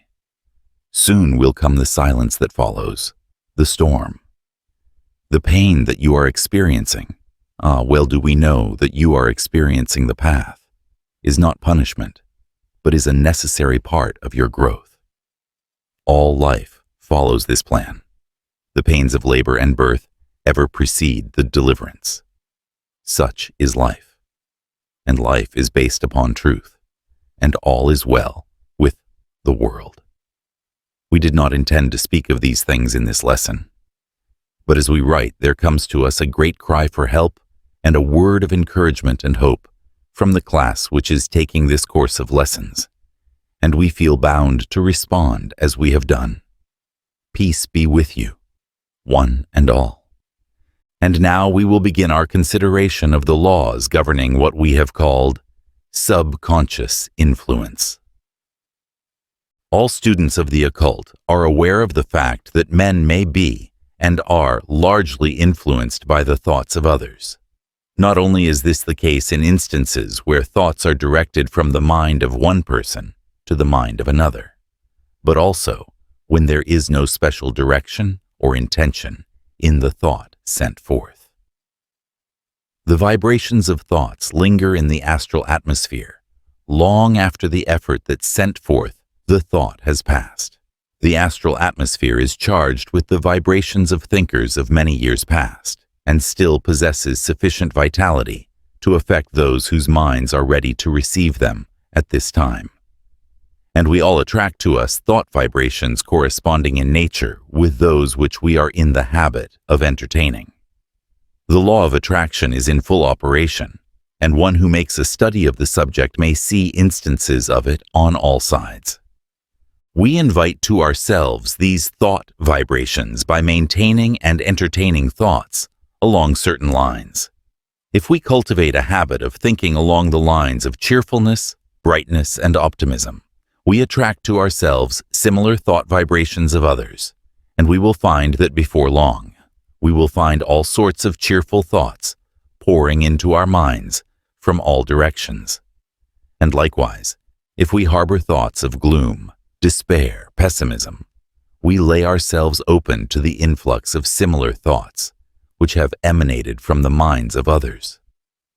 Thoughts of anger, hate, or jealousy attract similar thoughts which serve to feed the flame and keep alive the fire of these low emotions. Thoughts of love tend to draw to ourselves the loving thoughts of others, which tend to fill us with a glow of loving emotion. And not only are we affected in this way by the thoughts of others, but what is known as suggestion also plays an important part in this matter of subconscious influence. We find that the mind has a tendency to reproduce the emotions, moods, shades of thought, and feelings of other persons, as evidenced by their attitude, appearance, facial expression, or words. If we associate with persons of gloomy temperament, we run the risk of catching their mental trouble by the law of suggestion, unless we understand this law and counteract it. In the same way, we find that cheerfulness is contagious, and if we keep in the company of cheerful people, we are very apt to take on their mental quality. The same rule applies to frequenting the company of unsuccessful or successful people, as the case may be. If we allow ourselves to take up the suggestions constantly emanating from them, we will find that our minds will begin to reproduce the tones, attitudes, characteristics, dispositions, and traits of the other persons, and before long we will be living on the same mental plane. As we have repeatedly said, these things are true only when we allow ourselves to take on the impressions. But unless one has mastered the law of suggestion and understands its principles and operations, he is more or less apt to be affected by it. All of you readily recall the effect of certain persons upon others with whom they come in contact. One has a faculty of inspiring with vigor and energy those in whose company he happens to be. Another depresses those around him and is avoided as a human wet blanket. Another will cause a feeling of uneasiness in those around him by reason of his prevailing attitude of distrust, suspicion, and low cunning. Some carry an atmosphere of health around them, while others seem to be surrounded with sickly aura of disease, even when their physical condition does not seem to indicate the lack of health. Mental states have a subtle way of impressing themselves upon us, and the student who will take the trouble to closely observe those with whom he comes in contact will receive a liberal education along these lines. There is, of course, a great difference in the degree of suggestibility among different persons. There are those who are almost immune, while at the other end of the line are to be found others who are so constantly and strongly impressed by the suggestions of others, conscious or unconscious, that they may be said to scarcely have any independent thought or will of their own. But nearly all persons are suggestible to a greater or lesser degree. It must not be supposed from what we have said that all suggestions are bad, harmful, or undesirable. Many suggestions are very good for us, and coming at the right time have aided us much. But, nevertheless, it is well to always let your own mind pass upon these suggestions before allowing them to manifest in your subconscious mind. Let the final decision be your own and not the will of another, although you may have considered outside suggestions in connection with the matter. Remember always that you are an individual, having a mind and will of your own. Rest firmly upon the base of your I consciousness, and you will find yourself able to manifest a wonderful strength against the adverse suggestions of others. Be your own suggester. Train and influence your subconscious mind, yourself, and do not allow it to be tampered with by the suggestions of others. Grow the sense of individuality. There has been much written of recent years in the Western world regarding the effect of the mental attitude upon success and attainment upon the material plane. While much of this is nothing but the wildest imagining, still there remains a very firm and solid substratum of truth underlying it all. It is undoubtedly true that one's prevailing mental attitude is constantly manifesting and objectifying itself in his life. Things, circumstances, people, plans, all seem to fit into the general ideal of the strong mental attitude of a man, and this from the operation of mental law along a number of lines of action. In the first place, the mind, when directed toward a certain set of objects, becomes very alert to discover things concerning those objects, to seize upon things, opportunities, persons, ideas, and facts, tending to promote the objects thought of. The man who is looking for facts to prove certain theories invariably finds them, and is also quite likely to overlook facts, tending to disprove his theory. The optimist and the pessimist, passing along the same streets, each sees thousands of examples tending to fit in with his idea. As Kay says, when one is engaged in seeking for a thing, if he keep the image of it clearly before the mind, he will be very likely to find it, and that too, probably, where it would otherwise have escaped his notice.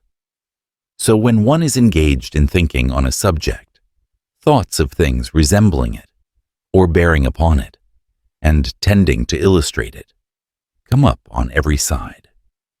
Truly, we may well say of the mind, as has been said of the eye, that it perceives only what it brings within the power of perceiving.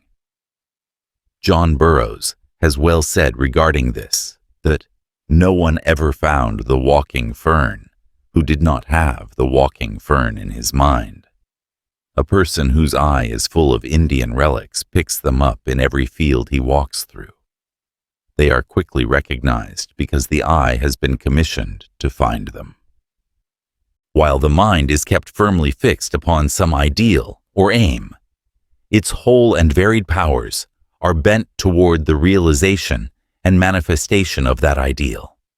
In thousands of ways, the mind will operate to objectify the subjective mental attitude, a great proportion of the mental effort being accomplished along subconscious lines.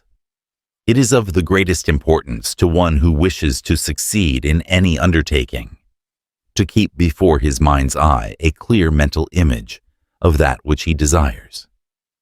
He should picture the thing desired and himself as securing it until it becomes almost real. In this way, B calls to his aid his entire mental force and power along the subconscious lines, and, as it were, makes a clear path over which he may walk to accomplishment. Bain says, regarding this, by aiming at a new construction, we must clearly conceive what is aimed at. Where we have a very distinct and intelligible model before us, we are in a fair way to succeed. Proportion as the ideal is dim and wavering, we stagger or miscarry. Maudsley says, we cannot do an act voluntarily unless we know what we are going to do, and we cannot know exactly what we are going to do until we have taught ourselves to do it. Carpenter says, "The continued concentration of attention upon a certain idea gives it a dominant power, not only over the mind, but over the body." Muller says, "The idea of our own strength gives strength to our movements. A person who is confident of effecting anything by muscular efforts will do it more easily than one not so confident of his own power." Tanner says, "To believe firmly is almost tantamount in the end to accomplishment." Extraordinary instances are related, showing the influence of the will over even the involuntary muscles. Along the same lines, many Western writers have added their testimony to the yogi principle of the manifestation of thought into action. Kay has written, "A clear and accurate idea of what we wish to do, and how it is to be effected, is of the utmost value and importance in all the affairs of life. A man's conduct naturally shapes itself according to the ideas in his mind, and nothing contributes more to success in life than having a high ideal and keeping it constantly in view. Where such is the case, one can hardly fail in attaining it." Numerous unexpected circumstances will be found to conspire to bring it about, and even what seemed at first to be hostile may be converted into means for its furtherance, while by having it constantly before the mind, he will be ever ready to take advantage of any favoring circumstances that may present themselves. Along the same lines, Foster has written these remarkable words, "It is wonderful how even the casualties of life seem to bow to a spirit that will not bow to them, and yield to subserve a design which they may, in their first apparent tendency, threaten to frustrate. When a firm, decisive spirit is recognized, it is curious to see how the space clears around a man and leaves him room and freedom." Simpson has said, "A passionate desire and an unwearied will can perform impossibilities, or what seem to be such, to the cold and feeble." And Maudsley gives to aspiring youth a great truth when he says, "Thus it is that aspirations are often prophecies, the harbingers of what a man shall be in a condition to perform." And we may conclude the paragraph by quoting Lytton, "Dream, O youth, dream manfully and nobly, and thy dreams shall be prophets." This principle of the power of the mental image is strongly impressed upon the mind of the Kila, or student, by the yogi teachers. The student is taught that just as the house is erected in accordance with the plan of the architect, so is one's life built in accordance with the prevailing mental image. The mind subconsciously molds itself around the prevailing mental image, or attitude, and then proceeds to draw upon the outer world for material with which to build in accordance with the plan. Not only is one's character built in this way, but the circumstances and incidents of his life follow the same rule. The yogi student is instructed into the mysteries of the power of the mind in this direction, not that he may make use of it to build up material success, or to realize his personal desires, for he is taught to avoid these things, but he is fully instructed, nevertheless, that he may understand the workings of the law around him. And it is a fact well known to close students of the occult, that the few who have attained extraordinarily high degrees of development make use of this power in order to help the race. Many a world movement has been directed by the mind, or minds, of some of these advanced souls, who were able to see the ideal of evolution ahead of the race, and by visualizing the same and concentrating upon it in meditation, actually hastened the progress of the evolutionary wave, and caused to actually manifest that which they saw and upon which they had meditated. It is true that some occultists have used similar plans to further their own selfish personal ends, often without fully realizing just what power they were employing. But this merely illustrates the old fact that the forces of nature may be used rightly and wrongly. And it is all the more reason why those who are desirous of advancing the race, of assisting in the evolution of the world, should make use of this mighty power in their work. Success is not reprehensible, notwithstanding the fact that many have interpreted and applied the word in such a manner as to make it appear as if it had no other meaning or application other than the crude, material, selfish one generally attributed to it by reason of its misuse. The Western world is playing its part in the evolution of the race, and its keynote is accomplishment. Those who have advanced so high that they are able to view the world of men as one sees a valley from a mountain peak recognize what this strenuous Western life means. They see mighty forces in operation, mighty principles being worked out by those who little dream of the ultimate significance of that which they are doing. Mighty things are before the Western world today. Wonderful changes are going on. Great things are in the womb of time, and the hour of birth draws near. The men and women in the Western world feel within them the mighty urge to accomplish something, to take an active part in the great drama of life, and they are right in giving full expression to this urge, and are doing well in using every legitimate means in the line of expression. And this idea of the mental attitude or the mental image is one of the greatest factors in this striving for success. In this lesson, we do not purpose giving success talks for our students. These lessons are intended to fill another field, and there are many other channels of information along the lines named. What we wish to do is to point out to our students the meaning of all this strenuous striving of the age in the Western world, and the leading principle employed therein. The great achievements of the material world are being accomplished by means of the power of the mind. Men are beginning to understand that thought manifests itself in action, and that thought attracts to itself the things, persons, and circumstances in harmony with itself. The power of mind is becoming manifest in hundreds of ways. The power of desire, backed by faith and will, is beginning to be recognized as one of the greatest of known dynamic forces. The life of the race is entering into a new and strange stage of development and evolution. And in the years to come, mind will be seen, more clearly and still more clearly, to be the great principle underlying the world of material things and happenings. That all is mind is more than a dreamy, metaphysical utterance, is being recognized by the leaders in the world's thought. As we have said, great changes are before the world and the race, and every year brings us nearer to the beginning of them. In fact, the beginning is already upon us. Let any thinker stop and reflect over the wonderful changes of the past 6 years.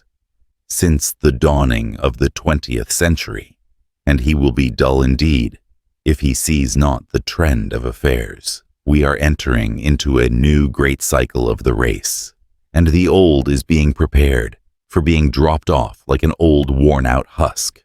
Old conventions, ideals, customs, laws, ethics, and things. Sociological, economical, theological, philosophical, and metaphysical have been outgrown and are about to be shed by the race.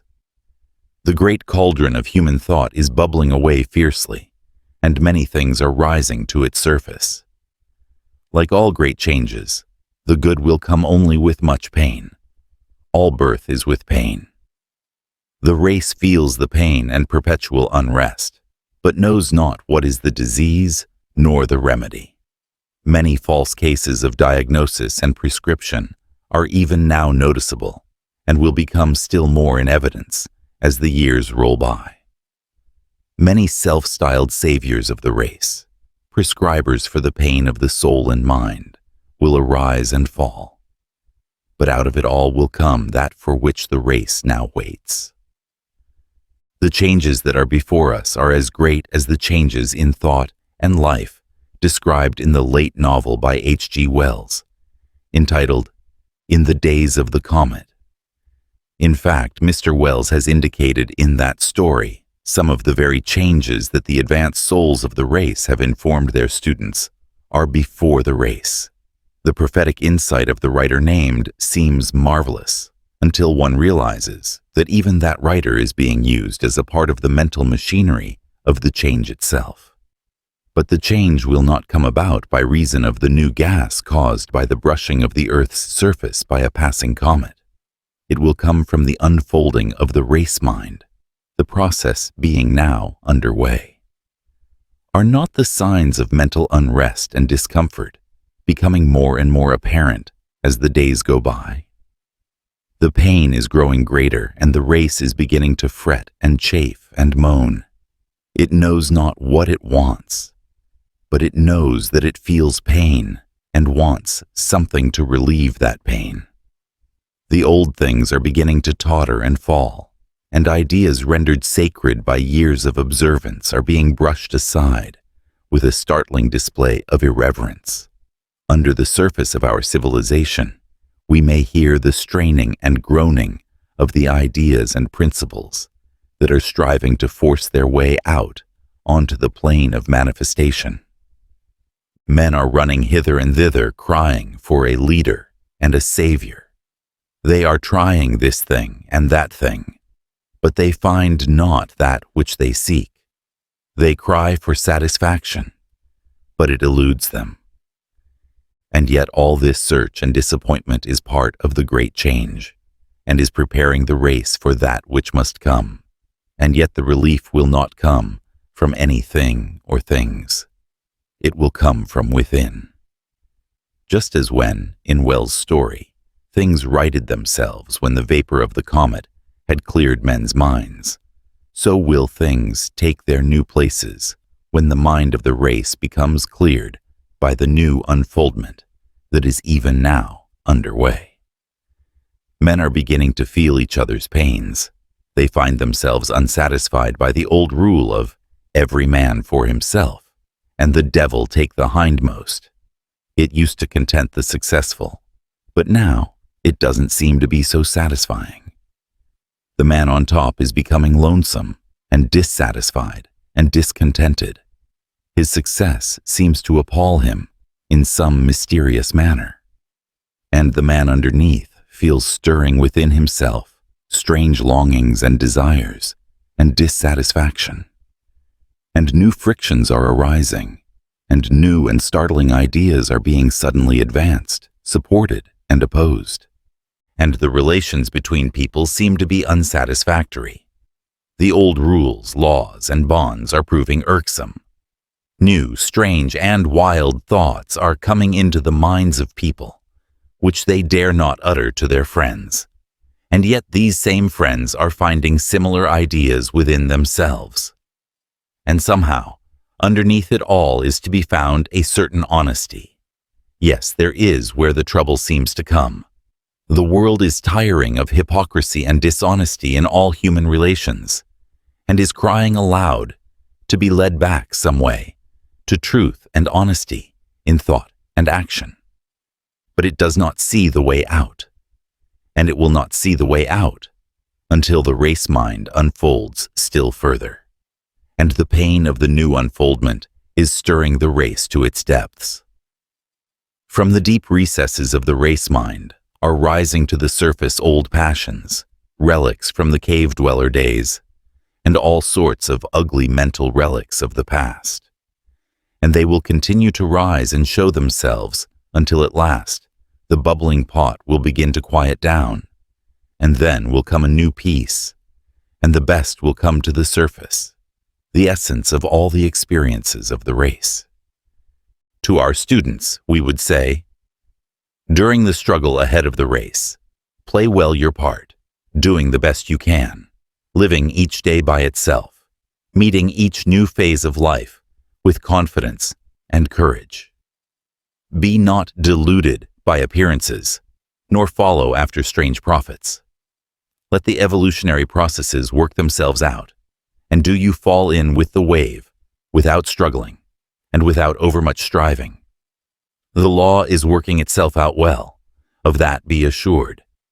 Those who have entered into even a partial understanding and recognition of the one life underlying will find that they will be as the chosen people during the changes that are coming to the race.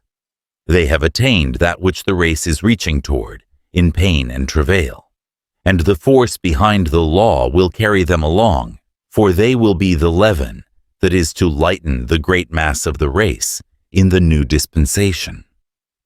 Not by deed or by action, but by thought will these people leaven the mass.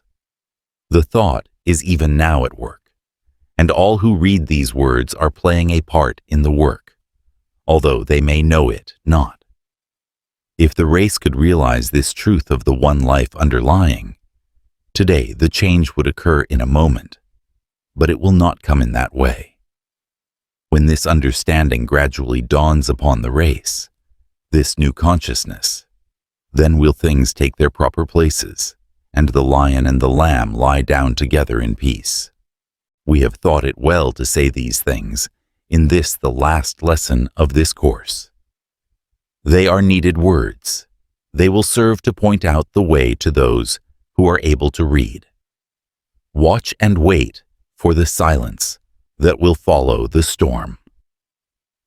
In this series of lessons, we have endeavored to give you a plain, practical presentation of some of the more important features of Raja Yoga. But this phase of the subject, as important and interesting as it is not the highest phase of the great yoga teachings.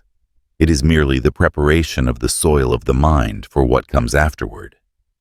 The phase called Jnana Yoga, the yoga of wisdom, is the highest of all the various phases of yoga, although each of the lower steps is important in itself.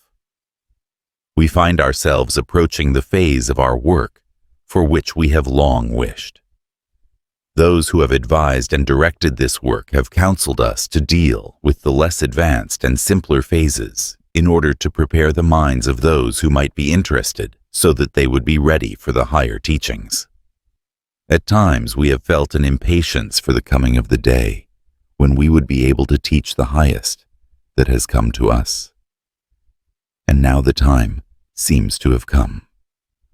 Following this course, we will begin a series of lessons in Jnana Yoga, the yoga of wisdom, in which we will pass on to our students the highest teachings regarding the reality and its manifestations, the one and the many.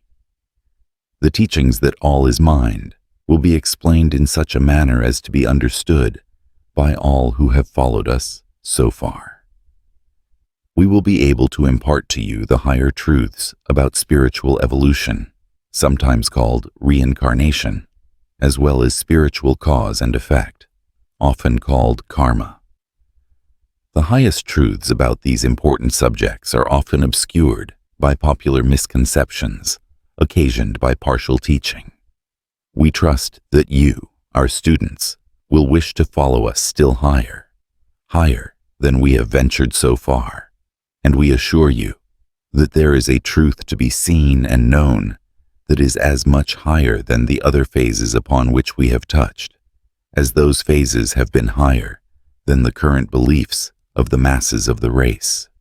We trust that the powers of knowledge may guide and direct us, that we may be able to convey our message so that it may be accepted and understood. We thank our students who have traveled thus far with us, and we assure them that their loving sympathy has ever been a help and an inspiration to us. Peace be with you.